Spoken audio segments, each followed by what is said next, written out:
Let's get straight to it.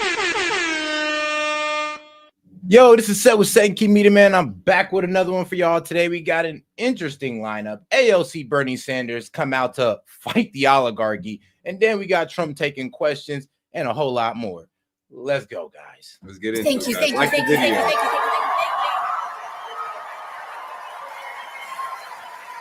Now, Greeley. Well, first of all, my name is Alexandria. Some of you may know me as AOC, but I'm so happy to be here today, and thank you so much for welcoming me to Greeley. I really appreciate it. Now I hear that you have a representative who has not done a town hall.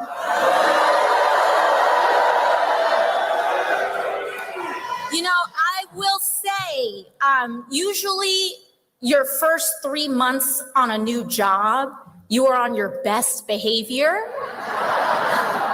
and working your hardest and doing your best. I don't know if anyone's had like a probationary period at a job before. Could you imagine if we had those for members of Congress? I mean, we had them for government officials, and y'all was crying over that. I mean, come on now. Anyways, all of that is to say, if this is the best that you all are getting, I think you deserve better. Really? All right. I think you deserve better. Explain how. But who's gonna give us better? Now, my home. Do tell. Who are you referring to when you say we deserve better? Like, who are you referencing? Who's gonna give us better? Not anybody from your side. On God, because y'all side need to get y'all. I honestly need to get your whole ideology together. I damn sure hell hope you don't mean yourself. Like, bruh.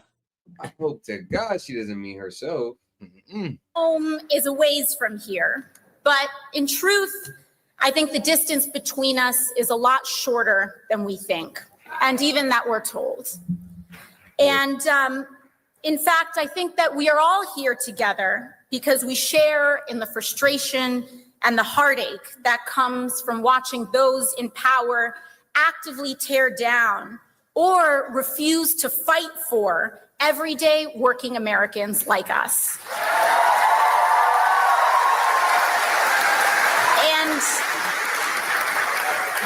And I really get it. I was born in a working class family. My mom cleaned houses. My dad worked really hard to try to start a small business in order to do their best to give a better future to my brother and I. And, you know, they worked really hard. And for a minute, it looked like our American dream was within grasp. We grew up and we really struggled, but my parents worked so hard. And it really started to feel like things were starting to work out. I worked really hard. I was able to get into college. And suddenly my dad was diagnosed with a really rare cancer out of nowhere.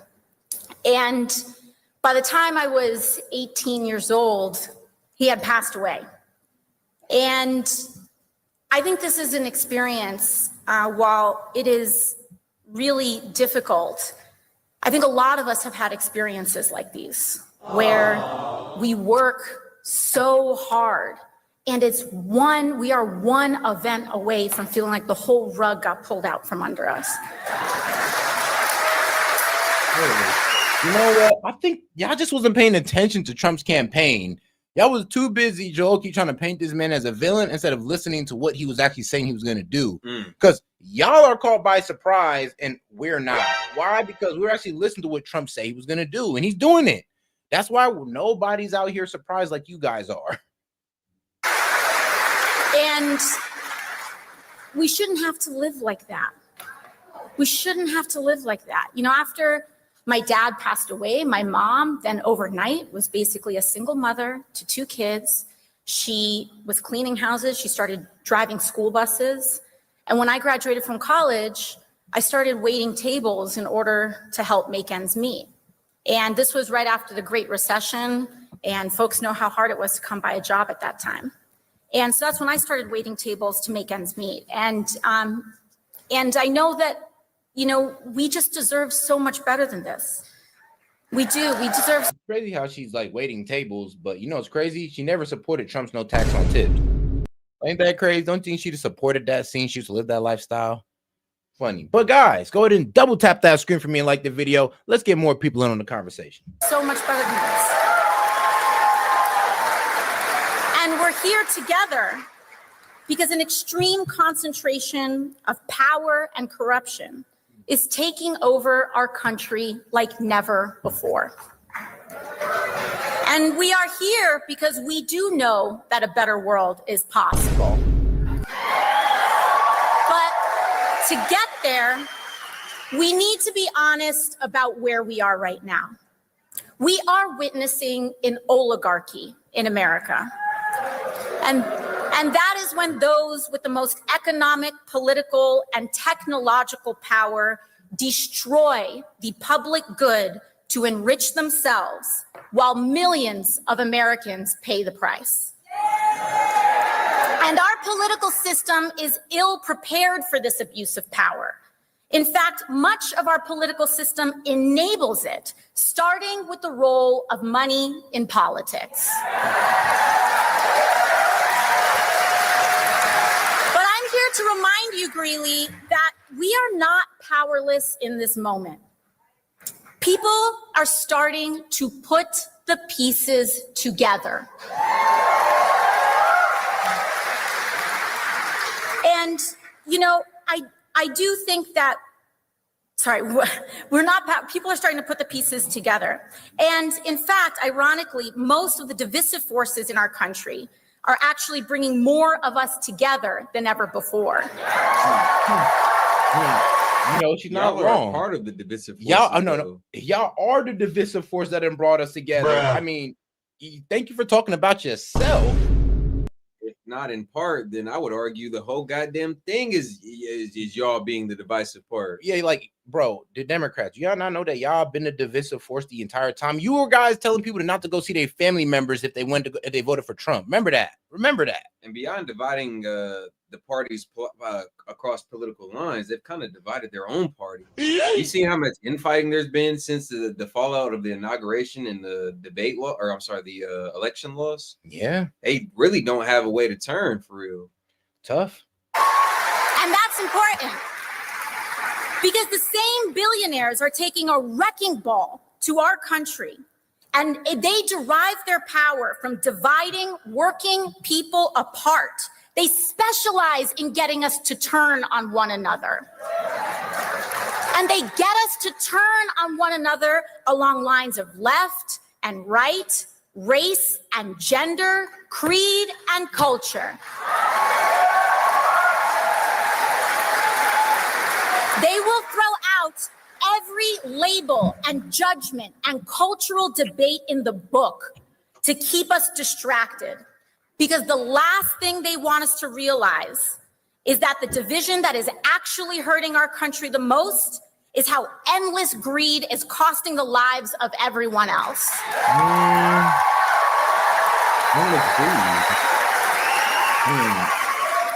The only greed I see is honestly in our government.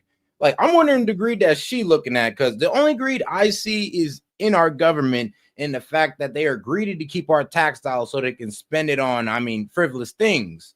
Is it a kickback or is this an ideology that the American people don't align with? So where, sweetheart, where? Want us to think that our lives are suffering because of the LGBT kid down the street, or because of the mixed status family or the dreamer down the block who's just trying to make a better life for themselves. But we're smarter than that, Gley. We know better than that.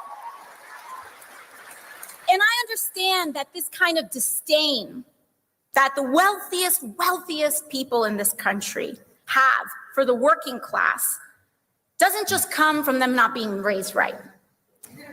It's shorthand for the right wing's entire political agenda and a certain ugly kind of politics. Does AOC not know that our lack of tariffs right now, our lack of tariffs and our lack of trade low key with these countries is what's hurting the middle class? It's like you're trying to say that he has no heart for him, but he's low-key fighting for our middle class. And let's be real, the rich need the middle class as well. But Trump is actually fighting for the middle class with tariffs, with getting these countries either to lower theirs or to get some of these corporations to bring their business over here to America, which in turns bring jobs, which in turns help middle class. A politics that involves lying to and screwing over working and middle class Americans so that they can steal from our health care, Social Security, and veterans benefits to pay for tax cuts for the wealthiest and bailouts for their crypto billionaire friends. And you know, Greeley, there's a word for this kind of thing: corruption. Yeah, no, there's a word for this type of thing. It's called slander. That's what you're doing right now. So instead of just telling us, oh, well, they're trying to cut money for their crypto billionaire friends. How? What? Starting a crypto reserve? Something that would actually help our dollar out a little bit, or, you know, help us hold more assets in the United States? Like, I mean, where is this going wrong for? Like, who is this honestly hurting? Like, us getting involved in the crypto is not hurting the middle class. Us having a reserve is not even helping these crypto millionaires. You know that, right? And I know how seeing all of this stack up, from how overwhelming and selfish all of this is, from seeing the notifications on our phone popping up, Monday, the Department of Education being rolled back, Tuesday, trying to end birthright citizenship. I get how all of it can make us feel despair. And I get how even it can make the best of us feel like giving up and giving in. And trust me. Yes, AOC is the main defender of, if an illegal family come over here and have a kid, that's birthright citizen, right? That's birthright citizenship to her. And she don't think that we should be able to take that kid and send her off with their parents when they deport them. All right, now this is what I'd ask her. All right, then what do we do with the kid then? What, we just put him in an orphanage in America? Because we can't, the parents can't stay here, and we can't have these anchor babies, so. That is by design. That is by design. And make sure to like the video, guys. Let's get more people in on the conversation. Let's push the conversation. So go ahead and double tap that screen for me with the 3 dots up there. You can go ahead and super chat any question, comments, jokes. I'll read it out loud, engage with it, and post to the top of the screen. When the system is stacked against you, it's hard to feel like anything you do matters. It's hard to feel like we matter in this democracy. And it is easy to give in to despair. And I can tell you that for a while there, when I was working double shifts, tired to the bone, I did try to give up. I tried to stop caring. I tried to just keep my head down and work my shifts and accept that this is just it and this is how things are. But that is no way to live. It's no way to live. And what I do know is that we do not have to live like this.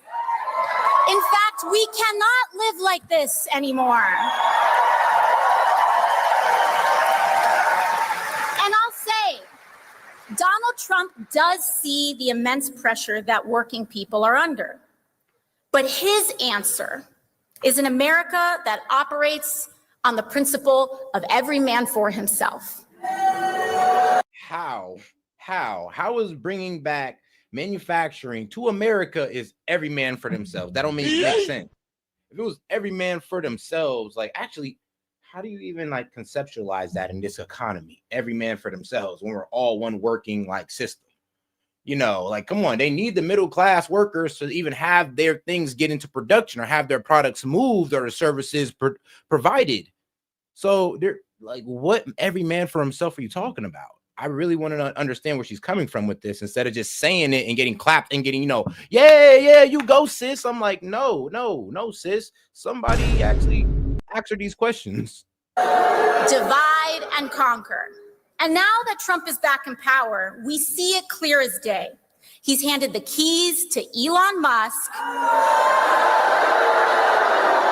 and is selling off our country for parts to the wealthiest people in the world for a kickback. How? That's all I want to know. Explain yourself then. How is he doing that? Because you guys can't rationalize that. You can't. Tell me how he's doing it instead of just saying it, because we can rationalize how y'all doing it in Congress. It's like, yeah, when Doge looked into y'all, I mean, the spending, the budget that y'all control, we found out that y'all was spending it on stuff that nobody really aligned with.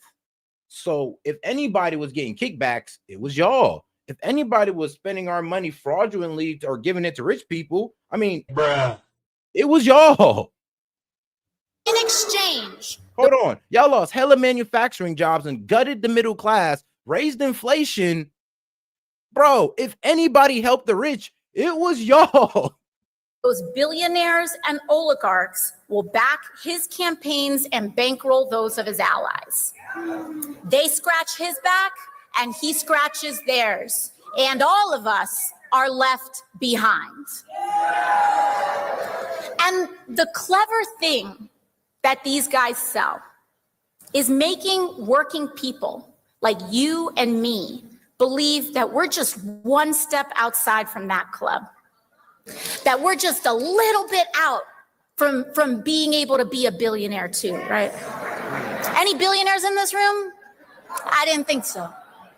I mean, yo, what type of negative perspective is that? Like, oh, they're feeding you the dream that you could be a billionaire too. I mean, you can. Yes, you can. You can be a billionaire one day if you provide the right service. Yes, you can. If you figure out the right product, create the right invention, build the right app, code the right app, it's like, yeah, you could become a billionaire. It can happen for you. It just, you got to work really freaking hard.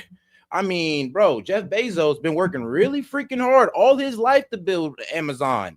Elon been working all his life to build Tesla, SpaceX. The billionaires, why don't y'all go look up their history and you will see that they spent all their fucking life to become a billionaire. It was like a life dedication to them. And a lot of y'all ain't that fucking dedicated. So y'all need to sit the hell down and stop acting like it's luck. Now, it's this idea that if we just work hard, we too can have nation state level money. Except these kinds of spoils aren't earned, really. Bro, how? Tell me how they're not earned. I need to hear it. Because did Elon not make an app and earn millions of dollars? Did this man not bring innovation into EV, not bring innovation into space travel?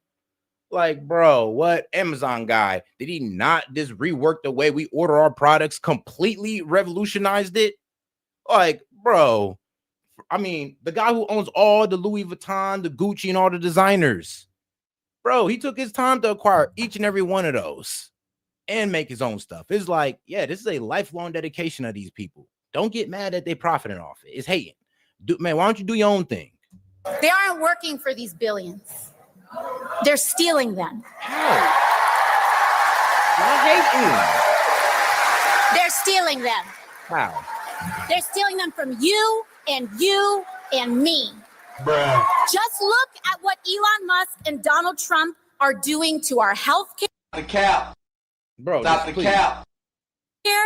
Our veterans benefits and Social Security. They are slashing programs that we and you have spent a lifetime paying into. And by the way, slashing programs, you mean the fraudulent spending in those programs? Or we don't even say this, the wasteful spending in those programs. We're paying to Social Security numbers that are 200 years plus due to them being recycled.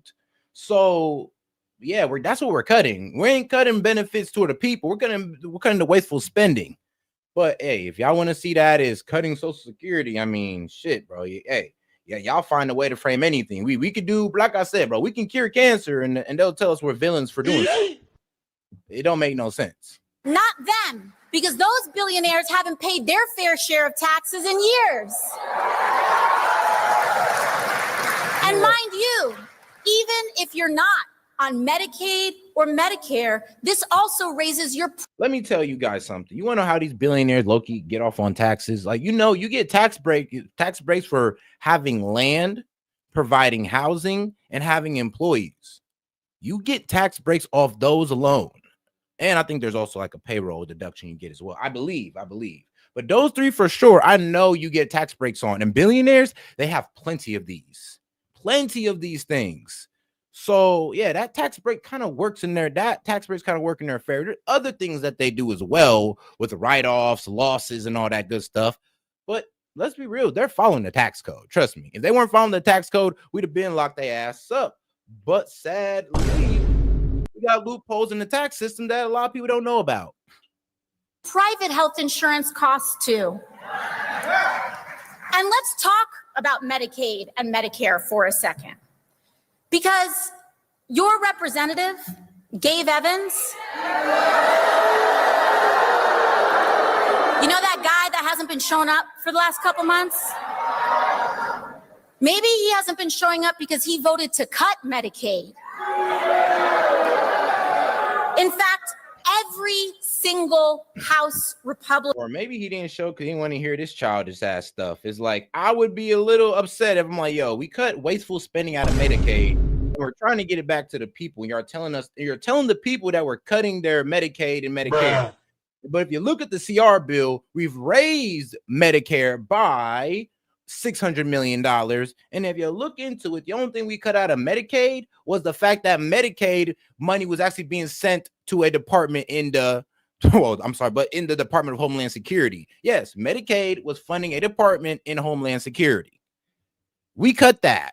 I don't see anything wrong with that, but if you do, shoot, please rationalize it for me. Republican voted to cut Medicaid. And they'll tell you, no, I didn't. It didn't say that. But here's what it is. They voted on a budget that cuts $880 billion from the committee that's in charge of Medicaid. And so now hold on, ma'am. There are multiple committees that's in charge of Medicaid. You know that, right? Multiple committees are in charge of Medicaid. And I know which one you're talking about. You're talking about the Committee of Energy. And yeah, but there are also other committees like the Ways and like the Help Committee, the Ways and something else. What's it called? The Ways and Earn or something like that. But there are two other committees that control Medicare and Medicaid. So us cutting funding from one of those committees doesn't mean we cut complete funding from Medicaid. No, it does not. It just means we cut funding from that committee and it was redistributed among others. We're honestly trying to take the bureaucracy out of Medicaid and Medicare, because why the hell there are three committees on it? It don't need that much committees, and that's what Trump is saying. And we're like, yo, yeah, we'll go ahead and cut you guys out the deal. Y'all go deal with your own thing, because I'm gonna be real with you. The Committee of Energy works more than just Medicaid. They do a lot more than that. Their money goes to a lot more than just public health. So why not cut them out the equation and move the money down to people who can allocate it better instead of having three different committees allocate to just one cause? It don't really make sense. Trying to play a game and say, we didn't do that, because they did by proxy, okay? So let's set the record straight. And you see, these budgets aren't just fights about numbers. They are fights over the values that define us as Americans. Medicare, Medicaid, and Social Security were built on promises that we have made to each other about who and what kind of country we want to be and what kind of society we want to live in.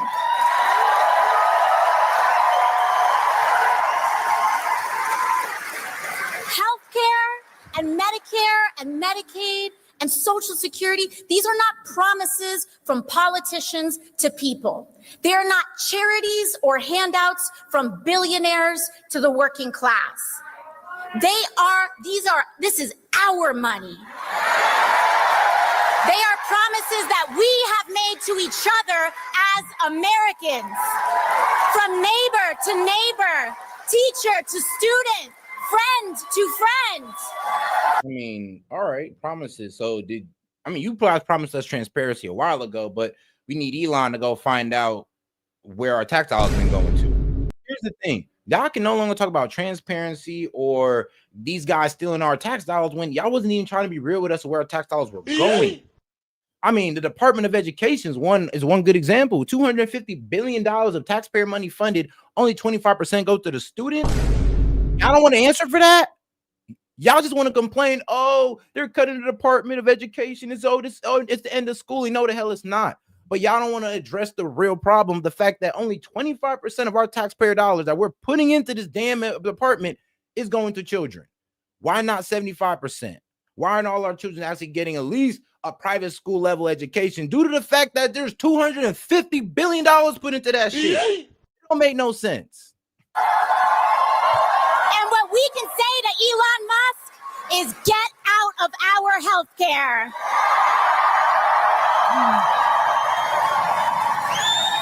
Because to me, Greeley, the strength of our country is not just measured by the height of our best days. It's measured by who we are and who is there for us on our worst.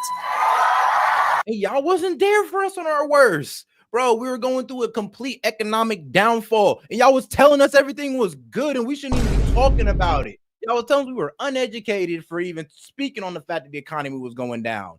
What do you mean? Y'all the same people that abandoned the American people when the immigration problem was getting out of hand. You want to call us racist? Bruh. Really?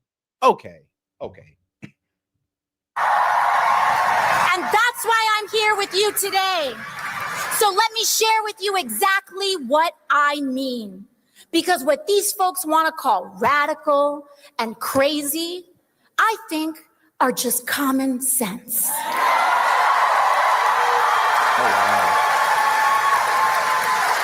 We live in the wealthiest nation in the history of the world. So I believe that when a person gets sick, they shouldn't go bankrupt. Common sense. I believe that a minimum wage should cover the minimum cost to live. Here's the thing, sweetheart. Don't ever talk about all these, oh, we should be spending money here and there. We're just such a richest country, but you guys are okay with wasteful spending. You are okay with fraudulent spending. You cannot sit here and talk about social services that we need to pay into, but you're not willing to cut spending in our government to go ahead and allocate to those services. It's like y'all low-key got to shut the hell up. Like I said, after Elon went in there and exposed the spending that y'all was allowing to happen, y'all can no longer say anything. What do you mean? Bro, if y'all really cared about this, y'all really cared about healthcare and all that, why the hell were we sending millions of dollars outside the country to go fund LGBTQ agendas? All that could have came back and helped with healthcare. Ukraine, y'all hardline on Ukraine. Fuck it. All that could have came back to healthcare. There's a lot of things y'all hardline on that we could have been talking about healthcare a long time ago, but now y'all want to bring it up now. Y'all don't really give a damn. Common sense. And by the way, we should see that not paying a living wage is also a form of corporate welfare and handouts.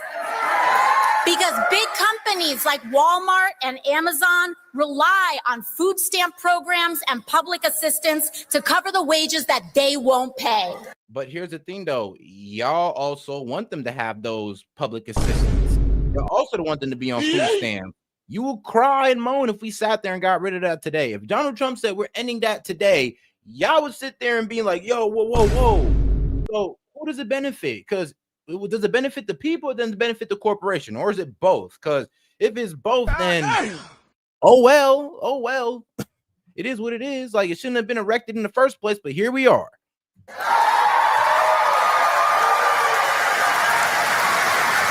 Greeley, here's another crazy radical idea for you. I believe that homes are not slot machines for investors and Wall Street. Agreed. To extort working families out of every last dollar that we have. I'm be rich. I gotta give AOC this one. I will give her this. There's no way the Trump administration should have let BlackRock, one, buy the Panama Canal and also buy homes. That should all be stopped immediately. But so I'll give her that one. Is sacred. And when your landlord doubles your rent overnight, or when housing prices skyrocket because Wall Street treats our housing market like a casino, your government and your public servants. And guys, you have any questions, comments, disagreements, or jokes, please, $2 and up. I'll go ahead and read it out loud, post it to the top of the screen. Hey, man, let's have a good time with this. Appreciate the support. And double tap that screen to like the video, man. Let's get more people in on the conversation. Should fight to help you keep an affordable roof over your head. crazy. And I believe that our elected officials should take on abuses of corporate greed everywhere we find it. We must get big money out of politics. Here's the thing, though. I mean, y'all okay with big money in y'all politics, though. Y'all okay with big money going through y'all party. But when it goes through Trump's, now y'all got a problem. Like, here's the thing now. I would say this. If she was to come out and say, Democrats, we need to follow our own league and get big money out of politics so we can demand the same of the Democrats, I'd have been like, hey, sis, cook. You're holding yourself accountable and you're saying, nah, we need to do better than them. I'd have respected that position. But to just blatantly, but to make it look like it's only us that's taking billionaire money, no, that's not it. Come on now. Don't frame it like that. Soros, come on. Jamie Dimon, come on. Dude, actually, most corporations in America predominantly donate to the Democratic Party. Most corporations in America donate to the Democratic Party. They're really the ones who receive billionaire dollars, but they're talking about us. Good Lord. And Greeley, that's why I don't and never will take money from industry lobbyists or corporations.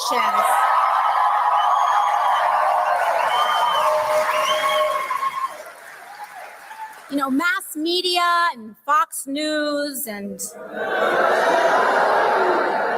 the right will have you believe that these American values. Mass media and Fox News, sweetheart. I mean, mainly mass media is speaking for y'all.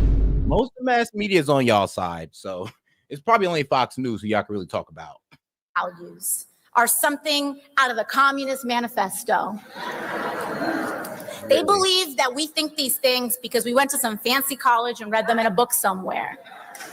But I'll tell you, I don't believe in healthcare, labor, and human dignity because I'm an extremist or a Marxist. I believe it because I was a waitress. Because I've scrubbed toilets with my mom to afford school. Okay, that's great. And here's the thing. You're saying all this, but why didn't you come out with tax on tips?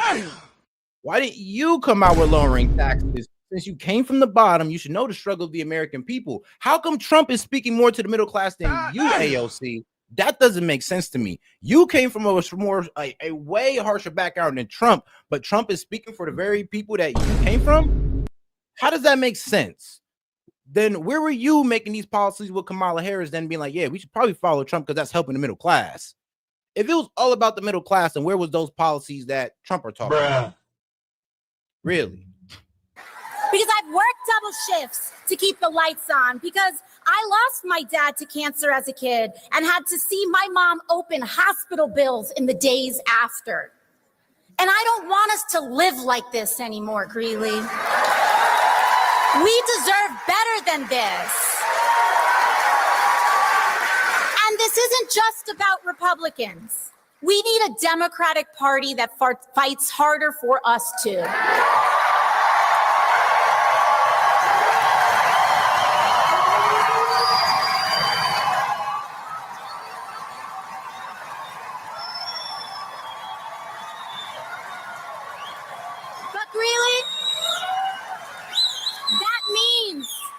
Communities choosing and voting for Democrats and elected officials who know how to stand for the working class. And I want to thank the entire state and each and every one of you for working so hard to make that happen. And I'll tell you, when people... Here's the thing, though. Like I said, they don't care about the working class, bro. You think they care about you, like I said, why didn't they come out with no tax on tips? Why didn't they come out with no tax on overtime? Why did they wait for Trump to do it? Actually, it's kind of funny. Why were they losing manufacturing jobs if they cared about that? Actually, hold on. Here's the thing, though. Here's the thing. Do you understand, like, their whole plan was to take from the rich, right? That was even going to gut the middle class even more. You know, if you take from the rich, where are they going to go to avoid these new taxes? Oh, to another country, where they can still get into our country with barely any tariffs, because the Democrats, they don't believe in tariffs. They don't believe in them. So if anybody, I ain't gonna lie, the Democrats work for the billionaires the best. Think about it. No tariffs, but they're allowed to go out the country, outsource their business to escape our high taxes that they want to impose on them to go ahead and still sell into our country, but without providing us any jobs. I mean, yeah, guys, you're on the wrong side. Democrats, you are on the wrong side. You're really on the side who are helping the billionaires screw the middle class over. But I mean, trust me, we understand y'all don't see that. CBS is a bitch, I know. Want to think that there's no hope out there. Trust me that there are moments of bravery that are emerging.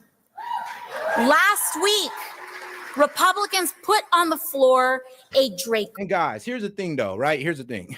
If tariffs are so bad, then why are there tariffs on our products in almost every country in the world? Why are these countries tariffing our products if it's such a bad strategy? Why? If you can you answer that? Of course not. Like I said, it's like, do you not know that? Well, let's talk about Canada. 250% on what, our honey?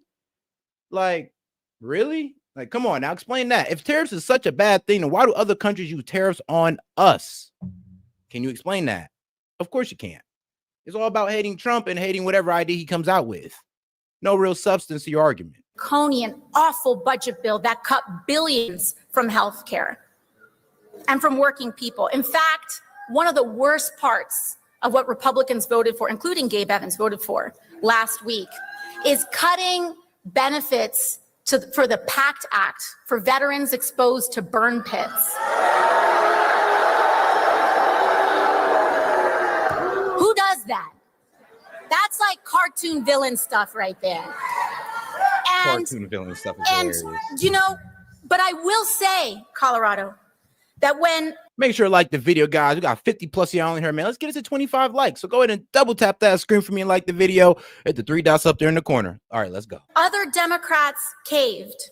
Your senators, Michael Bennet and John Hickenlooper, stood strong against the DC pressure and voted no. They said Colorado deserves better than this. Thank you for putting in that work. And in fact, all the Democrats in the state of Colorado in Congress who represent a congressional district in the state voted against that bill too. House, Senate, everybody. So I want to thank Diana DeGette, Joe Neguse, Jason Crow, Brittany Pedersen. Defend them, Colorado. And don't stop there. I want you to look at every level of office around and support Democrats who fight, because those are the ones who can actually beat Republicans.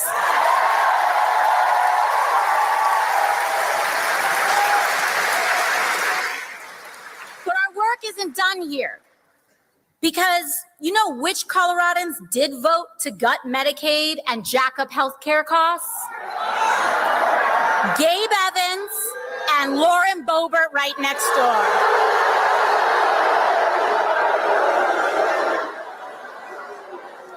So, folks, you know what that means, right? What does that mean? We need to come together and spend every day between now and Election Day working to educate our neighbors and give Evans and Boebert the boot and replace them with a brawling Democrat who will stand for Colorado. So here's the thing, though. They're pretty much going out on this is because the whole CR bill got passed. And what they really wanted, I guess, was a government shutdown. Government shutdown, who'd have heard who? Oh, the middle class.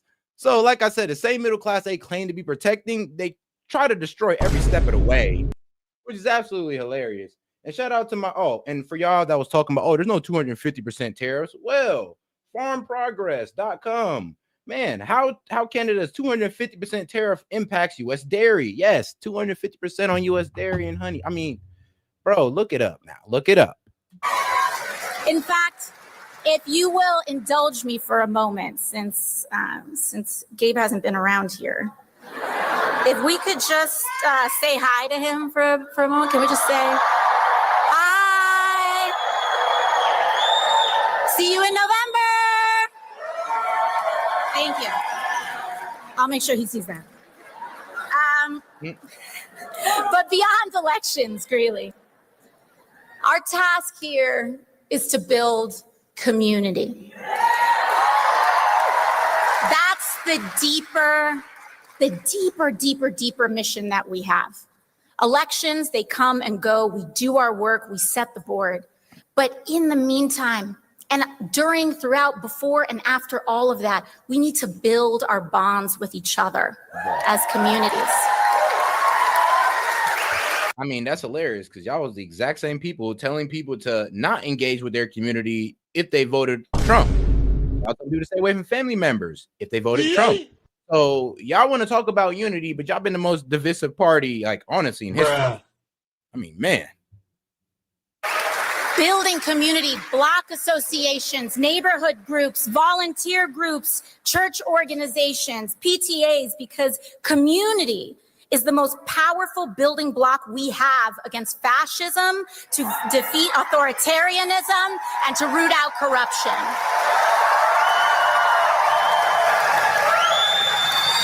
If you don't know your neighbor, it's easier to turn on them.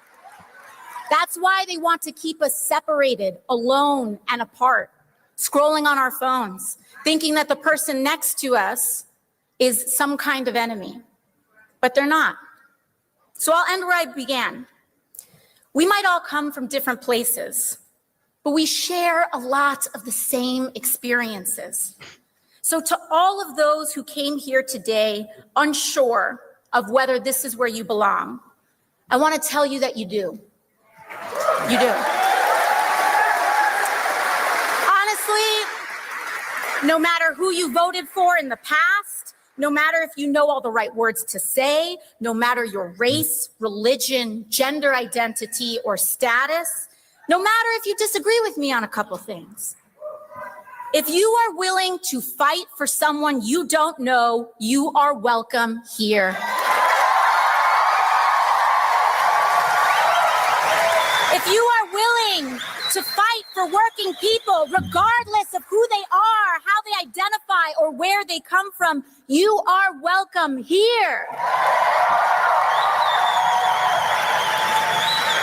I will say this, those leaders on either side of the aisle who are willing to put their fellow Americans down so that they can get ahead or feel better about themselves, those folks may best find a home somewhere else. Because in this house, we stand together. We know that that it's our only choice.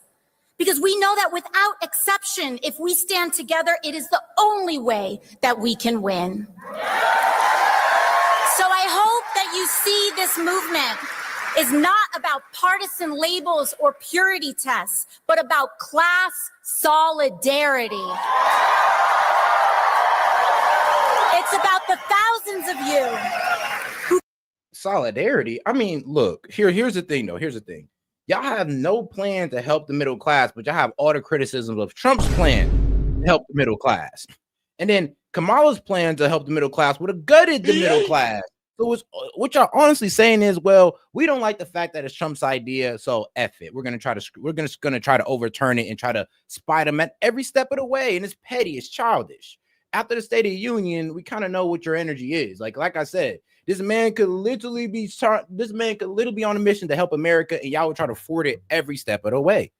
So, I mean, think about it like this.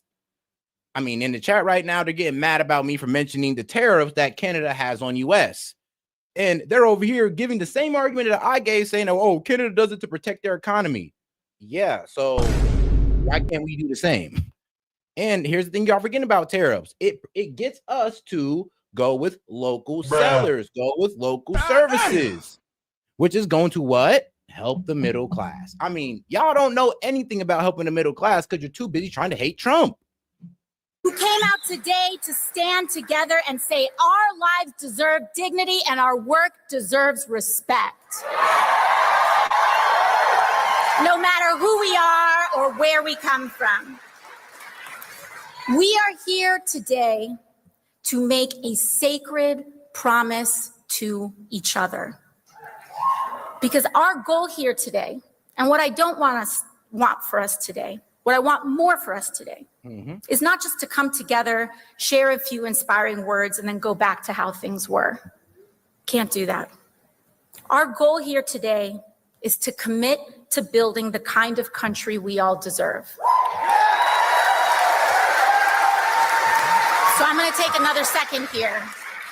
And how have y'all committed to doing that? You guys were in power the last 4 years, and you ain't done none of that. Nothing. I mean, you made the country more divisive. You made the country more poor, more in debt. Like, put us into inflation, lower, like unemployment in the middle class was crazy. What? What are you talking about? You had 4 years to enact this envision that you're talking about, and y'all failed. Like, what? No, y'all gotta sit down. Y'all gotta sit down. It's okay. Like, bro, at least give Trump like 6 months before y'all come out with rallies like this, okay? Give the man 6 months. And I want each of you to turn to the people around you and get a good look. And I want you to greet someone you don't know.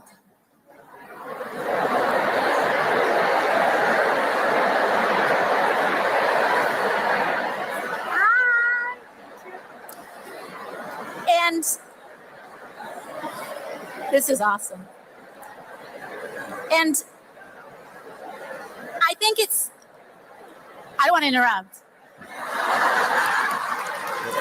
But it's because if I can offer one assignment today, before we all depart here, it's to leave this place connected to a new person you didn't know coming into this. Because really, we do need to make that promise. We do need to take care of each other on our worst days and to share the successes of our best. And in making those promises to each other, that's how we're going to do it. No silver bullet, not from the top, but block by block.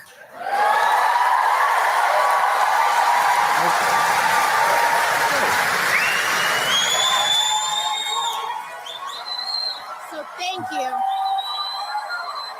All teeth, no substance. It's like she only made one good point. One good point. That's corporations buying up single household and buying up single family homes. That's the only thing she actually brought up. Everything else, I mean, like I said, it's just criticism what Trump's doing with no other way or with no other ideas. It's like, this is the problem. You guys lack ideas. Tell us your vision then. It's like what we did with Kamala. Like, Kamala has a good way of telling us what she wants, but no steps. There's no steps there. Trump gives us steps and the plan, and y'all complain about it. Y'all have no plan. What's y'all plan? Please tell me, besides criticizing Trump and Elon, what's the plan? For having me. And it is my honor to introduce to you. You're acting like we just want to hate y'all, like we just want to disagree with y'all. This is not something that we're just forcing ourselves to doing. This is not an echo chamber, even though y'all may not believe it, but it's not. I'm literally trying to hear something from you, but you're not really giving me anything but TDS. But Trump bad, Elon bad. I'm like, all right, cool. I can hear that, but where's your solution to prove that their ideas are so bad? Give us a better solution then. If your tariffs are so bad, give us something better than tariffs. You can't. Okay, well then shut up. All right, cool. If Doge is so bad, give us something better than Doge where the people can actually know where our taxpayer money is going to. Oh, you can't? Then shut up. You. The senator, the man, the friend, the person who has helped bring all of us here together today, Senator Bernie Sanders.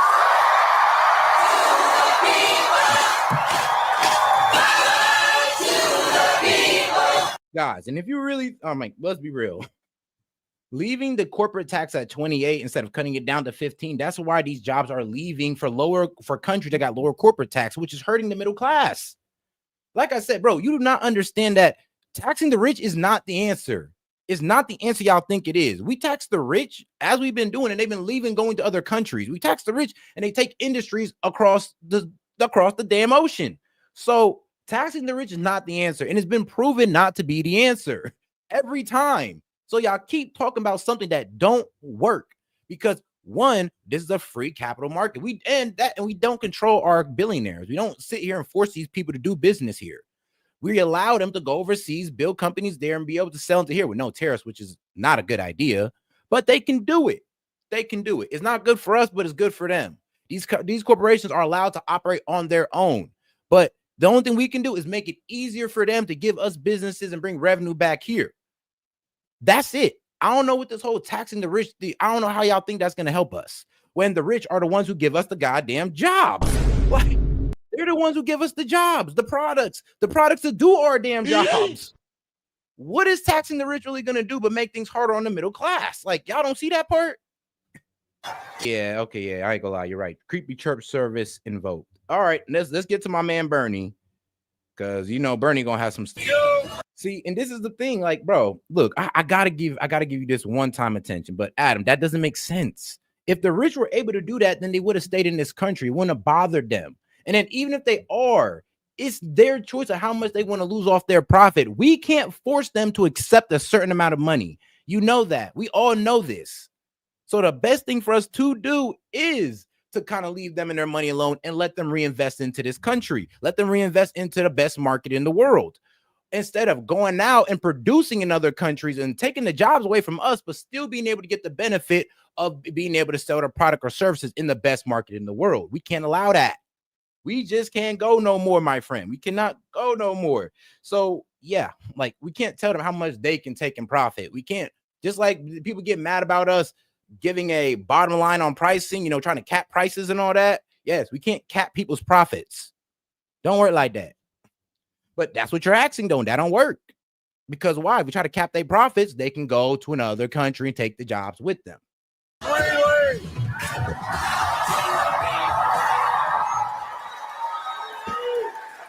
You know, I was told that you have a little bit over 100,000 people in Greeley. And between the 6,000 who are outside and the 4,000 who are here, I think we got 10% of the community at this rally right now. Thank you.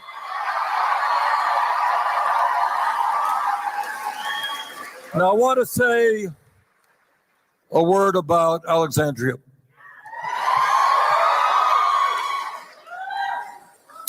When Alexandria was a kid, you correct me if I'm wrong,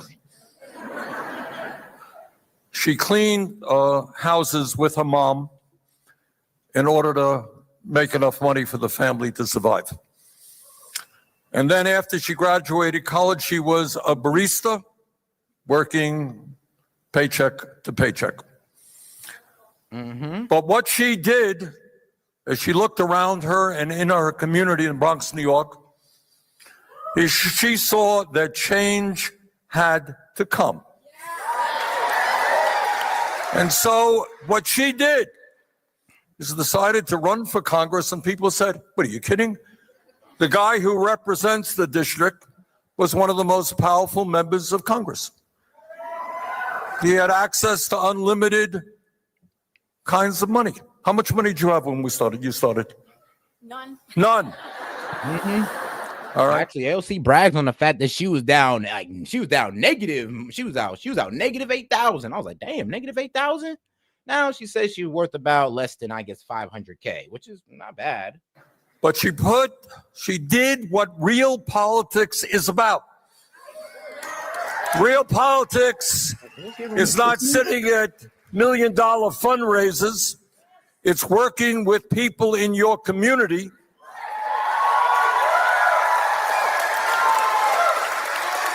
And she worked hard, and her friends worked hard, and she pulled off a major upset.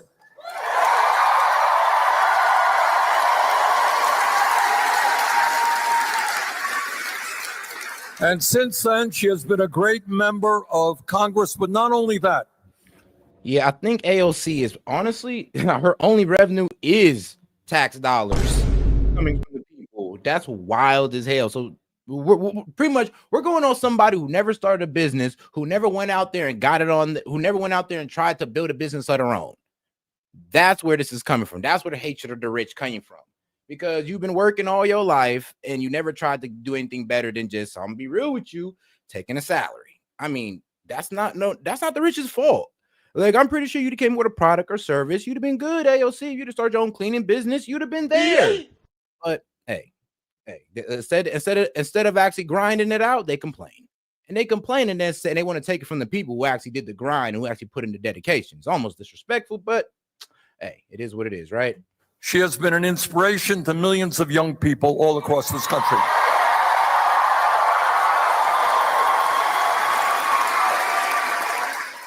Now, the reason I say all of that is not just to praise Alexandria, and I love her,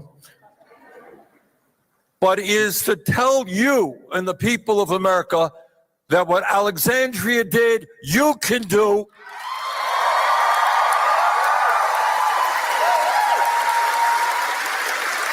There are millions of young people out there who love this country, who are disgusted with what they are seeing, who are prepared to get involved in the political process. So, Alexandria, thank you for being that inspiration.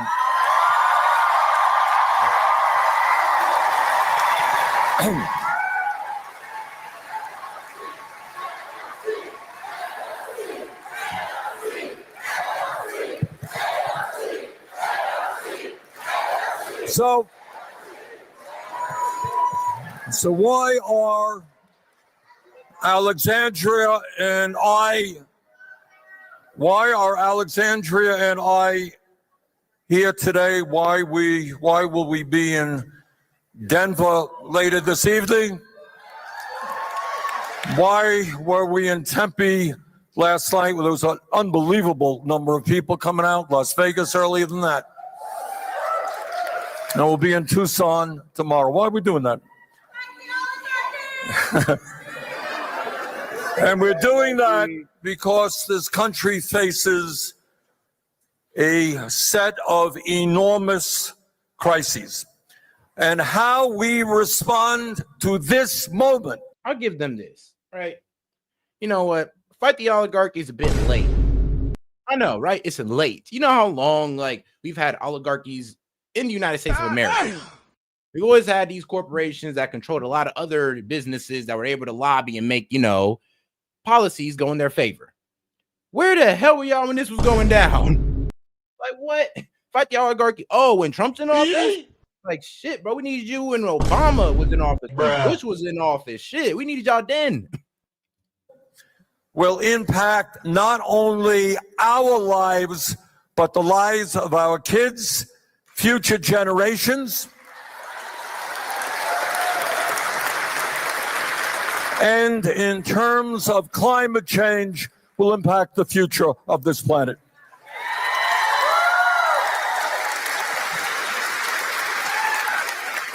And what I have to tell you is that given the huge turnouts we have seen already on this trip, it is clear to me that the American people are outraged at what's going on.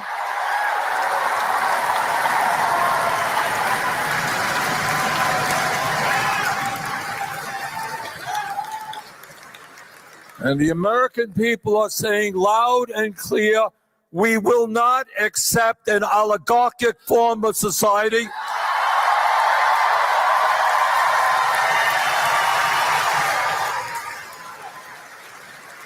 We will not accept the richest guy in the world running all over Washington, making cuts to the Social Security Administration.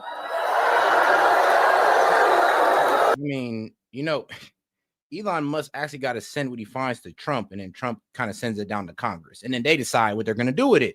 Thus, the CR bill. I mean, yeah, so sorry, but y'all kind of voted on this. Yes, and Bernie, AOC voted no, but sorry. Some of y'all Dems done bent the knee, like the ones, that's why they're over here in Colorado, but some of y'all done bent the knee, and y'all done realize, hey, you know what? I may have to keep this secret, but Trump actually got a good plan. Cuts to the Veterans Administration, almost destroying the Department of Education. I don't know. See, look, guys, as somebody who grew up in the inner city and seen the disparity or the mass difference between a private school education and a public school education, I am all for taking down the Department of Education. I'm all for it. Y'all do not know, okay? Most of y'all do not know what's actually going on there. Some of y'all been blessed enough to be in nice neighborhoods or in good school districts. Some of y'all been blessed enough to go to private school. Like me, I went to private school half my high school years, and then I went to inner city cool schools. And I'll tell you this right now, bro, these kids are behind in more than just one way. In more than just one way, okay? In more than just a few subjects, and that's asinine.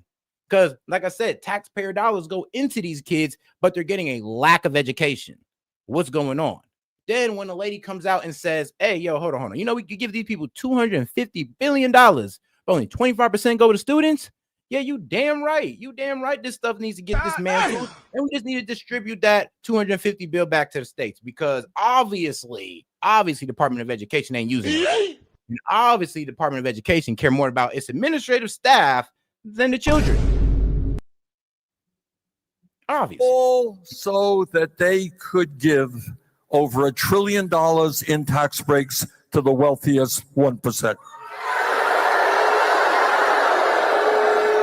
But it's not just oligarchy we've got to deal with.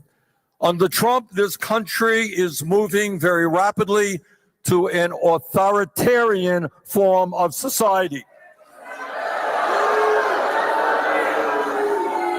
Today, we have a president who is undermining our Constitution every single day, who is threatening freedom of speech and freedom of assembly. You know, I look back at the civics class that I took in the 6th grade a few years ago. And you probably took the same class. We studied American history. We studied the Constitution.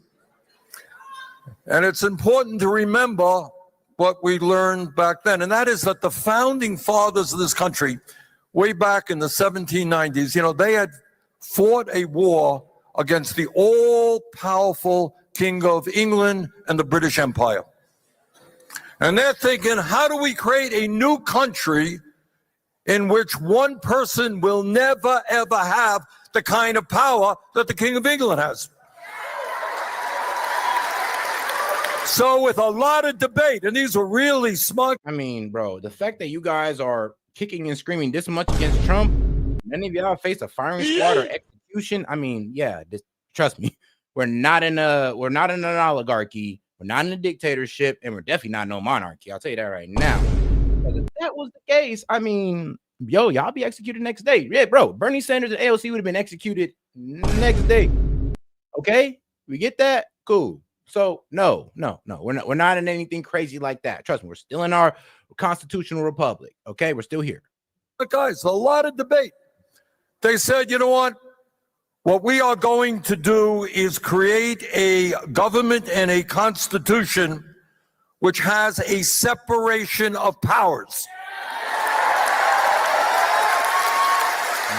And that means we're going to have a executive branch and a president, a lot of power. We're going to have a Congress, a lot of power. We're going to have a judicial branch, a lot of power. And that is what they put together. And that is precisely what Donald Trump today is trying to undermine. First Amendment to the Constitution is the all-important freedom of speech. I don't know if y'all really want to touch on that, because anybody who spoke out against, election fraud, COVID vaccines got shut down, all Biden administration enacted. So yeah, I don't know about that. Y'all may not want to touch on the whole freedom of speech. Oh, Second Amendment. I mean, let's be real. Y'all really hate the Second Amendment. So those are two things y'all probably shouldn't touch on. And in a way that is unprecedented, Trump is trying to intimidate the media and anyone who speaks out against them.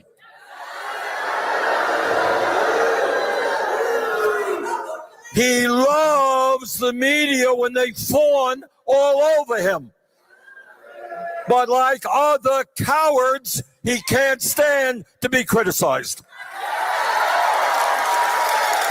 Now, if we take that as it is, that don't make sense.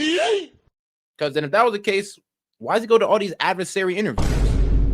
Why does he pop up on mainstream media against media folk that do not like this man, that criticize him every trip? The man steps in front of the press and takes questions to be criticized every trip. You cannot say that he's running away from the smoke now. You can't say that. Biden was running away from smoke and y'all had nothing to say. Kamala Harris was running away from the smoke for the first half of her campaign. Y'all had nothing to say. What are you talking about? Hold on, and shout out my man Zola for starting the song. Man, he said Trump countdown, 62 days down, 1,400 to go. Yeah, I know. Hey, so it's gonna be a minute for y'all, okay? Hang with us. Trump has sued ABC, CBS, Meta, and he sued the Des Moines Register because he didn't like a poll that they did. His FCC is now threatening to investigate PBS and NPR. Those should be investigated though, because NPR had the most egregious slander against Trump. PBS, I mean, not as much, but NPR, I can see that. He has called CNN and MSNBC illegal. In other words, the so-called leader of the free world is afraid of freedom.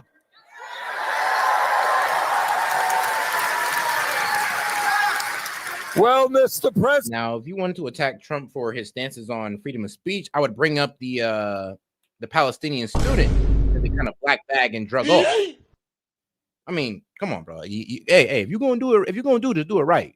President, if you are too cowardly and too vain to accept criticism, then get out of politics.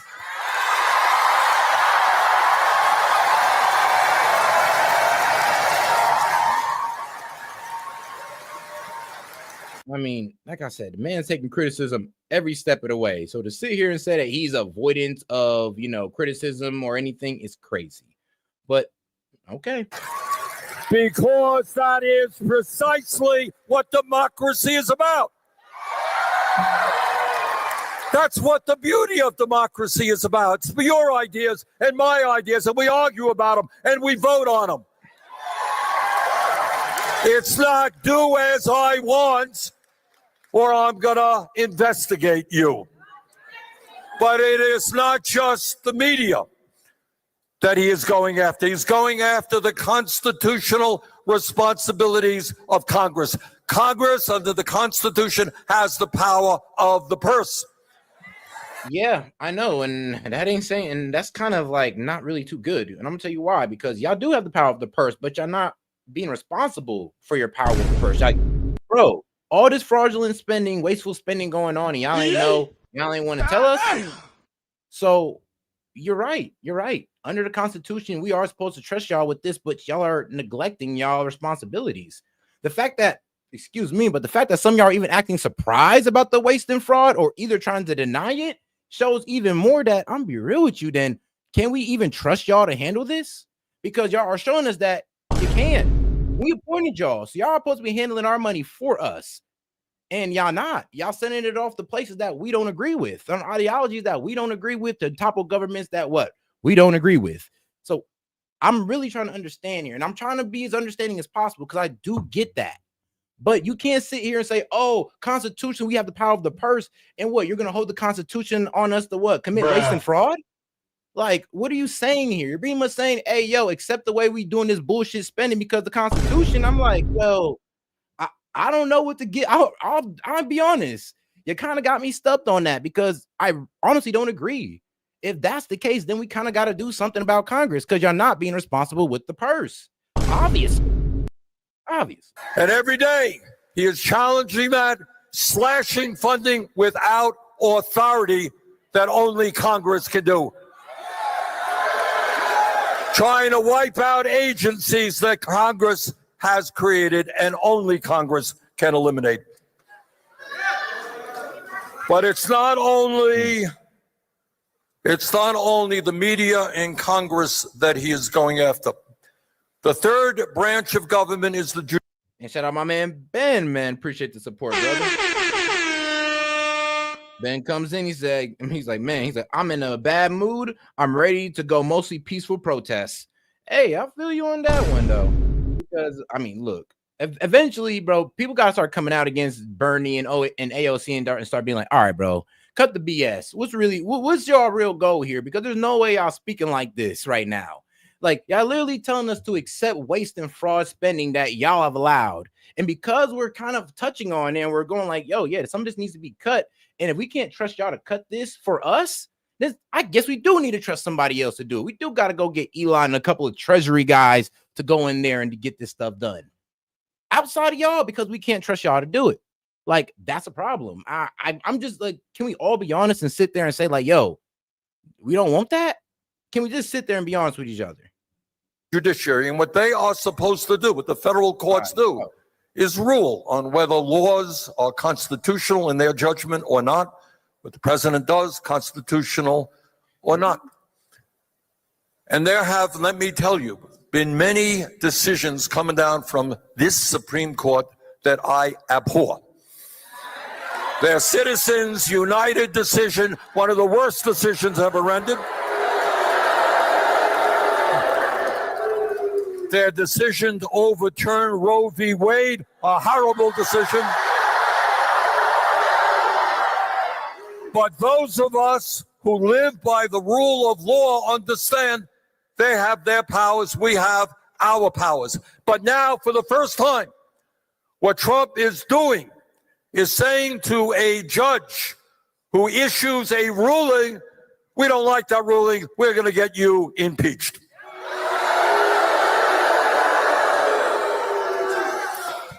President Trump, millions of Americans have fought and died to preserve America. And guys, let's get the likes up. Please go ahead and double tap that screen for me. Yep, that's all you gotta do is double tap the screen and like the video, or you get the 3 dots up there in the corner to like the video as well. And make sure to subscribe to the channel. Democracy, we're not going to let you take it away from us.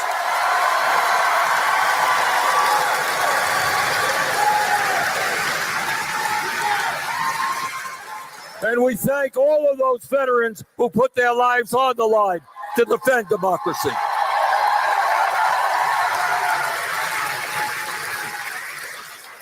But it's not just oligarchy and authoritarianism that is on our minds. All over this country, people are standing up, and they're saying we will not accept a society of massive income and wealth inequalities. A society in which the very rich are getting much richer while millions of working families are struggling to put food on the table. During the Biden administration that y'all was saying everything was good under. So really, what's y'all argument? Like I said, I keep asking, what's the argument here? Because you can't talk about the economy because y'all screwed the economy. Can't talk about inflation. Y'all screwed inflation. Bro, what can you honestly talk about, especially these conflicts and these wars and all that? Y'all screwed up that too. Y'all have nothing to stand on. Y'all over here crying about this waste and fraud and cutting Medicaid and cutting the Social Security, and that's not even true. But y'all damn near running on the lies that you're reporting to y'all people. I don't get it. But okay. If y'all just came here to talk lies and talk TDS, okay, cool. And what people are saying is that in the richest country in the history, you know what? I'm giving this. Now I'm going to say lies. I'm going to say exaggeration. Of the world, we are going to fight for and create an economy and a government that works for all of us, not just the 1%.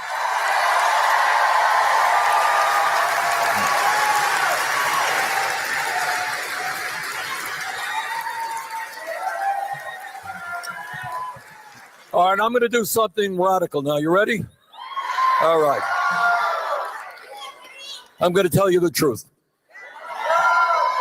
I know, pretty radical, but what the hell? Only go around once. That is, I want to take a few minutes to describe to you what is really going on in this country. And it's something that you don't see much in the corporate media, and you certainly don't hear discussed in the halls of Congress. And that is, in America today, we have two separate Americas.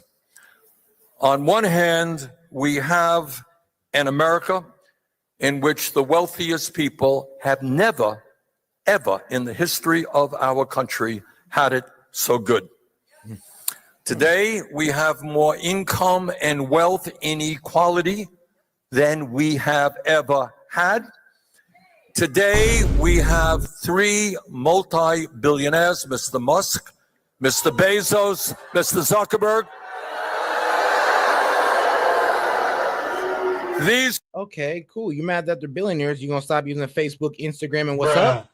Okay, you're not. So they're gonna keep earning their billions. I mean, y'all mad at these billionaires, but y'all making them billionaires. It's quite funny. It really is. Three combined. These three. Like, hey, you gonna stop ordering from Amazon? You gonna start doing UPS only? Really? Are you? I thought so. I thought so. Yeah, bro. Y'all not standing on nothing, bro. Come on. Combined own more wealth than the bottom half of American society, 170 million Americans. Go back to that. Hold on. What that man just say? I did not. Mr. Zuckerberg.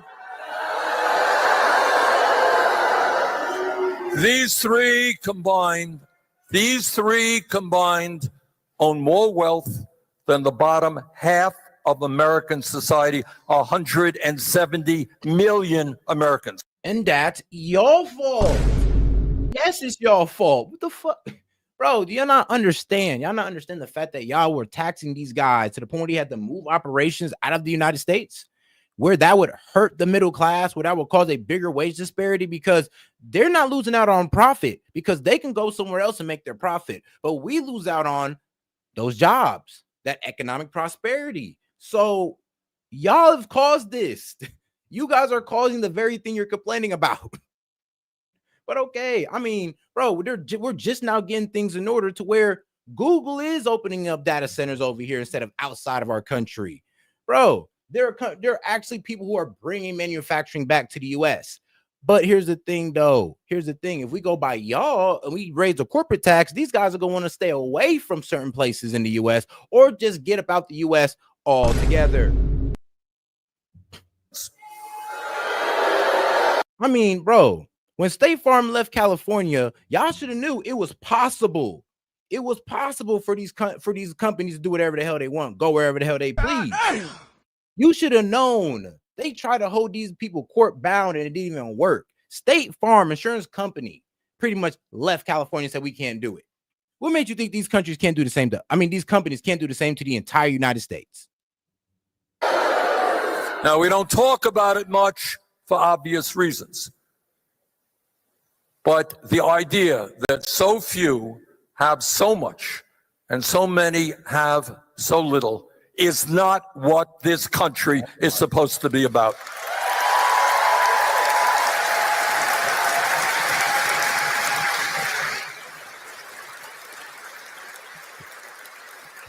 And further, let's take a look at concentration of ownership in the economy. You know what we hear? Kids read in school books. We're a society. People go out and they start their own small businesses. Free enterprise is great. Everybody competes against each other. That ain't the case. Today, you have more concentration of ownership in America than we have ever had in the history of this country in sector after sector.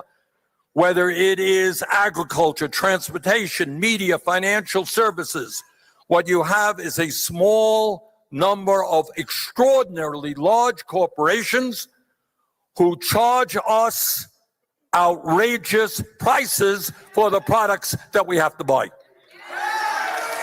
Now, let me mention just one example of concentration of ownership. Today, nobody talks about it. Today, you got three Wall Street firms, BlackRock, Vanguard, and State Street. You ever hear of these companies? Combined, these three investment firms are the majority stockholders in 95% of American corporations. Complaining about the rich is not going to help anything. Complaining about the rich does not help anything. I don't even get why y'all bring this up when, bro, just get the rich to work with y'all. I mean, bro, this doesn't help anything. Get the rich to work with y'all. It's that easy. Elon's willing to work with us and start bringing manufacturing back to the U.S. I mean, we got other countries coming here, other businesses coming here, meeting with the president, going like, all right, bro, we'll go ahead and work with the U.S. And these are billionaires putting billions of dollars into our economy. We have to work with the rich. This has to be a kumbaya situation, not the people in the government abuse the rich because they're going to go somewhere else. And then we're not going to have any jobs. And then we're really going to be screwed. The only people won't have jobs is the government, that the very government that told y'all to give y'all jobs away. Like, bro, y'all really want that. And these guys, I want to tell you something because I bump into them in my line of work. They are not nice guys. I know on TV they come across, and in your community they make a donation to the hospital or the Boys and Girls Clubs or to the food shelf. They're just very nice, but they're not. You know, in America today, as I think all of you know, sadly and tragically, and we've got to deal with it, we have major epidemics dealing with addiction. Facts. I think we lost 100,000 Americans last year because of drug overdoses, serious problem in my state. We have people addicted to alcohol, serious problems with alcoholism. We have people who are addicted to tobacco. My father smoked 2 packs of cigarettes a day and he died before he was 60. People addicted to food. But I will tell you this, in the midst of all of these addictions, the worst and most dangerous addiction we have is the greed of the oligarchs.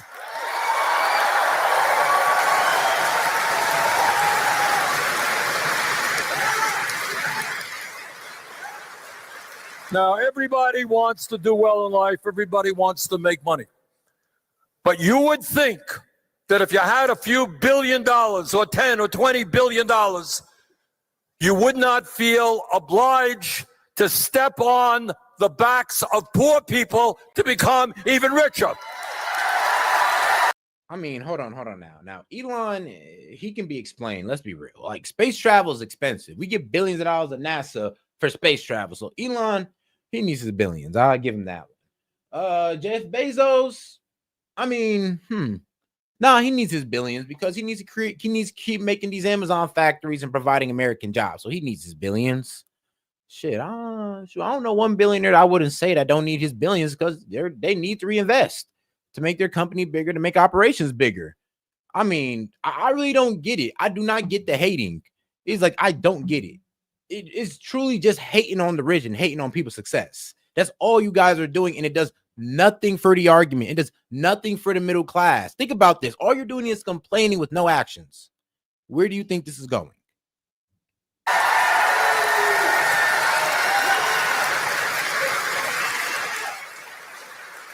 But that is exactly what they are doing right now. They are prepared to destroy Social Security, Medicaid, Medicare, the Veterans Administration in order to make themselves even richer.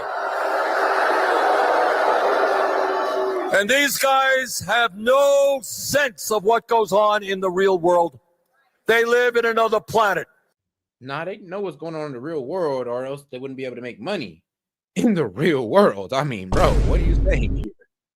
It's like, I get that they don't live the mundane life of your average citizen, but they know what goes on in the real world. And they actually know how your everyday citizen does live, or else they wouldn't be able to sell them these services. I know, right? I mean, you got to know the people you're selling to. You got to know the market to be able to dominate in said market. So you got to know people. They own mansions all over the world. They go on vacations to their own private islands. When they want to go someplace, they don't go into the car. They go into the planes or the helicopters that they own. Send their kids to the best private schools and colleges. That is their world. Let me tell you about another world, the other America that we don't talk about. And that is today in the richest country in the history of the world, 60% of our people. Hey, Fox Chase, my dog. Shout out Fox Chase. Hey, he said, guys, been any more than I'm weak. He says, guys, been any more this since 2016. Every Bernie supporter I know is Trump now. Bernie's a grifter. Yeah, facts. Bernie's a grifter. Like, as soon as this guy made $1 million, he wasn't trying to give away nothing. Why? Because he has a lifestyle to sustain. It's like, bro, when you judge the rich, you kind of look stupid when you become rich later. You're going like, damn, I'm kind of doing the same exact things they're doing. But now you're going like, well, let me judge billionaires because, there should be no such thing as a billionaire. We shouldn't exist. It's like, bro, come on now, dog. Trust me, if you sell enough books and people like you enough, you'll become a billionaire too. Dude, do a podcast, sell enough products, all that good stuff, you'll become a billionaire too. And when it happens, I'm pretty sure you'll change your tune because you'll understand the hard work it took to get to that position.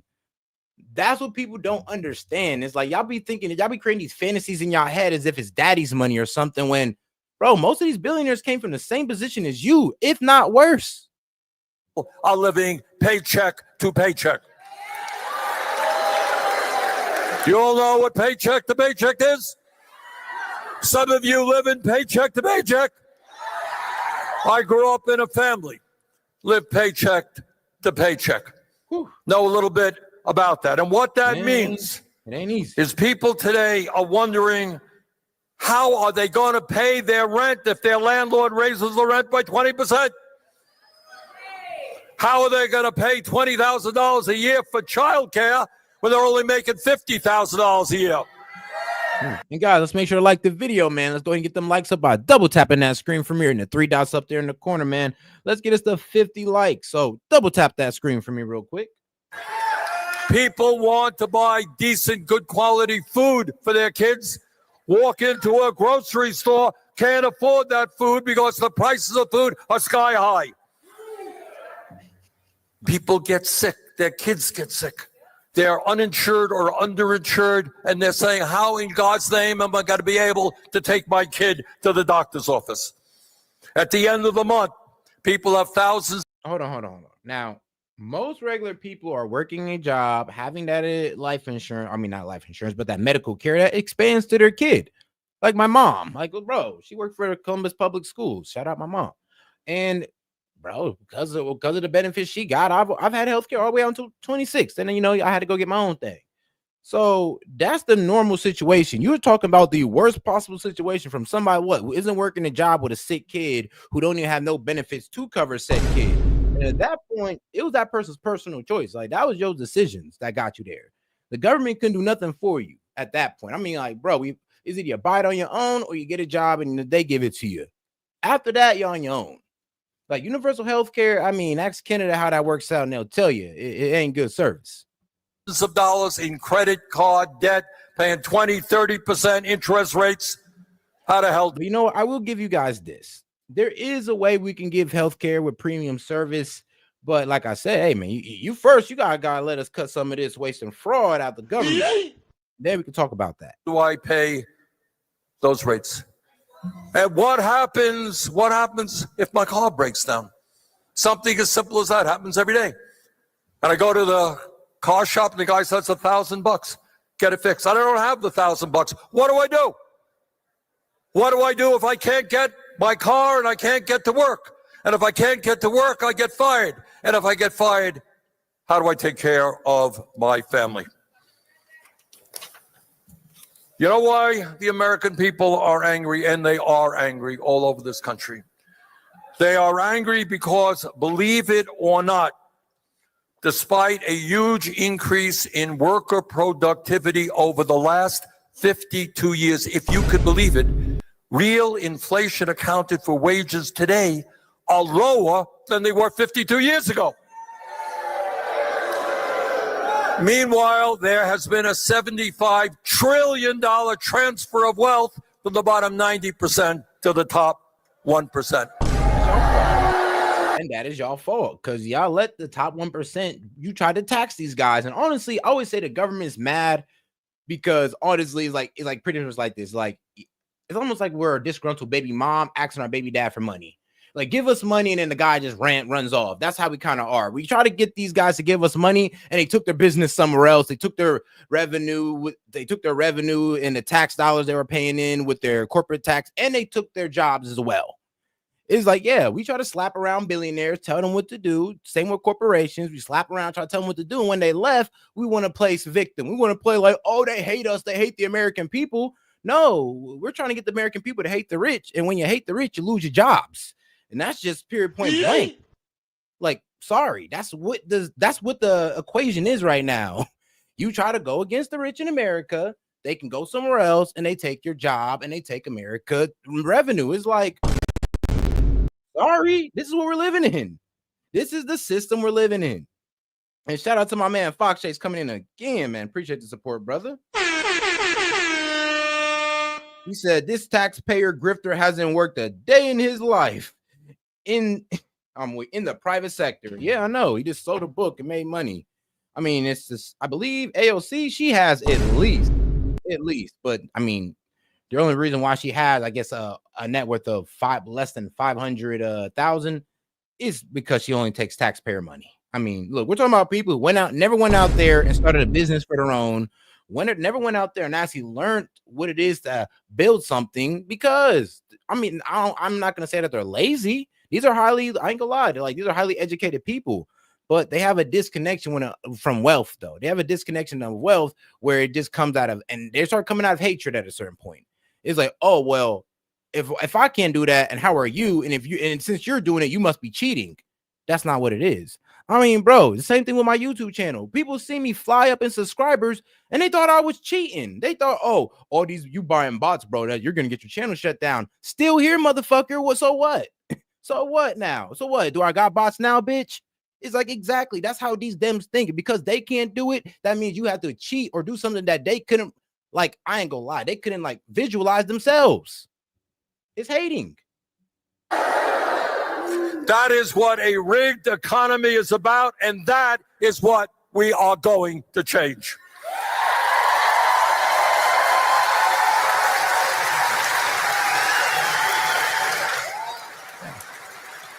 So let's also take a look at other aspects of American society. Anybody here think our healthcare system is working well?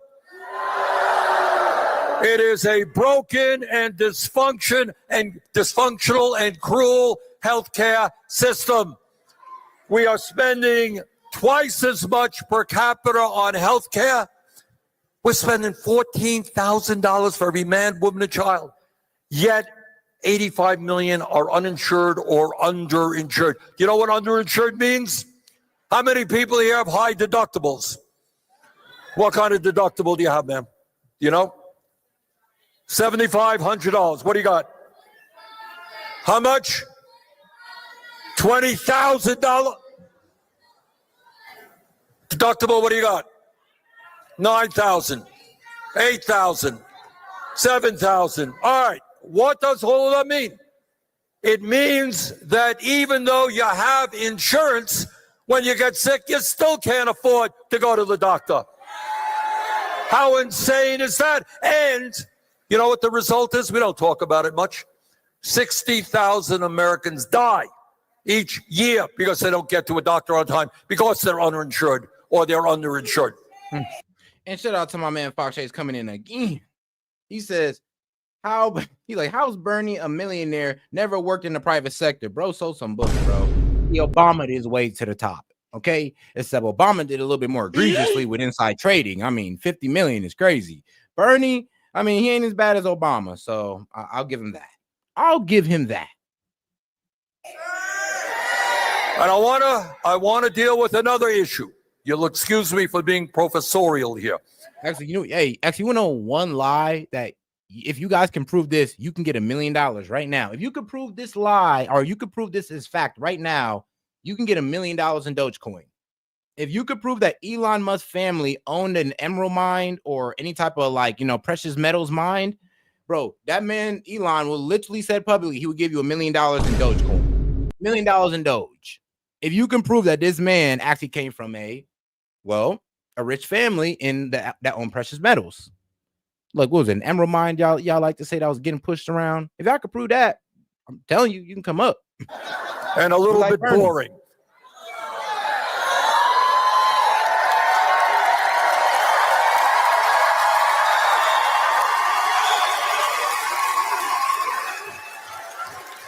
But it's important that we know this. And here's again a fact never or very rarely talked about. All right, here's the fact. Despite spending so much on healthcare, our life expectancy, how long we live, is about 4 years younger, 4 years shorter than other major countries. That's bad.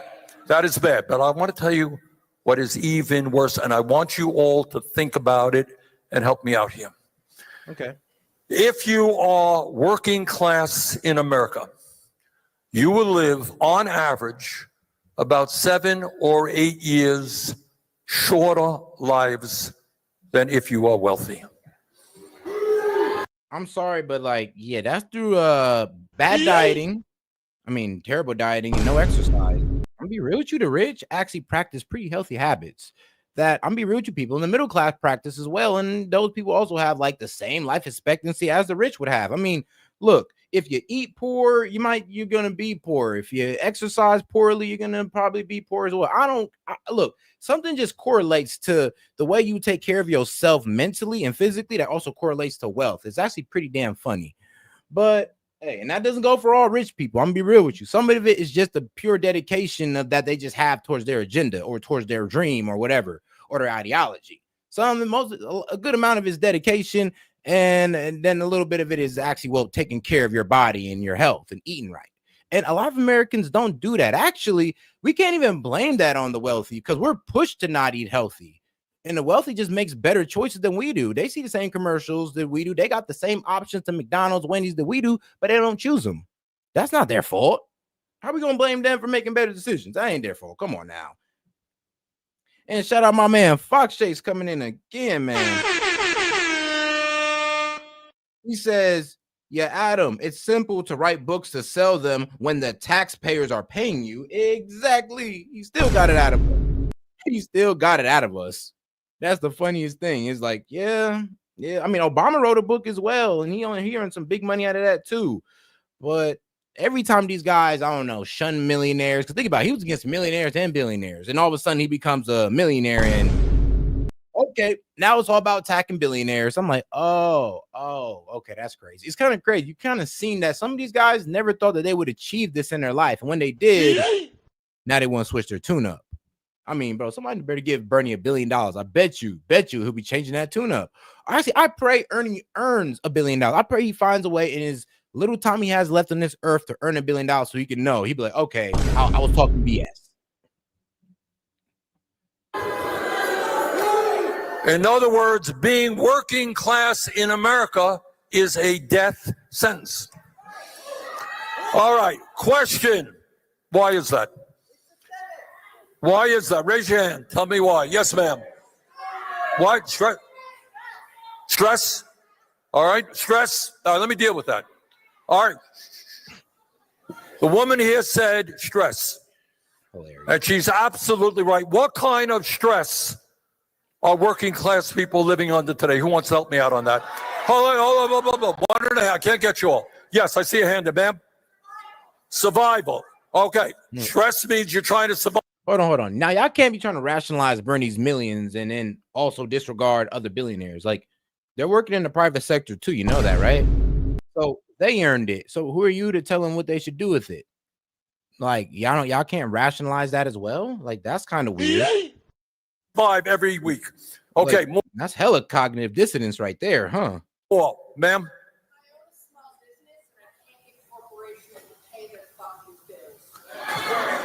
I own a small business and I can't get corporations to pay their bills. Yes, ma'am. Financial stress. Yes, ma'am. Taxes. Tuition. Yup, way back there, ma'am. What? Safety. Okay, yes. What? I don't know, bro. He be killing me with that, though. It was the whole, they live longer. It's like personal choice.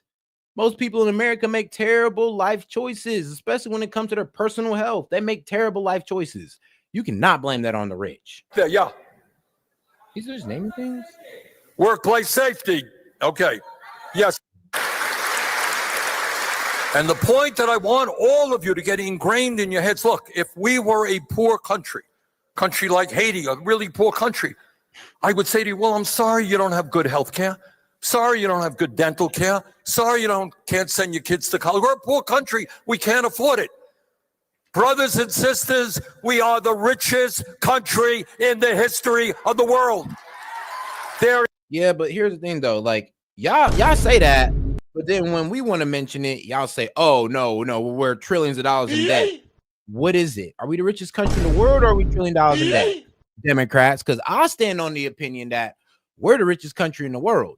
Y'all though flip-flop anytime it's convenient for you. Anytime I believe a Republican makes the argument that, which means we're the richest country in the world. Of course, these countries are going to do what we say. Oh, we're trillions of dollars in debt. Okay, but when we want to talk about health care, oh, we're the richest country in the world. Really? Okay. There is no excuse for working class people dying 7 years earlier than the rich.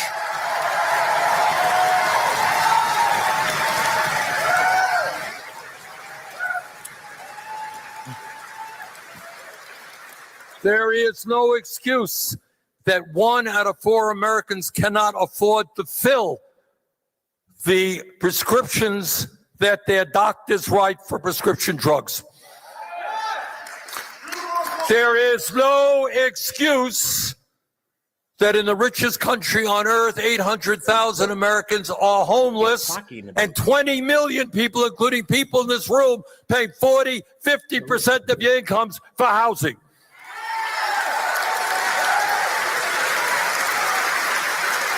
No excuse that our child care system is a disaster, outrageously expensive, while workers there are being paid low wages. No excuse. Well, I'm sorry, but when you drive up like everything that like child care needs, like grocery prices, these kids, these daycares need to feed their kids. Traveling costs, when y'all raise the gas and the grocery prices, yeah, that's going to affect child care. Actually, there's a lot of things the Democrats kind of slipped up on that affected, child care. So y'all can't complain about this thing that y'all effed up on, Biden. The whole Biden administration, really. Excuse that our public schools are struggling, trying to get teachers. No teacher in America should make less than $60,000 a year.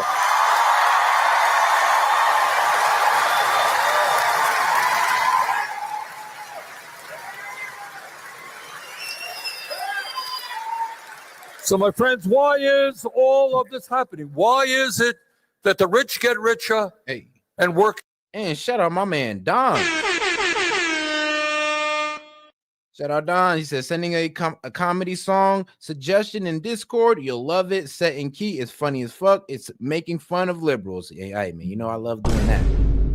Yeah, let's keep it going. Working class people die younger than they should. Well, that has everything to do with the fact that we're living in an oligarchic form of society. I've been talking about that for a few years. But I think the rest of the world is catching on to what I was talking about.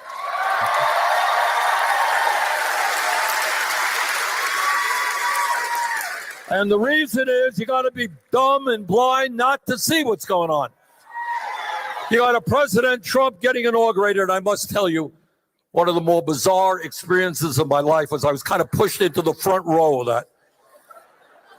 And there I am, there's Trump, and right behind them, you got Musk, Bezos, and Zuckerberg.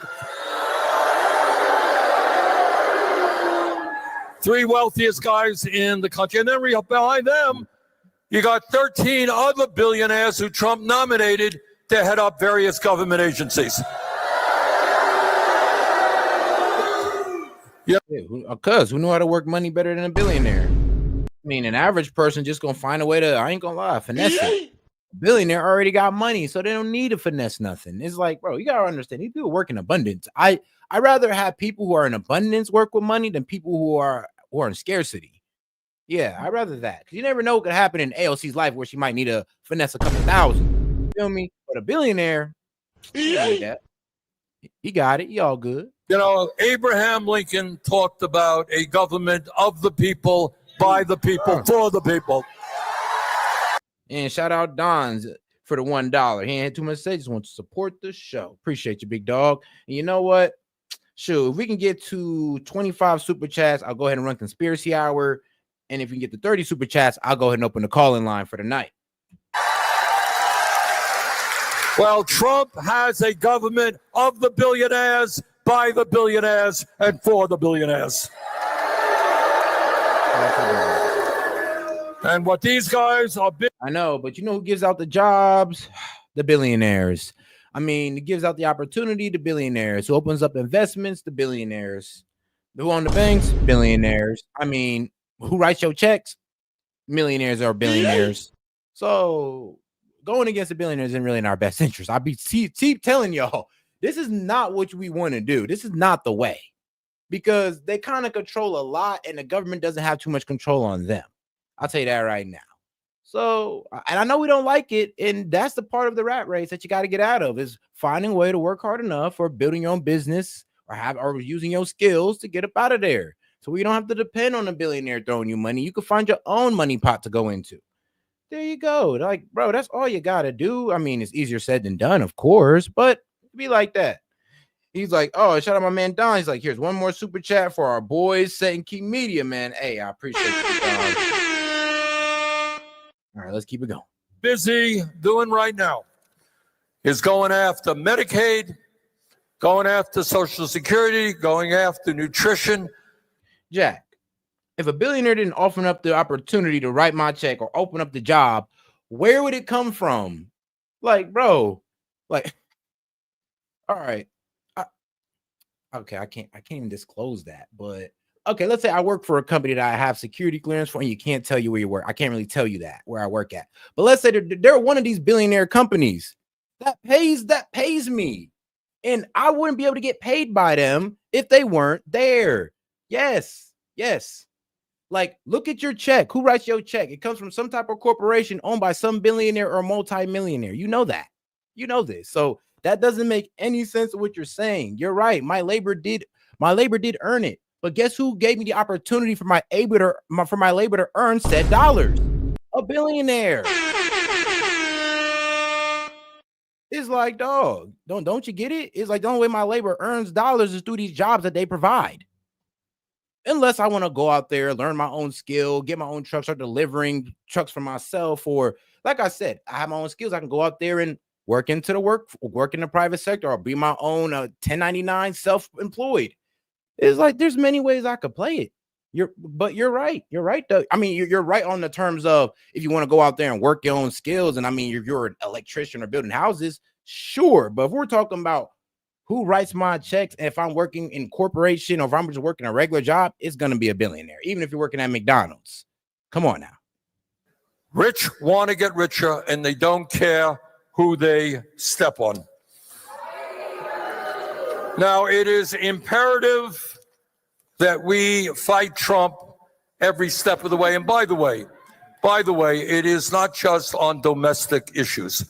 This country has a 250-year history, and never before have we had a president ally himself with a terrible dictator like Vladimir Putin. No. We're not going to let you do this. We're not going to let you do this. What is your argument about Trump pretty much trying to work out the whole Ukraine war with Vladimir Putin when he's the dominant force in the war? When, bro, it was NATO who got them into this, and Ukraine's stubbornness to get into NATO.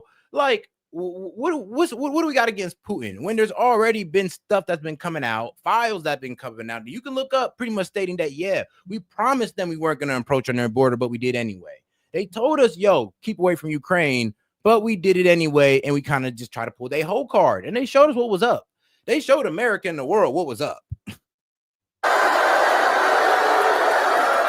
Personally, I would have never tested the man. I'd have just been like, all right, Ukraine, look, just stay there. Let's not just test this man. Let's keep him where he's at, okay? And on top of that, Trump wants to continue the disastrous policies of the Biden administration and provide more funding for the Netanyahu government to destroy the people of Gaza.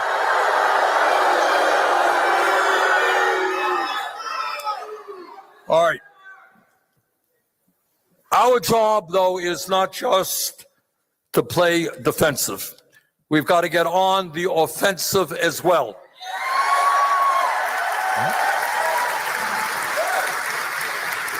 And that means having a vision of where we, as the wealthiest nation on earth, the longest standing democracy on the planet, where do we want to go? What kind of nation do we want to become? And for a start, the profound issue that must be dealt with is we must end this corrupt campaign finance system.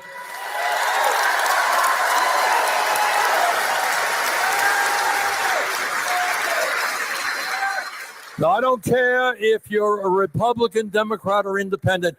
I don't think there's anybody who thinks it vaguely makes sense that the richest guy in the world could spend $270 million to get Trump elected and then become the most powerful person in the... Now, come on now. The $270 million did not get Trump elected. If it was about money, then Kamala Harris would have won because y'all had about billions of dollars. Y'all had about $1 billion put into y'all campaign. $1 billion. Trump had like 800 million. Y'all had the bigger purse. You can't make this about money when y'all had more money to put into this. Bro, y'all had Oprah, Beyonce, Obama, Bill Clinton. I'm like, my nigga, y'all pulled out all the stops and still lost. I mean, you cannot be mad. It's not about money. It was not about money. It was about ideology. It was about who was more for the American people. And y'all just don't want to admit that. Y'all lost. Y'all lost. You lost the electoral and the popular vote. It's not about, bro. It's not about who had the most money or who put money in where. Because if that was the case, y'all would have won again. The government.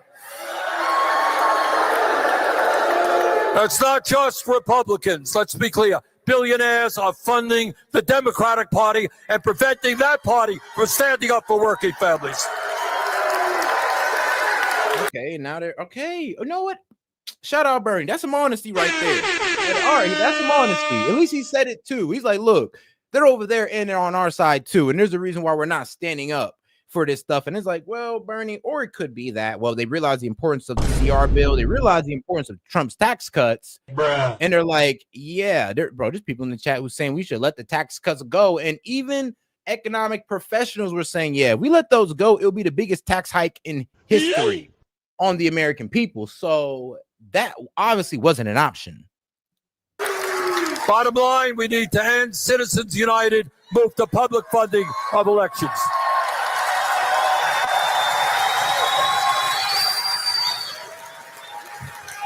Trump wants to give massive tax breaks to billionaires. Our view, it's time that the billionaires started paying their fair share of taxes.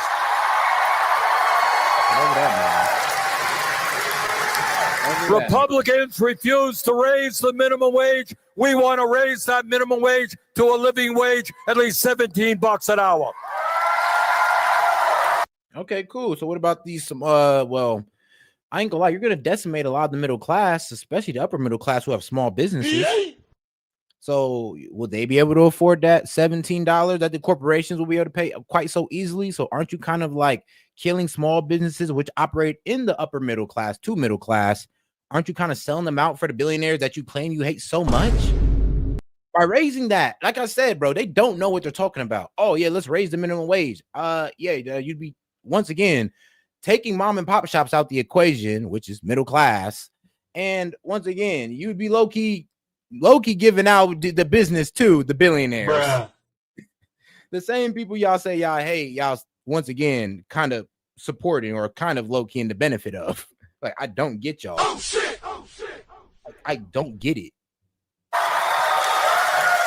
Musk and Bezos and others want to break unions. We believe in the trade union movement. Workers all over this country want to join unions. They're being stopped by the illegal activities of corporations. We've got legislation in that will let. Do anybody know the fact that, before the inauguration, right? Before the election, Trump already announced that Elon was going to be doing a department, pretty much doing Doge. He was supposed to do it with Vivek as well. He was supposed to be Elon and Vivek. Vivek dipped out to, try to become governor of Ohio. And hey, man, I'm voting for Vivek. Shout out Vivek. But and I'm like, back to the point on this is, look, back to the point. He ran on this. He ran on the department on Doge, on the Department of Government Efficiency. He ran on that. We been knew what he was gonna do. So it's kind of crazy how y'all going like, oh, he paid for a position, and it's crazy how he got this position after inauguration. No, he been had the position. The position was given to him honestly on election day. On election day, it was promised to him during the election. And let's pass the PRO Act.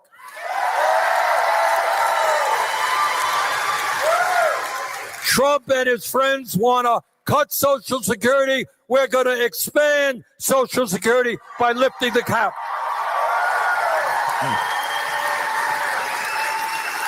Trump and his friends want to cut Medicaid. Well, we got a different idea. We're going to join the rest of the industrialized world, guarantee health care to all. It's a human right.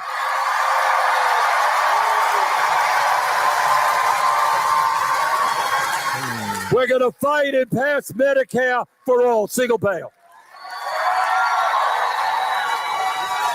Well, first you gotta be able to get that in, past Trump. Then you gotta get it past Congress, and that ain't looking too possible. That ain't looking too probable for you. Sorry, brother.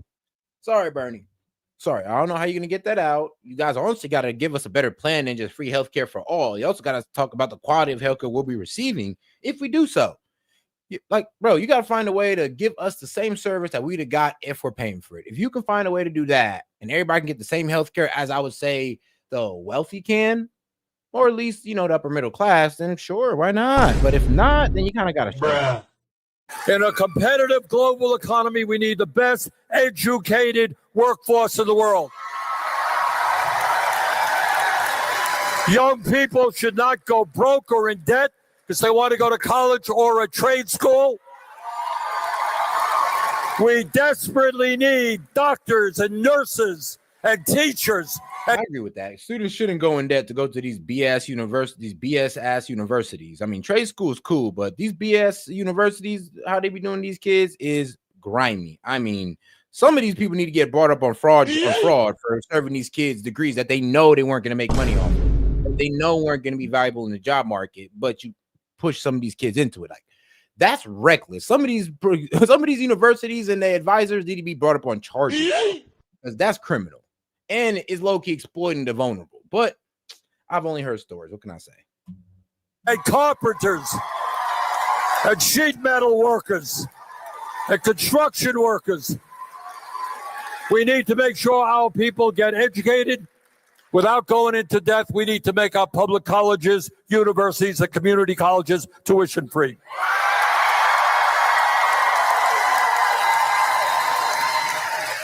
We need to save the planet.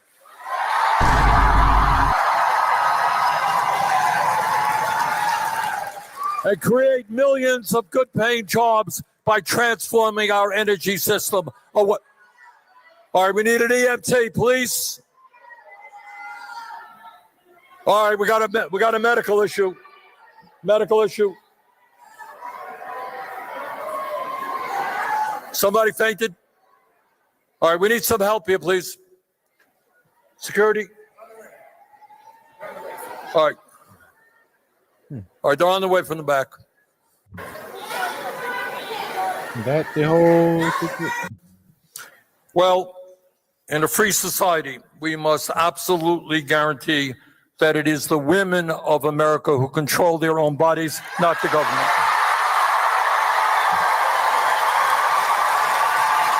I mean, women do control their own bodies. They can do whatever they want. Ain't nobody telling women they can't do whatever with their bodies.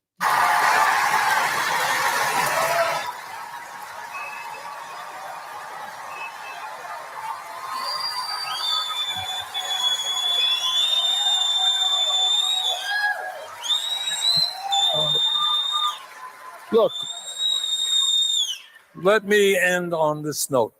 And the note is that this is a very difficult time in the history of our country. It's not the first difficult time that we've had. Remember, We've gone through a civil war. We've gone through slavery. We've gone through workers trying to form unions and get beaten up and killed. We've gone through a depression. We've gone through 1941 being attacked and not knowing how to respond. We've gone through a lot of things. But this is what I believe, the essence of, I think, what we are about. And that is, if we stand together, if we care about each other, if you care about my family and I care about your family,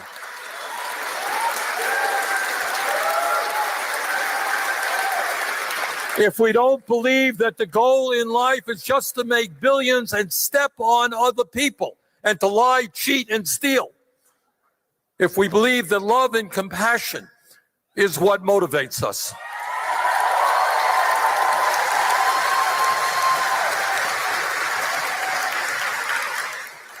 now, if there are some Republicans here, Republicans watching and on the live stream, Republicans did not vote for Donald Trump in order to give tax breaks to billionaires and cut Social Security. Believe me, they didn't.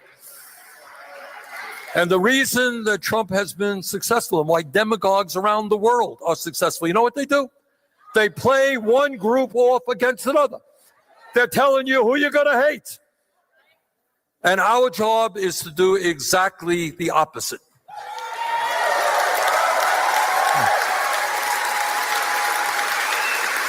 The right wing wants to divide us up based on the color of our skin or where we were born or our religion or our sexual orientation. Yeah. And our job is to come together.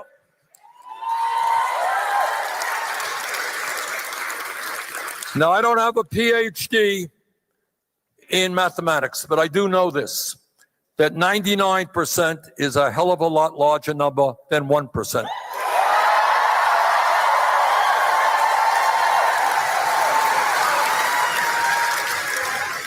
So if we stand together, are strong, are disciplined, are smart, I have every reason to believe, deeply in my heart, that not only will we defeat Trumpism, but we can create the kind of nation that we deserve.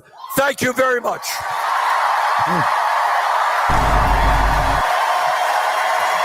All right, now let's go ahead and get to my man. Trump makes special announcement and takes press questions. You know, the guys who say Trump be dodging questions like Bernie. I know, right? And he pretty much takes questions the same day.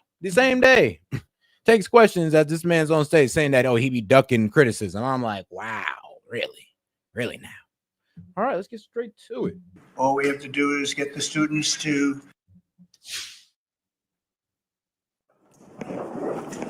Dang, he got Hegseth behind him too. All right, it's gonna be good. Mr. President. We're not ready yet? Yeah. I'm just making up this.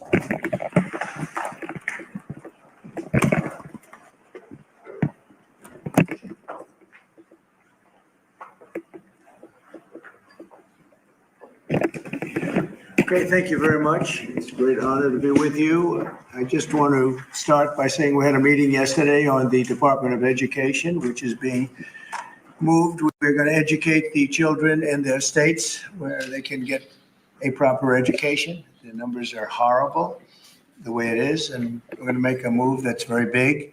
I don't think it's even risky a little bit. I think it's going to be amazing. It should have been done years ago. They've been talking about doing it for many years, but nobody ever got it off. But we did. And there was great excitement and great acceptance of it by almost everybody, including a lot of Democrats, actually. I do want to say that I've decided that the SBA, the Small Business Administration, headed by Kelly Loeffler, is a terrific person, will handle all of the student loan portfolio. We have a portfolio that's very large, lots of loans, tens of thousands of loans. I'm weak. So the person who's running the Small Business Administration is going to be looking over the student loans. Like, yeah, what's going on? You know what? We might actually get that loan forgiveness that Biden may not have given us. I mean, I'm playing that man completely capped. It was unconstitutional, so we most likely won't get it. But But I'll tell you this, though. Hey, at least it's getting put into better hands because these loans out here was getting reckless. Pretty complicated deal. And that's coming out of the Department of Education immediately, and it's going to be headed up by Kelly Loeffler. And what around town, the Department of Education is actually trying to push these loans through onto the people. They're trying to push these loans through onto the people before Trump gets them, over to SBA. I was like, hey, yo, that's wreck. That's wreck. He's like, pay up now before we lose the loan. He's like, damn, okay. SBA and they're all set for it. They're waiting for it, and it'll be serviced much better than it has in the past. It's been a mess. And also, Bobby Kennedy, the Health and Human Services, will be handling special needs and all of the nutrition programs and everything else. Rather complex, but that's going to be headed by and handled by health. Okay, so the health. Okay, so Health and Service Secretary is going to handle all the kids with special needs, and I guess all the, I get maybe school lunches and all that good stuff. Let me make sure I got that right. Be handling special needs and all of the nutrition programs and everything else. Okay. Rather complex, but that's going to be headed by and handled. Hopefully, yeah, man. Look, man, I was in inner city schools, like in my elementary and middle school years as well. Only high school I went to private, but during those years, yeah, trust me, man, they don't feed us well. They feed us a very plain looking box, an all white box. You open the box up and it's like a frozen cookie, a soggy sandwich, and some applesauce, and that's all you get. For the rest of until lunch. Handled by health. Trust me, lunch was processed food most of the time. And Human Services.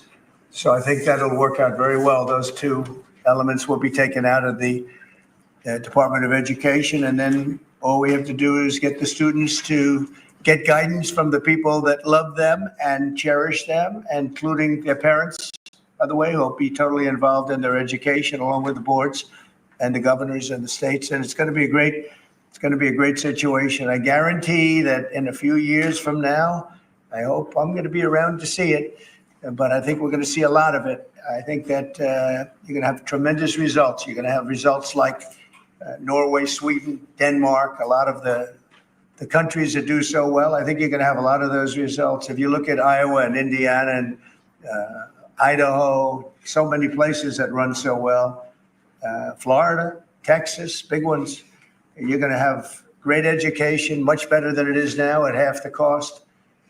And we're not even doing it as a cost item, although you will save probably half, maybe more than that. And you're not going to be at the bottom of the list. You're going to be much higher. And maybe you'll be, I will guarantee some of the states will be at the top of the list. They'll be comparable or better than these number 1, 2, 3, 4, 5 countries, the countries that are in the top 5 positions.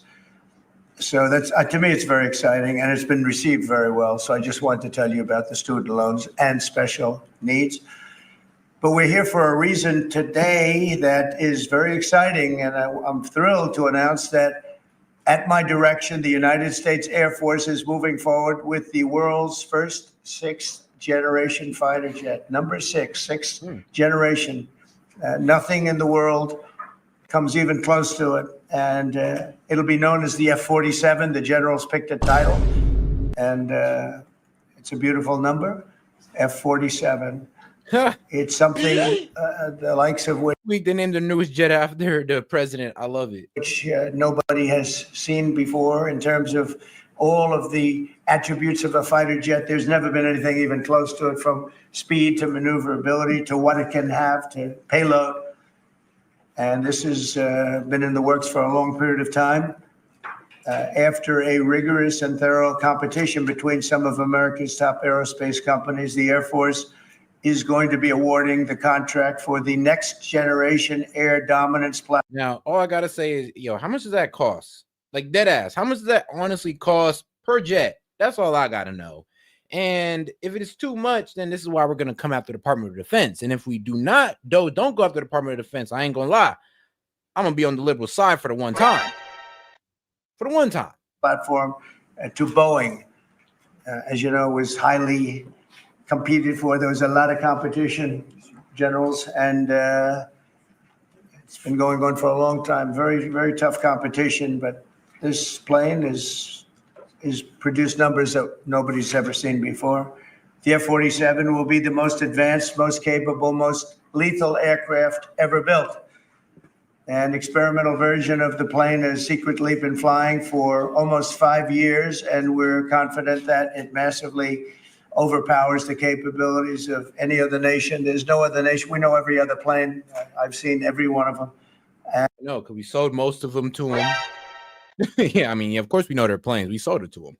Most. And it's not even close. This is a next level.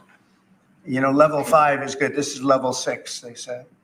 The F-47 is equipped with state-of-the-art stealth technology. It's virtually unseeable and unprecedented power. It's got the most power of any jet of its kind ever made.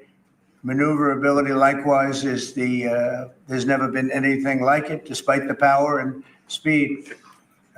Its speed is top. So over 2, which is something that you don't hear very often. America's enemies will never see it coming. Hopefully we won't have to use it for that purpose, but you have to have it. And if it ever happens, they won't know what the hell hit them. A new fleet of these magnificent planes will be built in the air during my administration over the next couple of years. It's ready to go. They've already built much of what has to. So Trump, with a slight threat, this is a slight threat he's saying. He's like, look, man, I'm trying to be anti-war, but I got these new jets here, bro, and they better than everybody's. Best jets in the goddamn world. F around and, well, find out. Yeah, I mean, this is kind of like a threat to our enemies, how I'm seeing this. He's like, yeah, I got a nice new jet, better than anything we've ever sold y'all, better than anything y'all could build up yourselves. F around and find out. To be built in terms of production. Oh, shout out my man. Hey, shout out my man Daniel Welch, man. Appreciate the support, bro. Hey, and that gives us 10, man. Shout out. We're at 10, man. I'm gonna keep it going, man. Keep it going. Including the sheds, will ensure that the USA continues to dominate the skies. We've given an order for a lot. We can't tell you. No, the goal for the political segment has been reached. Appreciate the support, guys. The price, because it would give way to some of the technology and some of the size of the plane, good sized plane. This contract also represents a historic investment in our defense industrial base, helping to keep America at the cutting edge of aerospace and technology. Our allies are calling constantly. They want to buy them also, and certain allies will be selling them, perhaps toned down versions. We like to tone them. Hey, yo. That man, why you saying that out loud, though? He said, oh, yeah, you can get some, just won't be as good as ours. It's like, we're going to turn it down. Ain't gonna be able to go as fast, shoot as fast, move it, like maneuver as quickly. Like, yeah, we ain't going to give you the U.S. version, but sure, we'll give you the sellable one. Wow. I like it. I mean, shit. Why? What you mean? We're trying to be military dominant out here. Why give them the best plane and the best jet in the world? Why? We'll tone it down though and give y'all some, just in case y'all get any funny ideas. Them down about 10%, which probably makes sense because someday maybe they're not our allies, right? But I would like to ask Secretary Hegseth, who's doing a fantastic job. He's really been very inspiring in so many ways. And I must say that before he speaks, we have had record people wanting to join our military in the last 2.5 months, literally since the. Guys, let's make sure to like the video, man. Let's get us to 50 likes. So go ahead and double tap that screen for me or hit the 3 dots up there in the corner. Appreciate the support, guys. I think probably since the election, November 5th, but especially since we came to office and since I announced Pete. He's young, he's smart, he's strong, he loves it, and they love him. But we've had record numbers of people wanting to join our military. Now, if you go back 6 months, it was the exact opposite. You had record numbers of people not wanting to join the military. Now you have record numbers of people wanting to be in our military. And that's a great honor. That shows you we're really on the right track. So, Pete, maybe you say a few words. Sure. Well, Mr. President, this is a big day. This is a big day for our warfighters. This is a big day for our country, a big day in the world. The name of this program is the Next Generation of Air Dominance. And Mr. President, because of your leadership, your clarity, America is going to have generations in the future of air dominance because of this 6th generation fighter. We've had the F-15, we have had the F-16, the F-18, the F-22, the F-35. Now we have the F-47, which sends a very direct, clear message to our allies that we're not going anywhere, and to our enemies that we will be able to project power around the globe unimpeded for generations to come. Mr. President, this unimpeded. He's like, yeah, I mean, we're still top dog. America, baby, America. This is an America flex moment, okay, guys? So, hey, for my patriots out there, American flags in the chat. This is a gift to my kids and your kids, to my grandkids and your grandkids. This is a historic investment in the American military, in the American industrial base, in American industry that will help revive the warrior ethos inside our military, which we're doing, rebuild our military, which the previous administration did not do, by the way, Mr. President. They paused this program and were prepared to potentially scrap it. We know this is cheaper, longer range, and more stealthy. President Trump said we're reviving it and we're doing it. And then we are also going to reestablish deterrence. Under the previous administration, we looked like fools. Not anymore. President Trump has reestablished American leadership. The F-47 is part of it. And Mr. President, thank you for having the courage to do it and leading the way for all our warfighters. Thank you very much, Pete. One of the things I going to be releasing our own damn rifle. I mean, hey, y'all gonna really go crazy. Shout out to the gun enthusiasts. I will say, but the generals are going to speak in just a couple of seconds. But this plane flies with drones. It flies with many, many drones, as many as you want, and it's a technology that's new, but it doesn't fly by itself. It flies with many drones, as many as we want, and that's something that no other plane can do. So I'd like to introduce, if I might, Air Force Chief of Staff General David Alvin, and also General Dale White, two incredible people that I've known over the years, but I got to know really well over the last few months. And would you say a few words, please, General? Thank you very much, Mr. President. Mr. President, Mr. Secretary, thank you so much for your... Hey, one thing I appreciate about this, no transgender generals. Unwavering commitment to our military. I will say this is a big day. This is a big day for our United States Air Force as well. Happy. You know, air dominance is not a birthright, but it's become synonymous with American air power. But air dominance needs to be earned every single day. And since the earliest days of aerial warfare, brave American airmen have jumped into their machines, taken to the air, and they've cleared the skies.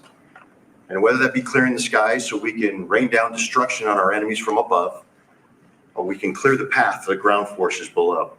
That's been our commitment to the fight, and that's really been our promise to America. And with this F-47 as the crown jewel in the next generation air dominance family of systems, we're going to be able to keep that promise well into the future. I also want to thank everyone from industry and with the government, our engineers who have worked tirelessly on this program to bring it where we are right now today. This shows that American talent, American skill, and American determination are second to none, because this platform is second to none. So we believe that this provides more lethality, it provides more capability, more modernized capability in a way that is built to adapt. This, along with our collaborative combat aircraft the President talked about with drones, this is allowing us to look into the future and unlock the magic that is human-machine teaming. And as we do that, we're going to write the next generation of modern aerial warfare with this. This enables us to do this. The manner in which we put this program together puts more control in the hands of the government, so we can update and adapt at the speed of relevance, at the speed of technology, not at the speed of bureaucracy. This is more Air Force. This is more options for the President. We say as our mission in the United States Air Force is to fly, fight, and win air power anytime, anywhere. If you want to go anywhere, you have to have a platform that gets you anywhere. This provides the President options from the very one end, which is a quick response, and then we can get right back into fighting stance without having to deploy troops that are going to take maybe months and cost more lives. We can be back in fighting stance, and maybe we restore that deterrence. all the way to decisive victory as part of a joint force that is most lethal and capable military ever known in history. That's what we provide now, and this allows us to provide it into the future. It's more deterrence, more capability. It's what peace through strength looks like into the future, Mr. President. And so we're very proud to do that. And all we can say is, on behalf of the United States Air Force, let's deliver. Okay. Very much. Thank you, I Chairman. mean, I Would love you to like to hear say it. something? That's right. I'll just double down what the chief said. He knows what to do. It's a generational He knows leap. who the boss And is. Look that's at exactly that. right. Air superiority is what it's all about, and this is what we'll deliver. That's great. Thank you very much. Great job. We've worked together long and hard on this, and this was a big secret. In fact, we don't show too much of the plane for that reason. See what we show? You see how beautiful that is, but that's just a very small part of it. Sure. I wasn't surprised. I was wondering how much are you going to show if they came in with that? You see a wheel in the front? That's about it. Any questions? Mr. President President, Trump, Peter? is 80,000 pages of documents is a lot to sift through. Yeah. Can you just tell us who killed Kennedy? Well, I would. I wish it was just that plainly simple. I'm like, not just who killed Kennedy is like, I mean, what organization? I mean, what group of people killed Kennedy? What sect killed Kennedy? What sect in our CIA killed Kennedy? That's the real question. It's really, you can't really pinpoint it on one person at this point. And due to them files, man, I mean, it's pointing towards certain people, certain groups, certain intelligence agencies that don't operate in America. Was given the task of releasing that because many presidents have gone through it and they haven't released. And I said, release. We even released Social Security numbers. I didn't want anything deleted. They said, sir, what about Social Security? People long gone, but they're long gone. So I can't imagine. But I said, if you don't delete it, if you do delete it, we have people are going to say, why did you delete it? There's something in there. So we gave Social Security, we gave everything. And the rest is for you to look at, Peter. You're going to see whether or not you see anything. But we've given it. We're doing it with Dr. Martin Luther King, too. They're preparing all of that. They're going to release everything. And whoever else they want. I mean, we have nothing. We really have nothing to hide. We shouldn't have. When a lot of time goes by. But with the Kennedy files in particular, they were going crazy on them. I don't think there's anything that's earth-shattering, but you'll have to make that determination. In those, it's 80,000. It's actually 88,000, and we have some additional things, as you know, come out today. And for that, you can go to the offices and you can see whatever you want to see. Everything is out there, totally open. The additional stuff is available later on today. You go over to the offices and you can have it immediately, and you'll make a determination. And on something else, these Tren de Aragua guys, because of your executive order, they are designated as foreign terrorists. Yeah. Yep. If ISIS or Al-Qaeda foreign terrorists were operating here in the United Wow, and that's kind of the one reason why he's able to honestly deport these immigrants with impunity. Low key is without the whole due process in a way, even though they are getting through court. But yeah, he's able to not get these guys out of here through executive order alone. United States, cops would probably be. I forgot what was the bill or the act. There was something that was signed in. I think it was in 1776, 1778 that allows the president under war times, which, I mean, if he designate them a terrorist organization, he can pretty much say we're going to war with these guys. Yeah, he can deport them with impunity. I mean, nobody can stop him from doing this under war times under this act. I know Castro brought it up, but damn it, I forgot. Shooting first and asking questions later. And so what is the difference between terrorists, between somebody like an ISIS or an Al-Qaeda operative versus a MS-13 or Tren de Aragua? Well, these are people that focus on destroying people in their homes. They're not as international in that sense. They're a group of thugs. They come from Venezuela. They come from the prisons of Venezuela. They're very, very dangerous people, but they didn't look so dangerous when the guards took care of the situation from El Salvador. And I want to thank the president. He's a friend of mine. He's done a great job. Yeah, I know. But I just can't imagine that the Democrats are taking this issue where they want to have them back. So now they have men playing in women's sports. They have transgender for everyone. They have open borders. They have all of their crazy policies that are, I think, 95-5, not 90-10, okay? And their new policy is, let's bring Nicaragua back into our country. Let's bring the worst. These are the worst gang members there are. They looked amazingly frail, though. By the way they were handled, it's very amazing. You know, they weren't when they were in Colorado cutting the fingers off a man because he made a phone call to the police. They seemed a lot tougher then than they did when they were having their head shaved and they were in shackles. They're tough people. They're bad people. We don't want them in our country. We can't let a judge say that he wants him. You know, he didn't run for president. He didn't get much more than 80 million votes. And we just can't let that happen. It'd be so bad for our country. I won on the basis of getting criminals out of our country that were let in. It was called unforced error. They were let in by Biden, incompetently let in, and let in by the millions, actually. 21 million people. I believe it's 21 million. And that's not even including the gotaways, but these are rough people. We want them out of our country. And they left that part of the story out where they're out here cutting people's fingers off. Like, they left that part out. I won the election based Like, You what? at least partly on that. And that's a big part, yeah. Mr. President, there's something. Mr. President, there's several I don't know if you saw this. Tim Walz is now saying about Trump supporters, and forgive me, I'm just reading a quote from Tim Walz.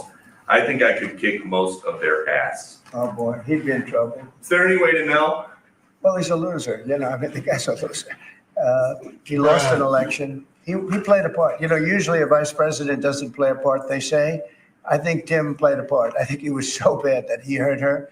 But she hurt herself, and Joe hurt them both. They didn't have a great group, but I would probably put him at the bottom of the group. Have you heard that Biden wants to get back involved for Democratic politicians, fundraising and campaigning against your policies? I hope so. I hope so. Mr. President, there are several families. Mr. President, there are families Who from some of the are you people. with? Abuela Nación Esther from Argentina. There are families from some of the people that were on those flights to El Salvador that claim that they're not criminals, they're not members of Agua, of MS-13.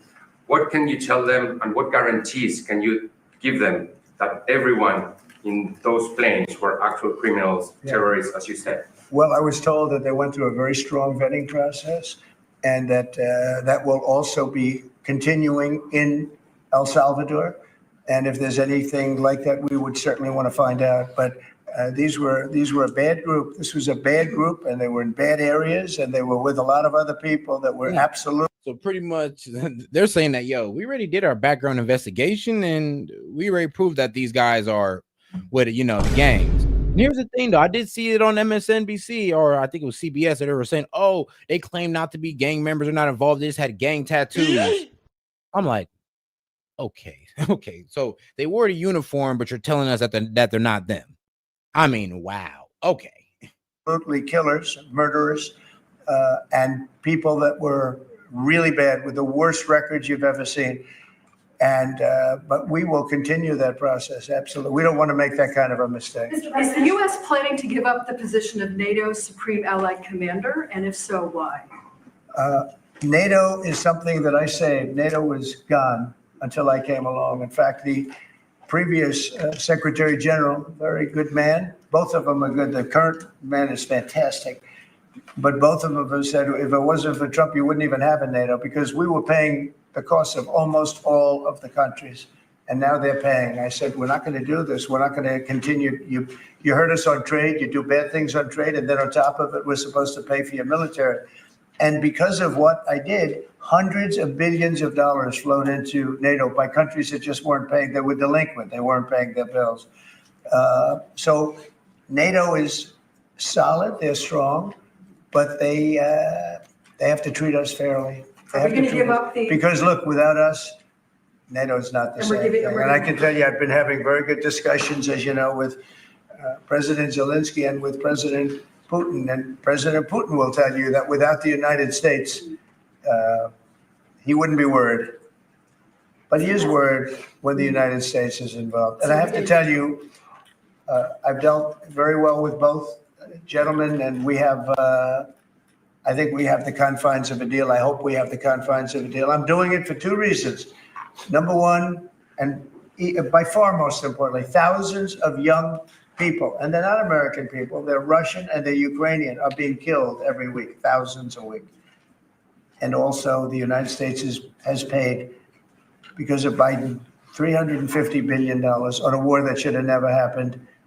If we had a competent president and this sitting right here, that war would have never happened. It would have absolutely never happened with me. And it didn't happen. For 4 years, it didn't happen. Mr. President, do you think you have the authority, the power to round up people, deport them, and then you're under no obligation to a court to show the evidence against them? Well, that's what the law says. And that's what our country needs, because we were, unfortunately, they allowed millions of people to come into our country, totally unvetted, totally unchecked. So you ought to ask, did he have the authority to allow millions of people? Did Biden have the authority to do something that's unthinkable?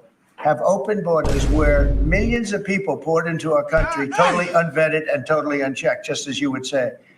And many of those people were criminals. Many of them were from jails and prisons and mental institutions and gang members and drug dealers and very dangerous people. Many were murderers. We have 11,088 that we know of murders they murdered.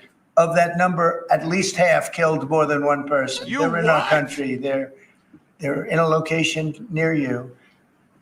Biden allowed that to happen to our country. And there's people that really ran the country. And the person that operated the auto pen, I think we ought to find out who that was. We can find out who that was, because he's like, yeah, so many people got pardoned. Yeah, that gotta go. Like, what? Like, what? The January 6th commission? January 6th committee? Yeah, no. They gotta get brought up on charges. Fauci, charges. Like, Biden family, Hunter Biden, charges. Yeah, we need them. But hey, they stand. I ain't really too hard pressed on them. I ain't really too hard pressed on a witch hunt here. But I mean, fair is fair here. Fair is fair. Y'all went after my man Trump and his whole family, and he didn't even pardon them. He didn't even pardon them when his advisory told him that he should. But he said, "No, I'm not going to do it just off the look of it." But look at Biden. You ain't got nothing to say. Because I guess that was the real president. So when you ask me if we have the authority, did Biden have the authority to allow millions of people to come into our country? Many of these people, hardened criminals at the top of the line who have caused tremendous damage in our country. You see them in New York City fighting with our police. I mean, literally having fist fights in the street with our police. These are tough, hard criminals. The crazy thing about the auto pen thing is that, I'm gonna be real with you, you can't use it from anywhere. It can be used, I guess, off the beach or something. But the thing is about the auto pens, they're saying that there was no way Biden was operating the pen at that time. Yes, they're saying that there was no way Biden was operating the pen at that time, and they can prove it.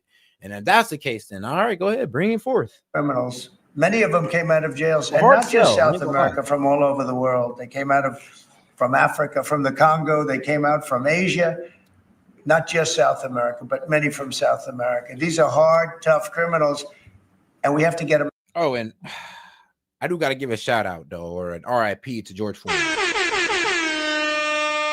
Shout out George Foreman, boxing legend, man. Can I get a moment of silence?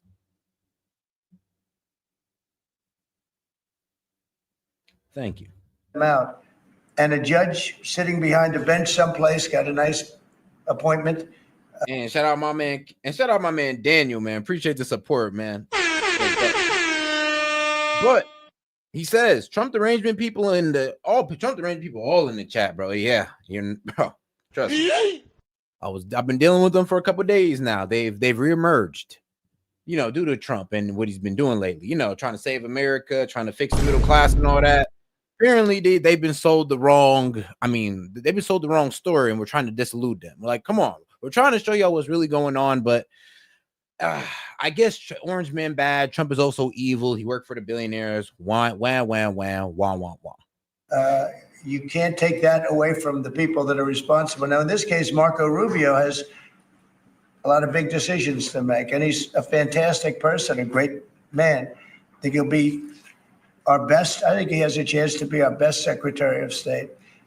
He's been doing incredibly. He works so hard. He's gone to so many different countries already, and he's got the authority to get bad people out of our country.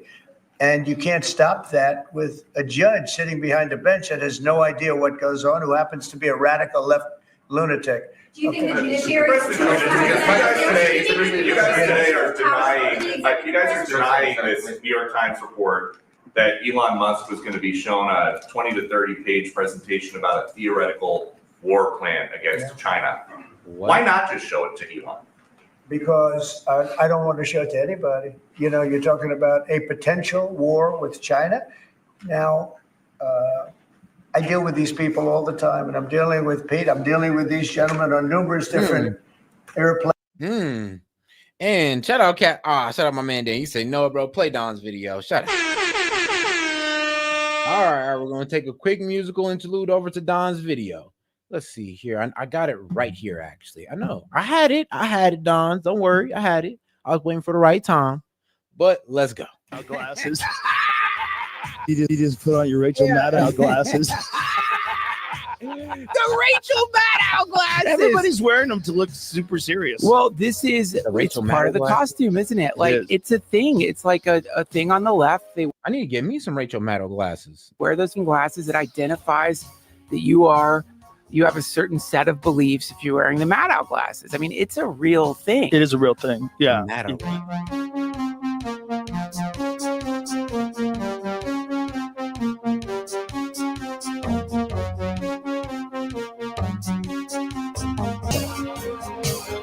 I feel like I need to go into Family Dollar right now and find me the most liberal pair of glasses I could find, like the most Karen set of glasses. Like, I gotta go full on liberal if I'm gonna do this.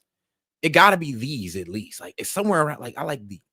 Jump in the town when your logical fight face. I can't believe it. You must be racist, sexist, renegade.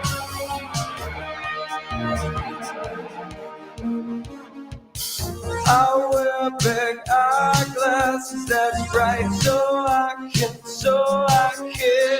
pretend I am a VIP.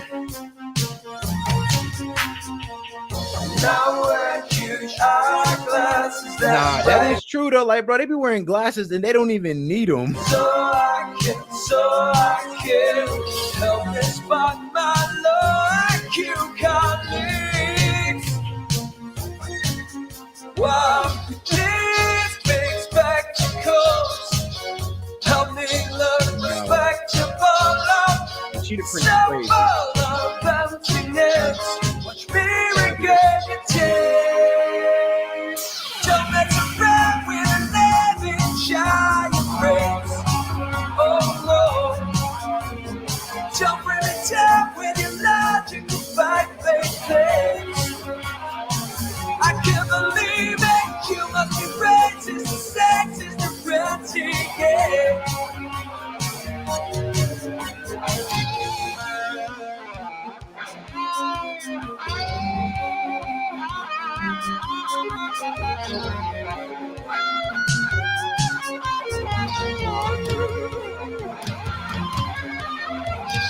I will bet that's right. I will bet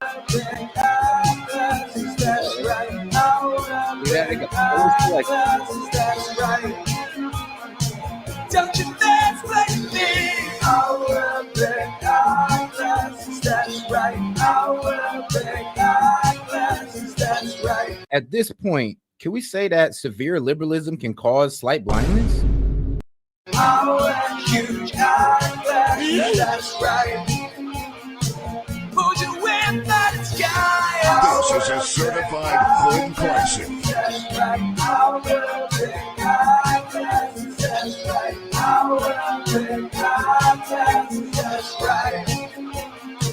Don't you mansplain me? Okay. And okay, there we go. Man, shout out Don's. I ain't gonna. That was actually pretty deep. That was funny. That was funny. Great video. I know that definitely got the lids a bit heated, but hey, man. We do not care. All right, let's go. Plane purchases, and I think they're all going to be great. But I don't want other people seeing, anybody seeing potential war with China. We don't want to have a potential war with China, but I can tell you if we did, we're very well equipped to handle it. But I don't want to show that to anybody. But certainly you wouldn't show it to a businessman who is helping us so much. He's a great patriot. He's paying a big price for helping us cut costs, and he's doing a great job. He's finding tremendous waste, fraud, and abuse. But I certainly wouldn't want, Elon has businesses in China, and he would be susceptible perhaps to that. But it was such a fake story. The New York Times is just as fake as CNN and MSDNC. And anybody read that story, people laughed at that story. Who would do such a thing? And the first thing I did is I called Susie and I called Pete. I said, is there any truth to that? And they said, it's ridiculous. No, he's over there to talk about costs. You might want to address that, Pete. But Elon was over there today. We sort of New York Times framed it as if we was letting Elon in on a Chinese war strategy or a trade war or maybe an actual war with China. And this is what you're telling me, that they try to frame it as if we're letting Elon in on pretty much top secret government strategy, letting them in on these war council meetings. That's what y'all try to frame it as, when really he was just there to talk about, hey, yo, so time to turn that financial statement, man. It's Doge, man. What can I say? No department is safe from Doge. So go ahead and hand him those financial papers. I'm pretty sure Hegseth was like, here you go, my dog. To address costs. Doge, thing called Doge, which you've heard about. That's exactly right, Mr. President. You pointed out it was a fake story. We pointed out it was meant to sort of undermine whatever relationship the Pentagon has with Elon Musk. Elon Musk is a patriot. Elon Musk is an innovator. Elon Musk provides a lot of capabilities our government and our military rely on, and I'm grateful for that. We welcomed him today to the Pentagon to talk about Doge, to talk about efficiencies, to talk about innovations. It was a great informal conversation. The rest of that reporting was fake. There was no war plans. There was no Chinese war plans. There was no secret plans. That's not what we were doing at the Pentagon. I might add that I think Elon, if they ever wanted to do that, I think Elon wouldn't do it. I think he wouldn't do it. He wouldn't want to put himself in that position. But if you read what's out of the New York Times, it's such a dishonest newspaper. It's such garbage. It's, it used to be called all the news that's fit to print. Well, it's all the news that's not fit to print. They have fake sources, or they don't have sources. I think they make most of it up. But this was a made-up story by the New York Times. I call it the failing. It's a failing newspaper. It's failing. And they shouldn't do that. They really are the enemy of the people. And We do need honest journalism in this. We've made such big strides over the last 2 months, but we just need honest journalism, and we don't have it. When you have a CNN, you have to watch these people every once in a while just to see where they're coming from, and it's so dishonest. MSNBC is, I think, probably worse, and they're both doing horribly in the ratings. I think they're going to be turned off. I don't think they're not doing any ratings. You're doing well in the ratings. Thank you. I understand that your trade rep is meeting their Chinese counterpart next week. Yes. Is there anything that they can do to stop April 2nd or to roll back the tariffs that you put on China already? Well, we can talk, but basically, I call April 2nd. I would have made it April 1st, but I didn't want to be April Fool's Day because then nobody would believe what I said, and they do believe me. April 2nd is going to be Liberation Day for America. We've been ripped off by every country in the world, friend and foe. Man, we've been ripped off on trade. Well, we've been ripped. So-called friend. I mean, Canada. Oh, we're your friends, but we, low-key tariff your ass out the ass. I mean, we low-key tariff every product you got. Well, not every product, but y'all know what I mean. 250% on dairy products. Well, not 250, but about 200% on dairy products. Y'all our friend. I mean, come on now. Kind of sounds like if you was our friend, you'd have kind of lifted that tariff off, and we can just get fair trade between the both of us. If you were our friend, Canada, if you were our friend, it's not too late. It's not too late to act friendly. Ripped off on military. We protect people, and they don't do anything for us. It's just so unfair for years and years. And now some of that money is going to be coming back to us in the form of tariffs. Tens of billions. It's going to be numbers like nobody's ever seen. So NVIDIA announced today, you saw that, hundreds of billions of dollars of investment. The biggest chip maker in the world announced hundreds of billions of dollars of investment, hundreds of billions, not millions, but billions. They're all coming here. Apple just announced $500 billion worth. They're going to build plants here. You know, they built their plants in China. They're going to build them here. And they're starting immediately. Yeah, for lowering corporate tax and making it easier for them to operate in our economy and manufacture in our economy. Yeah, they'll come here. That's literally was the plan. It's kind of crazy. Do y'all know that Trump has been talking to these people to get them to invest millions of dollars or billions of dollars in here? Why don't y'all talk about that? Oh, don't say it's fake, because he's actually recorded or actually had whole press meetings with these people, with these CEOs. So why don't y'all talk about that? I wonder. We have, because I ain't seen not one liberal ever bring up the fact that Trump has brought all these businesses back to America. Well, NVIDIA is kind of new. We have investment, the likes of which this country has never seen, already announced. And they all want to have news conferences. I don't have enough time to have that many news conferences, but I would say so far at least $4 trillion. $4 trillion is coming in. Car companies, very importantly, a lot of the car companies that we're going to build in Mexico or Canada are now building here, because I don't want cars from Canada. I don't want cars from Mexico.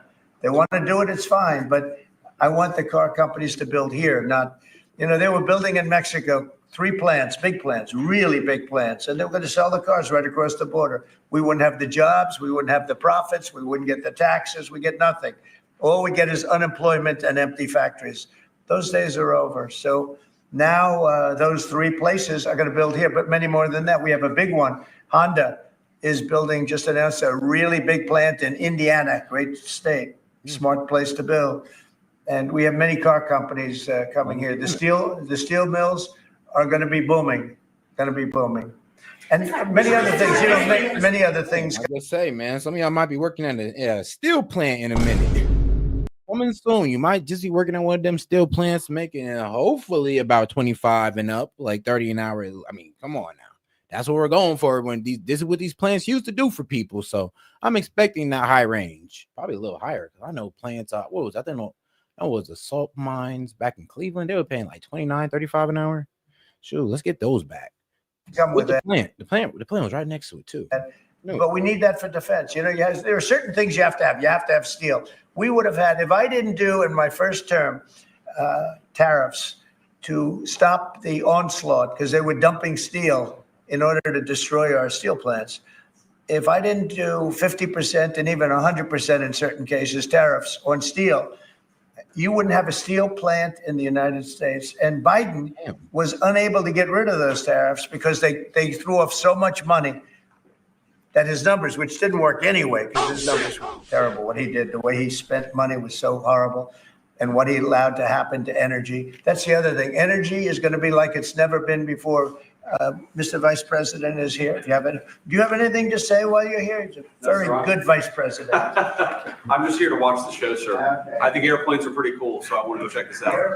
It is cool. Mr. President, oh, it is. Like, come on, no, the fighter jets. I mean, those are pretty cool. Let's be real. Come on, the fighter jets are cool. Well, I'll be speaking to President Xi. I have a great relationship with him. We're going to have a very good relationship, but we have a $1 trillion deficit because of Biden with President Xi. More than that. I mean, I've heard $1.2 trillion. We have a deficit. And I've explained that to President Xi. We also have a problem where he's allowing fentanyl to be sent into Mexico and then cross the border, and, you know. And shout out my man Daniel Welch. He said, do people forget that since Trump was impeached his first term, he could run for a third? I don't think he will, but he could. Wait, was he impeached? I thought that failed. Oh, let me see. Killing. Really? I think the number is much higher than the 125, 115 that I think it's closer to 300,000 people a year. And so that's a problem. But they have a tremendous surplus against the United States, so we don't want that. Mr. President, why do a number of ministries have come to you asking for exemptions on tariffs? Is that something that is under consideration by you? I mean, you're right. You're right. Impeach 1 week before his term expired is reckless as hell. I did not know that part. Yo, the second impeachment of Trump. Yeah, they tried it. Yeah, they were trying. They finally got it off. Well, people are coming to me and talking about tariffs, and a lot of people are asking me if they could have exceptions. And once you do that for one, you have to do that for all. So, I mean, generally, I did something interestingly during 2 weeks ago. I gave the American car companies a break because it would have been unfair if I didn't. And everybody said, oh, he changed his mind on tariffs. I didn't change my mind. I helped our, sort of big three, big four. I helped some of the American companies. And instead of taking it properly, they said, oh, he changed it. I don't change. But the word flexibility is an important word. Sometimes there's flexibility. So there'll be flexibility. But basically, it's reciprocal. So that if China is charging us 50% or 30% or 20%, and I don't mean China, I mean anybody, any country, Canada. Nobody knows that Canada is charging our dairy farmers. They have 270% tariffs. Nobody knows that. Yep. Nobody knows that. I've heard the lowest 50. Bro, Trump brought it up to 270, but I've heard the lowest about 200% tariffs, which is crazy. On our dairy product. But like I said, they want to go on the fact that, oh, we were friends. What do you mean? Like, how can you do this to us? Like, really, bro? Really? You want to act like we don't know about these tariffs? Like, come on now. They have up to 400%. And the border, and y'all little border problem, however slight it is in comparison to the southern border, is still one of the reasons why these tariffs need to be invoked on you. That they have a couple of tariffs at 400%. Nobody knows that. Nobody talks about that. And remember, with Canada, we don't need their cars. We don't need their lumber. We don't need their energy. We don't need anything from Canada. And yet it costs us $200 billion a year in subsidy to keep Canada afloat. So when I say they should be a state, I mean that. I really mean that because. Damn, he says I mean that because it's like, yo, we literally give you guys business that we could put back into our own economy, that we could just get from ourselves. Like lumber, well, yeah, we can get our lumber workers working back again and bring some of those billions back. Like the billions that we give to y'all in business, we could take back. And then if that destroys your economy, then be honest, you should just go ahead and be part of us and be part of our tax revenue system. Like at that point, or just be part of our over-resource system and just help America get to greatness. Come on, man, y'all be one of us. We unite America and we just reach greatness together. It could be a great thing. The great state of Canada, right? I know, y'all ain't going. We can't be expected to carry a country that is right next to us on our border. It would be a great state. It would be a cherished state. The taxes for Canadian citizens would go down in less than half. They don't spend money on military because they think we're going to protect them. There are many things that they do, like icebreakers. They want us to provide icebreakers for them. Oh, that's wonderful. So the Canada, they're very tough traders too. I want to just tell you, of all the people, they're tough traders. They trade very tough. And, the expression I use is some people don't have the cards. I used that expression about a week and a half ago, right? Somebody was negotiating who didn't have the cards, who's now, I think, saying that he wants to do it. And I think we're going to have a big deal on that very special something. We got to make a deal on that. But Canada has been a very nasty negotiator against the United States, took advantage of the United States for a long time. But nobody knows that they were getting 270% tariffs on dairy products. Yeah, nobody knew that, but everybody wanted to just, oh, poor Canada, how can we do this and all that good stuff. Them, they're scaring us into saying that, oh, we're going to, this and that's going to go up when Trump's going like, no, it's not, because we got just as much. We got it here. We got lumber here. We got maple syrup here. It's like, that's the reason why they're taxing our products crazy, because we got what they got, and they don't want our products to prosper in their economy. So why should we let their products prosper in ours? Is that too hard to understand? Like, it feels pretty easy. Like, what are y'all? Like, what are y'all secretly like working for Canada or something? You say this and all of the talk about Canada becoming the 51st state. You're concerned that if they became the 51st state, they would be a very, very blue state, very, very big and very, very blue. No, there might be, but. It would, you have that artificial line that goes, that straight artificial, that looked like it was drawn by a ruler. Somebody with I don't mean a ruler like a king, I mean like a ruler, this way. And it's just an artificial line that was drawn in the sand or in the ice. And can I tell you, Peter, just You add that to this country, what a beautiful landmass, the most beautiful landmass anywhere in the world. And it was just cut off for whatever reason. It would be great. Now, is it liberal? Maybe, but a conservative until I got involved, because I don't care who wins up there. I frankly probably would do better with the liberal than the conservative, if you want to know the truth. But just a little while ago, before I got involved and totally changed the election, which I don't care about, probably it's to our advantage, actually. But the conservative was leading against, I call him Governor Trudeau. The conservative was leading by 35 points. So, so I don't know about that. I think Canada is a place like a lot of other places. If you have a good candidate, the candidate's going to win. And the two astronauts. Nice, shut up here. Now, I do have a video getting into Canada's politics and kind of exposing what's been going on in their politics. Don't worry. Well, we're going to break that down. Shout out my man PBD. That you just helped save from space. They didn't get any overtime pay for all that extra time. They got $5 a day per diem for 286 days. That is $1,430 in extra pay. Is there anything the administration can do to get them, to make them whole? Well, nobody's ever mentioned this to me. If I have to, I'll pay it out of my own pocket. Okay, I'll get it for you. I'll take care of that. I like that. I think I'll pay it right out of my. Is that all? That's not a lot for what they had to go through. And I want to thank. Hey, my man said, "What you mean, bro? I got it for him." He's like, "Bro, they was up in space trying to do stuff for us Americans. We got them down. And you're telling me there are people ain't even trying to pay them, trying to go $5 a day, but you left these people up in space where their body was deteriorating, where the bone density was low-key like withering away, and you only want to give them $5 a day? Shout out Trump. Bro.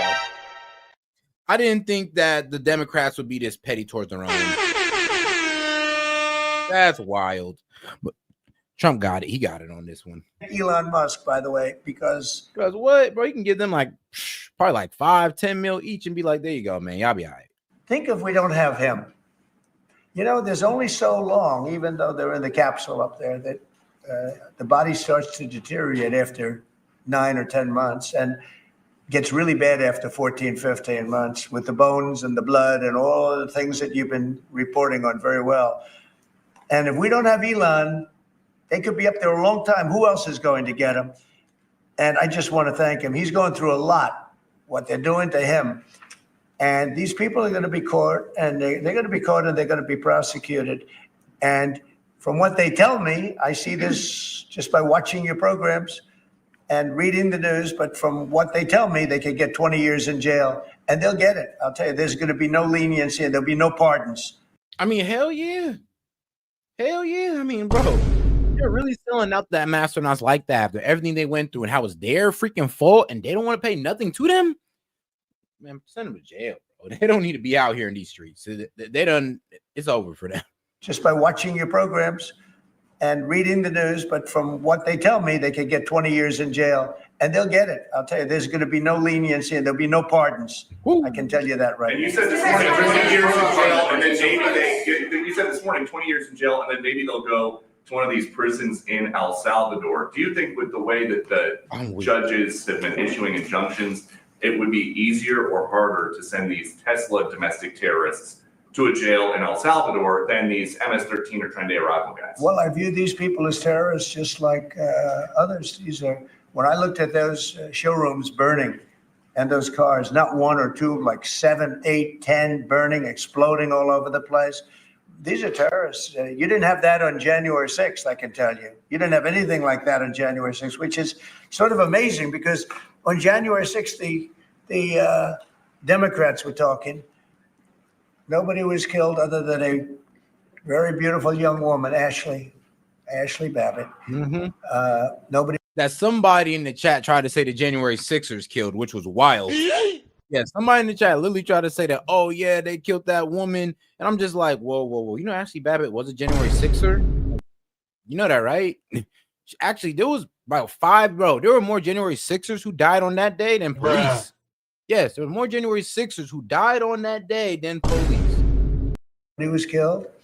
And you look at what's going on now with these terrorists. These are terrorists, and that's an organized event. You know, take a look at their signs. Take a look. They're all made by the same sign company. A nice, expensive job. Now, these are the people that finance it are, in my opinion, in just as big a trouble as the people that are setting the match and setting the fires. So we'll see. It's under very. Make sure to like the video, guys. So go ahead and double tap that screen for me. Let's get the likes up, or the 3 dots up there in the corner. And if you have any comments, disagreements, or jokes, go ahead and send it in $2 and up. Go ahead and read it out loud and post to the top of the chat, man. Help us get to help us get 7 more, and we'll go ahead and get to that 20. Appreciate the support, guys. Serious investigation by the FBI and by the Justice Department. These people are terrorists. And I'll go ahead and we'll go ahead and get into conspiracy hour. Okay. Yeah, go ahead behind you, please. Mr. President, what do you say to American military families who are seeing Elon Musk at the Pentagon today, are hearing about Defense Department cuts, and their thoughts are immediately going to the safety of their loved ones who are currently employed? Well, we're making our country strong. And when they see a thing like that and they hear that story about Elon and China, what they should do is realize that the New York Times is a corrupt institution, because I think they're the ones. They knew that story wasn't true. Nobody believed that story. People that, when I first called, they laughed when they heard the story. Nobody believed it, that the Pentagon was giving him a briefing on what war with China would look like, and he has business. No, they made that up because it's a good story to make up. They're very dishonest people. I have it with the Times, and you'll see more and more of it. To me, it's a very dishonest organization. But a story like that is made up. It's total fiction. And I just wanted to make sure. I called up Chief of Staff and I called up Pete. You're done. And I said, is there any truth to that? Absolutely not. He's there for Doge, not there for China. And if you ever mention China, I think he'd walk out of the room. He wouldn't take it anyway. So it's just a made up story. Hopefully that doesn't make it through. Nobody's taking better care of the military. One of the things that I know that Pete's doing is he's talking about a lot of the civilian staff, and we're going to get them other jobs. You know, we're going to have a lot. Hey, sis, where have you lost your humanity to say something that like effed up? Like, hey, yo, I hope some of y'all didn't see that, because that was downright disrespectful, and that's coming from the left. That came from the left. Remember that. A lot of jobs in this country, but we don't want to have wasteful jobs. We want to have meaningful jobs. And those were wasteful jobs. Those are jobs that not only military, but jobs where people don't show up. You take a look at Department of Education. I've never seen so many buildings with the names on it. You go past one after another Department of Education, and they're empty. The people don't show up. You know why? Because they have other jobs, because they're playing golf, or they're playing something. They're doing something. And we have a lot of great people, but we have to move that back to the States. We're going to make our country strong, and we're going to get people much better jobs, because we have companies moving into our country, the likes of which we've never seen before. Nothing like this has happened. Bro, into the financial sector, into the, AI, tech sector, all that crazy stuff is getting brought back to here by the billions. So they're bringing jobs, they're bringing their factories, offices, plants. All that good stuff is getting brought right to here. This is what they're doing by investing in America, because when they invest in here, we get those investments. And by those investments, I mean, we get the government gets the tax revenue, but we get the jobs. So, hey, fair is fair. And if we're operating how Trump say we're trying to operate, hey, no tax on overtime is going to look real nice on that check. And we shouldn't be doing no taxes at all through the tariffs. Shout out. It's time to go ahead and protect, our local economy. And it's automatic. Because nobody judges other countries when they protect theirs. I mean, India, they protect the hell out of their local economy. India don't need no damn body, and they prove it through their tariffs. China don't need no damn body, and they prove it through their tariffs. Let us be the same, because we got the same power that they do. Actually, we got more. America. They don't want to pay the tariffs. How do you avoid paying the tariffs? You build your plant in the United States, and it's a beautiful thing to see. I see it. So far, I would say $4 trillion. Nobody's ever heard of them. No country's ever heard of numbers like that. $4 trillion, and those are the best ones. the biggest, best chip maker in the world. I'm not a fan of the CHIP Act, where you give billions of dollars away to companies that don't need it, and it won't bring them here. I'm giving nothing away. All they're doing is coming here. They're building because they want to avoid. Remember this on the tariffs, too, because that's going to be, Liberation Day, April 2nd. It's reciprocal.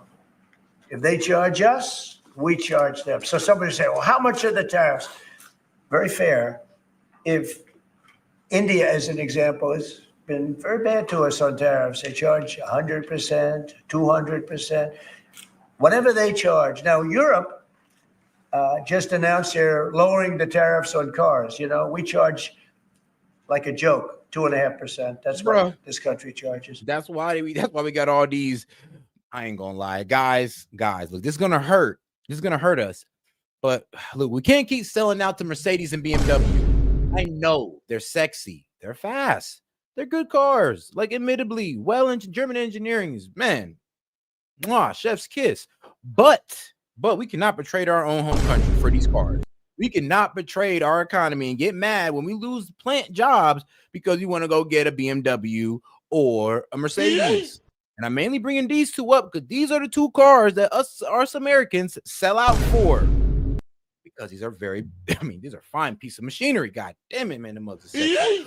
But we got to lean away from it. Europe just announced that they're reducing their tariffs on cars to 2.5%. It's nice. But they also have non-monetary tariffs where they make it impossible. Shit, get a Camaro. Get a nice Chevy, a Dodge, Lincoln, Buick, Cadillac. There's other ways you can go. We have plenty of great cars, great cars that matches BMW and Mercedes. It's just, I ain't gonna lie. Maybe it's just the media that's kind of and put this in our head to kind of go with these foreign, products. Possible for the cars to get in even without the dollars on them and the dollar signs. It's called a non-monetary tariff. A very toxic ideology, and I believe in my community, the Black community, is, man, I don't want it if it ain't foreign, baby. That's very toxic to our economy. But like, come on, guys, we gotta lose that. We gotta lose that ideology. Like, I don't want it if it's foreign. Ain't good if it ain't foreign. No, you gotta stop that. Where they put on controls where no matter what happens, because they don't want cars, they don't want the American car in their market, and yet they send us millions of cars. They send us big agriculture. They don't want our agriculture. They don't want anything from us. European Union's very tough, but now it's fair. So whatever they do to us, we do to them. Mr. President, as Russia continues to attack Ukraine, are you planning to impose any sort of Well, sanctions? they're fighting against each other. I think we're going to have, we have a ceasefire on a lot of areas, and so far that's all held very well. And getting that ceasefire, they had a lot of guns pointing at each other. You had some soldiers, unfortunately, surrounded by other soldiers, and they are going to be, I believe we're going to pretty soon have a full ceasefire, and then we're going to have a contract. And the contract's being negotiated. That's actually a fair argument. I mean, so Jack pretty much hit us with the, if it worked, then the deficit would have went down. And my rebuttal to that is, well, if we were using them correctly and we was reciprocating them and we was protecting our economy with them, then yes, the trade deficit would have went down. If we'd have pretty much, because think about what he said, 2% on America, 2% on European cars, but we know the tariff on our cars is unreasonable. It's crazy. It's crazy. There's a reason why you don't see much American cars being driven in Europe, because the tariffs on our cars are crazy. Like, bro, the American car is so unappetizing to buy, like, they don't do it. They don't deal with it.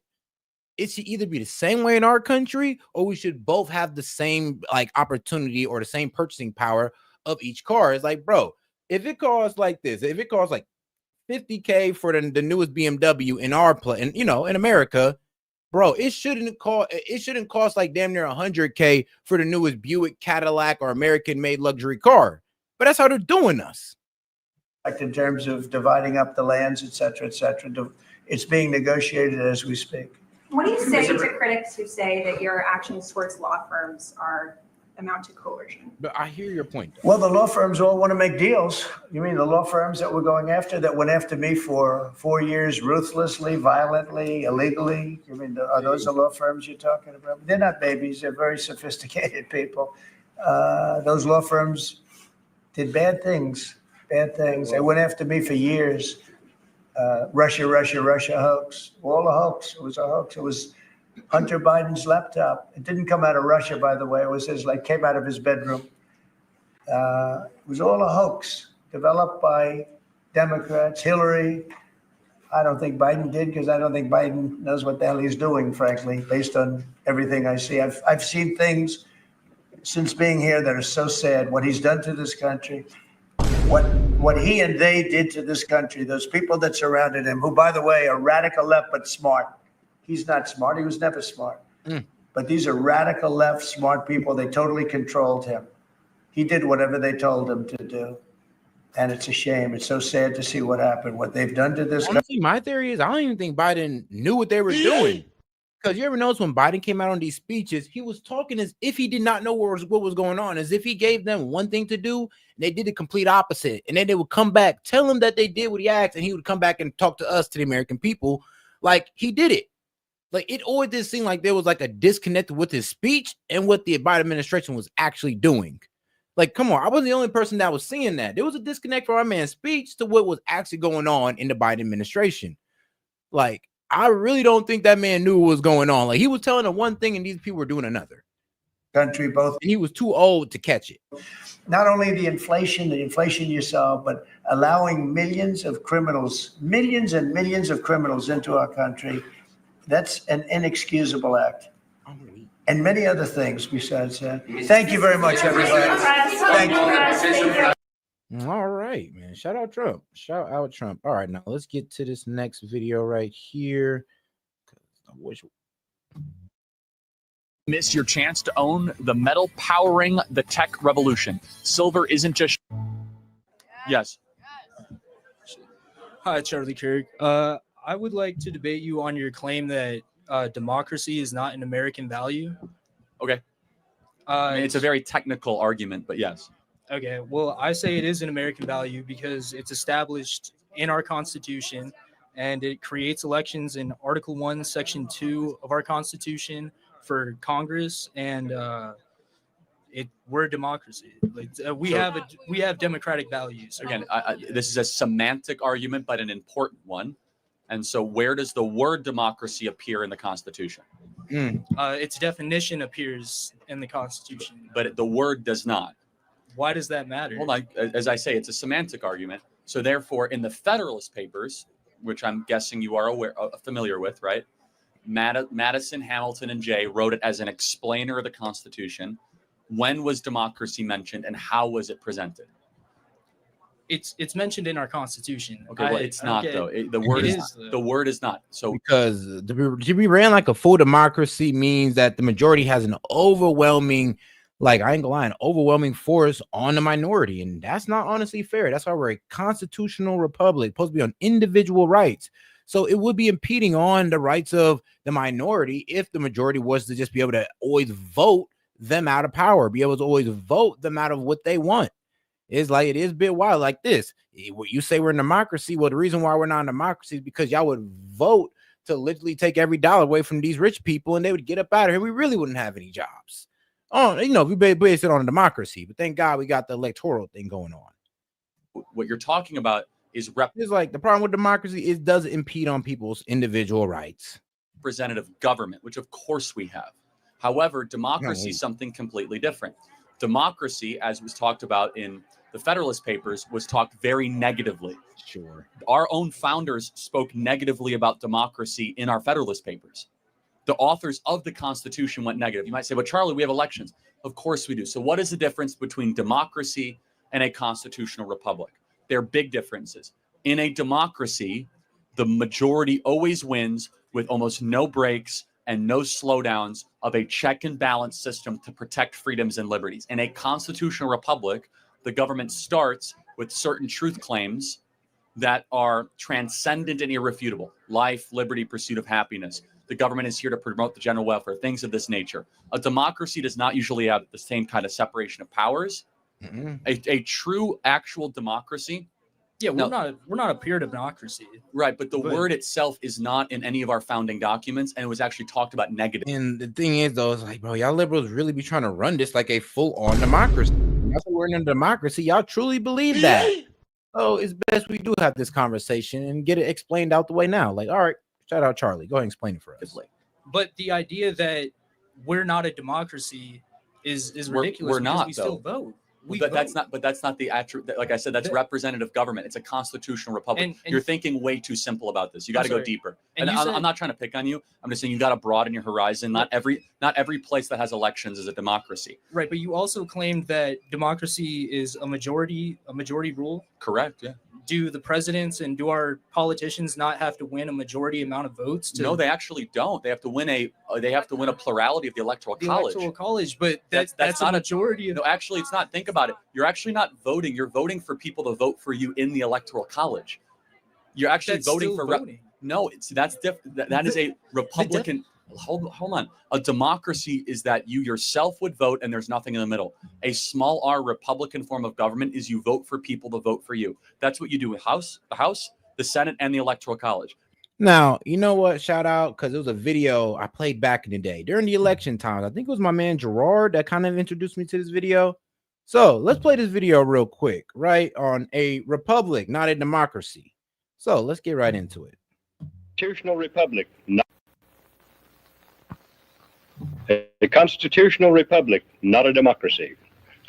The ideal of a democracy is universal equality. The ideal of a constitutional republic is individual liberty. A democracy always degenerates into dictatorship, which promises government-guaranteed equality and security, but it delivers nothing but poverty and serfdom for the people it robs and rules. America was founded as a constitutional republic to safeguard the liberties of the people against the tyranny of democracy or of one-man dictatorship. In this century, great strides have been made toward the goal of subverting our republic into a democracy. The foremost tactic of the subverters is subversion of language. By calling America a democracy until people thoughtlessly accept and use the term, the totalitarians have obscured the real meaning of our principles of government. That is a summary of my report on a constitutional republic, not a democracy. The full report after a message from my sponsor.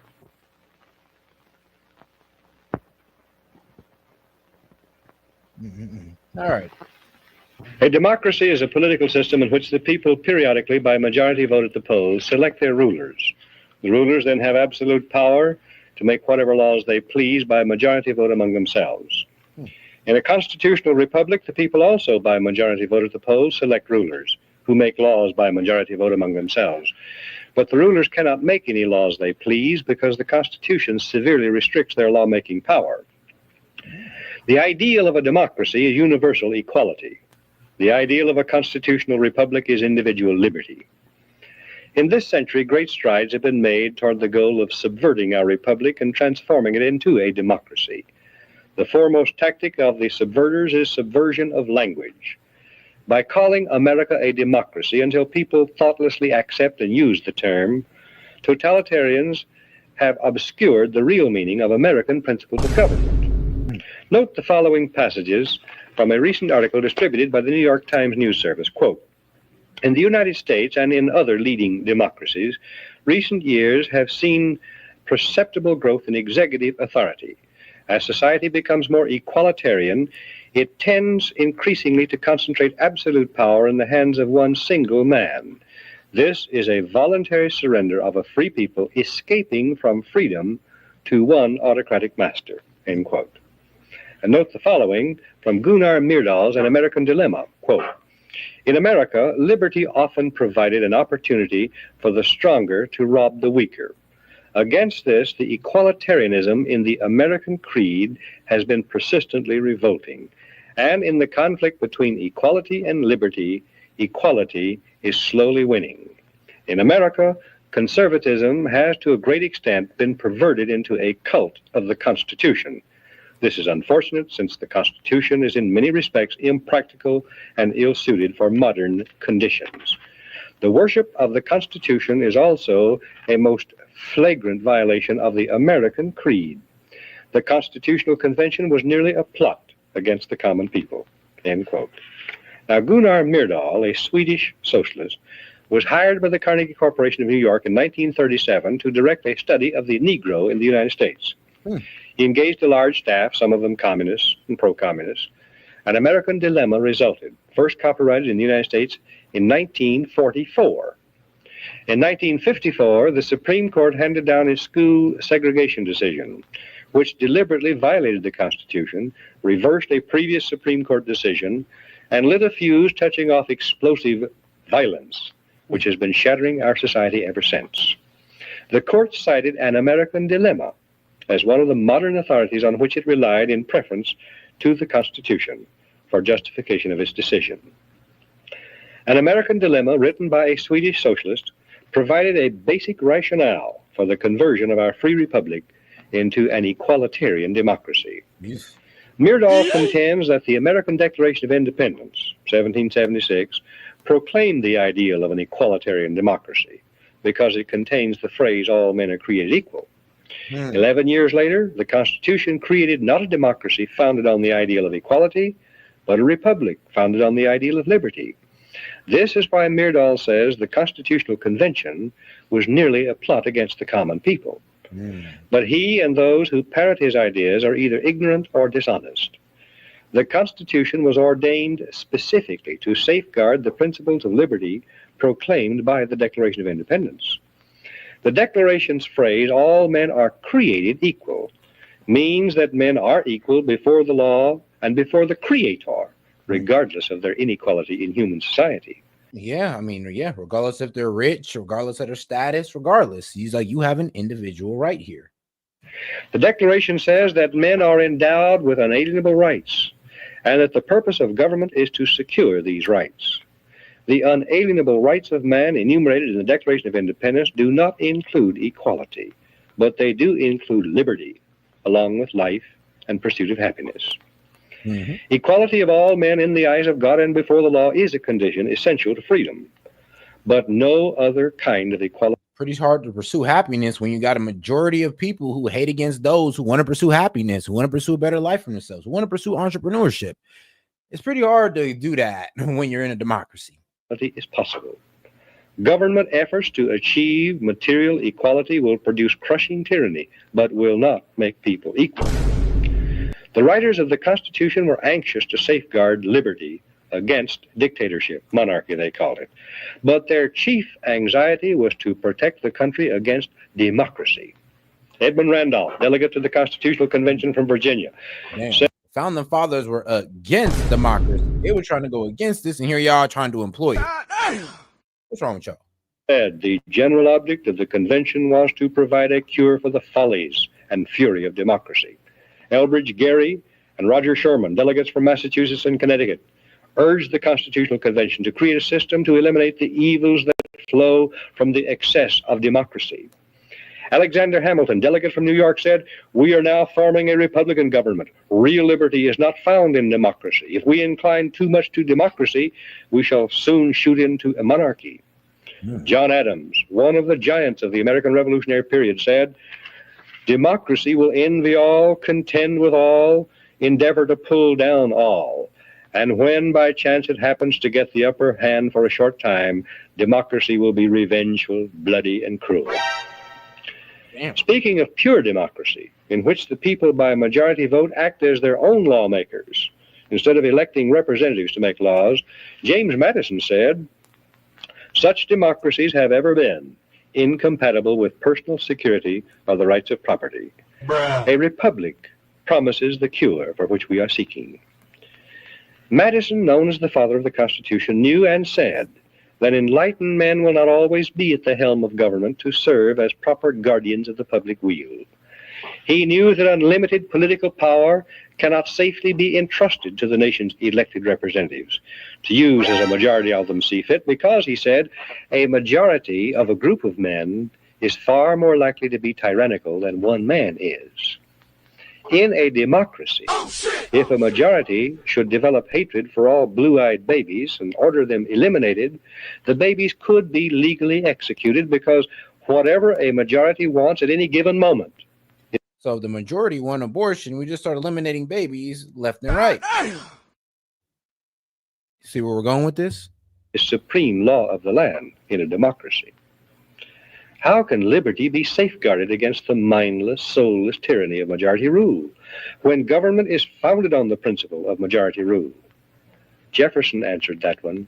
In questions of power, let no more be heard of confidence in man, but bind him down from mischief by the chains of the Constitution. In short, America was founded not as a democracy, but as a constitutional republic. We pledge allegiance to the republic. I always do wonder what these liberals say. Oh, he's ending democracy. I'm like, problem is, democracy ended when the election ended. It's like, yeah, that's where our democracy goes, and that's where it ends. And now here we are.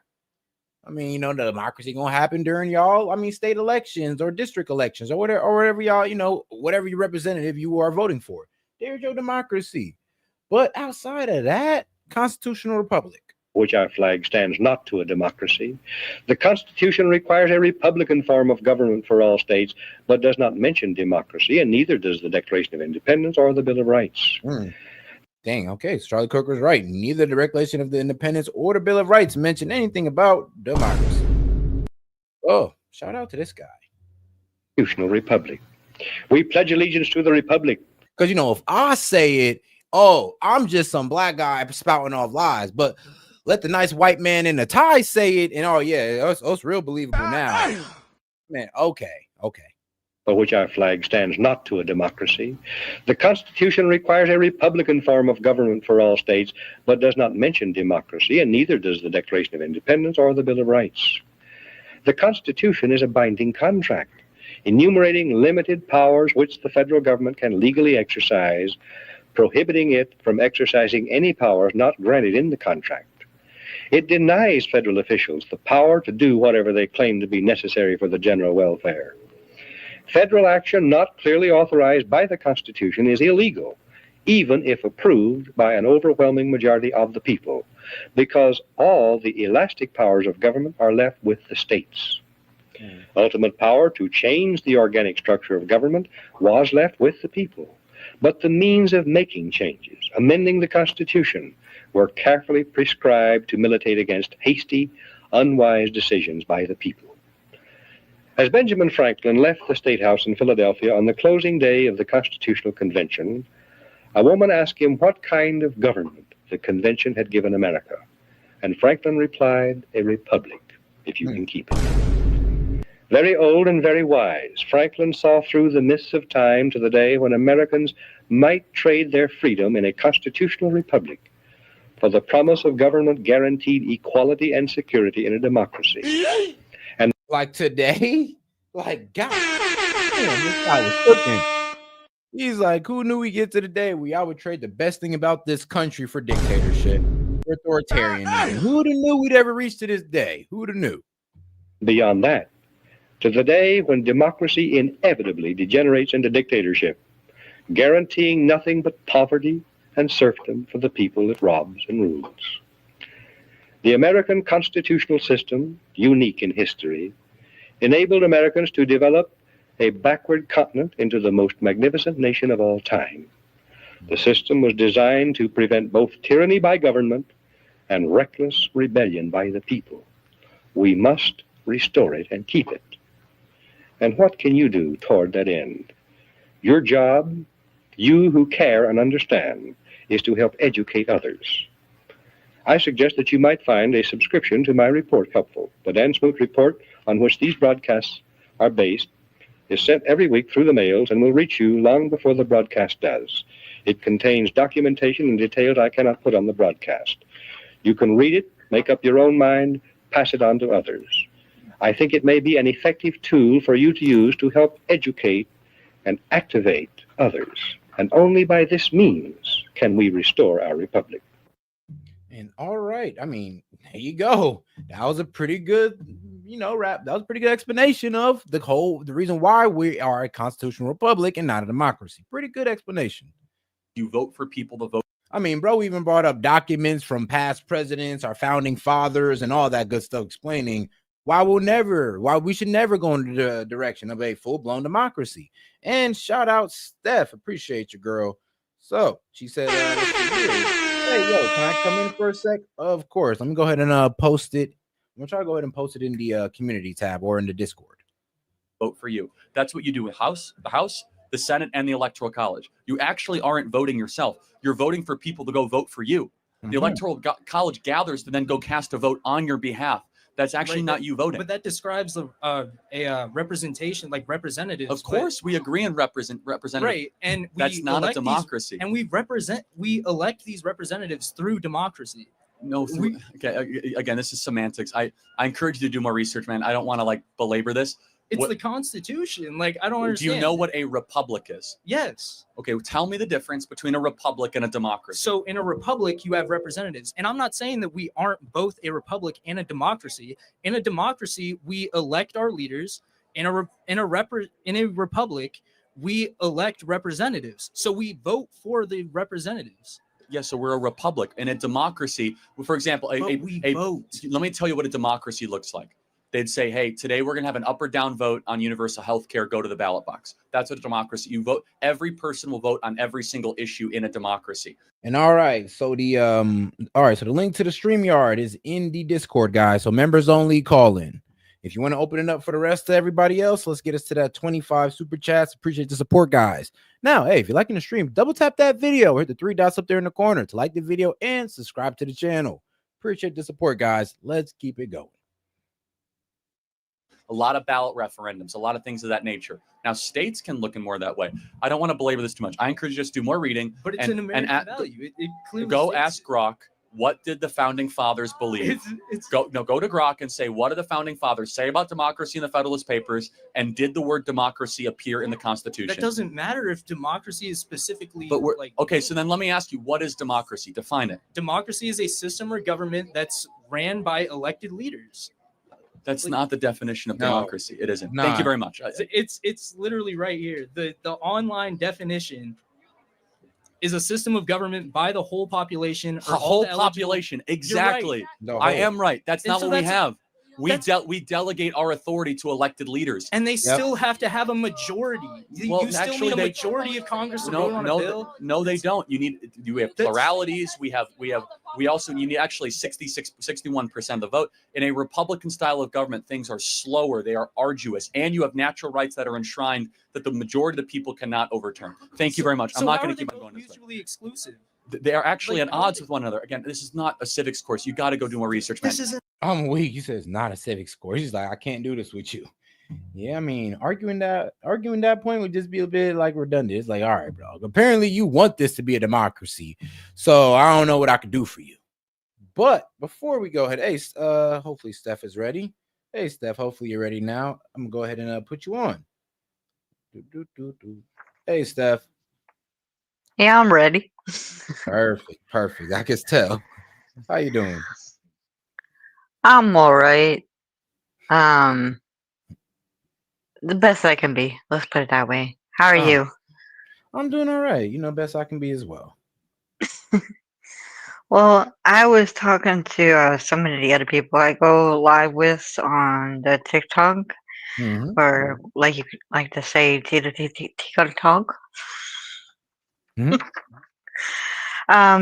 We were talking about how with the issue of the migrants and the, illegals and everything like that, and then we came up with, well, not only we came up with, but we were researching, and it's actually, it goes like this. The settlers are the ones that built everything. The immigrants are the ones that come when everything's already built. Basically, the settlers are the ones that plant the tree, and the migrants are the ones that eat the fruit. Yeah, it shouldn't be like that, but I hear what you're saying.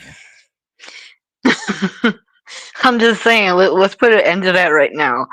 Like, that's how it's going. Like, that's why it should not be the way it's. Yeah. Point. Okay, I hear you on that. All right. What's up? Hold on. Was there anything else that you wanted to share? Nope, that was it. All right. Well, I do hear your point on that. It is crazy how we do expect, people who've lived on this country for generations is supposed to just be able to get mowed over by immigrants, and it's supposed to be okay. It's not like we don't hate immigrants. It's just we don't like the fact that the government's been putting these people over us. And I ain't gonna lie, it does seem like the immigrants are a big kumbaya in it because they was willing to vote for Kamala Harris. Like I said, it was almost like these people were bringing in a whole voting class in. Right. But all right, man. Appreciate you, Steph. Let me know if you want to come back on later. You could just chill in the background if you want. But yeah, no, I'll go back in the chat. I didn't plan on talking that much. I just wanted to make sure I came up and said that before I forget to say it. All right, no problem. But all right, I'm gonna get back to it, Steph. Appreciate you. Talk to you later, Seth. All right, talk to you later, Seth. Appreciate you, sis. All right, now let's get right to the next video, man. This is gonna be a good one. I think y'all gonna like this. I think y'all should like this. Like, come on. I give you guys bangers. Let's go. Polyev is a liberal light. For Trump, dealing with Carney or dealing with Polyev is the same. Polyev is more against Trump, and he wants to go ahead and impose more tariffs. He tried to pander to that leftist electorate, but it is time to be serious. This country will be destroyed by mass immigration. Why is he loved by his party? Because when he did campaign, he was speaking like a real conservative. The impression to me is like you're running to daddy to protect from a bully. If we want to have a deal, we need to put that on the table. Carney is the globalist in chief. What does it mean to be a Canadian? Saying that we are putting Canada first, it's not a slogan for me, it's a reality. But for Polyev, it's an empty slogan. I still don't know what it is to be a Canadian. What is it to be a Canadian? That is just absolutely embarrassing. And I understand Trump, and I'm ready to work with your president. We will do what is right. We are the only hope for Canada.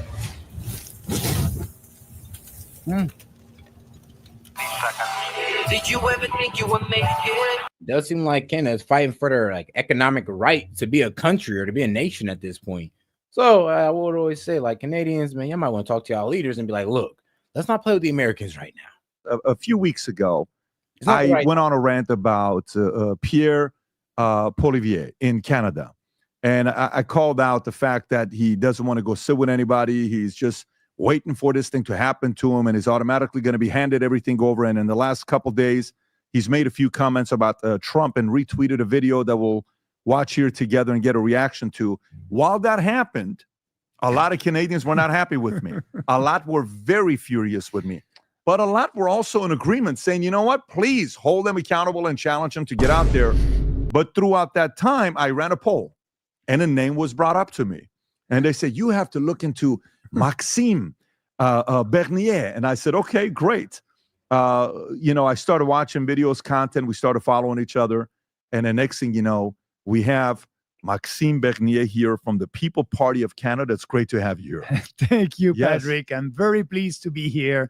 That's a nice opportunity for me because, as you may know, in Canada, we may be in elections, couple of days. And so I'm traveling across the country and I'm not afraid to do podcasts and very pleased to be with you. I respect the fact that you're doing it. I think one of the things we watched in the U.S., what happened was that Bobby Kennedy went to all the podcasts. Yeah. Vivek went to all the podcasts. Trump with his son Barron saying, hey, Dad, let's go. He went to all the podcasts, right?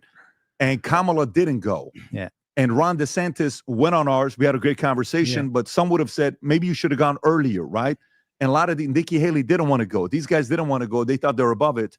And when I called out Pierre, not that they were above, is that they couldn't face true criticism. That was the problem with some of these people on the right and the left. We kind of knew who the real ones were when they were willing to step outside their comfort zone and let us know what their ideas are and let that idea be challenged by somebody else who may think differently. When you do that, we have nothing but respect for your ideas when you're willing to sit there and let them be challenged. I'll always respect somebody who's always willing to put their ideas to the front and be like, look, this is what I think and I'm willing to defend it. honorable. And hey, man, shout out my man Daniel Welch, man. How you doing? Yo, everything all right? What's up? Hey, how you been? Yo. Hey, S.E.T, can you hear me? Yeah, I can hear you. So I just wanted to pop in here real quick and give a big shout out to Jack W in chat. I'm kind of guessing he's a Democrat, but he's one of those that we can find a common ground and have an actual conversation with. I do like those type of Democrats. We can actually have that conversation, go back and forth and be like, all right, like I hear y'all out. I never said the left is completely wrong. It's just the problem is they just go about it the wrong way. Or I would say their politicians go about it the wrong way.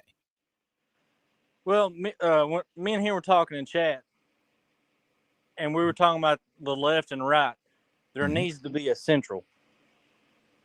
Nah, for sure. I can agree to that. Well, we do have a central or like an independence, but I'm gonna be real with you. Some of the independents are just faking independent and they're actually like liberal.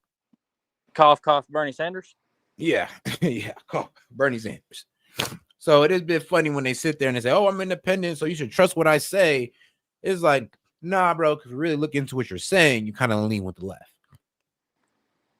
So it is a bit hard to tell who's a true centrist and who's a true independent sometimes, because that's why I sometimes just pick a side. I say, I ain't gonna lie. Yeah, I have centrist views, but I do lean more conservative.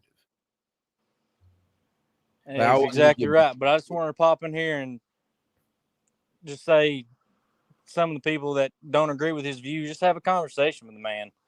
I mean, he's not in here bashing people. He's not throwing insults like some of the other ones were. Like you had to delete that drink that person said.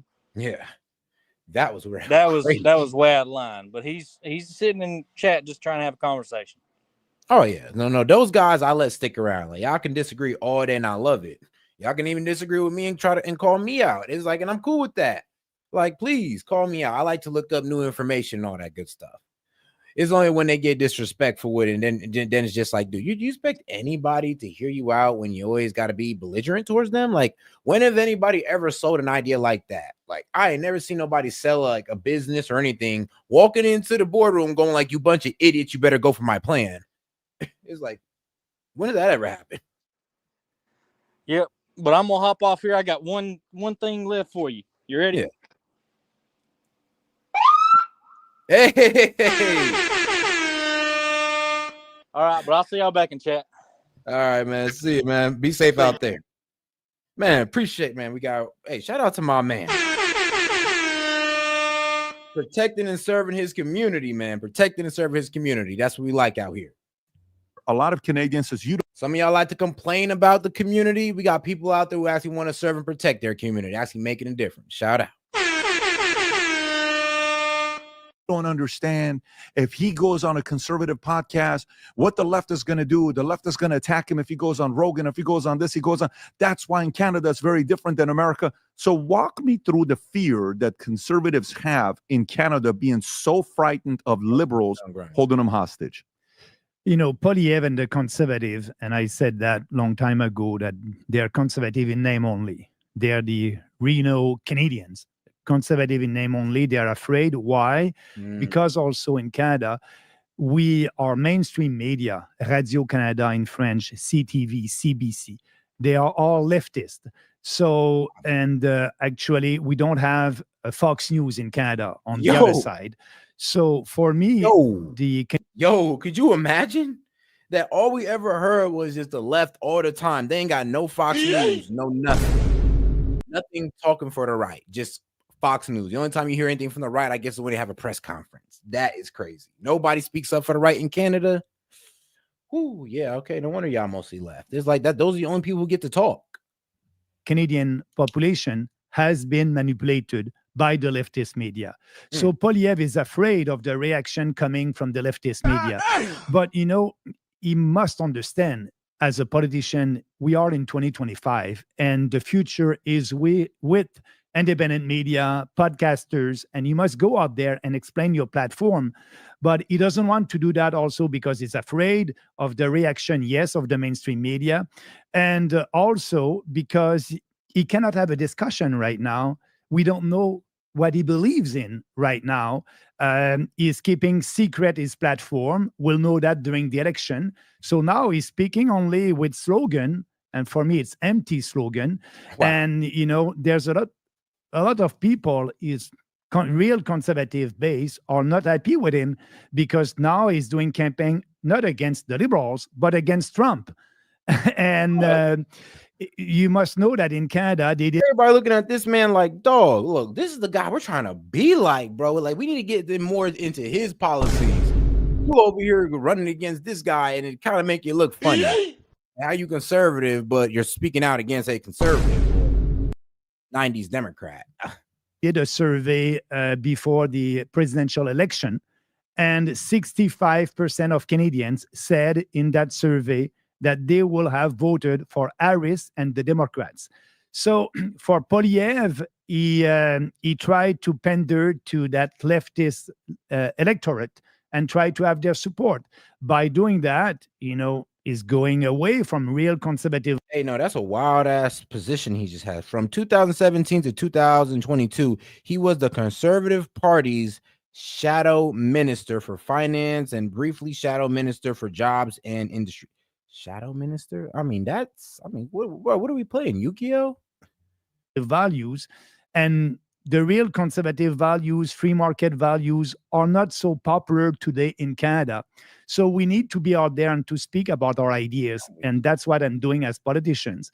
And that's why I left. And I quit the Conservative Party of Canada in 2018. And I said that this party is morally and intellectually corrupt because they won't promote conservative ideas. Mm-hmm. And by doing that, they're giving credibility to the leftist narrative. And that's what Poilievre is doing now. And people are not happy with him. Like you're not happy with him because he's not doing his job as a real conservative, and he's not. Yeah, to me, it's the reason why I respect Trump as much as I do, as well as Bobby Kennedy. Because he's saying he's conservative, but he's not standing on conservative value. What is this campaign against Trump? Why are you trying to get in a trade war with America when we subsidize y'all? It's just not a smart move. Anytime, any place, anywhere, and not afraid of the leftist media. Yeah. And in America, you got to respect that. Yeah. And when you looked at Kamala or some of the other guys, it wasn't anytime, any place, anywhere. It just was. It had to be controlled. Here's the questions you get to ask me. You better ask this. Nothing more than this. So I want to play the clip you and I were talking about earlier. This is Pierre playing a clip. Rob, if you can go to my Twitter account, go up a little bit, keep going. I think it's the one two above. Go two above. No, the other way, Rob. Go two above. Right there. Go down to Ben and Jerry. It's right there. So go to Pierre's if you could, and let me just first read what he says, and then I want to get your commentary on it. So he says, last night, President Trump endorsed Mark Carney. Why? Because as Trump said, he's easier to deal with and knows that I will be a tough negotiator and always put Canada first. Carney is weak and would cave to Trump's demands, just like he did when he moved his company headquarters from Canada to New York City. Canadians don't want a weak and conflicted leader. They want a strong prime minister who will put Canada first. So now let me play the clip. Here's Trump. Okay. Rob, if you can play the clip of Trump, what he says here. Go for it. Isn't that going to make them more hostile to us and possibly I'd rather deal with a liberal than a for China closer to Canada, and that would really put us in a bind. The conservative that's running is stupidly no friend of mine. I don't know him, but he said negative things. When he says negative things, I couldn't care less. I think it's easier to deal actually with a liberal. And that's what the conservatives do not want in Canada. They're like, bro, why would he want to work with us in a very positive way if we're shit talking him? Like, this is the same thing that, I ain't gonna lie, the left was saying we should do to Putin. It's like, yes, we should just talk ish about Putin the whole time and then expect him to work with us nicely. It's like, that's not how it works. So when y'all want to talk ish, and I'm talking to my Canadians, when now Pierre want to talk ish about Trump is easily going to be like, yeah, you know what? Let me look toward more the Liberal Party. They seem to be more capitulant to what I'm trying to get around here or what I'm trying to do. And they are. And that's not helping y'all party, honestly. You might as well go back to say Trump, hey, yo, I ain't gonna lie, you the best man ever, and we'll see what he does then. But I'm not even gonna lie, bro. You put yourself in a very, very bad position with the president, and that's not good. That is not good. Isn't that going to be So when I could see why they calling him stupid. It's like, bro, you idiot. It's like that was the last thing you was supposed to do is get on Trump's side. Last thing, you had it all figured out, bro. We were so close. You just have to open your goddamn mouth about Trump, you idiot. Yeah, I can feel the frustration of the Canadian, the Conservative Party. I can feel the frustration. I could feel it from here. I posted this, Rob, go back to my tweet because I want to show you what people said. Okay, just go to the bottom of the comments to show what Canadians said. So some people said, keep the, yeah, right there. If you can go lower. I've been to Canada. Okay. Maxime Bernier is the only politician in Canada that can actually understand this. Pierre has never had an actual job outside of politics. He's a World Economic Forum uniparty show through and through. Damn. He's a useless, whatever politician. He's no leader. Damn. You're wrong here, Pat. Trump is doing Poilievre a favor by saying he'd prefer liberals. This is an endorsement for the PP. His policies do exactly what Trump wants. Energy, pipelines, oil. Canada's got a lot of those things. Poilievre and Carney are hood ornaments. Do you have any suggestions? On a serious note, thanks for saying PM and not governor. Patrick, I think Trump understands this endorsement, especially framed in a term of being a pushover will hurt Carney. He is mitigating this. I'm sorry. Thanks for saying PM and not governor. Was okay. That kind of took me out the game a little bit. Like, hey, we're still going to be respectful towards y'all. It's just that, I mean, hey, look, man, the way y'all leadership going, you could be a governor. Hey, y'all could have yourselves a governor real soon. Side effect that his tariff policy was driving up liberal support. Pierre has to posture to keep that illusion alive. Who's right here? Yeah, I think that, President Trump is right because Poilievre right now and the liberals, Carney, are the same on the most important issues for the future of our country. And we can go on these issues later. And right now, for me, it's a LibCon party. And so, instead of, and people in Canada now, if you look in the polls, again, it's a bad news, but the Liberals are ahead right now, and the election may be called as soon as in a couple of days.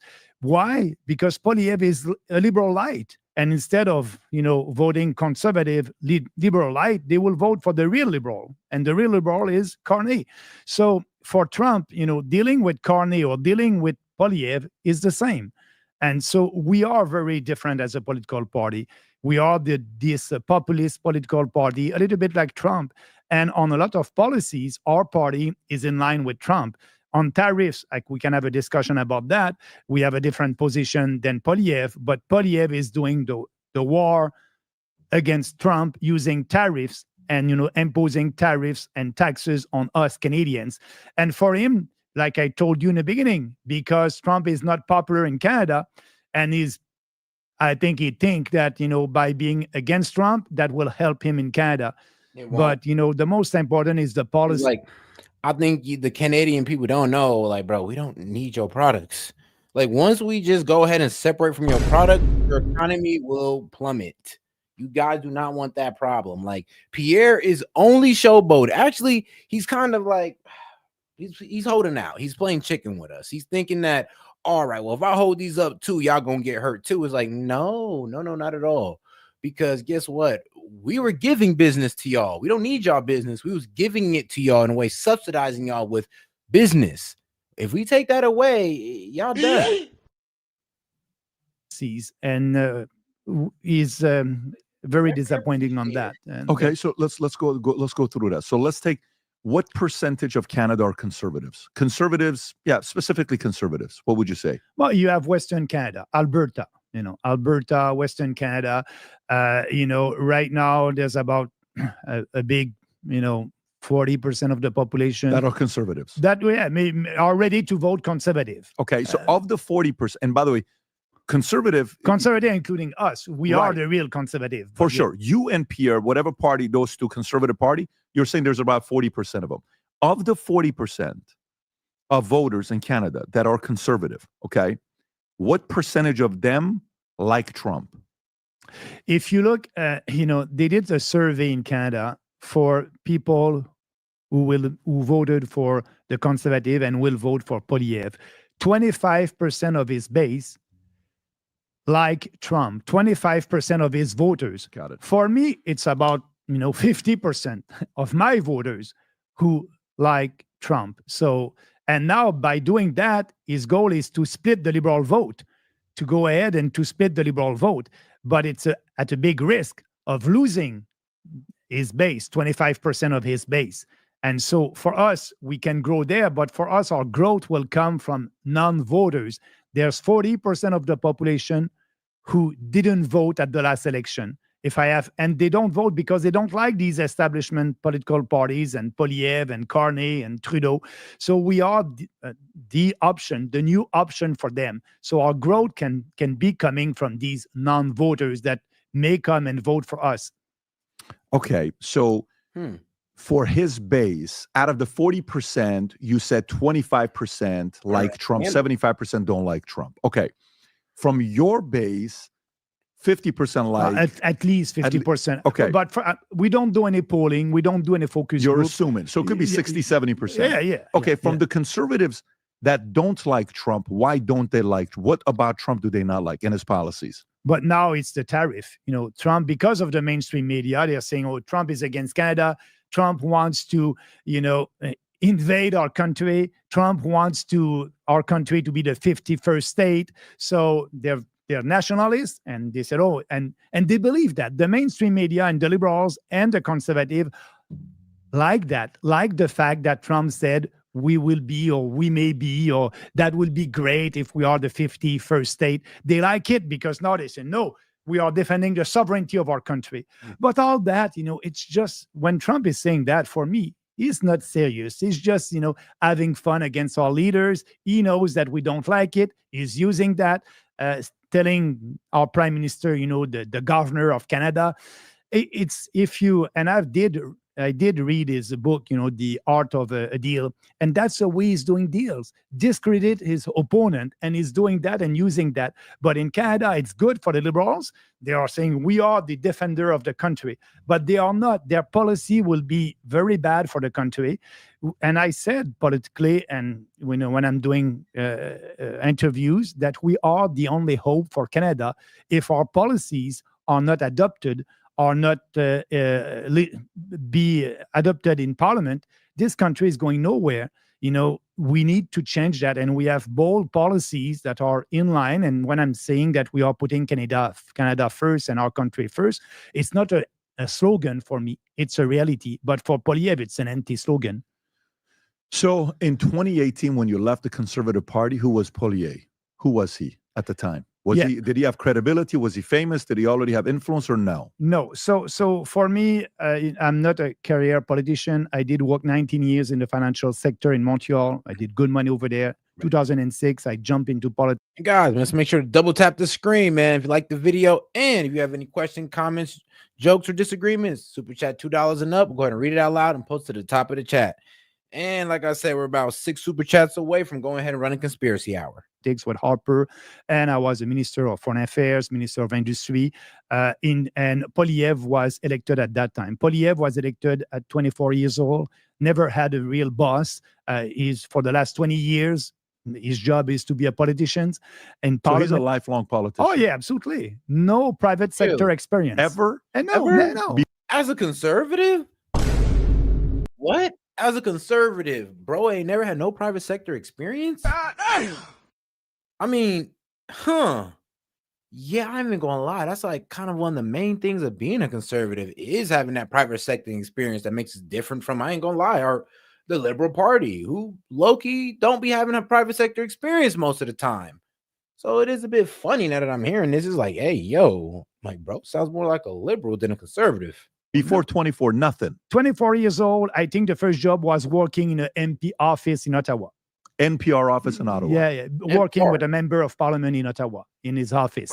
Got it. So it's always been politics. He has zero free enterprise, free market experience. Zero. Okay. So this guy is doing politics by survey, focus group, and he tried to please everybody. But when you do that, you're not able to win. Can you give an example of that? When you say he tries to please everybody, what examples do you have? On mass immigration, in Canada, we have mass immigration right now, and that's destroying our social fabric. We had more than 1.2 million foreigners coming to our country. Saw that. And for a country of 40 million people, that's a lot.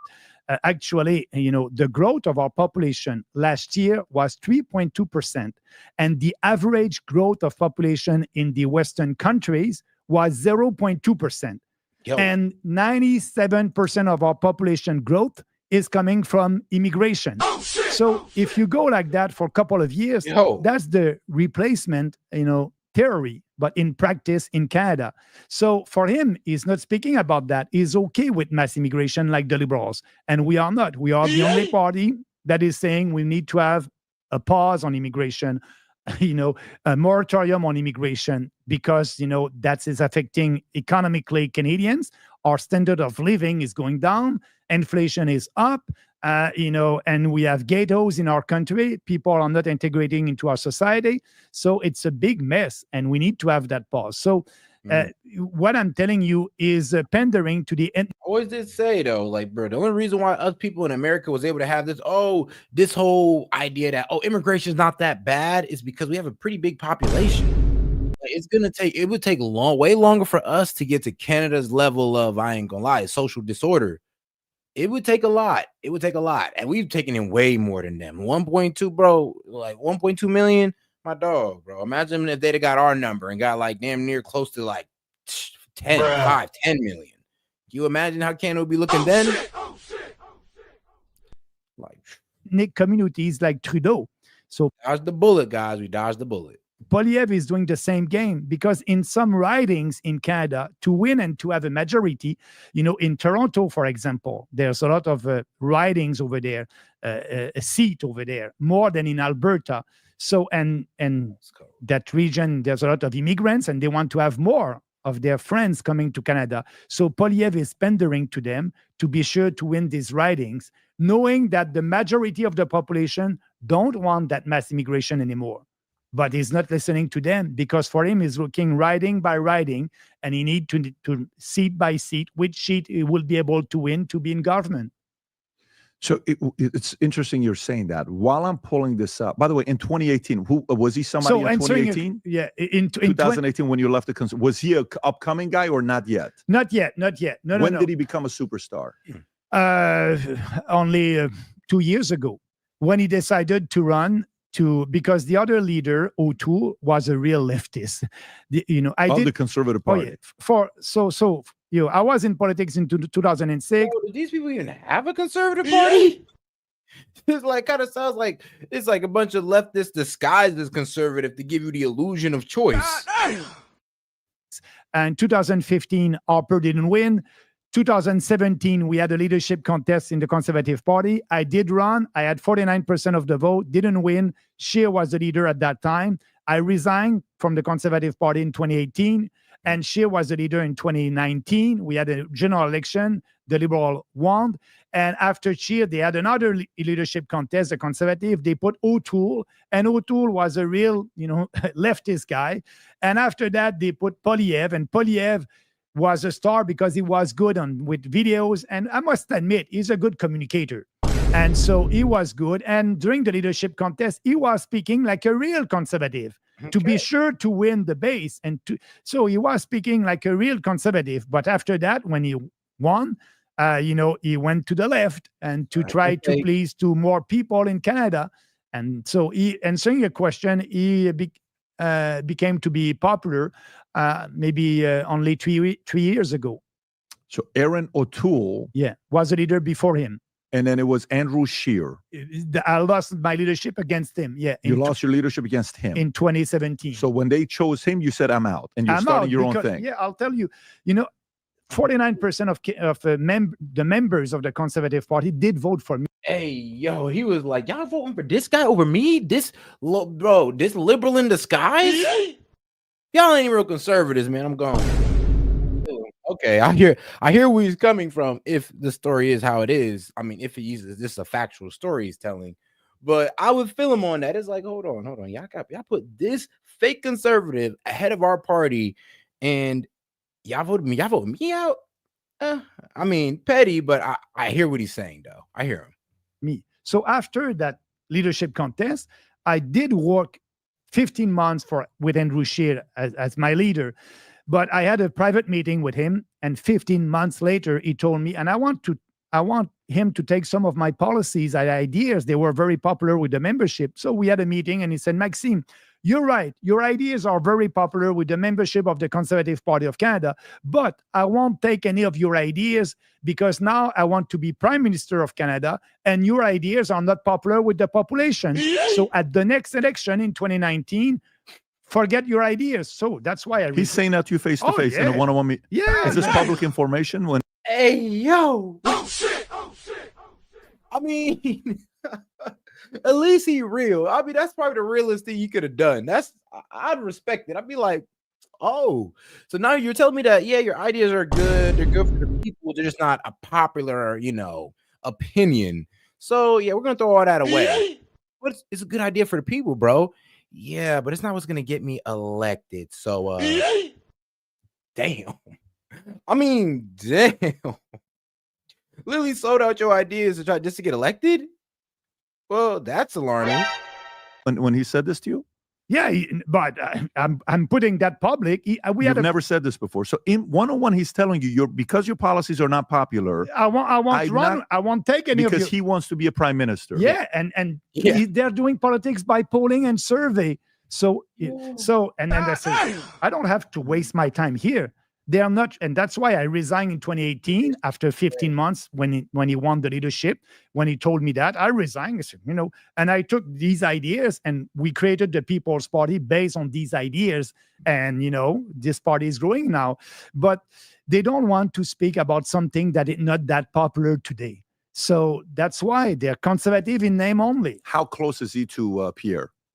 Scheer now? Scheer and he's number 3 with him right now. So they're close? They're close friends, yeah. Okay, so they're close friends. Again, I'm trying to get smarter. I don't know Canadian politics. O'Toole, is he close with Pierre or no? O'Toole resigned. He's not a member of parliament anymore. He's in the private sector, so forget it. So is he any name in politics in Canada or not really? Nobody mentions O'Toole. No. He doesn't have endorsement. Right, he doesn't carry weight. Yeah. Okay. Yeah. No clout. When is the last time you and Pierre had interaction together? When I was a conservative. So 2015. How was that interaction with him? Good. Pierre and I, we had good conversation. And at that time, when I was a conservative, he was pushing in the caucus privately conservative reform. But now because he's the leader, and so he forgot all that. But I must admit that Stephen Harper was prime minister, and I was working with him. Stephen Harper was a libertarian and less government, but he did the biggest deficit of the history of our country during the financial crisis. And so Stephen Harper had a majority, and he didn't use the majority to implement bold reforms. And Stephen Harper was a good manager of a big fat government, and Poilievre will be the same if he's prime minister.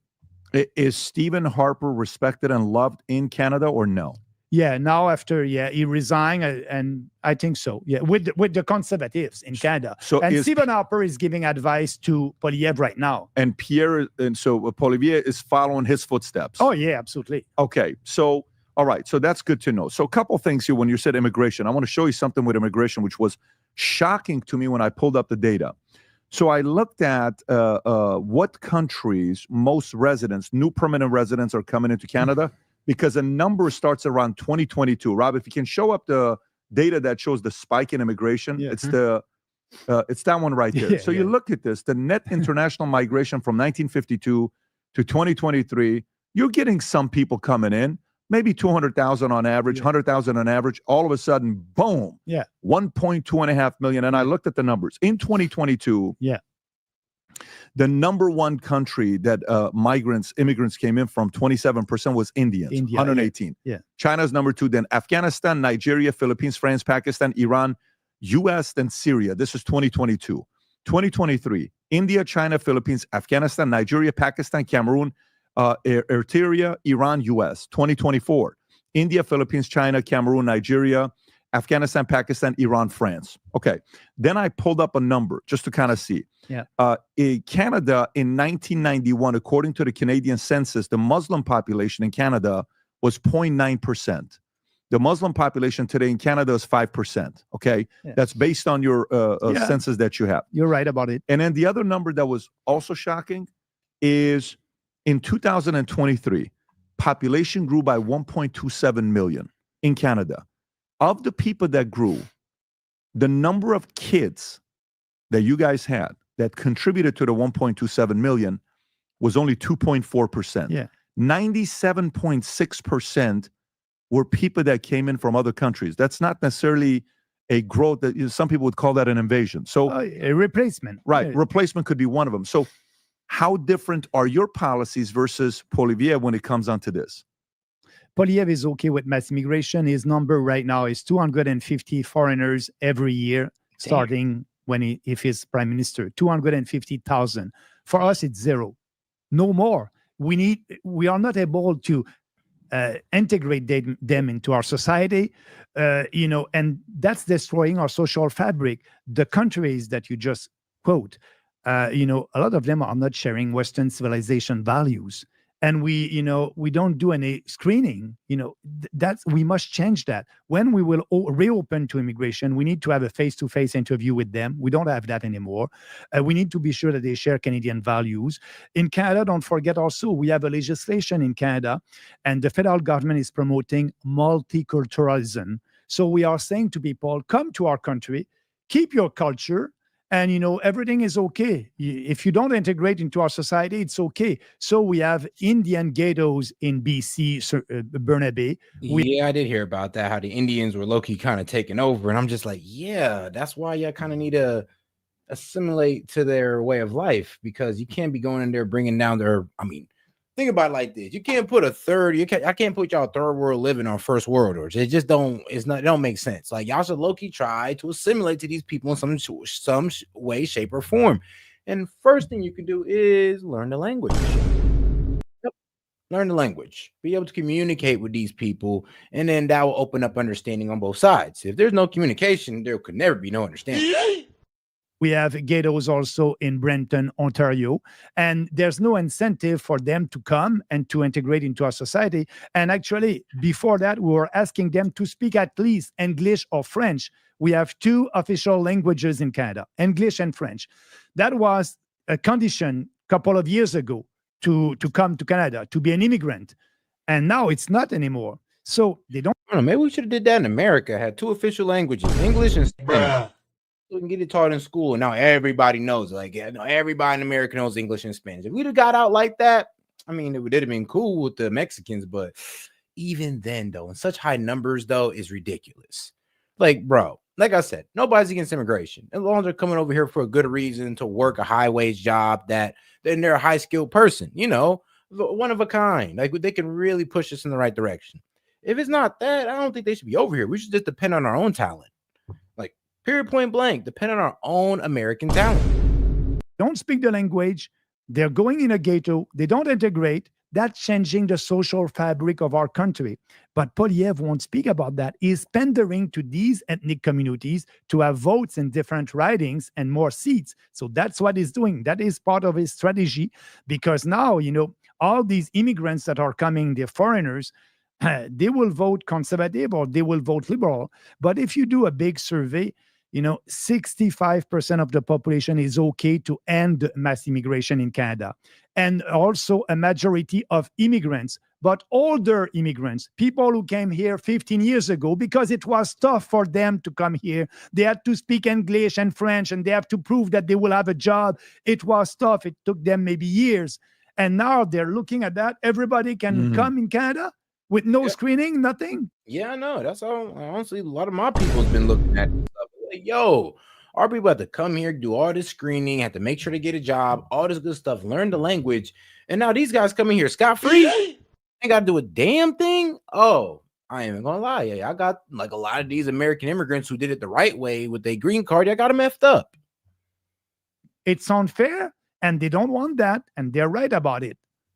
Yeah, that makes sense. And by the way, when you're speaking about to the audience in Canada, what comparison are you making? What comp? Meaning, let's just say if I'm buying a house and I say I'm willing to buy this house for $900,000, but I'm a realtor. What are the comps on the property? The guy next door sold for $820. The house next door sold for $817. The house next door that's similar size to you sold $805. It's not really a $900,000 house. It's really an $815,000 house. Okay, great. I'm getting comps. Damn. What country, when you guys are looking what Canada can turn into if it goes this way the next 5, 10, 15, 20 years, what do you see happening if they don't change their immigration policies? If we don't change our immigration policy, our standard of living will go down. Right now, the impact of mass immigration on housing, like you just said. Like our standard of living went down, just like affordability then went down. Damn. I mean, hey, he being real with this. It's scary what's going on there with real estate. Yeah, it's scary. A young family cannot buy a house downtown Toronto, downtown Montreal, or downtown Vancouver. And the solution for that, it's a question of, supply and demand. And my solution is just cut the demand. All these people need a roof, and you need to stop that. But for Poilievre, he said we need to build more houses. But actually, 10 years ago, we were building in Canada about 250,000 houses a year, 10 years ago. And now we are still. It's so crazy. I would just say, like, why are people building these houses as if China hasn't already did that and low-key destroyed their housing economy? Like, I remember, look, there's a video out there, right? Look, China literally destroyed their housing economy by building a whole bunch of apartments, high-rise apartments, big-ass apartments that nobody's living in. Yes, nobody. Nobody can afford it. So it's kind of just like, yeah, you're building houses that nobody can afford, expecting that to solve a problem. Like, and then it kind of like I said, destroy China's whole housing economy, basically. So why are we leaning in that same directions as if we haven't seen it not work in different countries? Building 250,000 houses a year. And Statistic Canada said that just to match the demand, we need to build 700,000 houses a year. So that's not the solution for the housing crisis in our country. The solution is to have that moratorium on immigration.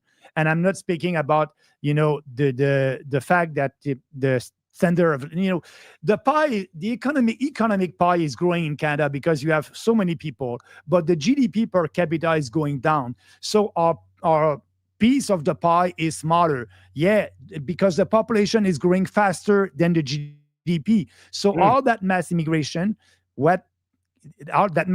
created, the fact that we are poor for the last 10 years, we didn't grow. Our GDP per capita didn't grow. Damn. So that's why people are okay with ending mass immigration. But I'm the only one who's speaking about that in Canada.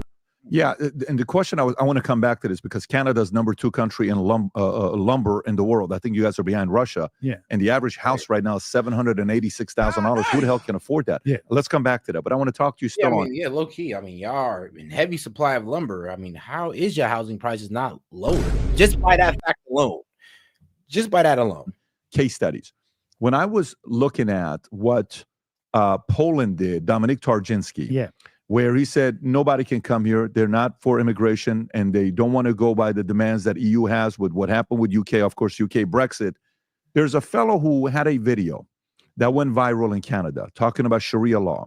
I want to share this with you. I want to get your thoughts to see how people in Canada feel about this. Is this even a concern that other families are bringing up? Rob. Guys, make sure to support the stream by sending any questions, comments, jokes, or disagreements, $2 and up. I'll go ahead and read it out loud.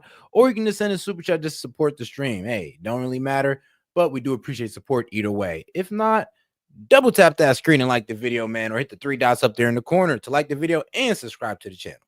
If you don't mind playing this clip, it'd be great. Go for it. By 2060, Muslims will be the biggest religious group the world over. What are you going to do then? Actually, to oppose Sharia is even then. We have families, we are making babies. You're not. Our population is going down the slump. I ain't gonna lie, bro. When Muslims get to talking like this, I am a bit offended, but they are low-key speaking on the truth. It's like, bro, you're right. They're coming over here and they're having multiple kids. It's like, and at a certain point, they're like, yo, we don't even care we're in the slums. We're just trying to build our numbers so we can take y'all over. We can outnumber y'all, and then we're gonna switch places real quick within some years. Because I ain't gonna lie, they popping out kids 4 to 5, and Canada, y'all struggling to have 3. Same here in America. It's like, yo, we're struggling to have 3. When we honestly, if these immigrants are gonna be rushed in here, it's like, bro, we should be having like 5, 7. It's like that's what the whole problem was with the immigrants. Like they was able to get in here and not only get taken care of by the American government, but have hella kids. Hella kids. Some of them were able to bring their kids here.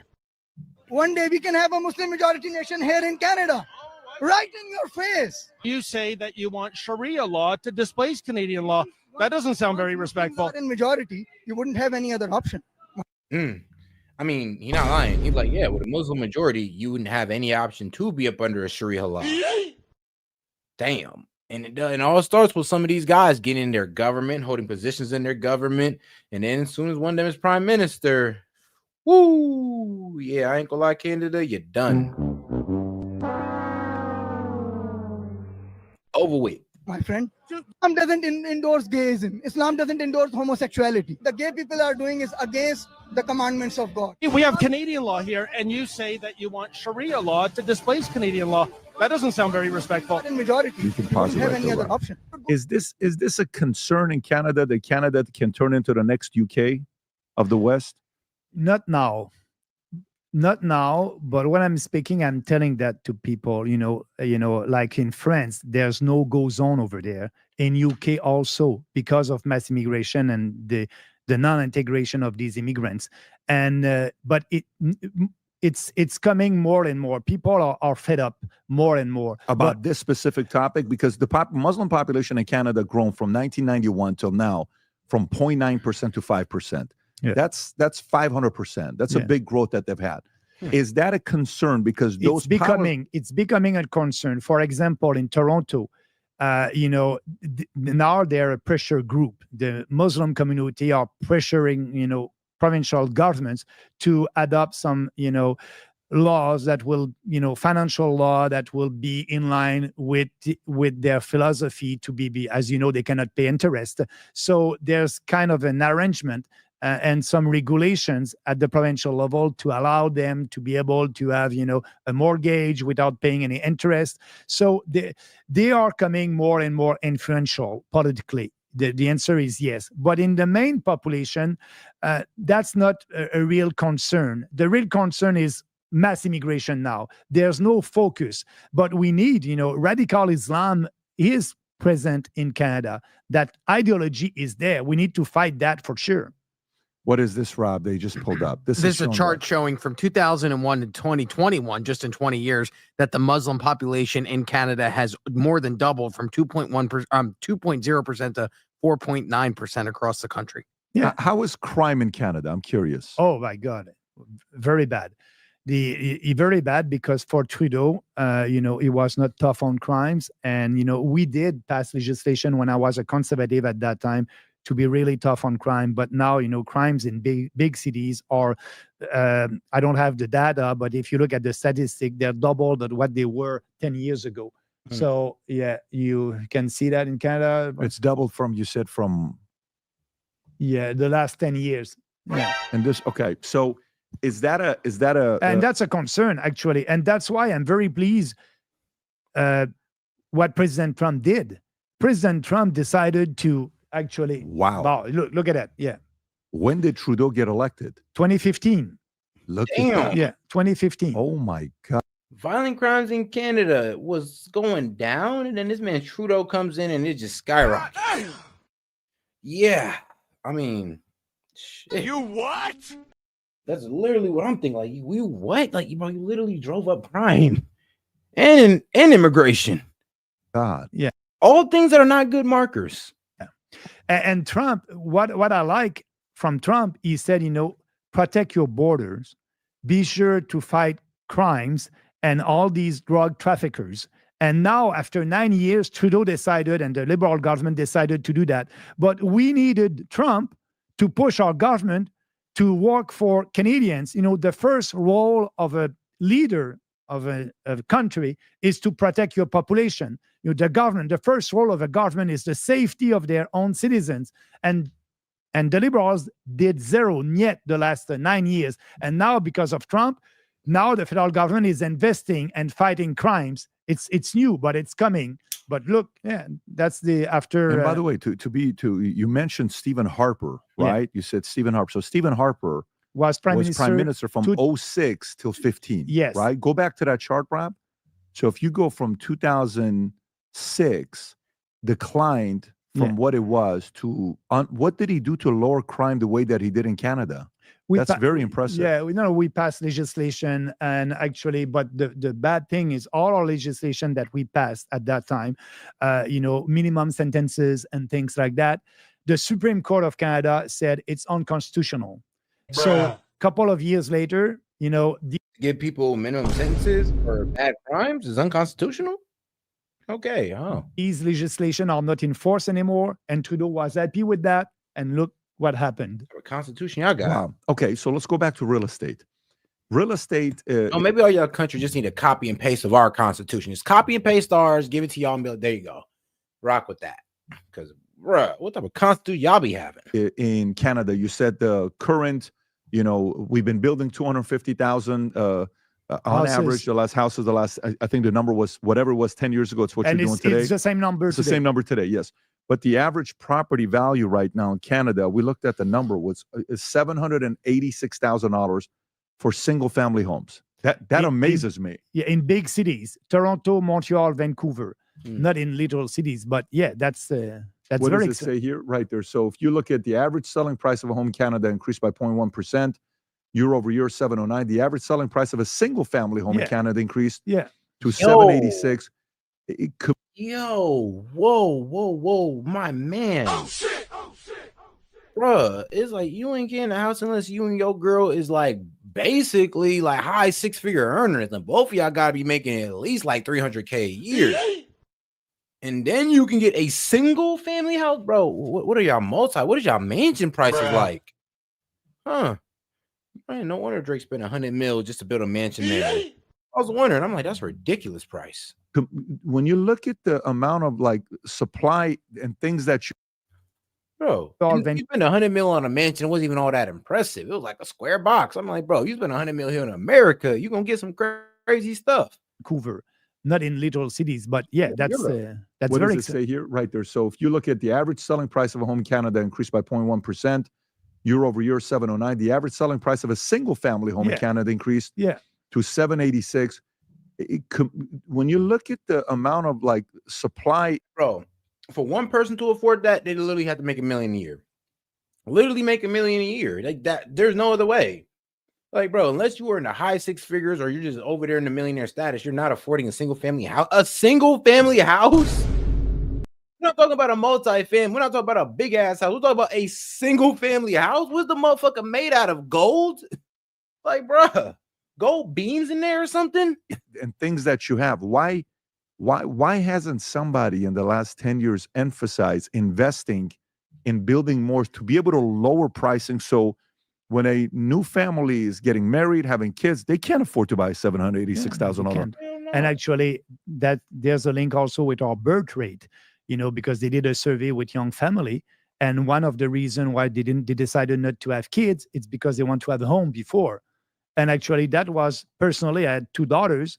And yes, me and my ex-wife decided to buy a house before having kids. So they cannot buy a house and they're not having kids. So that's another relations. But why, if you ask me why, we must ask the Liberal government. There's a lot of regulations also in big cities. And so there's no incentive for provinces to cut down on regulations. And it's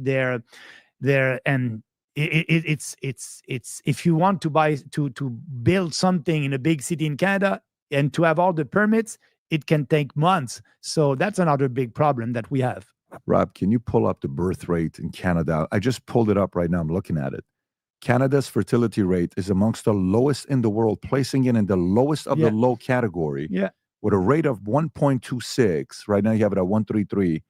I have it at 1.26 children born per woman in 2023. That's a 2022 rate. Joining countries like South Korea, Spain, Italy, and Japan. So the logic for mass immigration. They're saying our birth rate is going down. Let's bring all these people.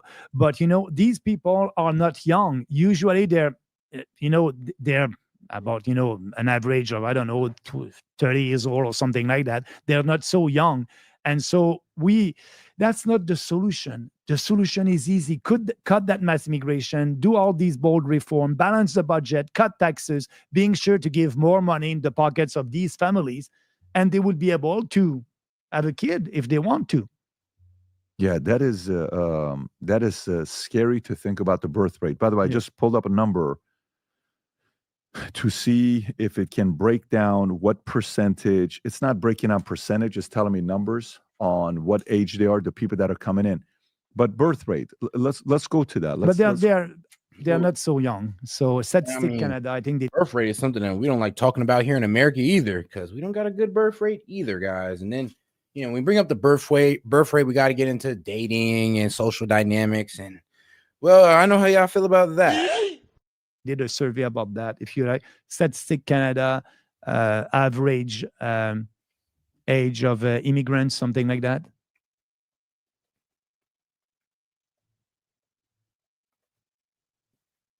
In Canada, 64, 25 to 54. The median age of migrants. So, oh wow! Yeah. So wow! That's not the 7 years old. Yeah, that's not the solution. They're not going to have kids. 47-year-olds. No. Wow. No. Statistics shows that a significant portion of the recent immigrants to Canada, around 64% of them, are in the core working age group of 25 to 54. The median age of the immigrant population in Canada is 47? Wait, what?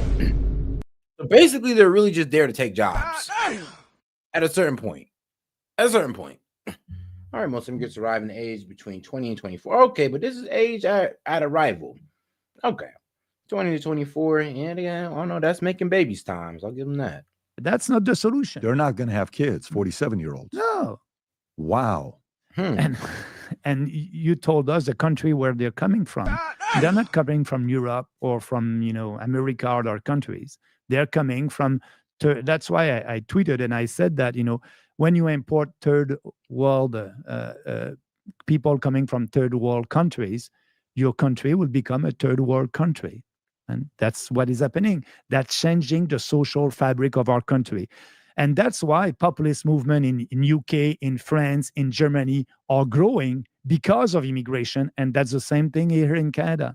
Yeah, I just pulled this up. I asked the question saying, why does Canada have such a low birth rate?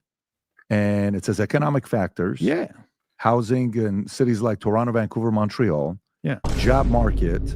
Many young Canadians struggle with job security, high student debt. But now with mass immigration, we are importing cheap labor, and so that's a problem. Now, you said in India, make economic times hard drives down the birth rate.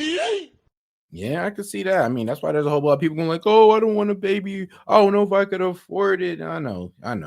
You're weak. But it is what it is. Yeah, we had a lot of fake students coming from India. They came here, they had a fake diploma. And usually when you are an international student, you come here, you study, and you leave after that. You're going back to your country of origin. They don't want to leave. They use that to be permanent residents. And after their diploma, they want to stay here. And Poilievre and Trudeau said, okay, we'll give you the permanent residency. So these people are cheating. They don't want to go back to their country. And Poilievre and the Liberals are saying it's okay, we'll give you a gift. You don't respect our legislation, but we will give you a gift. We will give you permanent residency. That's the position of these. Is that really his position? Yeah. That is really Poilievre's position is permanent residency for anybody that's come the last 3 years of getting permanent residence? That's to solve the international students that are coming to Canada. They want to stay, and he's pandering to them. And look, international students from India. What's the title say, Rob? I'm not sure if this is the right article. Liberal signaling immigration. The radical, out of control NDP Liberal government has destroyed our civil voters. Yeah, I want to know what he says about making them permanent residents. Yeah, he said that for the students. I don't know for the international students. So he said he's going to make the India international students. They will have the right. He said they will have the right to work here. More than 10 hours a week, and they will have the right to stay here after that. So that's what he wants. But actually, these and you can find a video of me speaking with an international students in PI, and they did protests all across the country. And I said in his face, after your diploma, if you don't leave the country, we will deport you. And I said that, I don't know, a video from this one here. Nice to stay. Can I hear this? Rob, hang on, pause it because I want to put the. Go for it. Now you can stay, but when they're going to be expired, we will see at that moment. Yeah, but what I'm saying, if some of you have their permit that are expired, nobody is standing nobody is illegal. They have their permits. But in your group of 100 people, nobody is expired. If they would have been expired, they would have been deported. Okay, but they will be deported when it be expired. This is why. No, they won't be deported. You just said that when it's going to be expired, they will be deported. They will be legalizing their stay. No deportation will be needed in that moment. But we will need deportation. That's why you need to have full knowledge. You are a leader. I think you should have a full knowledge before you get in. I have a full knowledge. I'm saying when the permit is expired, you must be deported. You are saying my permit is expired. It isn't. No, if it's not, but it will be in a couple of weeks or in a couple of months. I can extend it. But I hope they won't, because we don't need they you. Will. No, we don't need you here in this country. How can you decide it? Because for example, there's Canadians, there's young Canadians that can work at Tim Hortons. Then they can. I'm not working. Unbelievable, the level of audacity to say that. They think that they have, the right. What I tell y'all, I told y'all the same thing. It's like, bro, when these liberals say, who's going to do this? Who's going to do these low-wage jobs? I'm like, our youth, the ones who were doing it back in the day?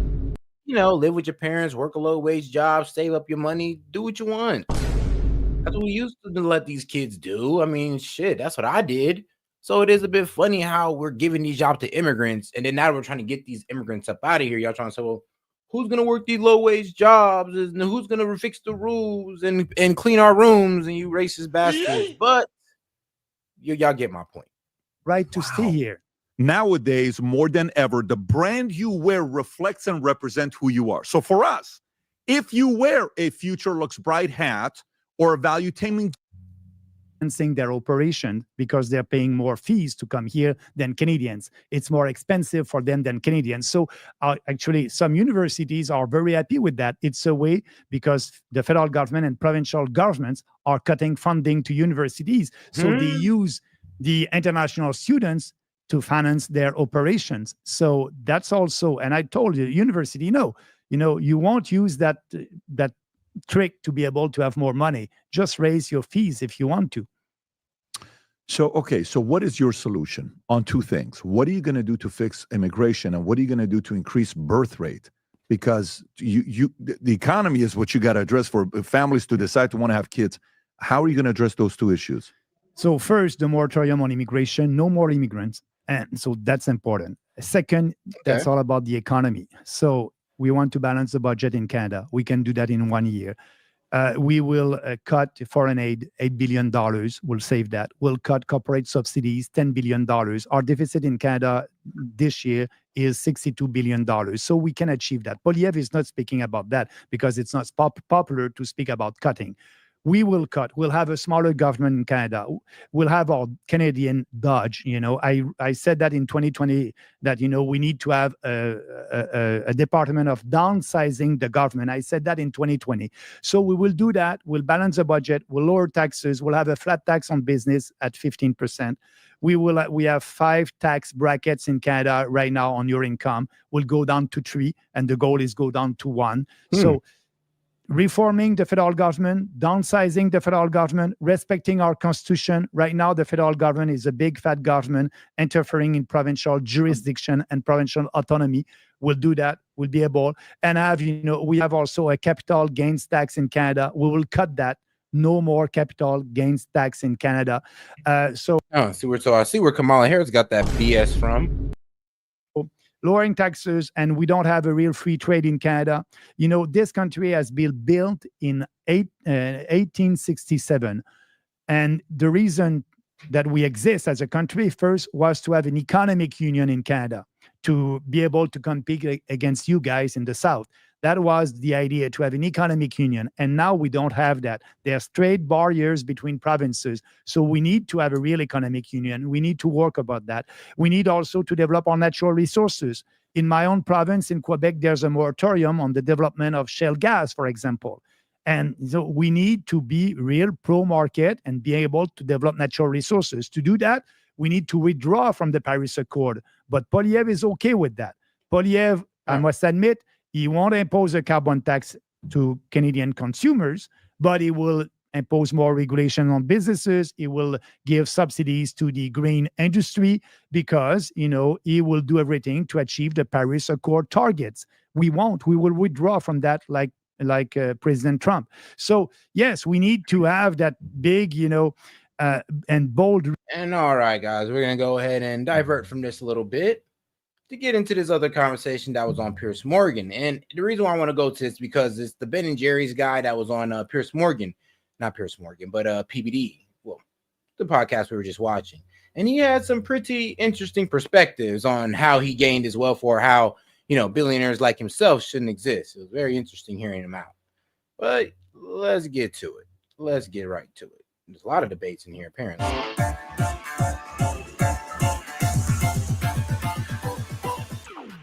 Yeah, and apparently that movie flopped. We can start out with the creative bankruptcy of remaking another animated classic instead of making something new. Snow White should be beautiful. She should turn up on set. Her skin should be white as snow, and she shouldn't. What's next? A bald Rapunzel. The dwarves are an ungodly nightmare. These were dream roles. 7 dream roles in a major production. Yeah. A major production. It's the complete absurdity of modern Hollywood. They are so desperate not to offend anyone that they end up screwing up.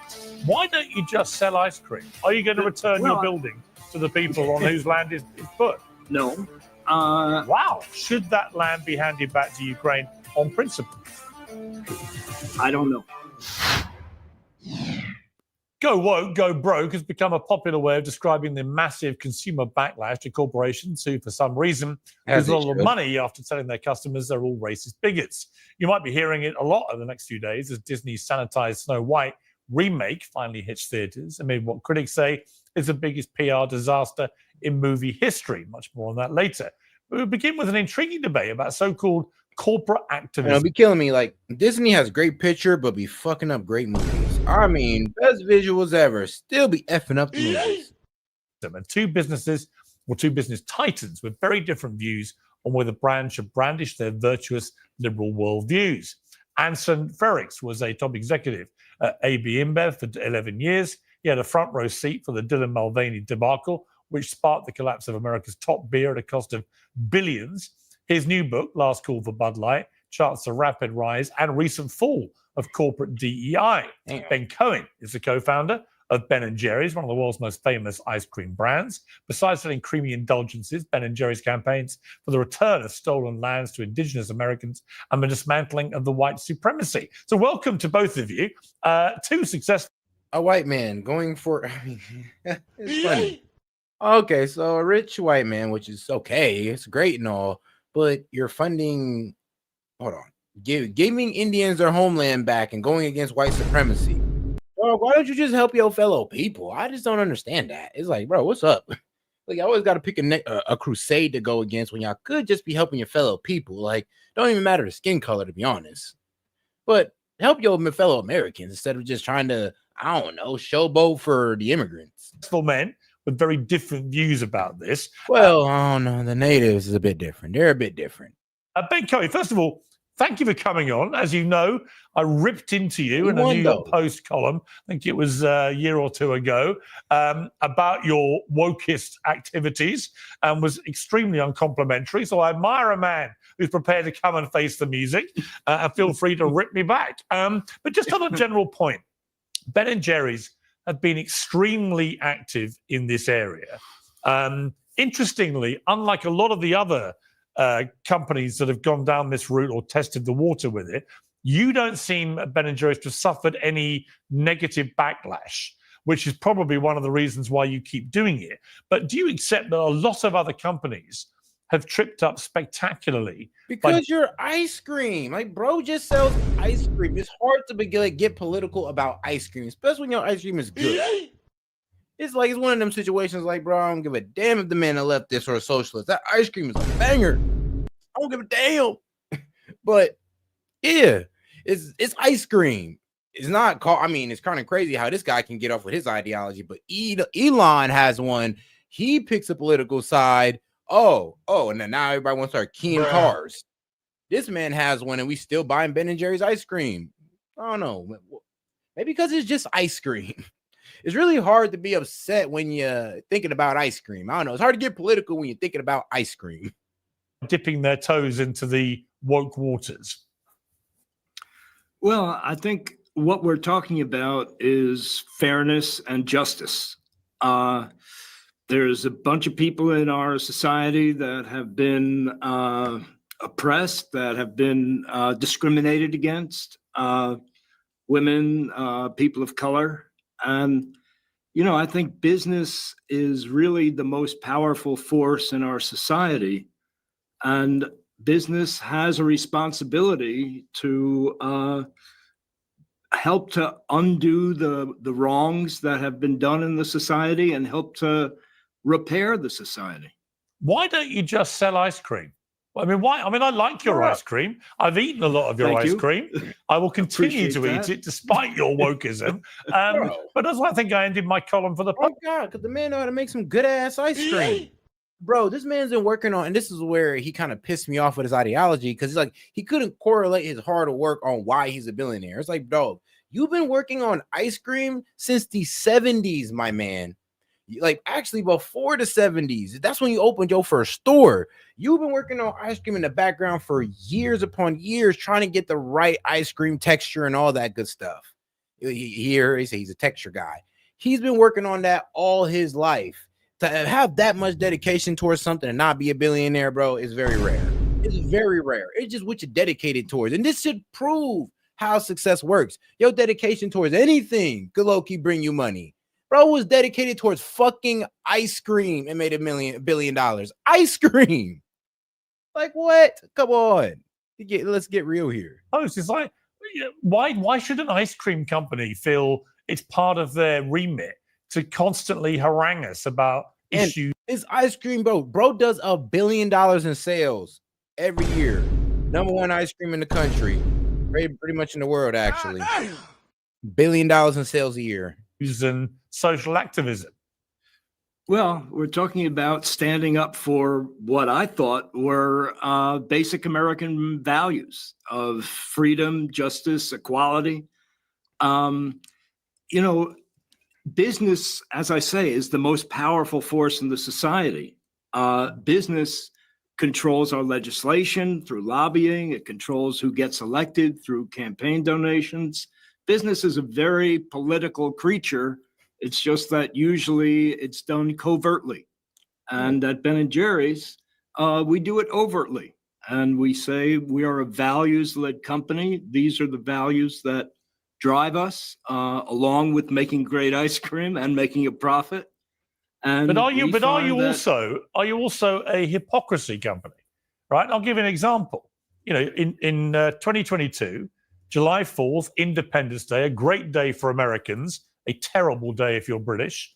If it hadn't been for that George III moment of madness, I think I could have well been king of your country by now, and you might have been a lot better off for it. But on Independence Day, the great day in America's calendar, Ben & Jerry's demanded that Mount Rushmore be returned to Native Americans. And it all sounded, okay, you've got this big speech you guys made, and you want stolen indigenous land to be returned. You want to dismantle white supremacy systems of oppression. And then somebody went, well, hang on a second. Hang on. I don't know, man. You eat some of that Ben & Jerry's, man. You might want to dismantle some white supremacy your damn self. Like, shit. Oh, shit. Like, man. Because Ben & Jerry's corporate... Like, bro, use some Ben & Jerry's, just like PBD said. You turn more and more socialist with each bite. With each bite of Ben & Jerry's, you turn just a little bit more socialist. It's like, man, like, God damn, you know what? Equal wealth distribution. No, that it could be a good thing. It could be a good thing. As long as this ice cream keep coming. HQ in Vermont is built on the ancestral home of the Abenaki people, where 3,200 still reside. And they've now demanded reparations from you. We are a place-based people, they said. We are the ones who are in this place. So I'm assuming that as part of your civic duty for American values, Ben, you will be returning your HQ to the Abenaki people as a matter of urgency, will you? Well, the point that we've been making is that well, hang on. Are you going to return your building to the people on whose land is put? Well, it's a serious question. No. Wow. First of all, we don't own the building. But what we're trying to say is that the U.S. Made treaties with Native Americans that the U.S. has kind of ignored. Oh, I get it, but why shouldn't the same rules apply to Ben and Jerry's buildings? Why should you be exempt? Well, I think that it's a government issue. I think that it's the government that made these treaties. It's not a principle then. Say what? It's not a principle then. It's just you want the government to do it, not you. Well, I'm saying I'd like the government to live up to its agreements. Yeah, but this is my problem. With all due respect, this is my problem with the woke brigade. And I say that. All right. Is anybody else not creeped out by this guy over here, bro? He is sat here with the same still face, creepy smile the entire time. What is he, a lizard person? Like, who is, right, bro? This guy creeping me out, okay? He's creeping me out, guys. Like, bro, go back. Okay. Like, that's it. All he just didn't do is sitting there smiling the entire time. Bro, this guy is a creep. I don't know. I'm just getting that energy. And I'll give you another example. If you really believe that stolen land should be returned to people, why did you support Ukraine not being given their land back? You personally donated. You personally gave $1 million to a group trying to end Western arms shipments to Ukraine. Does that not, again, just fly in the face of your supposed great high moral principle? Why would you not want Ukraine to have its land back? Well, I don't think anybody gave $1 million to anybody. I mean, at least not from Ben and Jerry's. Well, you personally donated $1 million to a group that is literally trying to end Western arms shipments to Ukraine. Well, I do support the Eisenhower Media Network. It's a group of retired high-level military officers. And that group took out an ad at the very beginning of the war in Ukraine saying, let's have peace. Let's stop fighting and let's talk together and let's figure this out. And that Russia has legitimate security concerns, just like the U.S. has legitimate security concerns, and Ukraine does too. But shouldn't Ukraine sovereign territory, land, by your principle, be handed back to Ukraine, the stuff that Russia's stolen?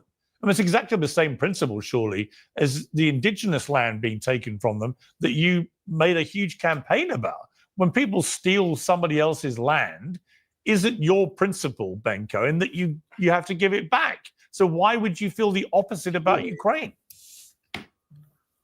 I mean, what we believe about... I don't like getting into that because it paints a very gruesome picture. Oh, you stole the lands away from the Indians. I'm like, you could say steal, pillage, taken over, taken from. I mean, you can say a lot of things, but it's still ours at the end of the day. Like, I know it's tough, but America, what can I say? We like that. We like that. Like, it happened. It happened, okay? Because I don't even want to touch on it that much. Because when they want to bring up what we did to the Indians, I'm like, yeah, you're right. It was grimy, but hey, look where we're at today. Ukraine is that was a war that was provoked by United States policies. And I want to be clear. This is not Ben and Jerry's. This is Ben. Right. Ben and Jerry's has taken no stand. So does Jerry not agree with you? I don't know where Jerry's at, actually. I haven't. Yes, you do. With him. Don't tell me you don't know what he's. That's a great question, Jess. That's a great question. And depending on who you're around, you might want to answer that one like very carefully, depending who are you around. Because I'm like, I thought we, I thought we shot. I thought we run the fade with them. I thought we ran the fade with y'all and we won, and then there we go. And there you go. That's how it works. You lose land. I thought that's what happened, but I mean, I don't know how you steal it. Like, let me know how we stole it. What did we give y'all? Like, what, a false sense of like what economic prosperity? Did we do that to y'all or something? Like, what went down with that? But my point is, what about the land that Vladimir Putin has stolen? with his murderous, barbaric rampage. Surely the Ben & Jerry's corporate position should be, as it is with the indigenous people, the land should... Hey, all I know is in war, when you run the fade in war, when you want to go to war, you risk losing land. I thought that was the rule in the game. Or when the conquerors come, they're coming for your land. If you can't defend your land, man, I don't know what to tell you. I mean, bro, if somebody came through here and tried to take our land, we couldn't defend it. That's it. It's over for America. I don't know. It'd have to be some alien force because ain't nobody in the world fucking with us. But if there was, yeah, if somebody wanted to take America, trust me, they would. Why wouldn't they? But they can't. Like, trust me, they would get it back if they could. Be handed back to Ukraine. But you gotta have some type of overwhelming force. Who owns it? Ben & Jerry's has not taken a position on Ukraine. Right, but what do you think? All wars end in a negotiated settlement. I get that, but do you think the land should be handed back? What we were suggesting happen is that let's have the negotiating settlement before the war. I get it. Before we have to kill but before I go to answer, to be waiting people. very patiently, should that land be handed back to Ukraine on principle? Piers Morgan. On principle, no. Because, I mean, if Putin's not going to go on principle, then trust me, that's what I'm saying. It kind of goes down to what the Indians is going through with us. It's like, well, if you guys can't beat our ass, then the answer is sorry. But that's what it is. It's like, if you can't whoop us on the battlefield, then you get no land back. I'm sorry. Now, if we're generous enough and we feel bad enough, which we are, which we have, and we have given reservation to these people because we felt bad. All right, damn it. You acting like we ain't trying to be cool with these people. You act like we just came in there, did them dirty, and just walked off for life. It's like, nah, we help these people out. 2474 or text Piers. Does it make up for the slaughter? Not really. But hey, it happened. 265532. All the details are in the description. Now on with the show. I don't know. Okay. Look, viewers can make their own minds up, but it seems like there's a lot of swirling double standards going on here. Anson, let me bring you in here.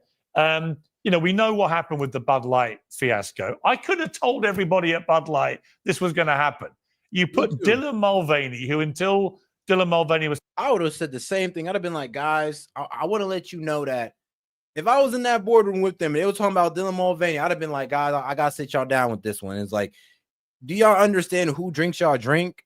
No transgenders drink Bud Lights. They're out there drinking wine. If this was a wine company, y'all might have got off with that. But this is a beer company, goddammit.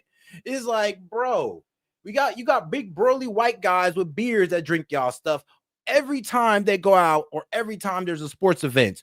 What does this transgender bring to us? Like, what are we doing with this? What, you think trans are going to start buying Bud Lights? No, they're going to stick to their little wine coolers. They're women, basically. So now we're trying to sell beer to women? Like, when did that work? 26 was a gay man and then suddenly says, oh, actually, I'm now going to be a woman. You put them in charge of one of the more ludicrous social media campaigns I think I've ever seen a company embark on. I mean, not for real. His whole board should have got cooked for that. The whole board, somebody should have came in on the whole board and just started throwing papers around and be like, what were y'all thinking? Which flew in the face of everything that Bud Light kind of stood for. And you end up with Kid Rock firing a machine gun at Bud Light bottles and a catastrophic drop in sales, down 30%, I think, in the year after, lost its position as number one. And it reminded me of what happened with Gillette when they did the same thing and basically told all their customers like me that you're all a bunch of Harvey Weinsteins until you can prove otherwise, in the most damning, sneering commercial imaginable. And then when they lost $9 billion worth of business, they reversed and went back to big he-men clutching babies, which was pretty much what I wanted to see, because I wanted to feel good about being a man, not shamed. So look, what's your view of this? Yeah. So what this comes down to for me, Piers, it's really about brand and authenticity. Like, do I necessarily like the hypocrisy at Ben and Jerry's? Do I like some of what I think that some flawed political stances? No, but I do actually respect Ben a lot. I actually write about this a ton in my book. I respect their company because at least they're very authentic to what they've always been, which they sell ice cream to advance a socially progressive mission. I mean, they put it right on their website.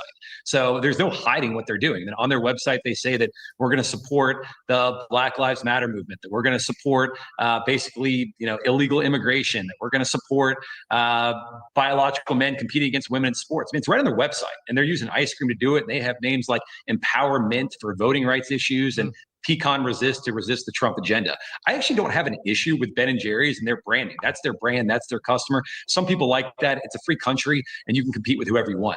The issue that I have, and this is the issue with what happened with Bud Light, it's when companies that aren't authentically what Ben and Jerry's was, which is a socially political brand, when all of a sudden that they were. Now, let's get into one of these woke commercials that they actually did, right? I mean, yes, guys, they really ran commercials like this.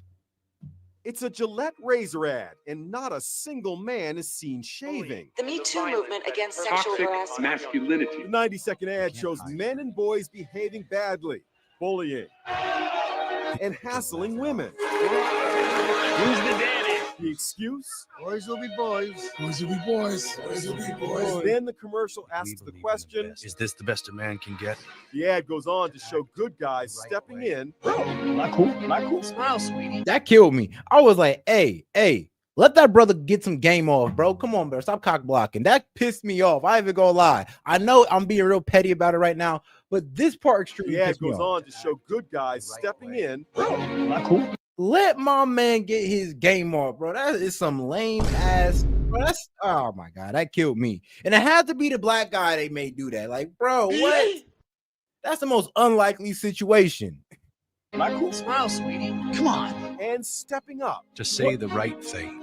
Come on, sweetie, bro. Like, come on, bro. You're making her feel uncomfortable. Like, damn, bro, can't spit game no more. Bro, we can't talk to women no more. Not cool. Smile, sweetie. Come on. And stepping up. Just say the right thing. There will be no going back. It's been seen more than 6 million times and is Gillette's reaction to the Me Too movement. What I actually think she's trying to say. If Gillette wanted a reaction, it's getting it, both for and against. I'm weak in the office where a woman gets mansplained. Thousands of people have hit the dislike button on Facebook. I have a problem, a real problem, with what I believe to be this new kind of war on masculinity. Devon Franklin is the author of the upcoming book, The Truth About Men. When I saw that ad, I thought it was brave. I thought it's in line with the work that we as men have to do. And I think some people see it, they get threatened, they think it's a pointing the finger, but it's not. The women of The View were split. I think based on what I saw, what they're basically saying is don't be a jerk. Be a jerk. Do I need a shaving company to tell me that? Wild. Remember, guys, wild. Wild as hell. Oh, this is where we're at. Whoop. No, it is not. Whoa. Let's stop with all that now. But all right, though, let's get back to that Piers Morgan debate. Because, yeah, you kind of see where that wokeism got him. All right, because now you see why I don't own a Gillette razor either. Because after that, I was like, yep, y'all lost my business. I mean, shit, bro. I don't know. Dollar Shave Club and one of these nice little razors on Amazon will do the trick, okay? I am not that pressed. You know what's crazy, though? When I was a kid, I used to love Gillette because my dad shaved with Gillette. It's like, dog, it was like the coolest razors back in the day. So the fact they did this, man, I ain't gonna lie. Effed me up, man. Foisted on them an agenda to be politicized, and I can get all the reasons why. Where there's really it was almost a group of asset managers like BlackRock. Bro, back in the day, you wasn't even a real man unless you had a Gillette razor, man. Now they done ruined the whole image, bro. Done effed it all up for us. State Street Vanguard pushing ESG agenda. You had all these consulting companies like McKinsey and Bain that were promoting DEI consulting services and selling there. You had all these activist groups, the Human Rights Campaign and others that Ben & Jerry's and others support, putting a lot of pressure on companies to adopt essentially the same exact policies that Ben & Jerry's had for brands like Bud Light that had nothing to do with social activism. I mean, if you take a look at Bud Light, their whole point was to be easy to drink and easy to enjoy. They became the biggest beer brand in America precisely because they were not involved in politics. politics. They were involved in things that brought folks together, like sports and music and humor. That's what they were all about. Exactly. So then all of a sudden, when this company does a partnership, it was about bikers, country stars, and sports fans. That was the main people. Well, and fight fans too. I mean, trust me, when I get around with back in the day when I got around with the homies for the UFC fights, bro, it was mainly, well, I ain't gonna lie, Bud Light. That's it. That's all they was drinking. Me, I was never ever able to drink beer. It just don't sit well in my stomach, to be honest. With Dylan Mulvaney, who's a very controversial transgender influencer who was essentially had really nothing to do with beer, and somebody who was at the forefront, I mean, Joe Biden's White House, of advocating for gender affirmation care, and then also advocating for biological men to compete against women in sports. All of a sudden, the Bud Light consumer stepped back and said, wait a minute, like, this isn't the brand. All right. You know what? That's it. That's it. Brother, what's that? What's that, brother? And that I drink. Bud Light, for me, it was more historically about sports and UFC and all that stuff. What happened? And I think that's where Bud Light got. First of all, why are you taking a bubble bath in a dress? Like, bro, what? What are you doing? Bro, taking a bubble bath in a dress with a choker on. Like, that's that. I never really understood the angle of this. I was like, hold on, where y'all going with this? Because y'all never been a female beverage, so I'm a bit confused. Lost, and that's where you have to start making distinctions about you as a brand. You have to stand for something. Ben & Jerry's stands for political activism and maybe a little bit of hypocrisy. But I think Bud Light was supposed to be easy to drink, easy to enjoy. It was different. I'm about to get very slightly bigoted. Brother, what's that? What's that, brother?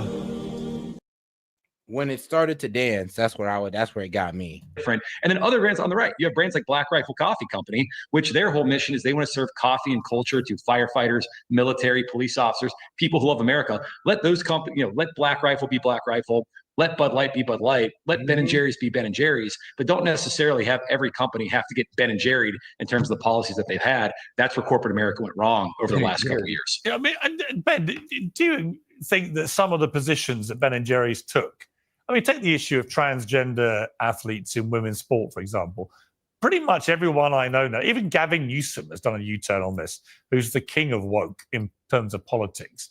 Do you think with reflection that it is grotesquely unfair for biological males who identify as trans women to compete in women's sport? I don't really know enough about the issue. But it's a Ben & Jerry's policy, isn't it? Like, you support it. It well may be, but all I'm saying is that I personally, not positively, no. Wow. I think that I would kind of leave it to the people that are playing the sports. Let them decide. What? Nick, brother, guy, pal, what? Bro, this should just be a standard that all men should just stand 10 toes down on. We would not allow other men to go into female sports. I don't care how woke the lead is. I don't care how woke they are to let it happen. We should just stop them right there and then and be like, bro, I don't care how woke the volleyball league is. I don't care how woke the swimming league is for women. I don't care how woke y'all is. We will not allow you to ruin this opportunity, to ruin athletic opportunity for women. We will not allow this. This is something that us men need to stand 10 toes on, because we can't even trust. No offense, women, but it's like we almost can't trust y'all to defend yourselves at this point. It's like, I'm so sorry to say that, but the fact that, bro, we even said it right here, we got rich white men putting millions of dollars into trans sports. Like, come on. Into promoting that it's okay. It's like, what women right now is promoting that it's not okay for women to be in trans sports? Like, yeah, you got Riley Gaines and all that, but I mean, that could only do so much.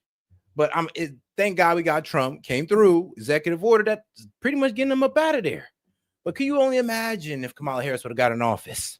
A woman damn near taking opportunity away from women. And if you say anything about it, you're a bigot. Well, how do you do that if you let the trans athletes compete in women's sport and beat women? Well, you let the teams, the whole group that's playing, let them decide.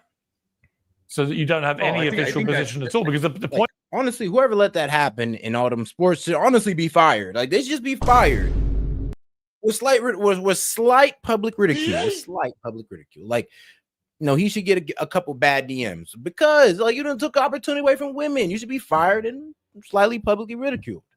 Point was the Biden administration actively supported it, so nothing was going to happen until you had a president like Trump come along and say this is ridiculous.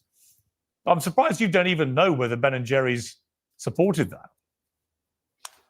And so I'll answer that for you, Piers. They do. It's on their website right now. You can see that Ben & Jerry's, they're a proud supporter of the Human Rights Campaign, which is a group that on their website today, it says that there is no issue with transgender athletes competing in sports. Yet all of a sudden, it was only 2 years ago, you had Leah Thomas, who took a medal away from Riley Gaines. And then I think in 2019 was one of the first instances.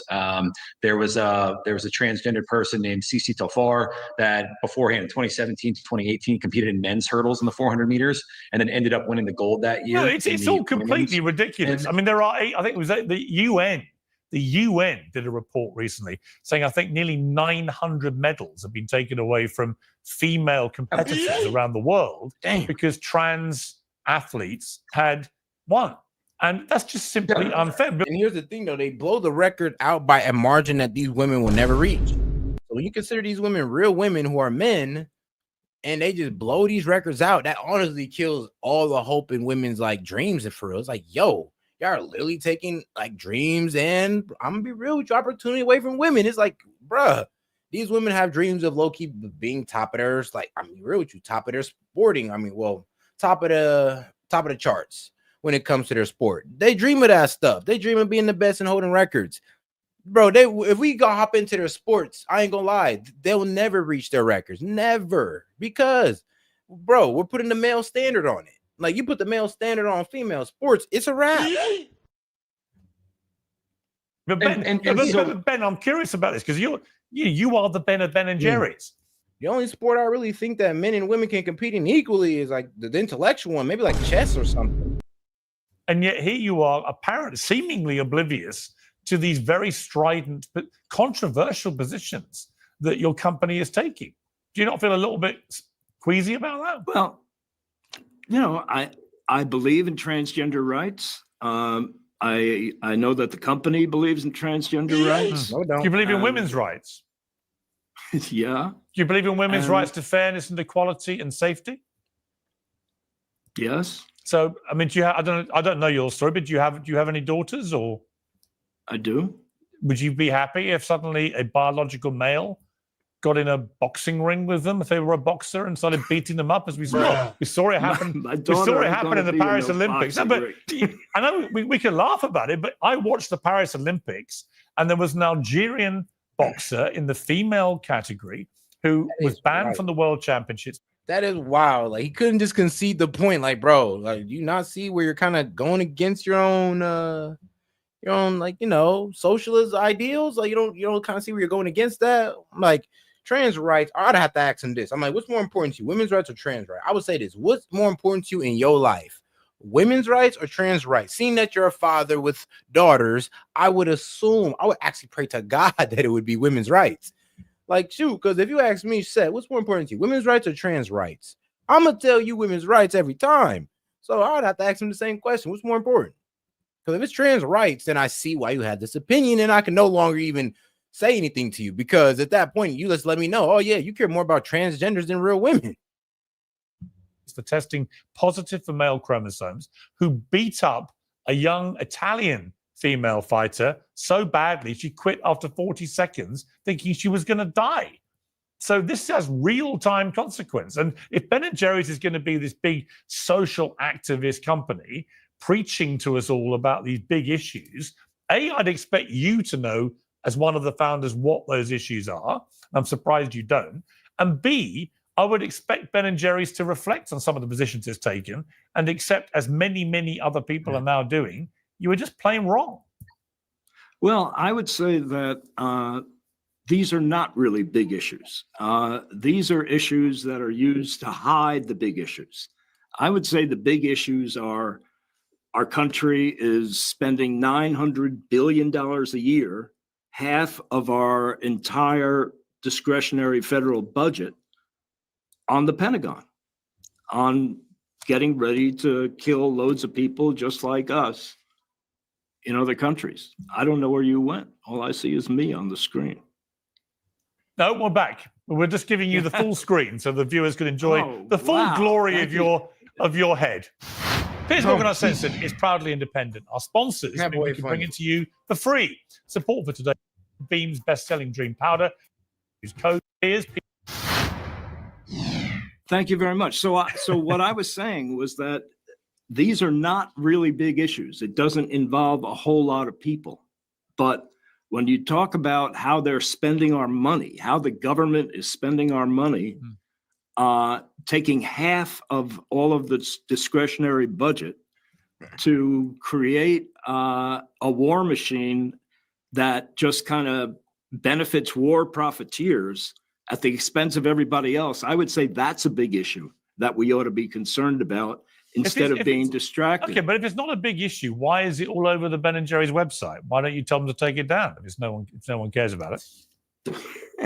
There's lots of issues. Some are bigger, some are smaller, as far as I'm concerned. Yeah, but that one to you is insignificant, so it shouldn't really be on the website, should it? Well, when it's versus spending our national treasure and our soldiers and our national spirit on preparing to kill millions of people, I think that's a big issue. In 2021, Ben & Jerry's announced it was blocking all sales of its ice cream in Israel's West Bank, which it called the occupied Palestinian territory. So you felt strongly that the West Bank should be just left alone, given back because it was Palestinian land, left with the Palestinians? We felt like Israel was mistreating the Palestinians. But in relation to the land of the West Bank, it was owned by Palestinians. Bro took every leftist ideal. Yeah, I mean, even the ones that I agree with, ironically. But man, he took every leftist ideal to heart. No, this man's a true believer. Actually, he might be more of a believer than politicians are. Palestinians and should be returned to them in totality. The position that Ben & Jerry's took was that we disagreed with how Israel was treating Palestinians. It was kind of an apartheid system. But what should happen to the West Bank? Against various UN resolutions. Bro, they are trying to stamp this man with the anti-Semitic card too, bro. Come on, don't do this to this old man. He really don't know what he's talking about. I get it. Against international law. I get that. But what should happen to the West Bank then? I don't have an answer to that question. Really? Hey. No. That's a smart answer. I ain't gonna lie. For somebody of his wealth, and I ain't gonna lie, that's a really good answer. Really? But that was a Ben & Jerry's campaign. You literally banned your ice cream from being sold there because you called it and it was about the Palestinian territory. So clearly you feel that the Israelis should get out of the West Bank, right? Otherwise you wouldn't have run that. I mean, we believe in a two-state solution. So do I. I don't know where the boundary should be, but you called the West Bank an occupied Palestinian territory. It is. Okay, so is it not? Well, I'm just going to ask you a follow-up. So you have an objection to occupied territory, do you? We certainly have an objection, along with the rest of the world and the UN. No, but do you have as a company, you have an objection to the idea of countries occupying territory that doesn't belong to them, in your eyes? In general, yes. I mean, I so think why that not Ukraine? I don't understand. Why is Ukraine not allowed to keep its territory? Why would you be happy for Putin to take that? What's the difference? I didn't say that. What I said was that we were against the war. We called for a ceasefire. Right. It was not Ben & Jerry's. It was Ben and the Eisenhower Media Network that was doing so that. Should Ukraine have its land back that Putin's taken? The way wars work is my understanding, and I emphasize that we were totally against this war, which was a war of choice. the way wars work is there's a negotiated settlement at the end, and somebody gets some territory. So that could apply. I mean, what is the alternative? But by that criteria, that should apply with the Israel-Hamas war, then, which might include land in Gaza, land in the West Bank. Probably the best answer you had. Like, what is the alternative? Like, yeah, I mean, like, we gotta kind of let Russia have a little bit of it. Like, what's the alternative? And that's honestly a great question. What else?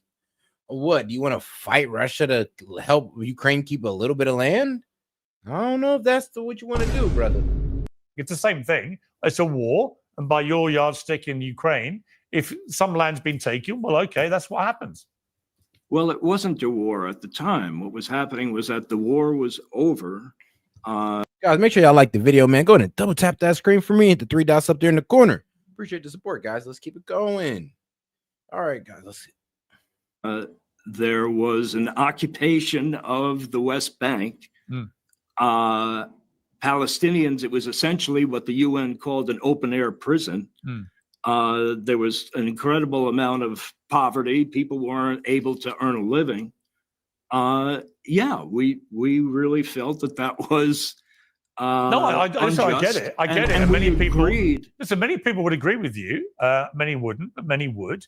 But I'm just curious why you would feel that passionately about the Palestinian people's right to have their land, but you would not feel that Ukrainians should have the right to keep their land. I'm just curious. I never said Ukrainians don't have the right to keep their land. So Putin should give it back. What's that? Putin should give it back to them. I never said that either. Well, what do you think? I think we ought to stop this war. I think it's we don't love to stop the war, but what do you think happens to the occupied territory? I mean, it's gone. I'd have been 100. I'd have been like, bro, it's gone, bro. I'm just gonna stamp it. And you say, oh, you think we should let Putin keep it? I mean, well, shoot, he won it fair and square. Sorry, I mean, y'all shouldn't have played with the man. Like, y'all acting like, bro, y'all acting like I had no hand in this. Y'all shouldn't have played with the man. NATO. I don't know. Okay, it's extraordinary. You seem to know very emphatically what you would do with the Palestinian-Israel situation, but you don't seem to have a clue what you would do about Ukraine and Russia, even though to many people's eyes, as a businessman, I think he's already sunken himself in enough, political BS. So it's kind of smart that he's not giving a clear answer. I'm not sure if he's doing this out of him being clever, or he just truly don't know. It's exactly the same. Many people who argue the case for Palestinian rights to land agree completely that Ukraine has the same right. Just seems to me there's a bit of an inconsistency with your positioning. Would you accept that? Not particularly. Like I said, we were opposed to the U.S. provoking that war in Ukraine. That's the position we took. And it was not Ben and Jerry's position. It was my position, along with the Eisenhower Media Network. And what we said was, let's stop fighting. Let's have a ceasefire. Let's use our words. Let's have adults talk to each other and work out a solution, as opposed to having to kill a couple 100,000 people first and spend trillions of dollars in the process. And I've already said, bro. I mean, Ukraine got a population around 37 million to Russia's 140. Like I said, they can go person for person right now, and I'm gonna be real with you. Russia's still gonna have 100 million people left at the end of that. So yeah, this is not the fight the Palestinians could win. Of nutrition. Come on. This is not the route that we kind of wanted for the Ukrainian people. I'm gonna be honest with you. We never even wanted the Ukrainian people to even get in this and fight in the first place. But like I said, NATO pushed them into there. We try to back them up. There was the liberals hoping and believing and thinking that Ukraine could somehow beat Russia, and that ain't work. So I low-key am kind of wondering right now. I low-key kind of wondering, like, bro, do y'all liberals honestly understand like Russia's power or Russia's upper hand in the situation? Okay. Let me bring Anson back in here. This issue going on with Elon Musk and Tesla is kind of fascinating. It's not in the same kind of wheelhouse, except that oddly, all the people that used to love Elon Musk, including many on the woke left, have now turned on him with a visceral hatred. And you're seeing Tesla cars being torched all over America and so on, and the share price diving or whatever. What do you think of that? Yeah, it's funny. It's the same people that literally 2 years ago were saying, "Oh, the conservatives are overreacting by boycotting Bud Light," are now burning Teslas. So, talk about the hypocrisy that we were talking about earlier. It's pretty comical. Elon's a tough one to discuss because the guy is the CEO of 6 different companies, and what might be good for some of his businesses by getting involved in politics are not good for other businesses. Obviously, in the case of Tesla, it really hasn't been good. If you take a look at the share price, and then you take a look at some of the resale value of Tesla since he's gotten involved with the Trump administration, for Tesla, it really hasn't been good. And I think if Musk was just the CEO of Tesla, I think a lot of people would be saying that, man, like this is not good for the business, and maybe we got to figure out some way that he takes a step back because he's been too involved with Tesla. And again, if I was the Tesla shareholder, not necessarily happy.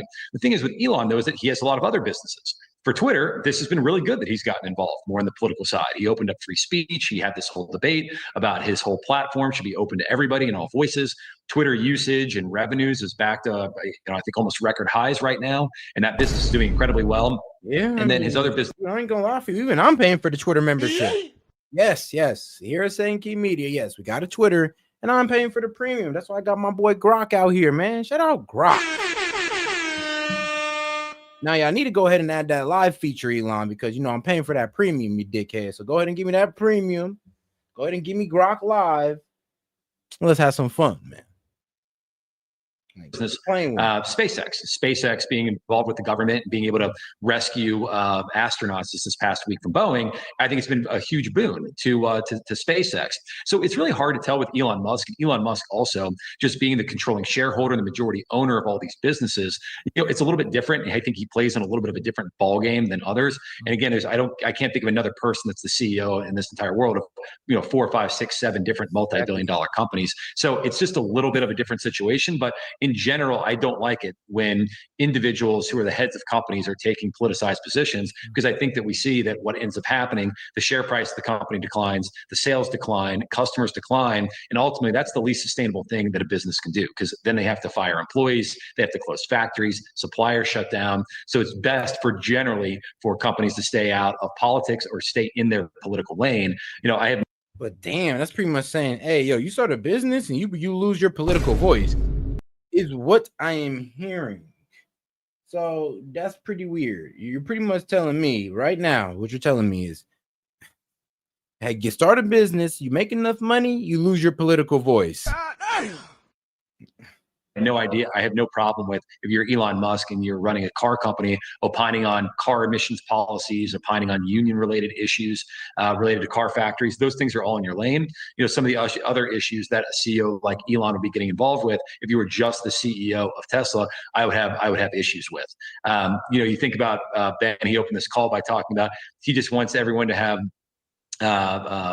fair and equal opportunities. I think that, for most people, everybody wants people to have fair and equal opportunities, but we get back to then, like, what does that mean? And that's the problem when companies get involved, whether it's on the Israeli-Palestinian side. Is it fair that a bunch of innocent Israelis were captured and then murdered on October 7th? Is that fair and equal? No, I don't think so. Is it fair and equal that you have we had to put in voter integrity laws because it seems like there were people showing up without IDs? I don't know if that's fair or equal. We had unlimited immigration in this country over the past couple of years. Was that fair and equal to people that all of a sudden were displaced when migrant or illegal immigrants were placed in their high schools or taking up hotel rooms in the areas? Is that fair and equal? I think these are debates that we as kind of co-equal citizens, we all tend to have, but we should have that sort of in the democracy that we live in. And for the most part, it shouldn't be companies, and it shouldn't be companies the ones that are taking positions on all of these issues, because it leads to declining share prices. As customers, they sort of fragment because they don't like necessarily politics coming with their products. Right. I mean, Ben, there's a big story involving Ben. I ain't gonna lie, this is gonna dissuade people from buying Teslas. I'm like, damn, hold on. You tell me if I get myself a nice ass Tesla, I'm gonna have to be worried that somebody's gonna come out there and key it? Oh, hell no. Nah. It's like, dog, what? So basically, we're kind of putting the duct tape around, I'm be real with you, rich people's mouths. That's what we're pretty much telling the rich. It's like, dog, you make enough money, we'll fuck your business up just off what you think. Therefore, you really don't got no freedom of speech because you're kind of tied down by, your corporate ties. God damn. I mean, that's tough. I don't know. I'd be balls to the walls with it if that was the case. I'd be like, nah, you ain't gonna take away my voice just because I'm making money. Like, what? Back in the day, people who made money had all the voice, but I mean, it just don't make sense. I'm just be honest with you. Like, I don't like what he's painting right now, but he's not wrong. Jerry's, your chief executive, David Stever, was removed by the parent company Unilever earlier this month in a growing row over political activism. It comes a month after Ben & Jerry's accused Unilever of demanding that it stops publicly criticizing US President Donald Trump. The filing said Unilever has repeatedly threatened Ben & Jerry's personnel, including CEO David Stever, should they fail to comply with Unilever's efforts to silence the social mission. I mean, pretty controversial scenario there between you and the parent company. What can you tell us about that?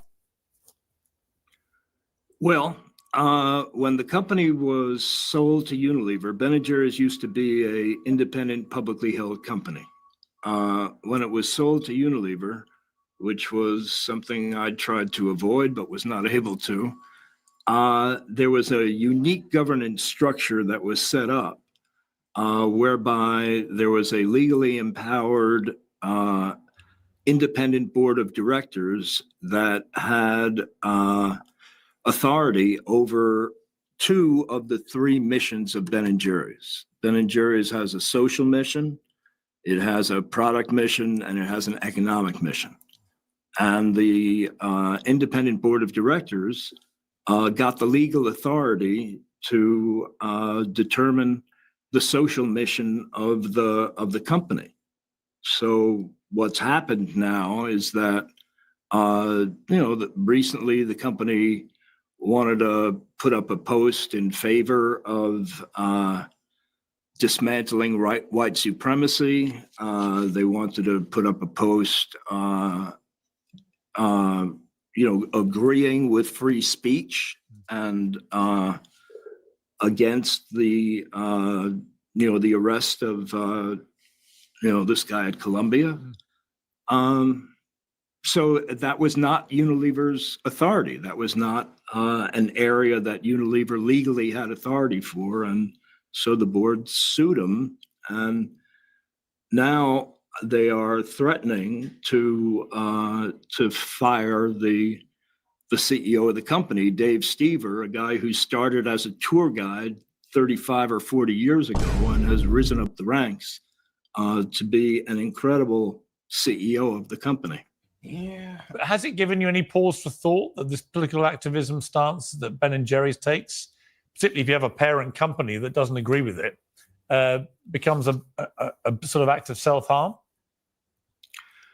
It's definitely a problem when you have a parent company that doesn't agree with it. Ben & Jerry's has been owned by Unilever since the year 2000, and pretty much up until 2 or 3 years ago, things were going pretty well. But there's been a change in management at Unilever, and there's a lot of conflict right now. In 2018, Ben & Jerry's said it was taking a stand against Trump by rebranding one of its flavors under the name Pecan Resist. Can we look forward to more resisting ice cream varieties now, second time around? You never know. Would you be happy with Ben & Jerry's actually coming out with a variety of ice cream which directly attacked Trump, given the emphatic nature of his win? I think that Ben & Jerry's should be taking stands on issues. I'm not looking to attack particular people myself. I mean, Trump, for example, Ben & Jerry's dropped a video announcing that it would never stop fighting for our democracy. This is when Trump returned to the White House. Unilever does a lot of business with Russia, with China. Have you made your feelings clear to them that you resent them doing business with democracy-loathing countries like Russia and China? Or does it only apply to America's president? Personally, I have no problem with doing business with Russia, China. Really? Yeah. So why do you have a problem with Trump and democracy? Why are you releasing through Ben & Jerry's videos saying you'll never stop fighting for democracy? I think there was a bunch of undemocratic actions that Trump was taking in this country. Well, hang on. So just to be clear, you have a problem with actions that may damage democracy in the United States. You have absolutely no problem doing business with Russia and China. I don't believe that every country in the world needs to be a democracy. And actually, I don't really believe that the U.S. is a democracy in practice. Right, but why do you care? It's supposed to be one person, one vote, but it's $1, one vote. Right. I mean, billionaires and corporations control our legislation through lobbying.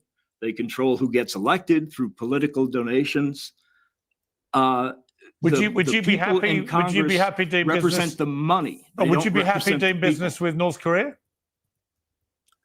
I mean, I believe that we need to get along with nations around the world. I don't believe that every nation has to have the same form of government. No, I don't believe that it makes sense for anybody to ostracize other nations and have wars with them, or would you have done business with the Nazis out of interest? Come on now, Pierce. No. Why? They're an exception. Why? Pierce. Come on now. Well, because they were engaging in genocide. Right. But you have no problem with anything that, say, the Chinese are doing to the Uyghur Muslims? You know, I have problems with things that most countries are doing. I have problems with things that the U.S. is doing. That's okay. It doesn't mean that we have to consider them to be enemies. Now let's get into this next one. We're gonna kind of slide a little bit into the social hour, but let's start with the Hodge twins interviewing Jesse Lee Peterson. This should be funny. Lee Peterson in the house. We got Jesse Lee Peterson in the house. Amazing. Y'all like white people? I like the conservative white people. Oh, you do? Not the liberal. Yeah, the liberal white people is just as bad as the blacks. What's wrong with the blacks? I don't hire black people with black names. I saw y'all had one black working for you. No, I got two black people. Yeah. Oh, yeah, he black. Yeah. He black. Black people think that white people are smarter than them. It wasn't that way when I was growing up. I grew up in Alabama on a plantation under the Jim Crow law. And black people used to be independent thinkers. They didn't have black leaders. They thought it did for themselves. Right. They bought land and just kind of did their own thing. Yeah, right. It wasn't until the civil rights movement came along, which was the worst thing that ever happened to the blacks. Because when I was growing up, most black people were Republicans. At 18, I started listening to Jesse Jackson, Louis Farrakhan, and all the crazy people. And they were telling me, the white man is against you because of your color. I fell for the lie. And so finally I realized that, okay, if I'm black and the white man holding me back. I always say Jesse Jackson more than Farrakhan. Farrakhan kind of had that. What was it? Because I remember he had the saying, he's like, don't hate the white man, but follow the white man in his ways, for the white man makes no excuses for his mistakes. And I was like, all right, that's a bar. It's like, hold him as an example. It's like, y'all can hate on him, but my man got something good going on. Why is it that he's not holding Jesse Jackson, his family back? And that's when I realized I had been lied to. White people are afraid of the blacks. You can't blame them, Jesse. I know, yeah. Hey, look, my YN homies. I'm just playing. So violent. You know what, Jesse? I'm scared of black people. Me too. All the women are evil. Did y'all know that? Yeah, I learned that the hard way. I was married to a black woman. She used to beat his ass too. Beta.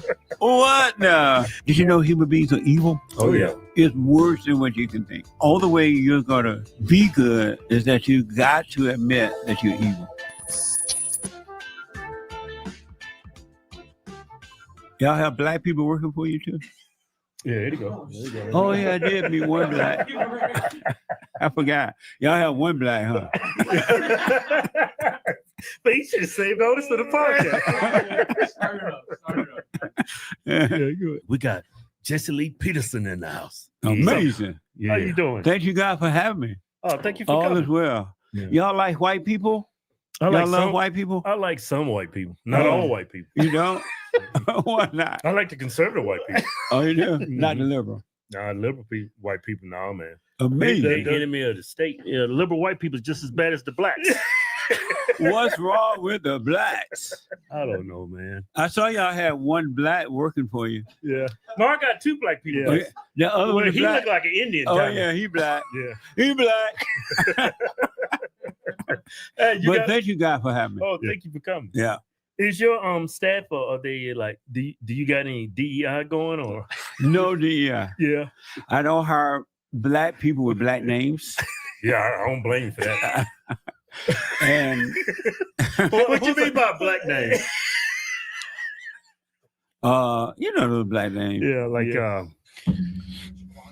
I'm weak. Black names. Yeah, we know them black names. I mean, you start with the Key, the Duh, the Tay, the Ray, the Shanae. Like, you feel me? We know them ghetto names, hood names. So yeah, and thank God I don't got one.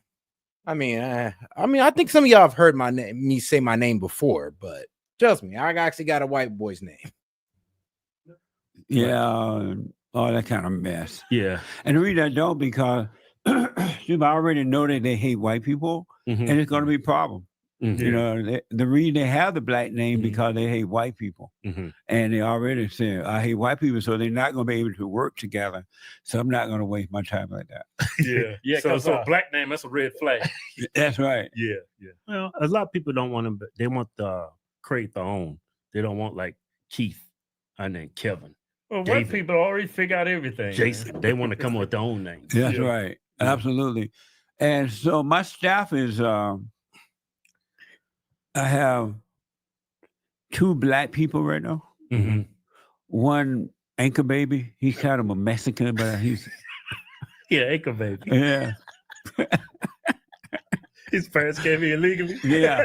What happened was his mama got pregnant on the other side of the border, and just before it was time for him to be born, she jumped across the border into the United States, dropped him on the ground, and she went back and left him. Really? Oh yeah, there he is, right there. Is that wow? That's true, huh? I thought she was making that shit up. Well, usually they stay, Right? Because of the baby. But the mother went back and left him here for some reason, and then he lived in Canada, and then he moved to LA and that kind of stuff. Wow. So I have cool. I think 2. Is Daniel Mexican? 2 Mexican. 2 blacks. Come on now, where the white people at? I have one, I have one that's You half never white, have half too black. many white people. I know. What a mess. I don't know how. I got a black producer now. I don't know what happened. Yeah. How did this happen? Like, what is going on? What is he, family or something? Or No, he's conservative. He's a real smart guy for a black person. Yeah. He think like a white man. Hey, that's the Negroes I like too. Yeah. They get things done. Yeah. And so I'm fortunate though. I have an amazing staff. Yeah. I really You've been do. doing this a long time. For 35 years. Yeah. Yeah. And you live you live in LA? I do. How did the fires impact you out there? It was closer than ever before. It was like 7 miles away. Wow. And you could see it. A friend of mine, his wife, house burned down. They just had a baby in the house, everything burned down. One of my workers had to move away from his house because the fire is so close to them. And but it was devastating. You know, and I thought it never was going to end. Yeah. I just never seen anything like that before. Yeah. I mean, I used to live out there for about 16 years, and it was always fires. I think, and I always believe this, California's got an arsonist problem. Yeah. It doesn't make no sense why California has all these fires. Another thing is that we have a Democratic government there, and they never burn, slow burn, or they never no more water. They don't really repair things, so it's not really set up to deal with fires and things in the right way. Yeah. So that's one of the problems too. Hey, they let go of that fire chief out there, didn't he? Yes, they did. Yeah, the mayor did. Yeah, they have a battle going on now because the fire chief, which is a female, Right. Yeah, but and she's saying that she told the mayor that something like she told the mayor they needed more money, more so they resources. said Yeah. right, and Just she being refused to do it. So, so they have she fired her according to the report, and they're fighting over that right now, trying to get her job back. Yeah, because she shouldn't be the one and only scapegoat. I mean, how you not have water in a, I know, in a man. fire hydrant? Yeah, It's crazy. yeah. Yeah.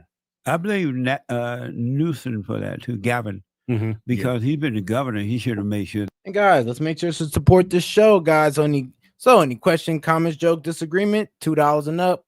We'll go ahead and read it out loud and post to the top of the screen. And like I say, it keeps the show running and it keeps it more interactive. I appreciate the support, guys. Let's keep it going. That happened as well. Yeah, it's not like these fires is like once in a lifetime kind of thing. It's every year. I know, And every not to- year. Yeah, and not to have So water. it's not new. And we have a black female mayor. Yeah. Yeah, I saw Well, that she was in badge. Africa when the fire started. Yeah, you know it ain't gonna work. Already know it ain't gonna work. It ain't gonna work. I tried to tell them, I'm like, no, don't hire this woman. Yeah. I debated her before. Oh, really? Carrie Bass, yeah. And she has no clue. Really, she can't run a city. She can't even run a ghetto hood. So she Damn. definitely can't run a city like LA. Hey, I didn't even know him. So I didn't even know that. Jesse Lee Peterson debated the current mayor of LA, and he said, "Yo, I cooked her." Okay. What was she doing in Africa? Partying. Hey, why do you think black people like going to Africa? Getting her a little African guy. You feeling me? You know, taking her one of those I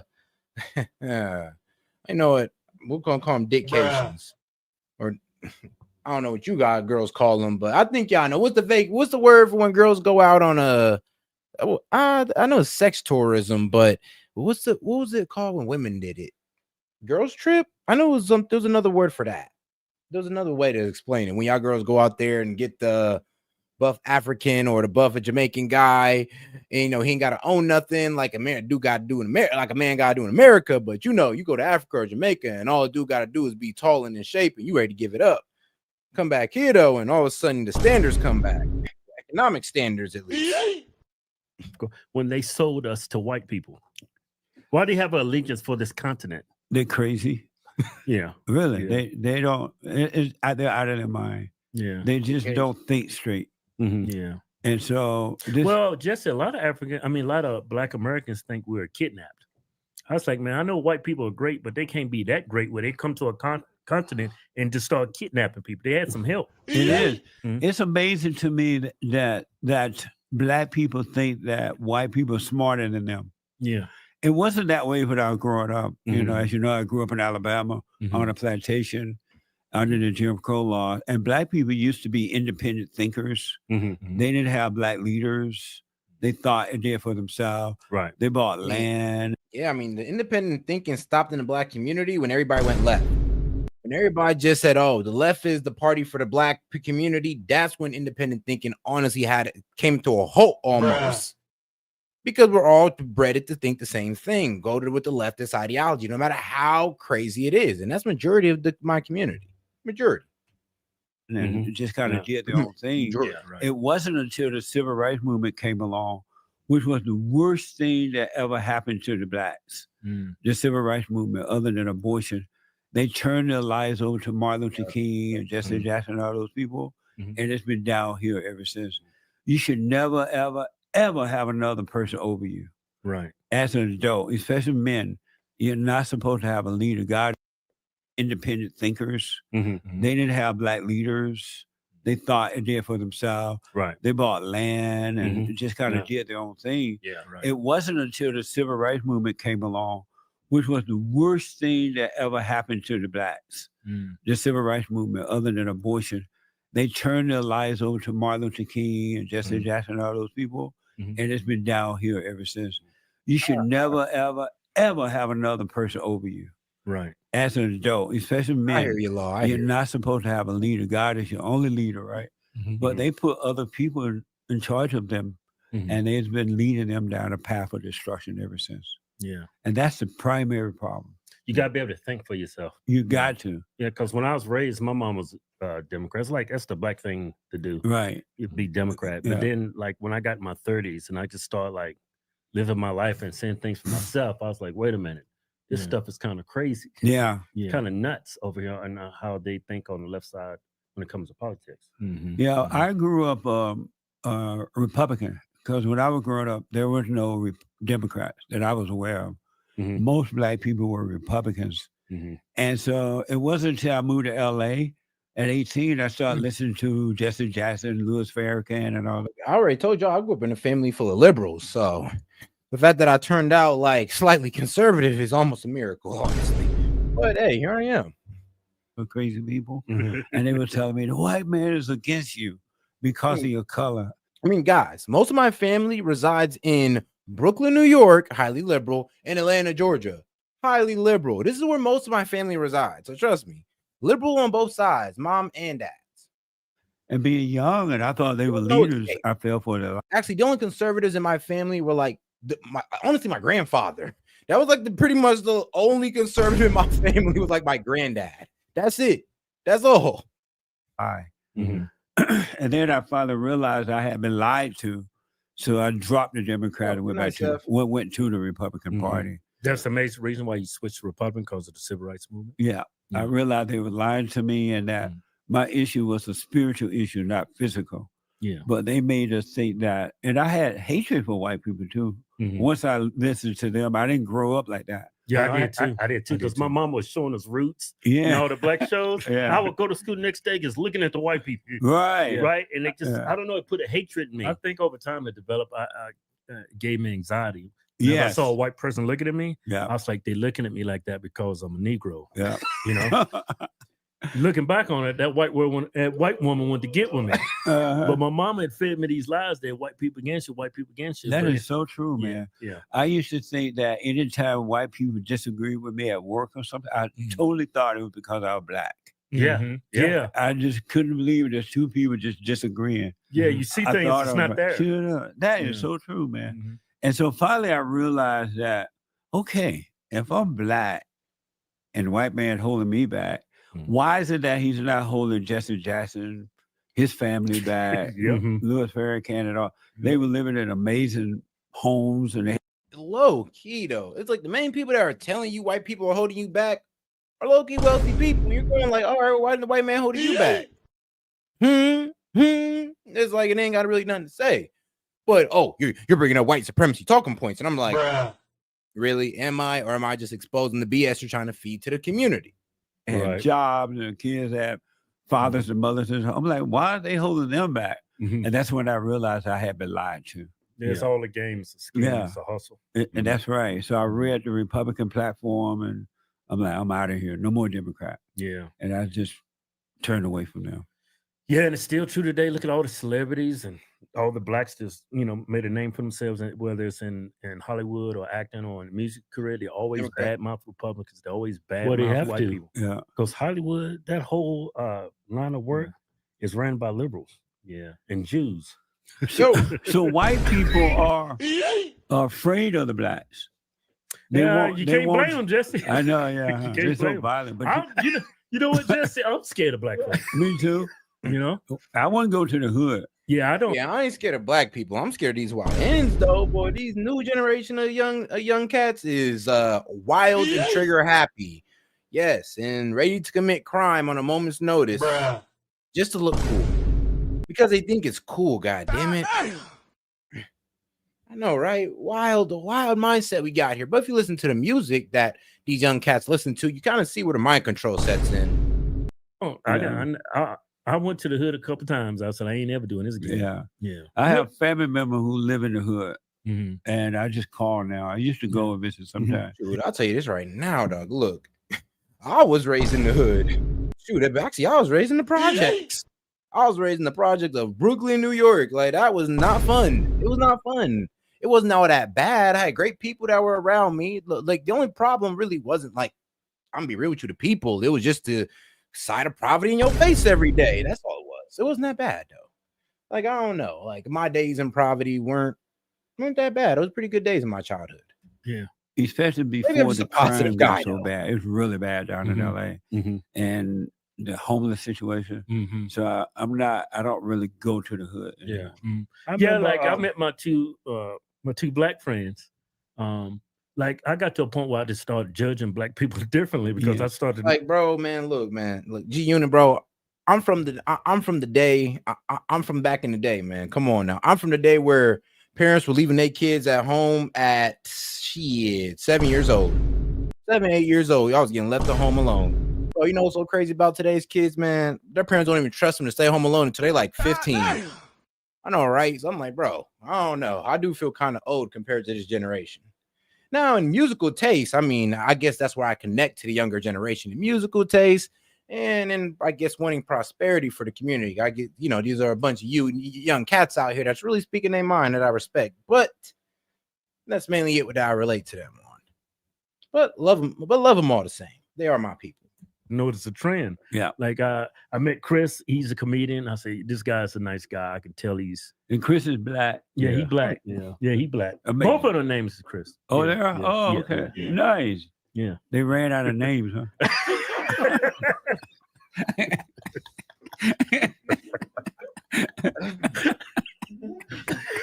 What? Crazy, I remember one time I was up in LA. I got lost.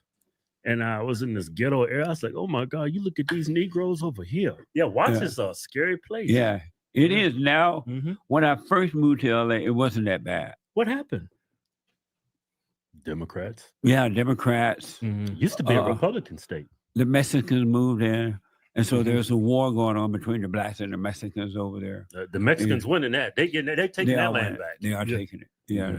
And so it just got just a mess over there right now. Yeah. It's really bad. Yeah. When I first moved to LA, I worked in Watts for a while. Yeah. That's how nice it was. Compton area. Right. But it's just gotten worse over the years. Yeah, what happened? Because I was looking at some old pictures of Compton and Watts. You can actually see white people that used to live there. Right. Yeah. Yeah. But now it's all Section 8. It's like really ghetto. But the Mexicans are running the blacks out now. Yeah. Because they hate the blacks and the blacks hate them. So it's supposed to be all Black Lives Matter, right? Not over there.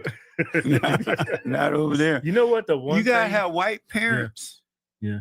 I have well, my daddy was really light. My great grandfather was from Ireland. Yeah. Oh. So why do you guys have white people eyes? Because of him, probably. Oh yeah. You know what's crazy? That is crazy. My dad, eyes is hilarious. He got his eyes from his granddad, and it came down through us. And he was white. Yeah. Yeah. My dad was black. Yeah, but he was really light though. Yeah. He looked like don't see it. He looked like Black Elvis. Black Elvis with a tan on. Yeah. Right on. Yeah. We actually came from one of the biggest plantations on the East Coast called the Hurston Plantation. Oh, yeah? Nice. I wrote a book about it. Really? Amazing. So when your master said he said, do you say, yes, master? We said. I'm glad I grew up during that time. Yeah, when my master said he said, I said, yes, master. We said. Hey, Jesse, explain to us what it was like growing up through the civil rights movement, Jim Crow and all that. How was it for blacks? Before the civil rights movement, it was amazing. Yeah. Cool. Yeah. You hear these stories that blacks and whites did not get along. That's not true.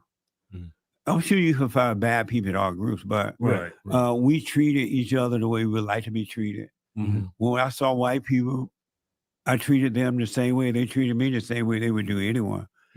And it didn't change until I do remember going to a movie theater once down in Eufaula, Alabama.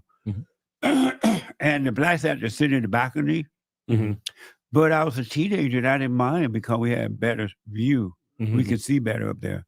But it still wasn't just animosity that we've been told. My family owned land. Matter of fact, one of my aunts, she and her husband, they had like 15, 16, 17 children, right? Maybe more. And they own land. They never. I'm trying to go for that level, man. He said 15, 16, 17. Jeez, give me 10. I'll be cool.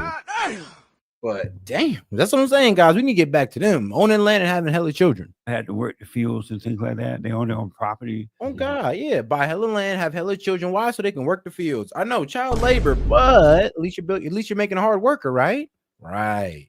And we did our own thing. It wasn't what you've been told that it was like. Yeah. That changed when the civil rights movement came along.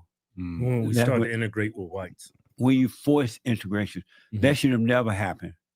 Blacks and white would have come together on their own. Those who agreed and those who didn't agree, Right. it would have happened naturally. But you can't force anyone to love you. And now that's facts though. So he pretty much saying is like, yeah, we kind of should have took our time with segregation, ending segregation. We kind of should have let the black community establish itself before just kind of forcing us out into the white communities and all that. Because all of that did to us is sending all our elite class, our elite blacks, and they all moved to the white neighborhoods and they separated themselves from the lower class blacks. I remember back in the day, somebody was telling me like, yeah, bro, it used to be a poor man and used to be a poor man and could live next to like an engineer or a doctor because y'all all had to live in the same community, in the same black community. When those doctors, engineers, and lawyers left, it's kind of like the kids didn't have nobody to look up to anymore. Now they're looking up to these drug dealers and the gangsters and all this good stuff. But before segregation, all we had to do was look towards the engineers and the doctors and lawyers and all the stuff that we should be looking up to now. But we lost our way a little bit with that. And they were trying to force the white people to accept the blacks, which was a big mistake. Yeah. And so it's just been down here ever since. Back in those days, like blacks had everything. They had their own doctors, had their own transportation. Yeah. And did you see any ghettos that you see today? No ghettos. No violence, no crime. Oh, look at those pictures. None of those things when I was growing up. It was unheard of for black people to kill one another or to fight one another.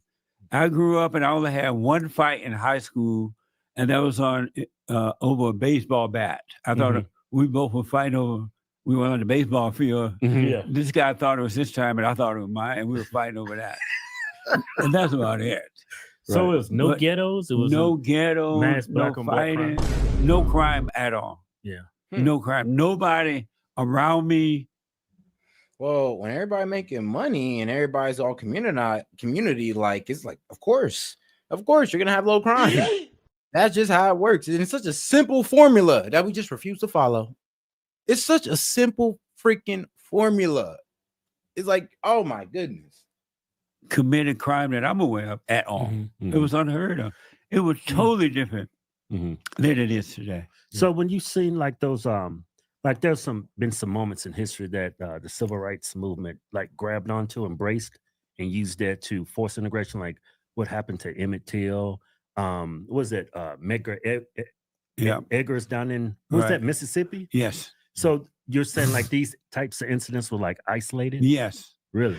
Poor Medgar, they're gonna use him to death. Yeah. Emmett Till, 100 years gone by, they still talking about Emmett Till. Right. That happened then.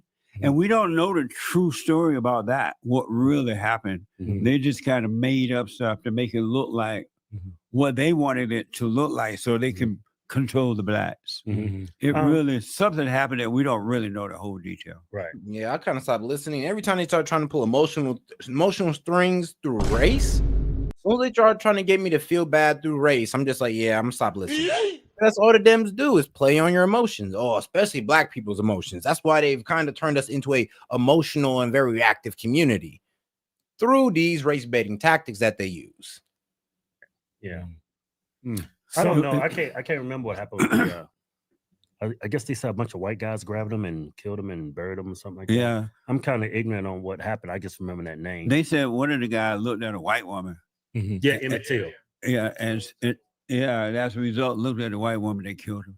Now, I don't know how true that is. There's always more to the story than what you hear. Excuse me. And because human beings are evil, did you know human beings are evil? Oh, yeah. No, it's worse than what you can think. And because they're evil and they won't admit they're evil so they can overcome it, you never know what the real truth is. Yeah, I mean, I look how evil the world is. Like we go to school and they teach you to stand in line, be nice to your neighbor and this and that, don't cut line, just little stuff like it in kindergarten. Like, just imagine if people wasn't taught how to be good, how evil everybody would be. Yeah. You know what I mean? Because it's just an evil world we live in. I think it's naturally, it's a natural inclination to be evil. You actually got to teach people to be good. Yeah. But that doesn't work either. You really can't teach anyone to be good because think about it.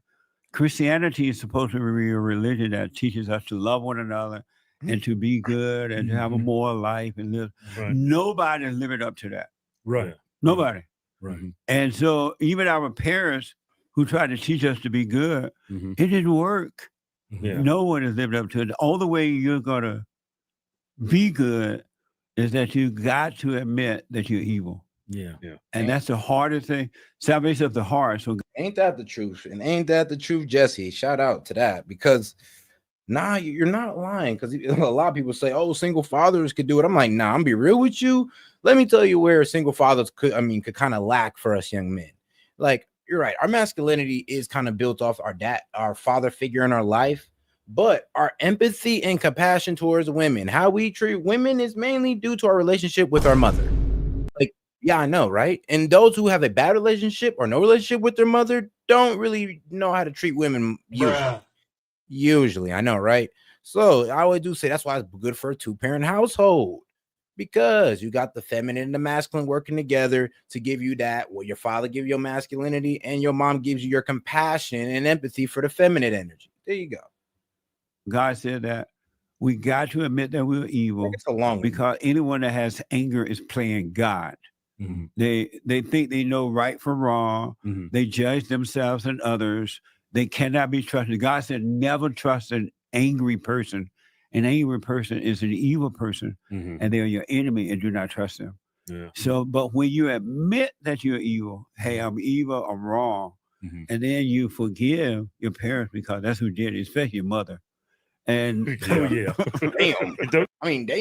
Hold on. Admit that you're evil. Hey, I'm evil, I'm wrong, and then you forgive your parents because that's who did it, especially your mother. And don't get me started on women. Then you go and forgive your mother because all human beings hate their mothers. There's not one that doesn't. I think I love my mom. God, I appreciate I love my mama. Mama's crazy. On God, though, mom, I stand on that though. Mom is crazy, but all that taught me is that women are crazy. So if your mama crazy, and I had to go out into the world and figure that women was crazy, I was like, you know what, mom, at least you're consistent. I'm like, all right. I thought it was a special type of thing with you, but this consistency you're doing here. Mama's crazy. But she would have the Bible in one hand and cuss you out. That's right. Yeah. But when you forgive your mother, males and females, when you forgive your mother, hey, mother, I'm sorry for resenting you. I realize now you couldn't help yourself because you become just like your mother. Any man that has anger is a woman. Yeah. He thinks, he reacts. He has emotion like a woman. You become like his mother because you become like what you hate. Damn. But when you go for oh wow, shit, I'm glad I ain't never felt that way about my mom. Like, like a resent. Like, nah. I mean, during a young age, I kind of realized that I'm like, you know what? You're kind of doing the best you can with what you got. And if I can't appreciate that, then I'm just a selfish bastard. Because what can I do? I'm a kid. So it's like it's best to just appreciate the best thing. The hard work that your parents have put it in for you, appreciate it. Don't take it for granted now. Because if you hate it, bro, when you go down your life, you can become the same person. You end up hating yourself. Give her for turning you away from your father, playing victim, impose a will. I'm sorry for resenting you. God will forgive you, and he will change your heart from anger to love. Then he changed that old nature from anger, from fear and doubt and loneliness and insecurity and worry and suicidal thought. He will take all those things and give you his nature. Then you'll be a perfect love and you will have perfect peace and you have a perfect life. Yeah. But you got to return to the Father. And the only way you're going to return, you got to admit to yourself. You don't have to say it out loud, but you got to admit you are evil, but you got to forgive your mother because the evil comes through the mother. Right. Look at our new giveaway. Ford Raptor. Look at that. Avalanche Gray. Damn. I mean, that's such a wild way of saying it, but I'm hearing them out. Let's just hear them out, guys. Let's hear them. We're just hearing them out. All the women are evil. Did y'all know that? All women are evil. Very emotional. Oh, all the women are evil. Yeah, this is one of his more controversial opinions that always kind of like turn me off to Jesse Lee. Like, I was like, all women?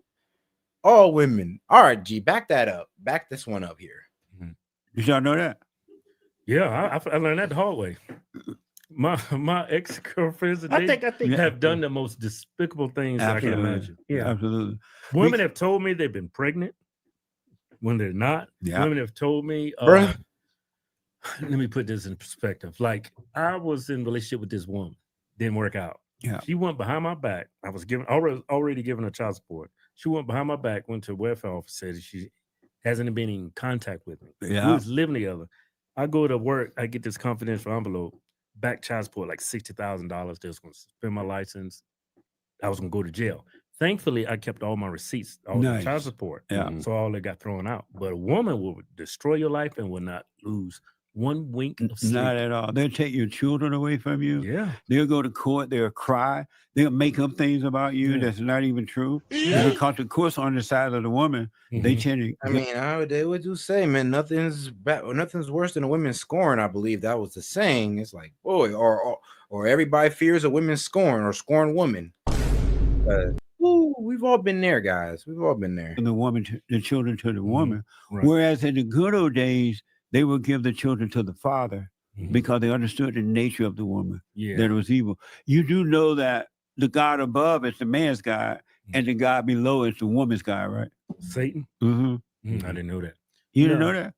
That's why they're so evil. Yeah. They can't help it. Yeah, it's funny. I was married 19 years old in the Marine Corps to a black woman.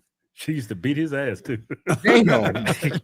But one day, he been bent off marrying smoking Joe. Beta. What now? Well, I was 19 at the time. Yeah. And I remember she called the cops on me. And when the cops got there, she started screaming and crying and told the cops I hit her. Yeah. So when you said that, it's like I can speak from experience. That actually happened to me. But when those cops came, they already knew me by first name because they was always coming cause us. Right. So always fighting and arguing. And I told her, I said, look, I haven't touched her. I said, look at my arms. This bitch been whooping my ass for like the last hour. I'm just keeping off. They took her to jail. Nice. See, I don't know, man, because when he say women is all evil, is wild. If he could just tone it down and say women are capable of evil, okay. But when you just say all women are evil, I'm like, hey, bro, come on now. Let's chill out a little bit.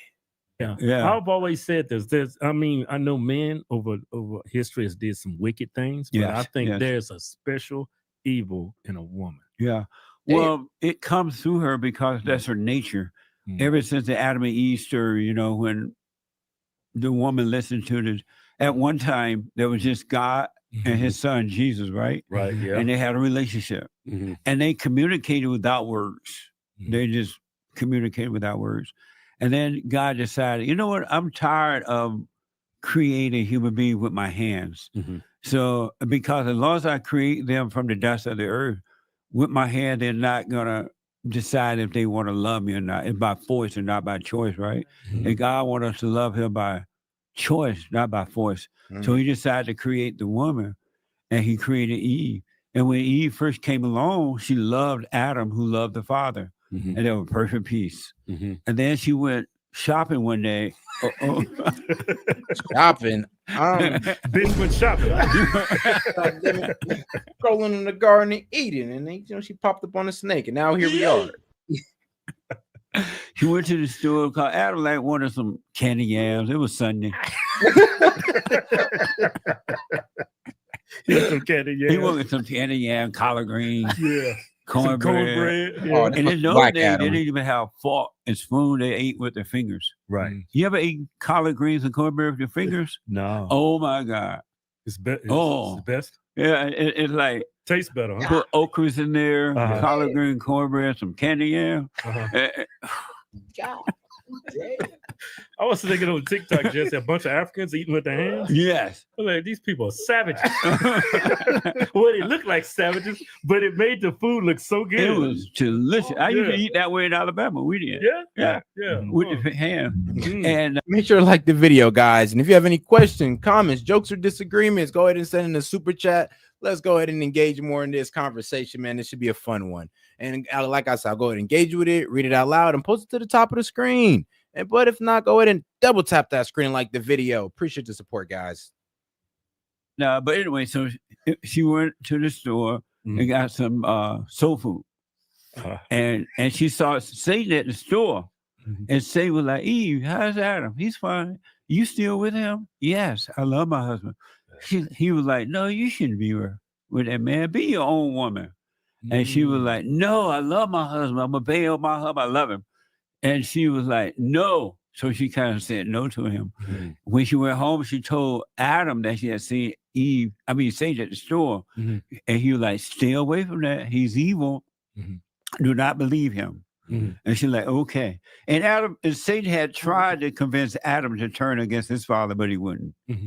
And so, because man got sense. Yes. And so she went back to the store the next day, and they got some white people food, salads,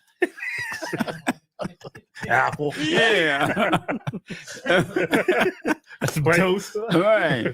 The white people food. So they had white people food. Yeah. And so she saw Satan again. He was like, "You still with him? You could be your own woman. You can take your bra off. You could be independent. You could be liberally free, sexually freed. Come on, girl, man, join the dark side. You have abortions. You don't have to listen to that man. Feminism. And she did. She like, man, yeah, F that boy Adam. All he is connected to God. That's it, man. You don't need him. Listen, in the very moment she listened to the devil, her whole nature changed. It changed from good to evil. Satan made a home of her. He became her God. And she would no longer listen to her husband. And so she went home and Satan and Adam saw a change in her. She's like, what happened? She was like, well, I saw Satan out in the market and he told me I could be my own God. I don't have to listen to you. He said, you listen to your father. Why should I listen to you? And she turned against Adam. She no longer would obey him. She hated the truth. She thought she was God. She thought she was equal to him. And Satan made a home in her. And so evil started to operate through the woman because God was no longer the woman's God. And then she convinced Adam to listen to her. Why are you listening? Like, damn, I ain't gonna lie. He's bringing the story of original sin past that. I mean, god damn, I thought it was just that, but he's pretty much trying to say that, well, because the women agree with the devil, she always kept the devil's essence within her, and therefore passing it down to all women is a bit of a wild take on the story of the original sin. But okay, and yeah, I know I do know a bit about the Bible.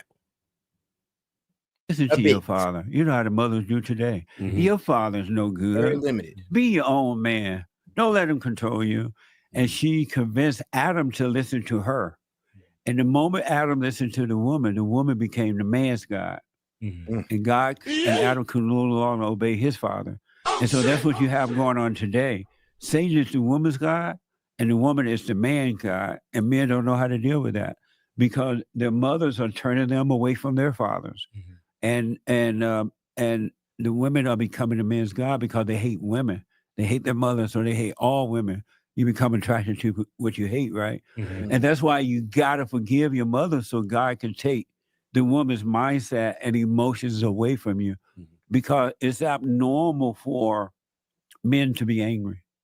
When men are angry, they act stupidly. They act just like a woman. They have no patience, no nothing, right? But once you forgive, God will forgive you and forgive your earthly fathers for not protecting you from the mother.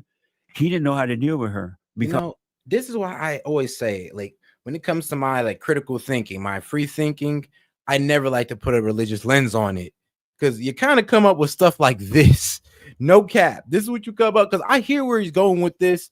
I kind of hear how he's explaining the current relationship between men and women today. I hear it.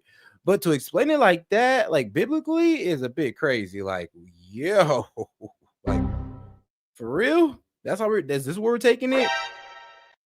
He married the woman that he hates. You end up attracted to what you hate. Right. And the cycle repeats itself. And so when you forgive your mother and forgive your father for not protecting you from your mother, everything will change. God would take away that woman's nature, which is evil. It's not her nature, but is in her. And he will give you perfect peace. Yeah, I've been reading a lot of philosophy books. They call it stoicisms. And they teach you how to not let your emotions control you. Yeah. But you got to, because it's spiritual, you got to overcome. I mean, I always say every man must have control of his emotions. Why? Because I mean, I'm not trying to sound like Jesse Lee Peterson, but women will play on your emotions. Therefore, you must have control of your emotions, because if you do not, certain people, not just women, but certain people will play on your emotions. I know, right? I know, the devious bastards, but they will do so. And they'll do it with, like, I'm gonna be real with you, vigor in their heart. I mean, they'll wake up every day glad that they can manipulate your ass emotionally. That's why you should be able to control yourself emotionally. It be from an influence of a woman, or due to manipulation tactics of a woman, or the manipulation tactics of a man. You got to control your emotions, or you will be easily manipulated your entire life. Entire life a manipulated puppet. Do you want that life? Well, I don't want it for you, so you shouldn't want it for yourself. Calm emotion. Yeah. You can't have, you're not supposed, because it's spiritual, it's evil, and it made a home in your mind and emotions. And we're not supposed to have it at all. Right. And that's why when you forgive, I promise you, God would take them away from you, and you will have perfect peace, and you will deal with all people the same way. You will not hate anyone. No one can get you mad. No one can control you, because you will have the nature of the Father instead of the nature of the mother. And this is for every human being in the world. I counsel with men and women around the world, and Satan tell everybody the same thing. He made everybody overreact in the same way. But once you forgive, it will change. But you got to drop that anger. Anger is evil, and it separates you from God. Yeah, all emotion is evil. Yeah, it is. Yeah. I got a better control of it now. So why don't you forgive your mother? I forgive her for everything. But why don't you tell her that? She dead and gone. Oh, she did? Yeah. She did. How about your father? She died. My father died when I was 14. Oh, On my okay. 14th birthday. And guess what? My mama died. Here's the thing. I always do say, like, your hatred of things usually comes from your, like, honestly, misunderstanding of the situation. Like I said, usually your hatred and fear of things come from you not understanding it or misunderstanding. So I would say this: I never had developed that hatred for our mama. I could see how I could have if I didn't try to understand what she was going through.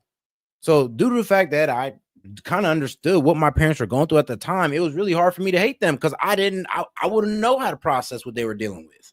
So I had that understanding for them, because it's like, yo, I don't know how to do better, and you're damn near showing me the example of what to do. So I'm looking at you.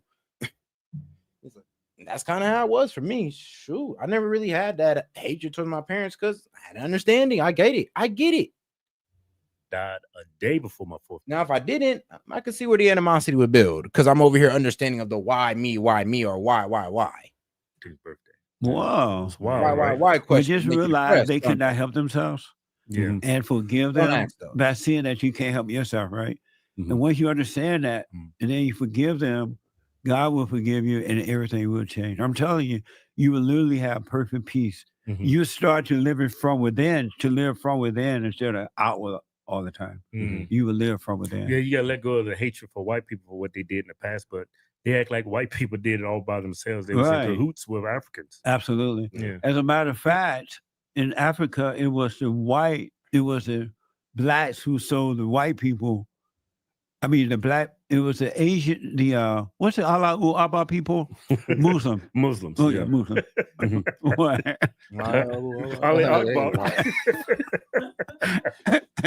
It was they ain't never some Mexicans out there. Yeah. They all look the same. They ain't but a bunch They of all look the Mexicans. same. Yeah. And it was the blacks who sold the blacks to the Allahu people. Right. And they the one took the blacks across the world and sold them to the rest. But they want to blame the white man for it.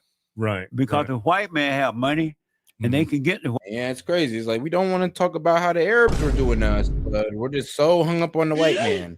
When everybody was kind of getting put through slavery back in the day. Even white people had their days when they were put in slavery. It happens. You get through it, you move on, and you prosper. White man money, but they're not going to be able to get the Allahu people money. So that's why they blame the white man. Right. What a mess, huh? Yeah. I think it's just silly. Like, I don't like. I never like embraced that idea that I'm African American. I always just thought I was Black American. Yeah. And what does it even mean to be two nationalities? Yes, all you're doing is taking two nationalities, two ethnicities. You were born in America, so you're just a Black American. There's nothing African about anybody that's Black that was born in this country.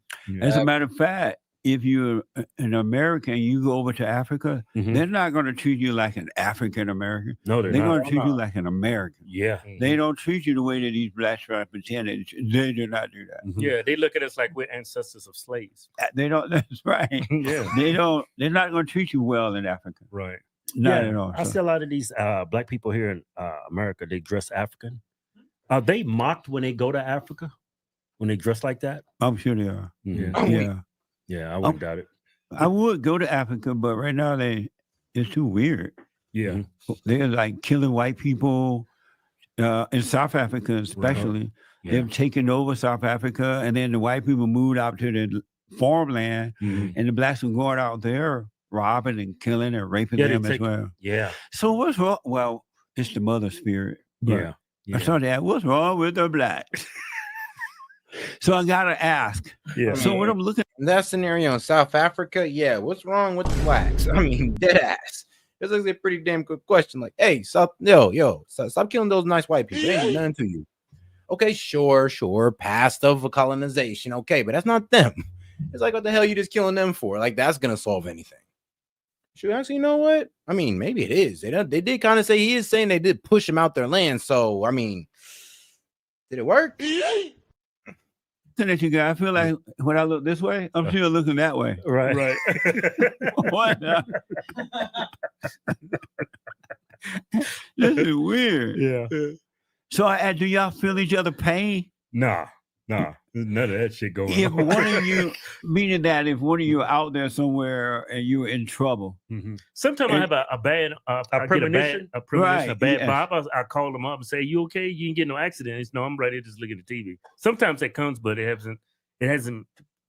Nothing's bad happened. Yeah, we don't have a bad feeling. We don't have telepathic powers.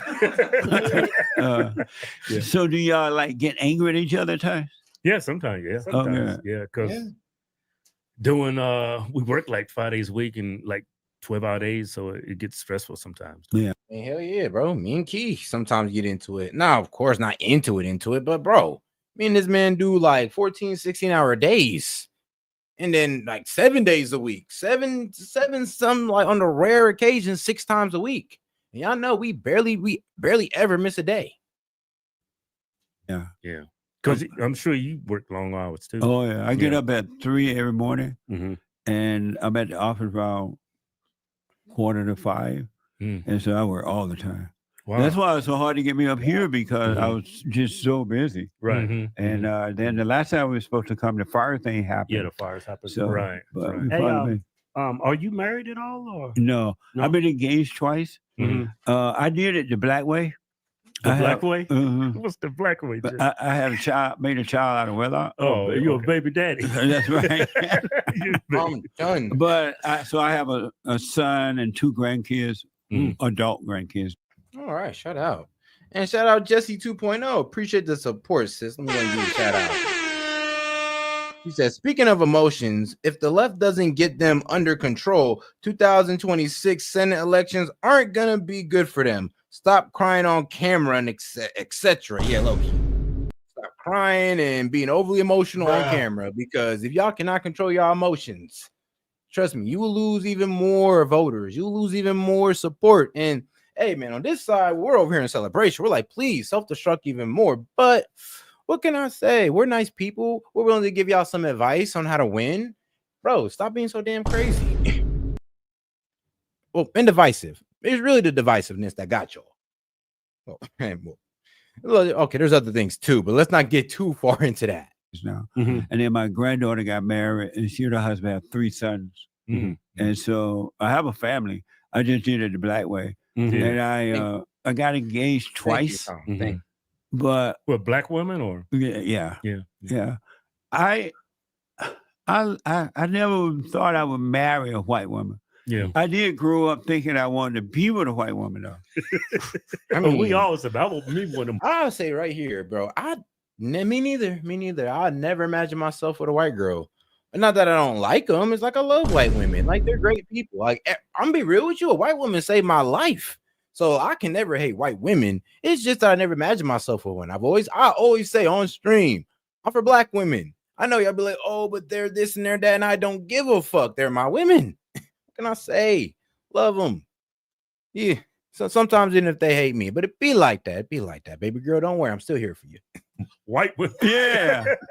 Because until you start talking crazy. You ever dated a white woman? I have. What happened was when I was growing up, my uncles used to go up to New York and Florida for the summer, and they would come back and they would talk about the white woman. Nah, trust me, I got a couple friends that tell me all the time, if it ain't snowing, they ain't going. And I'll be like, yo, but these are still my friends, though. It's not like I hate them for it. I love these guys. It's like, and it's kind of funny, though. I ain't gonna lie to you. It's like, damn, really? Oh, you snow bunnied out, huh?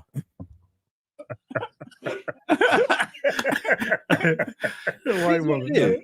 And I was young, you know. They were talking about the white woman. Yeah. And the white woman, I don't know if I can say this on TV. Yeah, you can probably say it. Go ahead. But the white woman was different than the black woman in bed. In bed? In bed.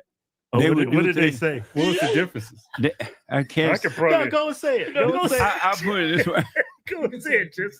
They would say things that the white women would do in bed that black women would not do.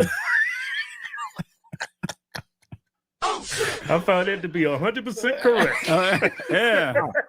And so black women, they would never do those things, right? Right. And so I was like, wow, I'm going to get me a white woman. I'm telling you, Jesse, these white women suck the soul out of you. Yeah, white women is totally different. Well, yeah, but black women are like that now, though. Yeah, but I think we just had bad experience with the black woman we chose. I ended up marrying a Mexican. You're married to a Mexican now? Yeah. And how about you? Me too. Mexican? She from Mexico, so she's a citizen now. So she from illegal alien. No, she came here legally, but we had to go back to see that Juarez and get her papers off. She had to leave the country for about. She let her visa lapse or something. Yeah, she had to stay in see that Juarez about 30 days, and then they gave her her papers and she came back. What? Yeah, and you're Mexican from illegal too? She wasn't illegal. So do you guys speak Spanish? I've learned a little bit of Spanish. See, trying. Galatians. And so I moved to California, and I said I'm gonna go to junior college because you running a white woman. Yeah, that's why I went. That's the only way I went. To get you a white woman? That's why I joined the military. Yeah, see? I rest my case. I won't need one of them white women. Nah, I want people to join the military to get at them Asian women.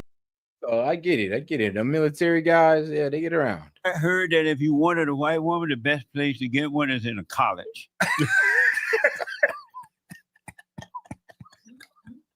Yeah, that was the best kind. Yeah. And so I went to junior college, LA City College, to get me a white woman. Yeah. I could hardly pass the S.E.T. to get in there.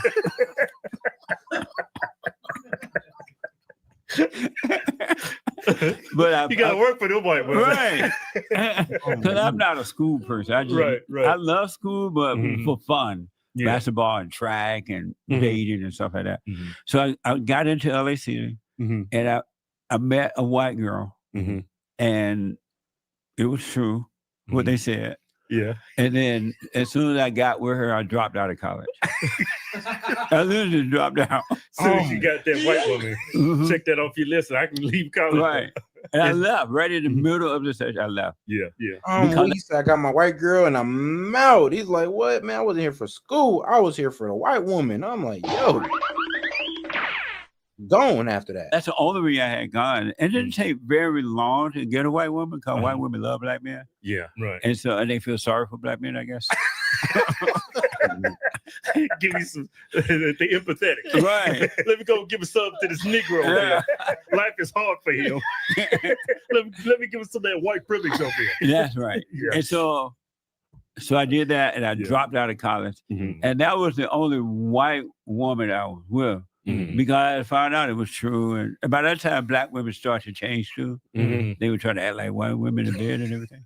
And so I got engaged, and I was dating a priest's woman, daughter. And she thought she had gotten pregnant. She's like, "Oh, I'm pregnant." I was like, "Too bad." And she's like, "No, my family gonna kill me." I was like, "But I'm not ready for marriage." And she was fine. Really? Oh God. Yeah. This girl was so fine. I used to have, at the time I worked for the hospital, and I used to have her come up to the hospital to have lunch with me, and I would walk her all over the hospital. So everybody can see. Hey, yo. Just doing his round. He's bringing his woman around.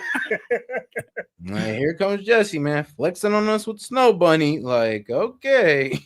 Yo, that's hilarious. Like, oh, yeah. There's powerful niggardry at work here. Oh, yeah. But she thought she was pregnant, and then later she found out she wasn't. Her monthly thing was late, and she left because I wouldn't marry her, so she left town. But she wanted to marry you, huh? Yeah. And then I got engaged one more other time, and that relationship didn't work because once I got engaged, because this woman was trying to control me. She acted like she wasn't controlling long we were dating, but once we got engaged, she wanted to control me. And I had bought her a ring and everything. And then I'm like, "Look, you better cut it out. Nobody gonna control me. Cut it out, cut it out." And then she started being jealous and all that. So I said, "Okay, I'm done." I got my ring back and called it off. And I got my money. Yeah. Did she give it back, or did you? I asked her, "Hey, give me my ring." Yeah, she gave it to and you. I got my money back. Yeah. And so. Was she a black woman? Yes.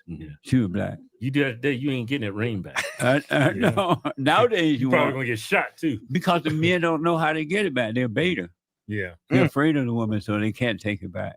Hey, have you noticed, like, in our communities, like, which is interesting that the man had never been married. Interesting.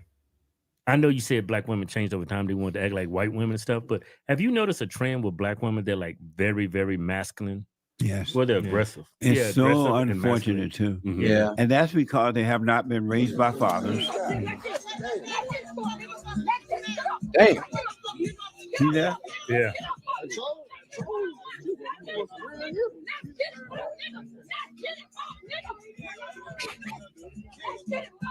I mean, the good old days. This takes me down memory lane. I ain't gonna lie to you. This used to be funny. Seeing this, I used to see this this stuff like all the time, though, growing up as a kid. So I ain't gonna lie. Every time I see it, I chuckle. I'll be honest. God damn. Almost slept that boy. Like, woo. I'm gonna put that boy to sleep. Man. Wow, yeah. That's crazy. Yeah. He wasn't even looking for that punch. That dude looked like he was drunk. I'm telling you, it's unfortunate though. Yeah. Because these women are lost. Yeah. What do you think caused that? Because I don't see this in other races of people. They haven't had fathers in the last 70 years or so. Yeah. Yeah. At least in my day, the fathers and but I do say yes. Our women are a bit more, I guess, tough, or they want to say tough, and we say masculine. They get a bit offended. But I'm like, girl, what else you think it is? But y'all ready to fight a man? I mean, y'all be ready to put hands on your mans. It was just crazy to me. It's like, girl, like what? You don't understand. If I gave you the same energy you gave me, you'd be in the hospital. Like, this is not fair. And why would I ever want to do that to a woman? Now, y'all put very good men in very uncomfortable positions. Like a bad man, look, I ain't gonna lie, he be waiting all day for you to act up like that. But guys like me, we be sitting there like, dog, you're low-key taking advantage of me. Like, you're pretty much fighting somebody with their hands tied behind their back. Like, don't be a coward. Grandfathers were there, and women would carry themselves, especially black women, in a different kind of way. Right. Yeah. And they were not like this. They respected themselves and others. There is no way that any woman that I know would have been acting like this in public. They didn't act like that at home. That changed once the civil rights movement came along, and the government became the daddy of the family, and they pushed the man out of the way. And the women, they stroked the woman's ego and told her how she's a queen, how smart she is, how hard life is because she didn't have a man. And so the spirit of the mother has been passed on generation to generation. And no father, this is what you're getting.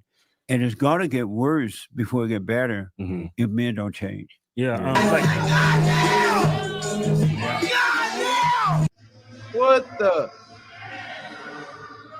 What am I looking at?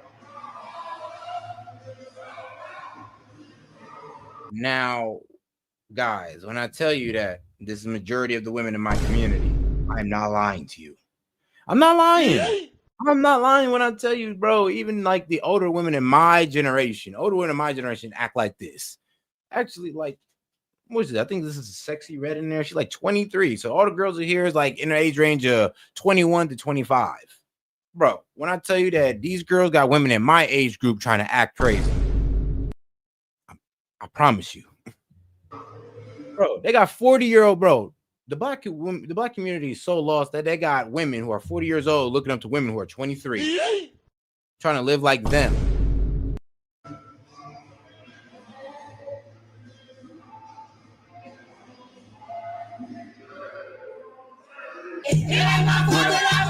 When I see it, it's kind of funny a little bit, but it's sad. It is. Really, because these women. It's like, that's what I'm saying. It's like, it's kind of funny, but once you know, like, the type of background these women been through to get to this type of ratchetness, it's like, damn.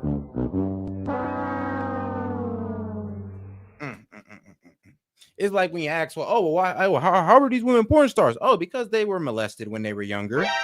Like, whoa. So you're getting a little bit too deep there, but no, let's go there. I'm just saying, it's like, it is one of those things. Like, when you gotta understand how these women got here or how they became promiscuous and all that, the background's pretty damn dark. I'll tell you that right now. I know some things in the background. Some of these women background, it gets pretty dark. Are lonely. They're lost. They're empty. They're yearning for a father. Yeah. And they look even to their boyfriends and husbands to be like a father to them, to guide them, but the men don't have it either. Right. Because they have not had a father to guide them. Right. And so it's sad, really, to be honest. Yeah. Like this past election, like when Kamala lost, they tried to put this idea out there that black women are the most educated group of people in the country. I was like, as soon as I heard that, I knew that was a lie. Yes. Yeah. Because they're using the women to promote the Democratic Party. They use them to bring in destructions. Yeah. And they're using them for personal gain. Gaslighting. And if you see, and you see, like, we have these black women in Congress, and but they're loudmouth, they're Jasmine nasty. Crockett. They just say anything. Women. Stacey Abrams, loudmouth, overweight, or just, overly liberal. It's like kind of like the stereotypical black woman. They kind of just showboat on the Democratic Party. And I'll just be looking at them like, yeah, y'all just love stereotypes, don't y'all? Y'all, let's not take it there. But they are a bit reckless as hell with that. Women were not like that prior to the civil rights movement. Black women were amazing. They were respectful.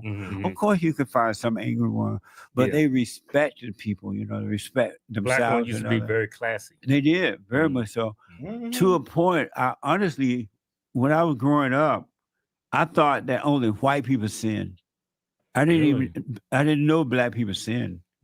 Until I moved to the city and started seeing other stuff going on. But that's how respectful black people used to be. Damn, he said, bro had such a high esteem of his people. He thought his people could do no wrong. Then went outside his little city and then seen what the majority of black people like. And he was like, oh shit, where we at for real? We never treated each other in the way we treat each other today. Right. How you feel about black people calling each other the N-word? When I was growing up, I didn't even know about that word. Really? I only heard that word when I moved to the city. No one ever called each other that word. I didn't even hear that word from white people. Yeah. So it only became popular when I moved to the city and I started to hear it. And when I first started hearing it, I just thought it was a black thing that they did. I didn't know it really was a bad word. Yeah, well, we used to like call my brother, my sister. That used to be a thing in the black community, but now they get slowly let that go, and now we just a bunch of niggas at each other. Yeah. It's unfortunate because it's spirit. I say, even I'm victim of this though. Even I'm victim of that, but it's like, yeah, we do need to get back to my brother, my sister. Now that sounds a lot better than my nigga. Spiritual and it's evil. They do. The next generation of blacks are going to be worse. They don't have a chance. And then at some point, we all as individuals need to work on ourselves so that we can overcome that fallen state and start so that God can pass love through us so that some generation at some point can start waking up and stop treating each other and others in this way. Because it's evil. It's not good. Our battle is a spiritual battle. And if we don't start being serious about it, and because these people are hurting, man. I counsel with some of these people and they are miserable inside. You know, and they think if you get money or if you do this mess on camera, that's on YouTube now. They think that it's going to bring happiness, and it doesn't. Nope. It doesn't bring it. Yeah, a lot And of it's blacks up to the men. A lot of blacks want reparations. I mean, bro, I'm gonna be real. Let's be real. We all know that there's like you can't buy happiness. You can't buy happiness. We all know this. You can't buy health. You can't buy like some good health. Like once your health is gone, you can't go and reverse it back. Sometimes I'm gonna be real with you, just the way it is. So we should all know at this point that money ain't the end all be all. It's kind of funny because Democrats treat it like that, but that's because they have a scarcity money mindset. So money's the end all be all to them. But if you have an abundance mindset, honestly, you see things kind of past money, and you kind of notice, like, honestly, people mean way much more than money. I mean, people in your life, friends, family. I mean, the things you can't replace when they're gone. Those are the things that mean way more than money. Like once it's gone, you can't get it back. You can't buy it back. Shit, that's just something that I was always going to outweigh money. Yeah, they want DEI mess. Yeah. And reparation and all that mess. Have you had a conversation with anybody like about reparations? Well, how much you want? Have anybody gave you a dollar figure yet? I had a couple friends say, yeah, I've had a couple guys tell me $4 trillion. I've had a couple people tell me, oh, well, we can't give reparations to everybody. Only certain people who can be traced back to their lineage. And they I guess they cut the number down to like 200 billion or something. So it was like weird when I asked people, because like, all right, people say in the trillions, some people saying the like 100 billions. I'm like, all right, well, y'all not all the way together on this. Kind of sounds like y'all just bitching for no reason with no real plan. It's kind of pathetic because you're begging the white man for this stuff. So that's what makes it even worse. Y'all had no plan begging the white man. About 3-4 million. I was like, well, reparations supposed to put you in the same position as everybody else, right? If you're going to pay it, yeah. And average person got about maybe $20,000 in that bank account, right? On average, yeah. Why are you getting $4 million? You want to be a king? I know. Yeah, they can never give you a dollar figure. Yeah, but it's just they're going by what their leaders are. Bro, people crying on the internet till this day talking about reparations. So that sounds like Mr. Krabs, like money. It don't make no sense. So it's like, look like this. This is what irritates me about that community, right? So they rather beg the white man than actually try to fix their damn community. That's the worst part about it.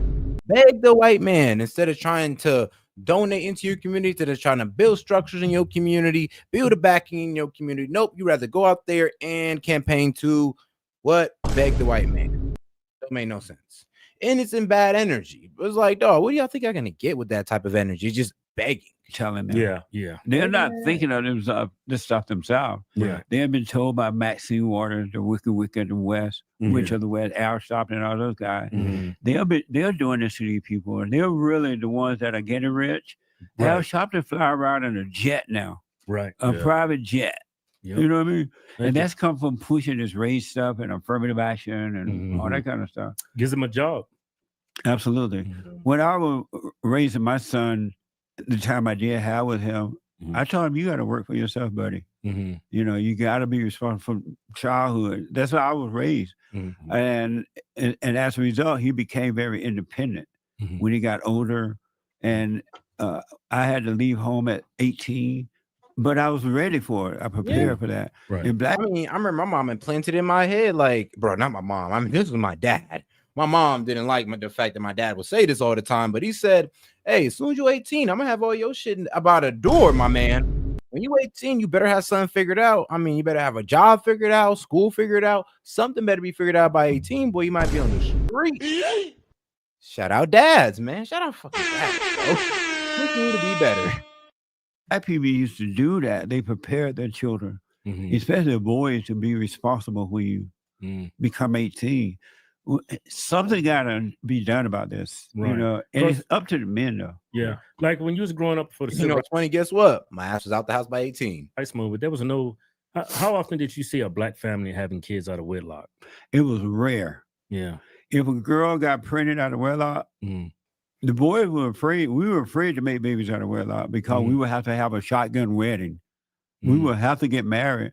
But what happened if a girl did get pregnant, she would have to leave town or go into hiding until she had that baby, right? You'd be like, where's May Taylor? Well, she's up north. Because it was an embarrassment for Black women to get pregnant out of wedlock. It was less than 10% of Black babies were born out of wedlock when I was growing up. And if she got pregnant and was not married, she had to raise that baby. She had to take care of that baby.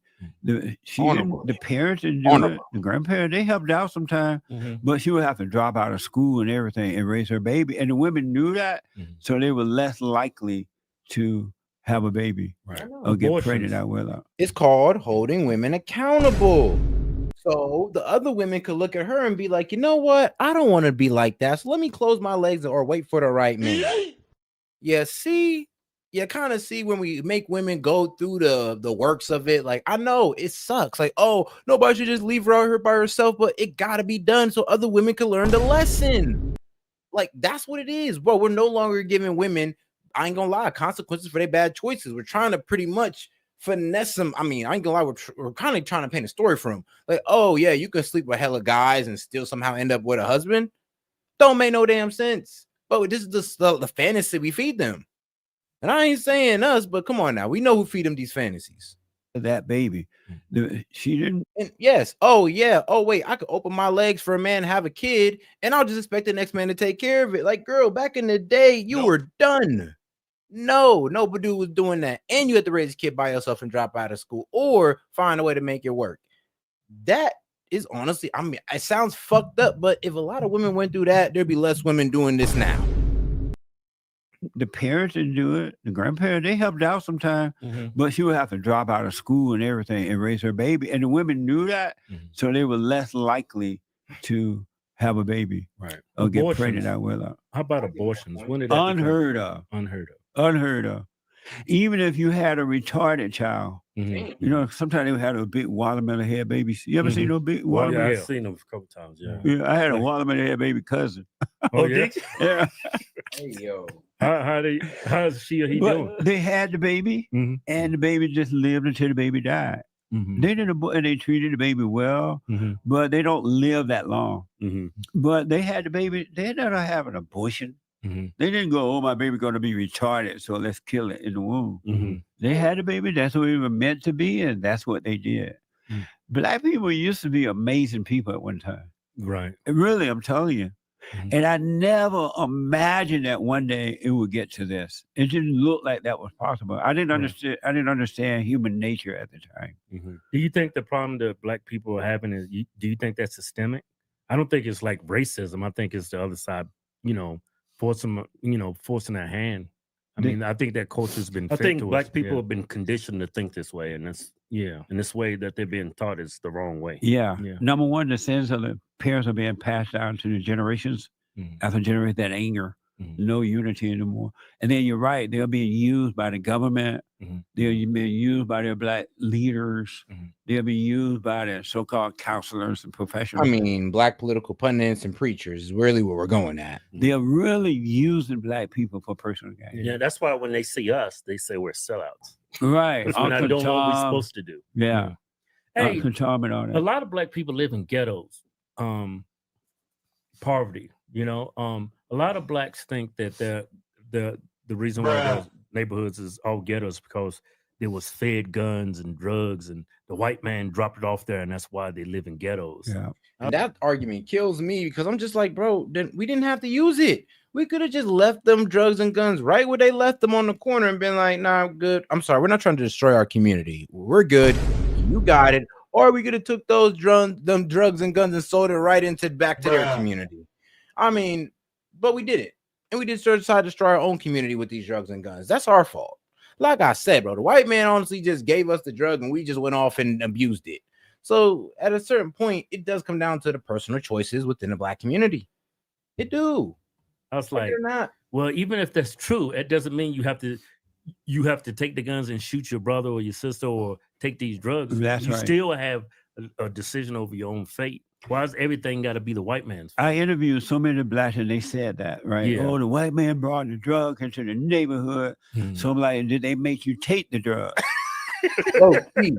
Like, did these white people pull you to the side and inject you full of heroin? Did they pull you to the side and put the crack pipes to your mouth? Did they pull you to the side and say, look, bro, if you don't kill your friend right now, I'm offing your mom? No, they did not. They did none of this.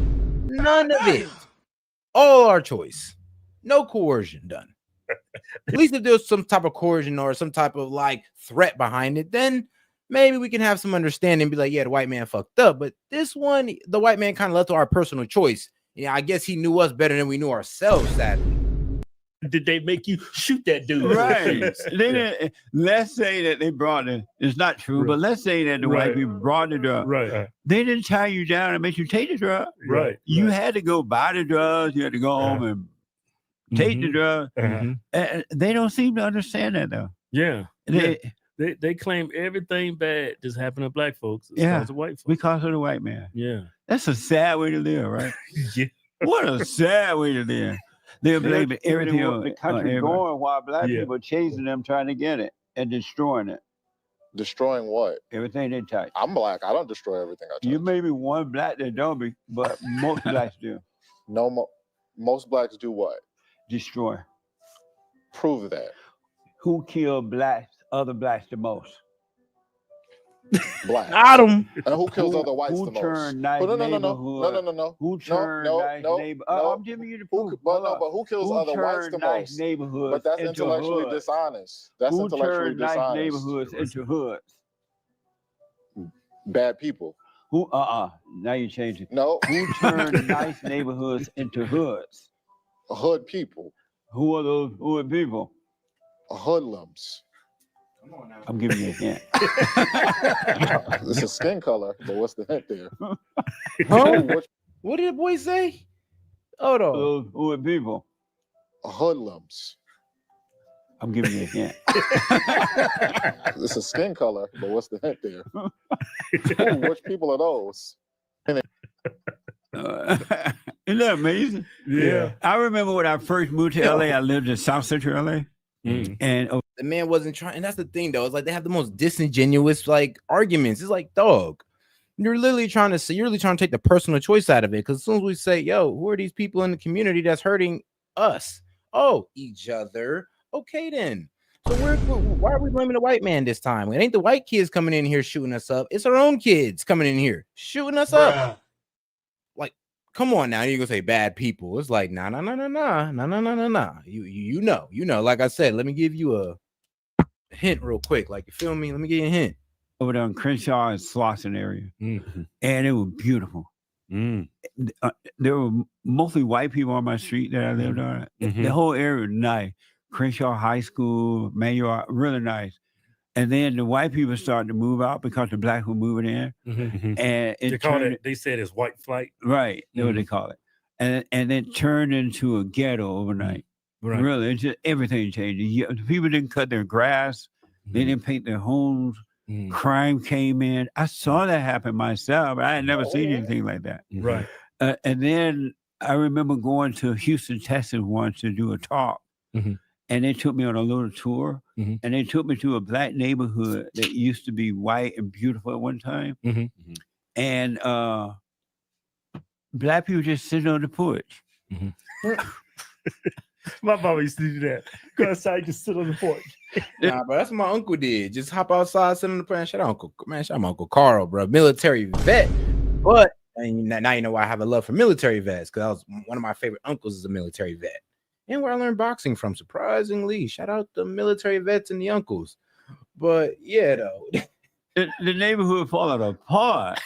Like, bro, you'd always catch that man out on the front porch, ready to spit some game at something fine in Brooklyn, New York. So, like, bro was able to just sit out there and holler at beautiful women all day and get numbers. I mean, dude was 42 years old getting 19-year-old girls' numbers. It made no sense to me. I swear to God. And back in the day, I ain't really seen nothing too wrong with that. Oh, maybe that's where that ideology came from, where I don't see nothing wrong with older men dating younger women. I see my uncles do it. And here's the thing. One thing I learned about it is this is what the women choose. Yeah, man, look, that girl chose to mess with a 42-year-old. Chose, man. Yeah. And they were sitting on the porch. Yeah. Yeah. Man, I remember being a little kid. My mama said, "Come on, Keith and Kevin, let's go sit on the porch." Yeah. Yeah. They're not painting the house. They're not cleaning the yard. The neighborhood. I'm like, why don't they get out there and do something? Another place with Gary, Indiana. I saw Gary, Indiana fall apart too. When I first moved there, it was beautiful. Number white people. It was safe. White people had white businesses everywhere. It was nice home. And a lot of the people from the South had moved to Gary. And because they were raised differently, they bought homes and they taught their children, right? My mother and my stepfather had 9 of us. So I had like 7 sisters and 5 brothers, something like that. Yeah. And my mother never had to work. My stepfather took care. I do. It's too late. It's too late, Dennis. It's too late. I already do. I already talk to these young cats all the time. That's why I know so much about them and the music that they listen to and the things that they pay attention to in media, politics, all that good stuff. Trust me, I'm very tapped in with the youth. I have no choice but to be. You want to make a difference out here, you gotta know what the youth thinking. Of her. She stayed home. She would go grocery shopping. Well, I hear you. Keep the house going, and everything was fine. And you know, the Hodge twins, no, it's actually funny though. If you're talking about them, I kind of hear you. I don't really hear them doing too much for the black community. Neither Jesse Lee Peterson. But these are people who kind of like, I would say in a way, kind of turned their back on it. Maybe. I'm not really sure. I don't really know too much about their endeavors in the black community. I'd have to actually look it up. Then they elected the first. But the Hodge twins ain't heard too much about, neither Jesse Lee Peterson. Black mayor in Gary, Indiana. And the very next day, really not a week later, they had the election on a Tuesday. And I was going to Edison High School at the time. And the very next day, all hell broke loose. I'm like, what the black people were fighting on the school bus. Right. They were fighting in the hallways. They were attacking white people. They were fighting with them. And the place turned, and the white people left. Okay, cool. Oh, no, actually, I know this. No, Jesse actually do work with the youth. Oh, no, I remember now. It was Jesse who was the one working with the youth. I was like, I know he does something. Right. The place turned into a ghetto overnight. Yeah. And I was a witness to that. Right. And I had a white friend because I was afraid of the blacks. I wasn't accustomed to violence. You scared of the blacks too? I was scared of the blacks. Because I didn't grow up around violent black people. So I didn't know yet. I didn't understand. I was like the white people. I was scared of them. So I had a white friend. And his family lived right across from Edison High School. They moved away in the middle of the night. I didn't even get a chance to tell my friend bye. White people just moved. They left because their children were getting beat up, crying with everything. The mayor's name was Richard Hatchett or something like that. But you know what, Jesse? Democrats and people on the left, they like to paint this picture. The reason why these whites are leaving is because they're racist. No, they're moving out because they're scared. They're scared. Really, they are. Property values is going down. Yeah, absolutely. Value goes down. And Gary, Indiana used to be a beautiful town, man. I'm telling you. Downtown was amazing. You could go to the theater. You walk around and never been afraid of anything. That changed. And now they have homes empty, just lands, acres and acres of empty apartments and homes. Yeah, what you're describing is what actually is going on in Chicago right now. Yeah. Yeah, that place is going to fall hard one day. Yeah. It is. Yeah. Unless a change comes, it really will.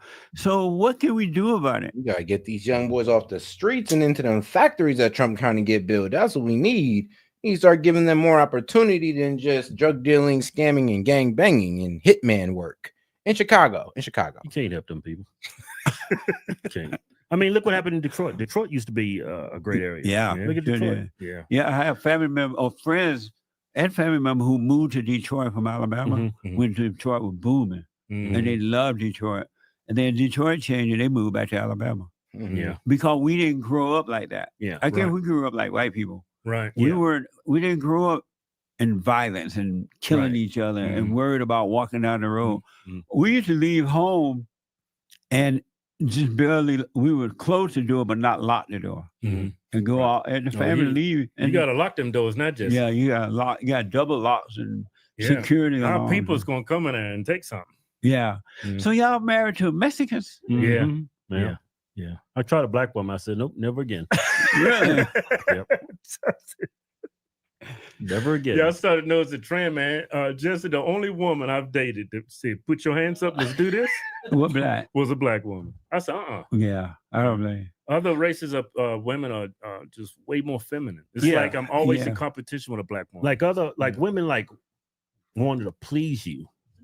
No, I do say I can hear that because look, there's one thing I've always commonly seen with black women that even I dealt with. It's like it's almost like they're in a competition with me. It's always they're trying to out certify me. They're always out trying to outwork me or trying to degree me. It's like, oh, dog, I'll just talk about my degree and the girl be, oh, well, I'm working on this, that, and the third. I'm just like, whoa, calm down, baby girl. I'm not telling you this to make you feel insecure or anything. You asked me and I gave you a question. Now, just because it's a little bit better than yours don't mean you need to get out beside your body here.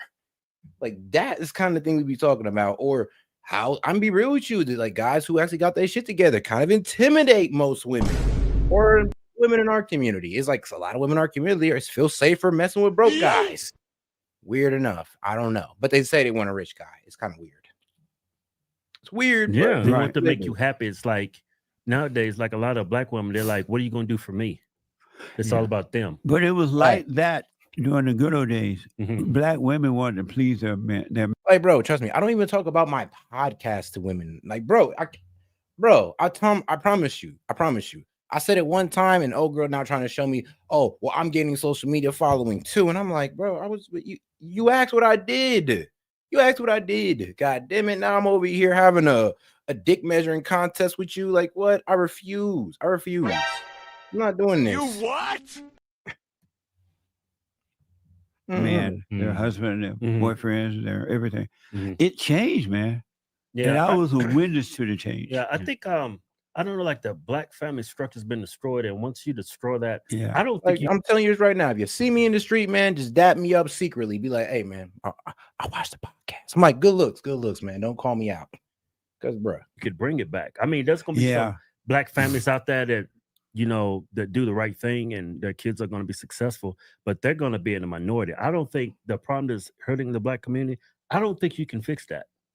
Not unless the Democrats and civil leaders change their mindset and tell us the actual truth. Yeah, Democrats are not going to let that happen. They're going to keep them poor where they can be dependent on them, I think. Look how they fighting Donald Trump right now. Donald Trump is trying to make a smaller government so that people become more independent. They don't want that. They don't want that. They're fighting him like night and day. You know what? Because they don't want that. Yeah, during this last election, 96% of black women voted for Kamala. That just shows you just how lost the black woman, the black community, because the black woman runs the black community now. Yeah, for the most part. Like, trust me, sis, that'd be the day I ain't gonna lie, I'm brown skin. You probably see a little red in my face because I ain't gonna lie. You would flatter me. You would definitely flatter me with that one. I'd be thrown back, to be quite honest with you. Thrown back. Like, all right, sure, why not? I'm a nice guy too. Not like I'm not gonna do it. It's just I'd be thrown back. That's all. Trust me. When I did this, I didn't do it to be seen in public and be like, oh my God, it's like, no. I didn't really do it for that. Trust me. If I wanted to do that, I'd start singing and dancing. Women run the Democratic Party. Look how wicked they've become. Yeah. You know, got men and women's sports, and got men and women's bathroom. Yeah. Only reason why that is because of wickedness of women. Yeah. This is very evil people. Yeah, they help come through the woman. That's why my country is never going to get better because they'll put women in leadership all over the place, everywhere. Yeah. Rarely do you see a man leading now. It's mostly women, doctors, commercials, government, everything. And God did not create the woman to lead. He created the woman to follow. And nothing else is going to work but the man lead and the women follow. That's one of the things I disagree with the Great White Hope about. You know the Great White Hope, right? Donald Trump. All the way. Oh, I ain't even gonna lie, DG. That's probably one of the realest things you said the whole time. Hey, yo, because he ain't lying. There be immigrant women who talk shit about American women, but it will come here and act the same goddamn way. Like, bro, I ain't gonna, I've seen it so many times. And trust me, I'm a person who dealt with all types of women in different communities, like, you know, and I'm in the Black diaspora, in the African diaspora, of course. So trust me, I know exactly what you're talking about when these immigrant girls or de-immigrant girls come over here and they just start acting up. Like, you know, they said these American girls this and that, but then you start acting like them, and then you want to give them the side eye, like, oh, really? Oh, really? Huh. I disagree that he's putting women in leadership position. Get a little Go crazy. A woman almost got him killed in the Secret Service. Yeah. He's very lucky to be alive right now. Well, I don't think he should do that. He has a woman in charge of the borders. Right. She's something. You know what? This may be a controversial thing, but a woman who could respect her man like she's in the third world, I ain't gonna lie, that's probably like the key thing. Like, if you could do that, I ain't gonna lie, you kind of got to figure it out. You kind of got to figure it out. I forgot what it is. Attorney General? Yeah. And Bundy. Yeah. Right. And then she got all these men around her. Like, I ain't gonna lie, you have all the self-control in the world. Actually, kudos to you. To a woman that's living in America but treat her man like she's in a third world country, man, shout out to y'all. Need more women like y'all. I'm like, that doesn't look right. Do you think I a think woman he's could still doing that because that's how a Republican's going to win elections going forward? I thought that too. I Yeah. said, I bet you it's because of election. Yeah, because because it looks like we're misogynistic. No woman's going to vote for a Republican, even if the Republican is right. Yeah. So they have to, like, well, what's the word? You have to Play compromise. Yeah. Do you think a conservative woman could be a good leader if she's conservative Christian? Damn. No. Damn. No. I don't know. I disagree. I feel like women could be like a girl with a good head on her shoulder. She could be a good leader now. Come on now. We're not going to sit here and pretend like women can't be leaders. It's just the women, the female leaders that the Democratic Party fed us, those just weren't it. I mean, y'all need some better examples of female leadership over there. I built for it. No, it's not in her. Yeah. Really. And she would try. Don't look right. I ain't gonna lie though. With a USA having a female leader, I mean, I don't know, guys. I just feel like the world ain't gonna look at us or respect us the same. We got a world image to maintain. God damn it, man. You gotta understand that. Women, it ain't nothing against you. Blame the world. Right, but she's gonna be because according to the world, you guys are the freest women in the world. Stressed out. Yeah. You say the wrong thing to her at the wrong time. It goes against the nature. Hell. Yeah. Yeah. You're trying to make her be something that's not in her nature. Right. No matter whether she's conservative or Democrat or independent, whatever they want to call them. Call themselves. Can you imagine yourself being married to a woman and call herself a CEO? I don't know, but she gonna be wearing the pants now. But she gonna make sure you know she's CEO. Yeah, CEO. It scares me every time when I get pulled over by a cop. I just like hope it's a white man. Yeah. I hope it's not a white woman. And man, I'm gonna pray to God if it's a black woman. Yeah. Because women like to overcompensate because they're women. It's like they got a chip on their shoulder. I remember once years ago, I got pulled over by a white guy and a white woman. And the woman had the gun on me. I'm like, oh God. Oh Lord. She pulled a gun on you. I'm like, oh Lord, not George, Lord. Yeah, I was nervous because I know how emotional women are. I didn't know if she's gonna trip out. Yeah. And I was so glad when they asked for my license. Here you go. Yeah. I have no tickets. And they let me go, right? Yeah. Now we got somebody in the community who's a cop. Shout out to my man Daniel.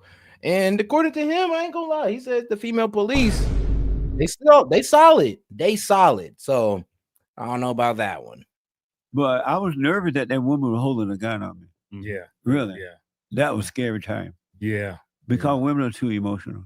Hey, y'all, we're going to lick y'all in them. That, and I'm going to be real with you. Once the female knows that, like, your size and all that, she kind of got to call a male. Like, bro, that's literally what they kind of do. Is like, as soon as they see your size as a guy, they're like, yeah, somebody come over here and get this.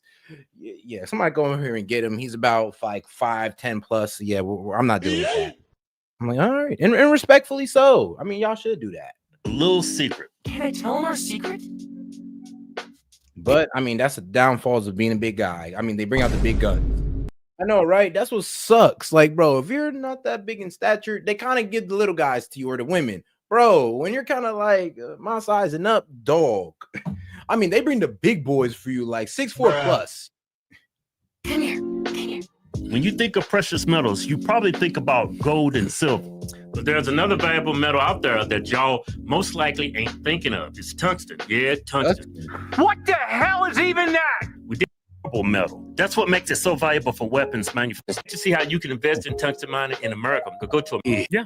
That's you do, I think so, and you, for the most part, yeah, you do. I try to be objective as possible. Like, when I hear something, like Trump say something, or the conservatives say something, or Fox News say something, I look at it from an objective standpoint. I trust these people, but I gotta always, be able to think for myself. I think that's what's hurting people on the left. There's no objectivity. Everything they say, they repeat it verbatim. Yeah, they get sheep. And so you create your own thoughts. How do you do that? I'm just looking from both points of view and try to look at from every point of view perspective. Like when Trump came out and said he wanted to take over Gaza Strip, I didn't agree with that. Oh, you didn't? I'm already planning my vacation over there. Bro, you tripping, dog? I ain't going on that land, bro. Man, that sounds like I'm going on an Indian reserve or something, or on an Indian graveyard. Like, please, I would not want a vacation where 40,000 women and children were slaughtered. I mean, you know what? I'm good. And I feel like that land is like a terrorist hotspot now at that point. It's prone to be attacked at any moment. Anyway, if we make it a vacation spot, I'm just cool. I'm cool on Gaza. Okay, guys? If anybody gave me some free tickets, I would gladly return those. What? It's beautiful. That's like probably the best real estate in the world. Yeah, I've seen it. I've been over there before. I bet it looks beautiful. I guarantee you it looks beautiful. But right now, come on, guys. I mean, bro, you in your Gaza hotel 5-star, you hearing ghosts in the shower, in your 5-star shower with the toilet with the bidet in it. Like, who need ghosts in the shower, bro? Come on. Go to Vegas or something. You're right. It's beautiful. It's beautiful. It's religious and beautiful. Yeah, and it's sacred. Do you think? So how do you create your own thought? My own thoughts. Yeah. By just looking at whatever the issue is from my point of view and nobody else's. And see, be like Johnny. You ain't got to go to Gaza. Go to the Gulf of America, baby. From there, and I go from there pretty much. And so you create all your own thoughts. Yeah. I like to think so. I create a lot of times when I create my own thought, I do a lot of listening. I listen to both points of view. Okay. And so if you create your own thought, why do you create thoughts that make you feel bad at times? Make you afraid or worry or feel something? Why do you create those kind of thoughts? I would say the last 20 years of my life, when I had this awakening, not to blame anybody for what's going on in my life. Of course. A lot of those thoughts went away. Yeah. When I think of things as bad, I say, well, it's the truth is out of my control, just because I look at those things that make me feel bad as a way I can grow and improve. Really? Yeah. And why do you create bad thoughts sometimes? Evil. Because I'm an evil person at times. I always do say, I mean, speaking on bad thoughts, I kind of always, when a bad thought comes into my head, I replace it with a good thought. That's what I always say. Like, any bad thought that comes into your head, immediately replace it with the opposite, which is a positive thought, a good thought. Because like I said, if you keep thinking this stuff, it will come into your life. You will draw yourself to it. Yeah, you got us over here thinking about white women. What? No. And so how do you create an evil thought? How do I create it? Yeah. I don't know. It's the devil in me sometimes. It's human nature. Yeah. Yeah. And I just try to tell me the step you take to create an evil thought. The women. Fuck, I don't know, Jeff. That's a deep ass question. Shit is deep. Well, evil thought. Tell me the step you take. Yeah. Number 1, 2, 3, 4. Step you take to create an evil thought. Well, it's something I don't create. I mean, evil thoughts pop in my mind is if you act on them or not. But you said you create them. Yeah, we all create them. Like jealousy. That's like an evil emotion. How do you create a jealous thought? Tell me the step you take. Envying something what they have. Yeah, it's just envying somebody else has, and you feel like you deserve it more than them. But how do you gotta have a thought to have their jealous feeling? Yeah. Tell me the step you take to create A jealous thought. Explain this shit to me. Jesse, I don't have really a jealous or envy or anything. But you know my how you problem is when I see a beautiful, attractive woman just involuntary. I don't have to think anything. I'm like, wow, I bet she's great in bed. You know, it's those thoughts, evil thoughts, wicked Do thoughts. you create good thoughts? Mm-hmm. I think so. Tell me the step you take to create a good thought. When stuff I take, no, just like, all right. Let's see. I don't know. I really don't know a bad thought I've had. Like, I don't know. Give me a bad thought, guys. Give me a bad thought that y'all have had before. Because I've kind of like the way I've structured my brain, the way I've kind of mastered my thoughts is to only think positively. Is if I have a bad thought, I immediately think the opposite, which is a good thought. Like, I know somebody said good thought depletion. I mean, like, bro, I ain't never had a depletion of good thoughts. Gee, this is my brain. I control what I do with it, and I control how much good thoughts run through it. It's my brain. Or my thoughts. What can I say? Like, if it's mine, then I have all power over it. When a woman's hitting on me, I don't act on it, and I go home and I kiss my wife. What? Damn. Yeah, right. Nope. Shut up, Kim. Tell me the step you take to create a good thought. 1, 2, 3. How do you do it? Just do it. The steps I take to make a good thought. To create a good thought. I wake up and I tell myself, bro, it's gonna be a great fucking day. It's gonna be a great day, man. Everything's gonna go right at work. People are gonna be all smiles as usual. The day's gonna go well. Then I'm gonna come back here and have fun with you guys. There you go. I put a good thought into my head as soon as I woke up. Boom. I don't know. I just when I see something that's not evil, like when I see Trump, that makes a good thought in my head. You know, when I see a black. But how do you create an evil thought in my mind? What a mess. But tell me the step that you take to create a good thought. I don't think I take a step. It's like it's the good inside of me that creates it. You know, I don't have to create it. It's just, what do you mean by that? Like if I'm a good person versus a bad person, if something presents itself, it's based on how I react to that moment or that thing or that occasion that's going to create a good or bad thought. And so you're a good person? I think so. What's good I try about to be. What's good about you? I don't kill people. I don't take drugs. I'm raising my family to do the right thing. Yeah, I'm not envious. I'm not envious. I don't look at other people's possessions and say, wow, I wish I had that. Yeah. You know? So tell me how you create a good thought. I don't know. By not? I think it's based on how you But live why your do you life. think? I mean, by not falling into jealousy, I guess. Like I said, it's like, I'm trying to realize this. I'm trying to get the substance of his question. I'm like, how do you create a good thought? I'm just like, bro, just by doing it.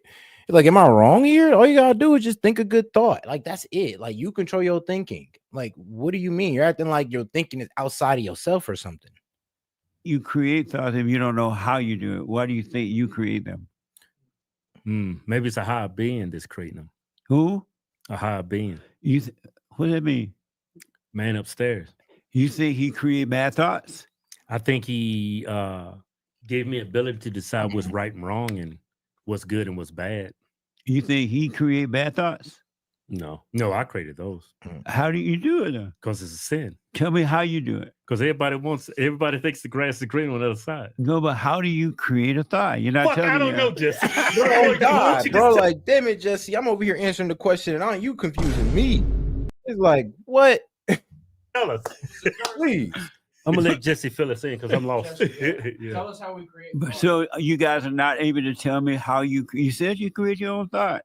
You create the good ones and the bad ones, right? Yeah. Yeah, I think so, yeah. But you're not telling me how. I don't think you can put. I mean, bro, put in. I mean, let's be real. If I was to put into conceptualization, I'd be like, conceptualize it, or whatever. I'd pretty much just say, yo, these thoughts just come at random. They just come out the ether through telepathy. Like sometimes your thoughts can come from somebody who's feeling bad or good around you, and you just pick up that brainwave. It is something that's a bit spiritual about it, but. Yeah, I mean, you do control at the end of the day how you think, negative or positive. Your life will reflect how you think, negative or positive. So when he's saying, how do you think good thoughts? I'm just saying, bro, you just do it. That's it. Period, point blank. It's like, I just do it. I think it's instincts.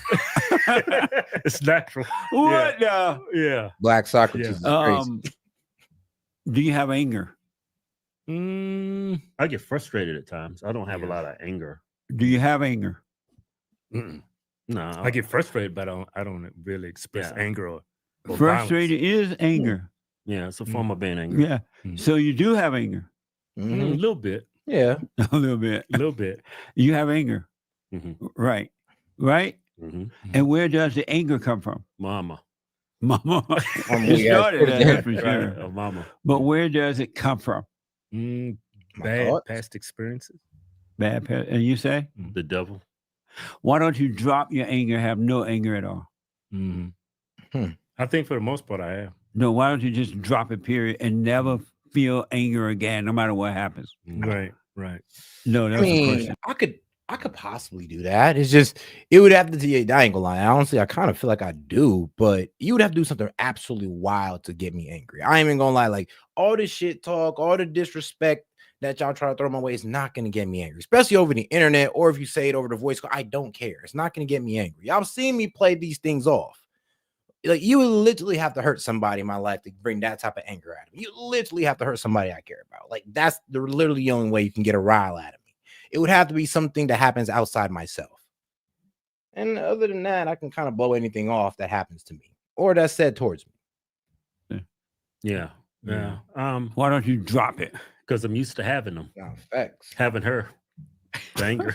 Ain't no dude. That's right. That's for sure. I don't know. I guess it's easier said than done. But yeah, I think for the most part, I would drop a lot of bad experience and I just try to go forward without. Why not drop all the anger and never and get to the point that nothing or no one or no situations can ever make you angry? It's gonna be. Why not drop it? Yeah, hey kid, why don't we do that, man? It's impossible to drop the hatred I have for these dumb Negroes. But that would take an act of God. You can drop it. Yeah, drop it. Right, you can drop it. But you're gonna get a healthy reminder them, every day. Like if you forgive them, it brings more inner peace in you. Yeah. May I say, you've never created a thought in your whole life. No. You've never had an original thought in your entire life. Everything. I mean, I can agree that I never had an original thought due to this whole infinite intelligence. We all pull for some source. I can believe that part. No, but he gotta explain the rest of that. And you have never created a thought. You agree that? I think you're right. And why? Because humans been here for I don't know how long, and everything that I went through, they went through it many times over. Yeah, right. A lot of different generations, through generation after generation. A lot of gripes that you may have, you probably got those same gripes because you heard somebody else gripe about it. You know, a lot of past experiences from other people becomes yours based on your culture, your religion. All thoughts are all lies. All the time about anything. No such thing as a true thought. So if I say men have dicks, that's not true. Bro, what? I'm like, yeah, dog, you lost me with this one. Like, huh? Like, I don't know. That's damn near going against the ideology that I'm like, bro, that I go on. It's like, yo, yeah, you become what you think about. You're saying that your thoughts aren't real. I'm like, nah, your thoughts is hella real because your thoughts determine your reality. And that, to you, is real. What the? That's not a thought. That's not a thought. You already know that. That's a fact. Yeah. You have never created a thought. Yeah. You never can and you never will. You've been listening to the imagination. And imagination has set you up to make you think it's you because you identify with it. You call the imagination, you call the thought you. You say, I'm this and I'm that. I'm lonely or I'm afraid or I'm whatever, right? And you identify with evil who you identify with thoughts. I mean, you identify with anything, you put the I am next to. I mean, I think that was like the whole affirmation thing. Like, yeah, you should never say anything bad or negative about yourself, like the I am insert negative comment, because I ain't gonna do myself. But yeah, when you insert that I am to something, you identify with it. Like, trust me. And so you really shouldn't put the I am, which is you, next to anything negative. And they bring on emotions. You can't even have emotions unless you have the thought first. Right. You can't even feel good in this fallen state unless you have a good thought, what you think is a good thought. You think about someone and you feel good. You think about your kids or your wife or something, and you feel good. But if you didn't have that thought, you can never feel anything about it. All thoughts are coming from evil. All thought is of the ego, and we are not our thoughts, and we have never created a thought, and they're not from God. That's why you have to die from thoughts. You have to stop identifying with them. And when you do that, you got to drop the anger first, because anger is evil. And anger is of your father, the devil, right? And it causes you to, when you were traumatized as a kid, you were innocent. You know how when kids are born, unless they've been traumatized in the womb, they're innocent, they forgive, they play around and look around the little world, and then mama come along and impose her will, make them angry. In that very moment, kids lose sight of God and wake up to evil in their imagination. And they grow up living in their thoughts because no one ever tells them, you know what, drop that anger and you can drop those thoughts. What? I think he's tripping. I'm gonna have to say you're tripping on this one, dog. It's like we don't have no original thought. I'm like, I mean, all right, look, if he's gonna go off the premise, I mean, this is the only thing I've ever heard that from. The only time I've ever heard that, like thinking, or that, I mean, well, ideology was when people were talking about the infinite intelligence. It's how we have no original thought, no original idea. We all just pull from this infinite storage house in some, I don't know, some other dimension, you know, the infinite intelligence. I'm pretty sure we've all heard of that. So if he's talking about thought like that, I guess. But to say that our thoughts are not our own and all that good stuff, I'm just like, nah, that's just not how this reality works, honestly. I think that this reality done prove you are your thoughts. Like, you cannot separate yourself from your thoughts. Like, honestly, your thoughts is the one thing that I ain't gonna lie, that separates you from your body. You know what, Jesse? Come to think of it. So, like, that's the one thing that really is you, is your thoughts. Your thoughts are you. So to say you're not your thoughts is pretty much say you're not you. All the videos I've seen you in, you've never been angry. And I used to be angry. Yeah. I was angry. I used to have fear, doubt.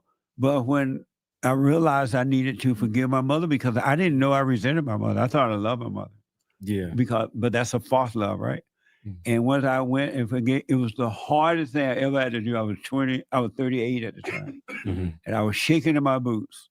But I had to go face her and forgive her for what she'd done. And she apologized. She's like, I'm sorry. I didn't know I had done it to you. And she told me about her mother. Her mother did the same to her. Yeah. And when I forgave her, God forgave me. He took. And that's what I was going back to earlier. You usually forgive your parents when you understand them. It's like, oh, damn. Okay. I realized that was just past pain you was passing on. I don't really know too much about that, but I get it. Like I said, when you don't understand, that's where the hatred comes from. When you understand, it's hard to hate. Took away fear, he took away anger, and he gave me perfect peace. When he forgive, and then he started to allow me to see I was living in my head. He said to bring every thought into captivity. Your thoughts are not your own. Your thoughts are not his thoughts. And I promise you, once you forgive and become aware of those thoughts, so this is you. When you're traumatized, you escaped into your imagination. And you started thinking of good and bad in your thought. You start judging yourself and other people in darkness, and you call it you. But once you forgive, God's going to bring you out of here, and he's going to take away loneliness, depression, needy, looking for love, suicidal thought, jealousy, envy, strife, and all. Now, look, I mean, I get he's trying to preach the Bible and all, but this is not healthy, honestly. Like, yo, so they're pretty much saying if you just lose your thought, he's going to take away all this. I'm like, hold on. Like, honestly, God expects you to take that away for yourself. Like, bro, what are you talking about? Like, you control your thoughts, so you can get rid of all that for yourself. You could choose to involve yourself in a positivity or a delight, which is God, or you could be negative in the dark, which is the devil. It's like you got two choices here. It's always been two choices in your life of how you can think or how you can move. It's either you can move positive, you can move negative. It's really that easy, and it's how you think.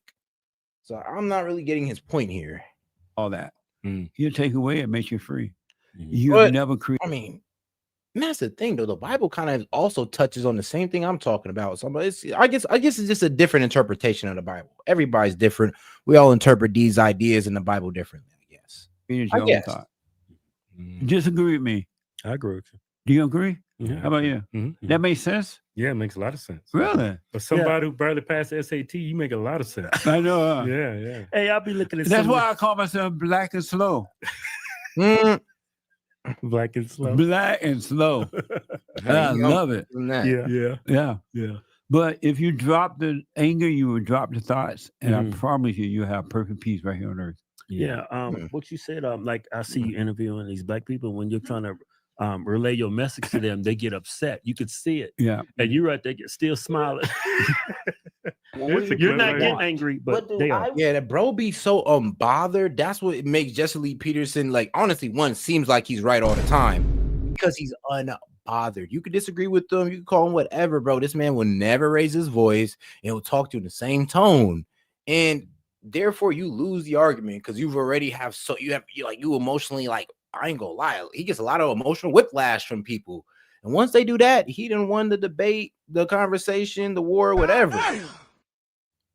I ain't gonna lie, the man is a master of his emotions. I will tell you that. And I guess if that's his thinking on being the master of your emotions, then I can't really hang with it because I have my own way. But I see it, I hear it. It's just a bit off to me. That's all. Michelle, When you say no shade, what do you mean? The complaining black people blaming others for the failure of their parents and their lives, blaming others for whatever it is you complain about. What is it exactly do you want from white people?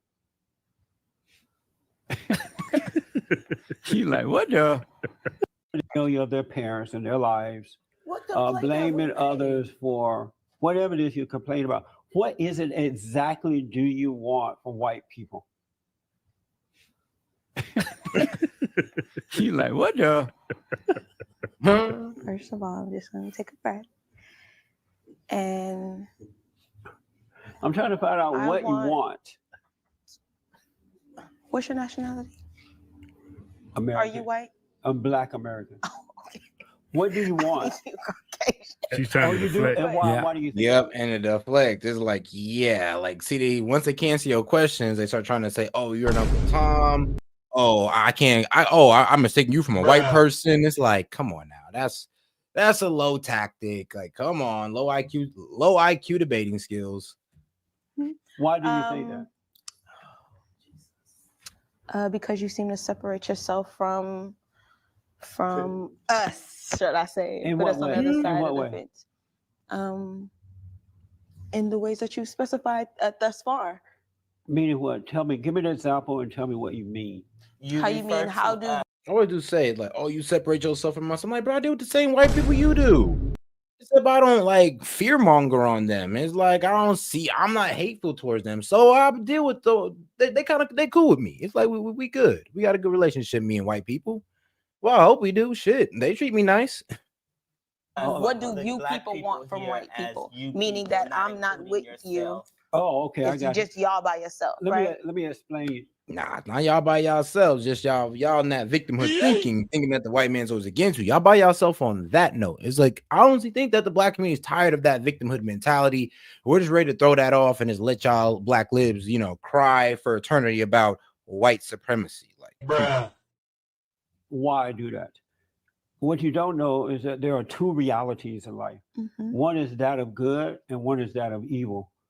And now that I've been able to overcome evil, I don't identify with angry, evil black people. I identify with other blacks and others who are on the side of good. Black people. And so that's why I say you. He said it so smooth though. He just said angry, evil black people. I was like, hey, yo. And all right, shout out my man Parabolic Curvature, man. Hey, long time no see, my friend. First known writing was cuneiform from 3400 BC. The first written version of the Bible known came 3,000 years later. Why do you think that is? 300, so before Christ, and then the first written version of the Bible came around 3,000 years later. Why? Well, I'll be honest with you. When it comes to that history, like of the Bible and all that good stuff about the cure form, I don't know too much about that Bible, to be honest with you. I know more about the original Bible, the one that you're talking about. It came 3,000 years later. Now, if you have some knowledge that I don't know, please share with me, because the cuneiform was 3,000. Yeah. I don't know too much about what was in that Bible. I've heard it before. I've heard about it before, and I've heard the term or the name of it thrown around a lot, but I've never looked into it like that deeply. Seeing that I'm not a Christian, theologist or whatever. It's like I kind of don't. I've only read the Bible a couple of times, dog. But the cuneiform and all that good stuff, hey, you're gonna have to go to somebody or educate me that, or maybe I can look it up. We can go down that rabbit hole together. You people, because I have to divide myself or separate myself from evil. I wanted to learn and go along with good. So that's why I do that. What is it that makes us evil? I'm sorry, your anger, your blaming others for your problems, your lack of love and respect for yourself and others. Okay. Oh, I'm sorry. You're talking about the writing. Okay, my bad. You're talking about the writing. Amazing, huh? Mm-hmm. Up in ancient. I get it now. I mean, I was just caught up in a moment, looking at the response about understanding the meaning behind everything that you ask. My thing in life is that I now know for sure and without a doubt. So you're asking me why they take the world's oldest, and I got you. Yeah, it's like Epic is where they get the Epic of Gilgamesh. Yeah, cuneiform is where we get the Epic of Gilgamesh. Yeah, it's an old Mesopotamian writing. You're pretty much asking me how the hell they took that all the way into the writing that we got today. Now, bruh, you know what? That's a good one. That's a pretty damn good question, to be honest with you. Like, who's to say that these translations aren't, distorted maybe just a little bit, or things weren't taken out of context just a little bit? Who's to say? Who's to say it's a perfect translation? So I do hear you on that one. I do hear you. But it is a bit fun. It is a bit of something that's outside my knowledge. I ain't even gonna lie. It's something that's outside of my knowledge on that one. We're like, maybe we could talk Bible scriptures, but this one, the writing, you got me on that one, G. Shout out Parabolic Curvature, dropping some unknown knowledge on me. Shout out. What do you say? Yeah, cuneiform is where, to get now. Exactly. So where is this? So we got the Epic of Gilgamesh. Is that the perfect translation of the Epic of Gilgamesh? Do we know for a fact? It's still a great story. I mean, it's still a great story. And now the way people are starting to frame it now is if it's, history. But hey, appreciate the support. We have never done anything wrong. Mm-hmm. We're not guilty. Good. We're not innocent. I think I was going to. We're not sinners, and we're not saints. We're not wrong. We have never done anything wrong. What we have done is identify with the enemy of our imagination. Mm-hmm. Satan made a home in our imagination, and he influenced us. He has no power, but he can influence you to think and do things. It's not you, right?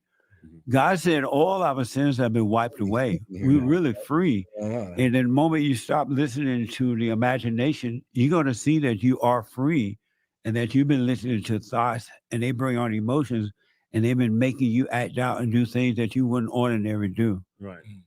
Think things that you wouldn't ordinarily think. And so I counsel with men and women around the world, everybody.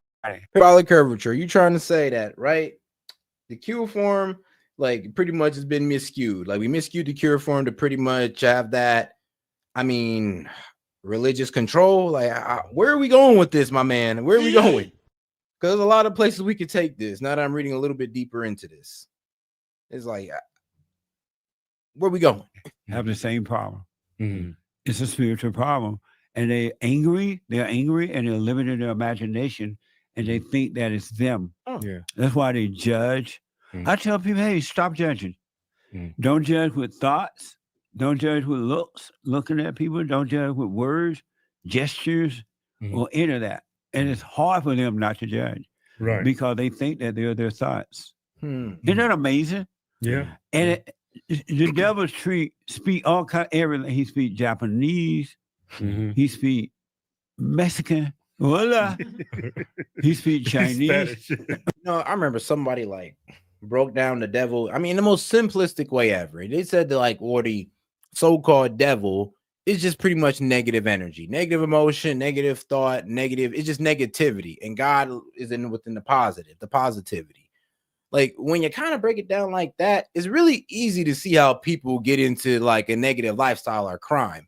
It's really easy to kind of see that because I'm like, all right, all right, the devil's everything that's negative in the world, and God's everything that's positive. We're talking about negative emotions, the positive emotions. If you feel more positive emotions, you'll be a more positive person. You feel more negative emotions, well, you know where that's going.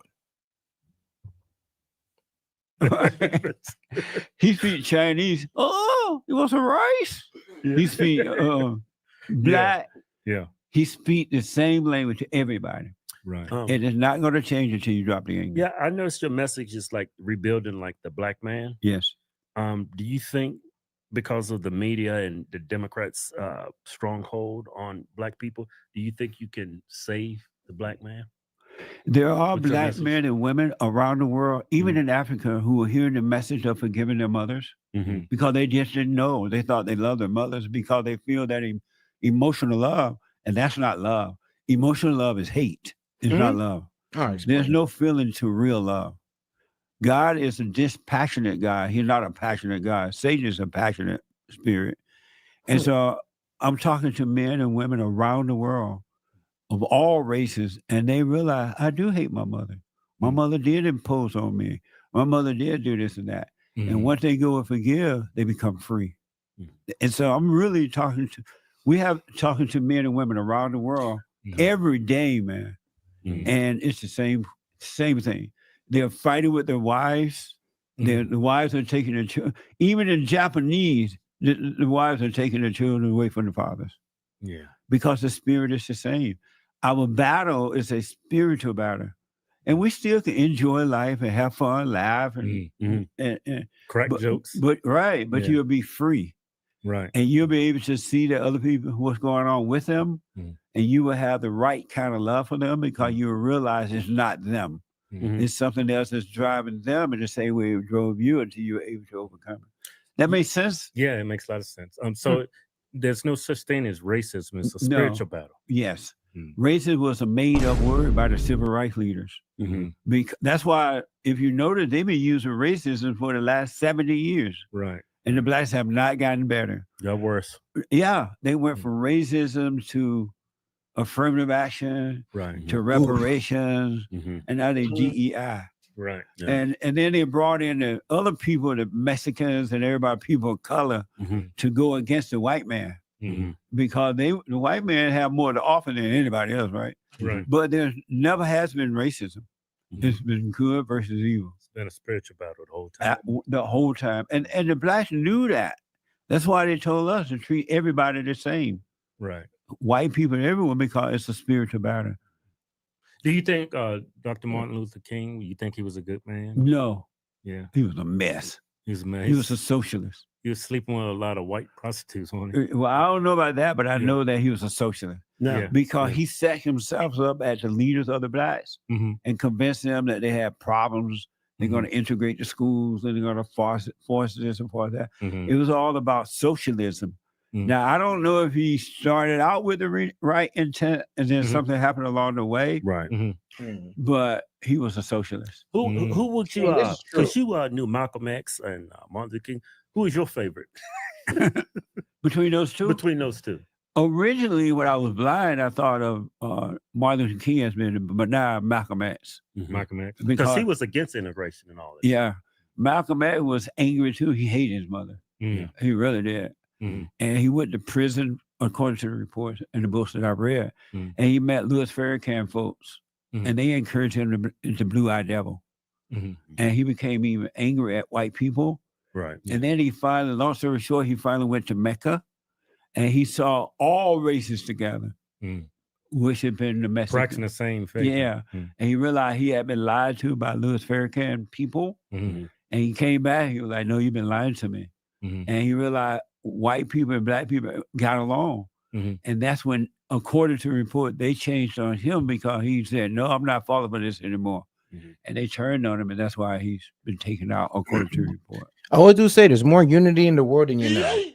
It's like we get along more than y'all know. That's what I always keep saying. It's like y'all think we're on a separate side, but really, trust me, when things come down to it, we're all on the same side. Like all of us believe there's a God. All of us don't want no harm to happen to each other. We want America to prosper and all this good stuff. Trust me, we align more than y'all know. More So I unity. like him for. I respect him for that, because we all gotta. You can change. You don't have to stay in your hell. You can overcome hell. But most people love. And shout out to Parabolic Curvature. He said, if the Bible is true and the first humans were made by him, why do the first known stories leave him out? Why did it take 3,000 years to credit the creator or even remember him? Just questions for you. Okay, now I get what you're saying. Okay. Well, now look, you got to understand how these people honestly were attacking the system of God. Like, what they were doing back in the day wasn't actual religion. They was actually trying to honestly teach mind control. It was making God or the religion a thing that you can use to control people's actions and their thinkings and their thinking. And if you control people thinking, you control their actions, you control where they put their life into. And I mean, look how much people put their lives into the church. I mean, like I could tell you a story where there's people who gave it $1 million to the church when they're on their deathbed or need surgery. The church gives them a cold turkey. And it's like, so the church today, bro, and the Bible and all that good stuff is like, in my eyes, they really don't follow the word of the Bible. And if the Bible is, and if you're acting like, oh, well, if the Bible is real, why do they take so long to credit him? I'm like, because they were trying to find a way to manipulate the word of God to make it fit their agenda of, well, brainwashing a mass group of people. And this is all what I heard from, very radical sources. These are people who just don't like religion, who think all religion should go, but they believe in this, higher source of God or higher source of the all knowing and all that. These are what these people think. Me personally, I do believe there's a God and all that good stuff. In the Bible, nah, I don't know about that one. But I will tell you this though.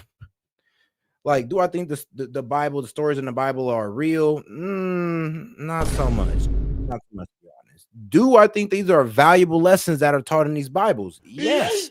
Would I teach these lessons to my kids? Bruh.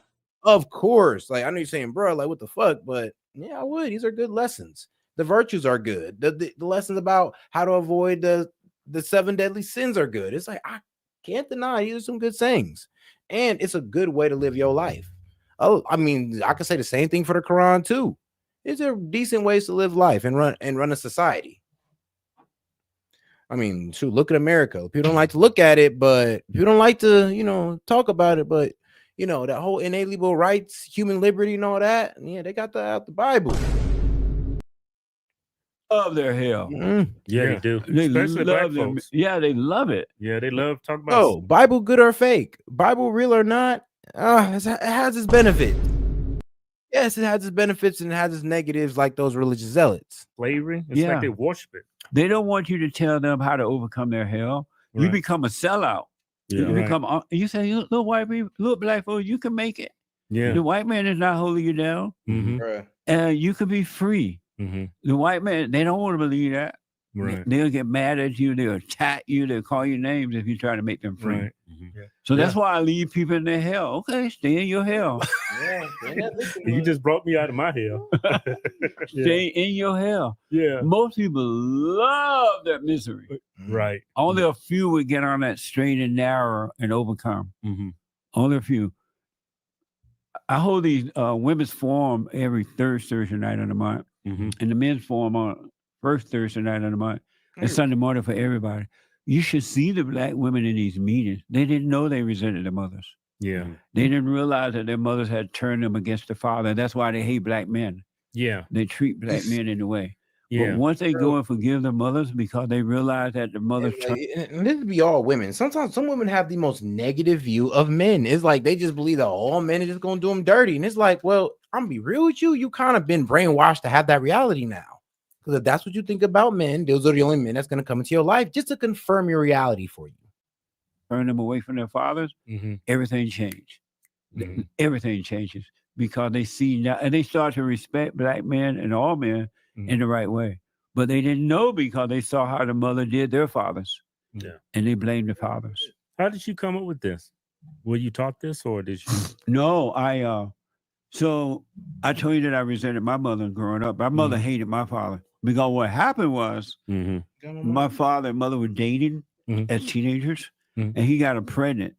And when they had sex, they were standing up. You ever had sex standing up? Oh my God! Yeah, you got to have the right size woman. I'm kind of tall. Or you need a stool. Or your legs gonna be burning. And so they were standing up. Your parents? They were standing up. What, from the back or what? What do you think? From the front? Black people didn't do it that way. I'm telling you. They didn't do it like dogs. No, that used to be just a white people thing. Really? Yeah. White people got all the great ideas. They know how to invent. Who we be with a white man? Yeah, black man just lay on the floor missionary. Huh? White man came in and said, man, that's the old school, man. Put that bitch on her knee. What? Nah. And so they had sex standing up. Okay, you're perfect. Okay. My father told me this story. That's how I found out about it. And so my mother got pregnant while standing, having sex. And when she told my father about it, he was like 18 or so, I think. He was like, no, that's not my baby. I can't make no babies. You can't make a baby standing up. We all grew up thinking that you could not make children standing. Right. You just that slow Negro mind. Right. That's that black mind. Y'all thought gravity wasn't going to allow her to get pregnant. Huh? Right. Yeah. You had to be laying down. And so he was like, no, that's not mine. And my mother got mad at him. And from that point, she didn't want me to have anything to do with him. And because he lied. Because he denied it and blah, blah, blah, right? So she got married to my stepfather before I was born because it was an embarrassment for black women to be pregnant and having children out of wedlock. Right. So she made sure I had a father, right, in the house. And so she didn't want anything to do with him. And so she tried to keep me away from him. But as a kid, I had this longing for my father. Yeah, of course. Yeah. Really, something was missing in my life. Yeah. And I knew it was my father that I was yearning for it. I would ask my mother, oh, forget about him. He doesn't care. But I wanted him, and I didn't care about what had happened with them. I wanted my father. And my mother was nice. She provided. She did everything she's supposed to do. But I was yearning for my father. And so I grew up insecure with doubt and fear. I was afraid of women. I used to date women, and then when they would get mad, I didn't know how to deal with them. And when I broke up with them, I would have to have another woman waiting in the ring. Yeah, some backup. Yeah, because I couldn't handle being without one, being lonely. Right. I used to ride up and down the coast. Yeah. Sing that song, playing that song, sitting by the dock of the bay. Oh yeah. Remember that song? Yeah. Otis Red. I used to love driving from LA to Santa Barbara on a Sunday. Feeling this loss from a woman. Yeah. I was missing her. Yeah. So I would have to hurry up and get another one. But when they got mad, I didn't know how to deal with it. And I'm like, wow, I'm afraid of women. I don't know what to do. Used to be a beta, huh? All beta. Beta. And so I finally had me going to church, and I would ask the preacher, I'm like, look, I have fear. I'm afraid to deal with women in the right. What's wrong with me? And they would say, oh, you need to pray. I'm like, but I'm praying. Yeah, praying fixes everything. Right. You need to read the Bible. I'm reading the Bible. Right. Though I could never learn the Bible. I could never remember the Bible. Right. Yes. Y'all ever read the Bible? Yeah, I've read it, but it's like in Old English, and it's just the way it's. I can never remember the Bible like the other Christians. Yeah. They can quote that Bible like and nasty and mean as hell. Yeah. A lot of people use that Bible to for evil. Yes. 100%. Yeah. And so I could never remember. I'm like, but I'm reading the Bible. I'm volunteering at church. I play by, and I'm still have fear. I'm still afraid. So finally, one day, long story short, I asked God, you know what? I have all this fear, and I'm doing all these things. The preacher tell me it's not working.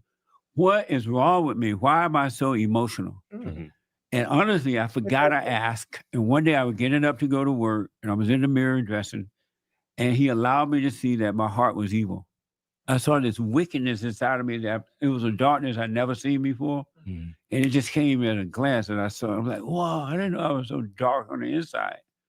And then he caused me to realize that come from my mother that I resented her, because prior to that, I did not know I resented my mother. And so I knew I had to forgive her. And so she came to LA to visit her sister. So I went over to visit. And driving over there, I was in fear. I was trembling because I had to face her, right? And you're afraid of who you hate. Whomever you're angry at, they control you. And so I got there. I get into the house. I'm like, hey, I got to talk to you. And the devil was telling me, oh, you're going to mess up her vacation. She's having fun. You know, black women get together, they laugh and loud and they carry on. But I said, hey, I got to talk to you. She went into the room and I said to her, all my life, I've been resenting you. Damn. And I realized now you couldn't help yourself. And I'm sorry. I realized you couldn't help yourself. And in that very moment, God forgave me and everything changed. He took away the fear. He took away the doubt. He took away everything. And I've been growing and understanding ever since then. That's why I tell you, got to forgive. It's not, you're never going to be free. You're never going to have perfect peace until you forgive your mothers and your father. And you can literally have perfect peace and still have an amazing time in life. I'm enjoying myself. But you got to drop the anger. Yeah. You don't have to be angry. It's abnormal for human beings to be angry. Right. You did an interview with a gay pastor. Yeah. Right. How did that start? It's like an oxymoron. Those two don't go together. But I've noticed when I go to churches, a lot of preachers, pastors, and I was totally oblivious to this when I was younger. But now when I look at pastors and these people that call themselves men of God, they're all gay. That's because when you were younger, black people had more dignity about themselves. They had issues, but they didn't advertise it. They didn't flaunt it. They may not have understood how to overcome it, but they didn't do it. But now black people, like the white people, they tell everything. And they think that that's who they are. They promote it. But in the good old days, that was unheard of. You did not put your homosexual pastor. I am a homosexual pastor, yes. How long have you been a homosexual pastor? I've been a pastor for 8 years, senior pastor, and then before that, senior, I was a youth pastor. Oh, okay. Why do you think that God would call a person, a homosexual, to be a pastor, but not change him? So I don't think that God majors where we minor. I think that we put limitations on God that God doesn't have. And if you go to seminary or something like that, there's a thought process that God could possibly be a woman, or that God could be this, or that God could be that. That God can be whatever. I'll lose this man with that one. You believe that he can be a woman? I believe that God can be whatever it is that you need him to be. So can he be a homosexual too if you needed him to be one? You know, I didn't know that guy was gay. Yeah. Oh, you did? No. I could tell as soon as he opened his mouth. The way that I found out, he had another guy with him. And so while they were waiting to set up the studio, to get ready to start, this other guy was sitting out in the audience there, in the auditorium there. And I asked, who is that? Because I thought maybe it was a bodyguard or something. He like, that's my... Oh, he's a bodyguard, all right. I think he said something like, that's my husband. Yeah. Oh, or they gonna get married or something like that. Yeah. I'm like, really? And he said, yeah. What Bible are they reading? Must be the homosexual Bible. And so I said to him, so during the interview, because I never ask people their private business at all. I never go personal unless they bring it up first. And then I ask about it, right? But I never go personal. And so I asked him, he said to me, I'm going to get married. Those two guys. I said, really? This was before the show started. And so during the show, I asked him, if you guys get married, who gonna be the husband? Yeah. Who's gonna be the wife? And right away he got ticked. Yeah. And I was surprised he got ticked because he the one who told me he was that way. I didn't ask. Right. He's the one that said, hey, nah.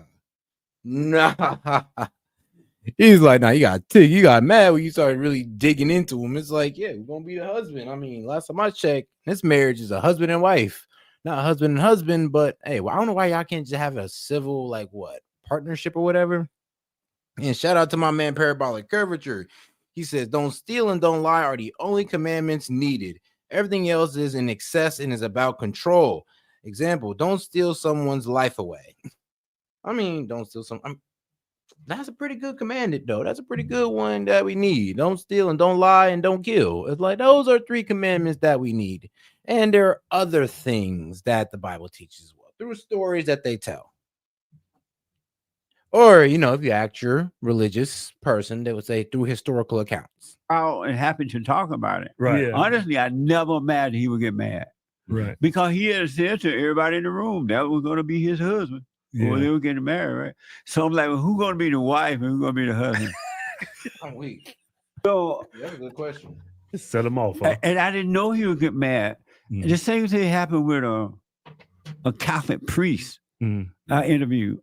And I didn't know the Catholic priest was gay. Yeah, I saw that one too. Yeah. Because again, I don't ask people when they tell me, don't tell me. If you don't want to talk about it, don't mention it. Yeah. You have a right to keep it. Else. I am. Who I am. Just before we started the show, you said that you introduced your is he your husband or your wife? Is that your husband? Yeah, bring it up on the screen. Or your wife? Yeah, we don't see it. I'm gonna end this interview. Why? Because we're ending this right now. Why you want to end? We're ending it. Well, Take wait, this come off. back. Take this off. I'm When crying. you want to have a real conversation? I'm Call having me. a real- No, you're bullshitting me. I'm not Nah, that was a real question. I mean, well, who's the wife? Who's the bottom? I mean, bro, come on now. This is the lifestyle you chose. You can't take a joke. Like what?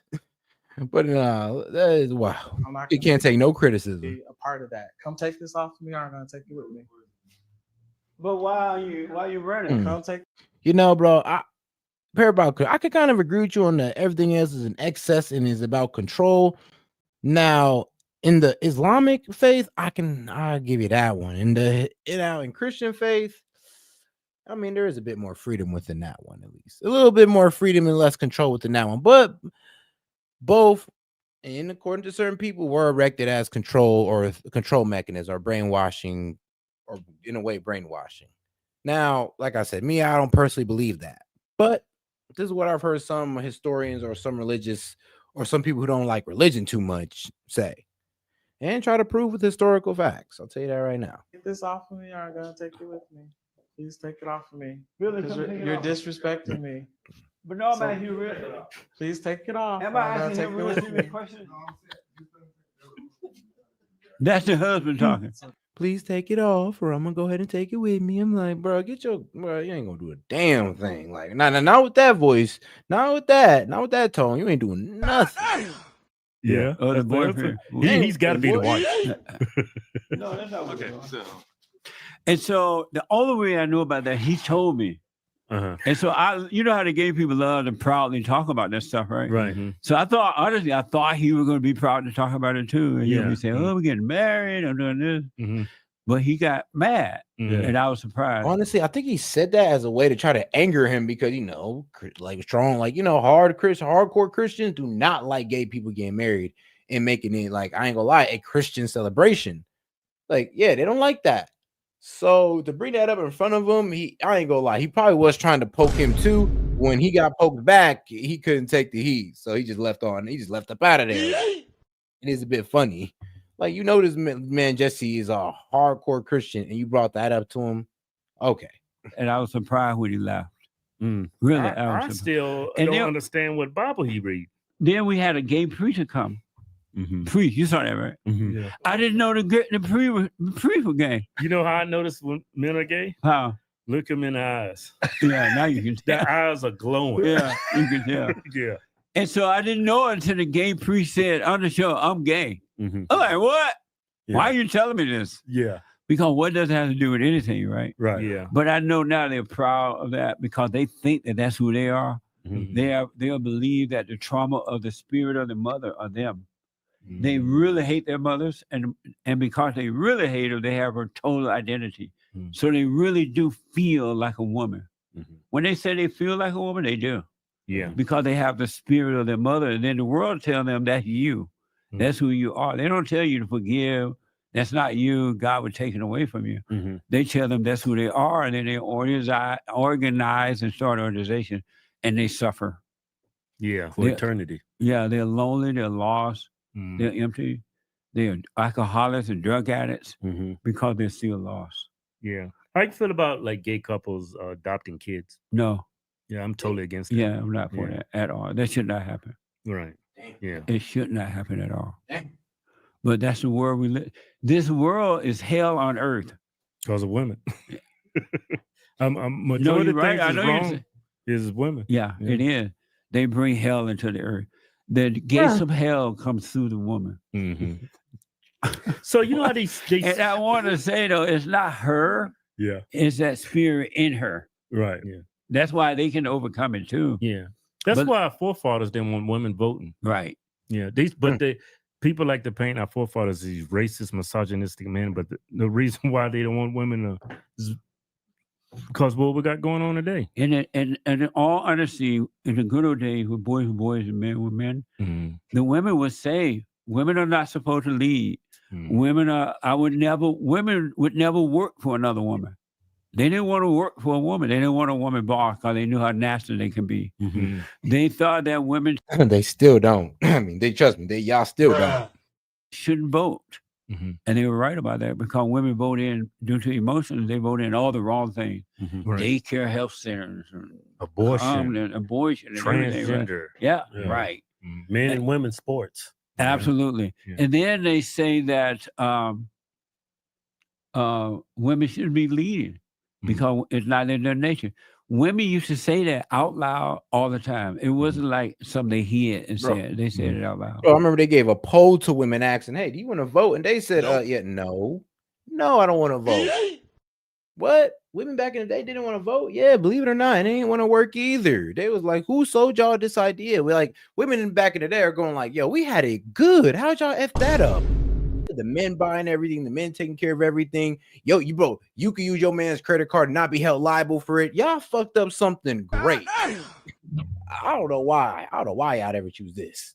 Yeah. And then when their children were taken away, when they were divorced or separation with husband and wife, or accident out of wedlock, the father would keep the children and not the mother. It used to be perfect like that, but it's all changed since the women movement. Where all this child support came from? Because I went through that. Women voting. Yeah, because child support is not child support. No. That money goes all to the woman. And everybody knows that too. Yeah. They know that the woman used the money for herself, not for the kids. Right. But because women control everything now, the courts are on the woman's side. They know how to cry to make you feel bad for them, which is not true. Yeah. So that's why I know so many guys that they lost their children. The woman go to court and take control of their children. And even if the court said, well, you have a right to visit your children, she'll make it difficult for the father to see the child. Yeah. She'll make it absolutely impossible. She doesn't care what the court say. Yeah. She'll still make it impossible and still get the money. What a mess. Yeah, I've been through all that crap. Yeah, amazing, huh? Like there should automatically be freeze payments. Like, yeah, I ain't gonna lie, you don't owe you. I'm like, yeah, he don't owe you nothing. If you did, that's how women could be sitting there and be like, nah, he don't owe you nothing because you didn't let him see the kid. You fulfill your part of the contract, so you get no money. Yeah, feminism destroyed the woman's mindset. Like, I ain't saying that child support's a bad thing, but I am saying that, yo, when y'all just let women get off scot-free and don't gotta fulfill their part of the contract, but guys do, yeah, that's not cool. In their rightful place in society. And now women's been empowered, and look what they're doing. Yeah. You got men in women's sports. Yeah. Because of the woman vote. It's men don't want this. It's women that want it. I'm okay with men playing in women's sport. Yeah. Why? Gotta be co-ed, right? You know why? Why? Because they want women to play in men's sport. Women want to play in men's sport. Yeah. They want to fight judo and boxing. And so nobody complained about that. Yeah, right. And then when I asked, well, how come you want women to play? It's okay for women to play in men's sport. Well, the man is stronger than the woman. I know that. But the man weakened himself to let her win. Same thing with men playing in women's sport. Right. And personally, it shouldn't be that way. Right. Men should not play in women's sport. and women should not play in men's sport.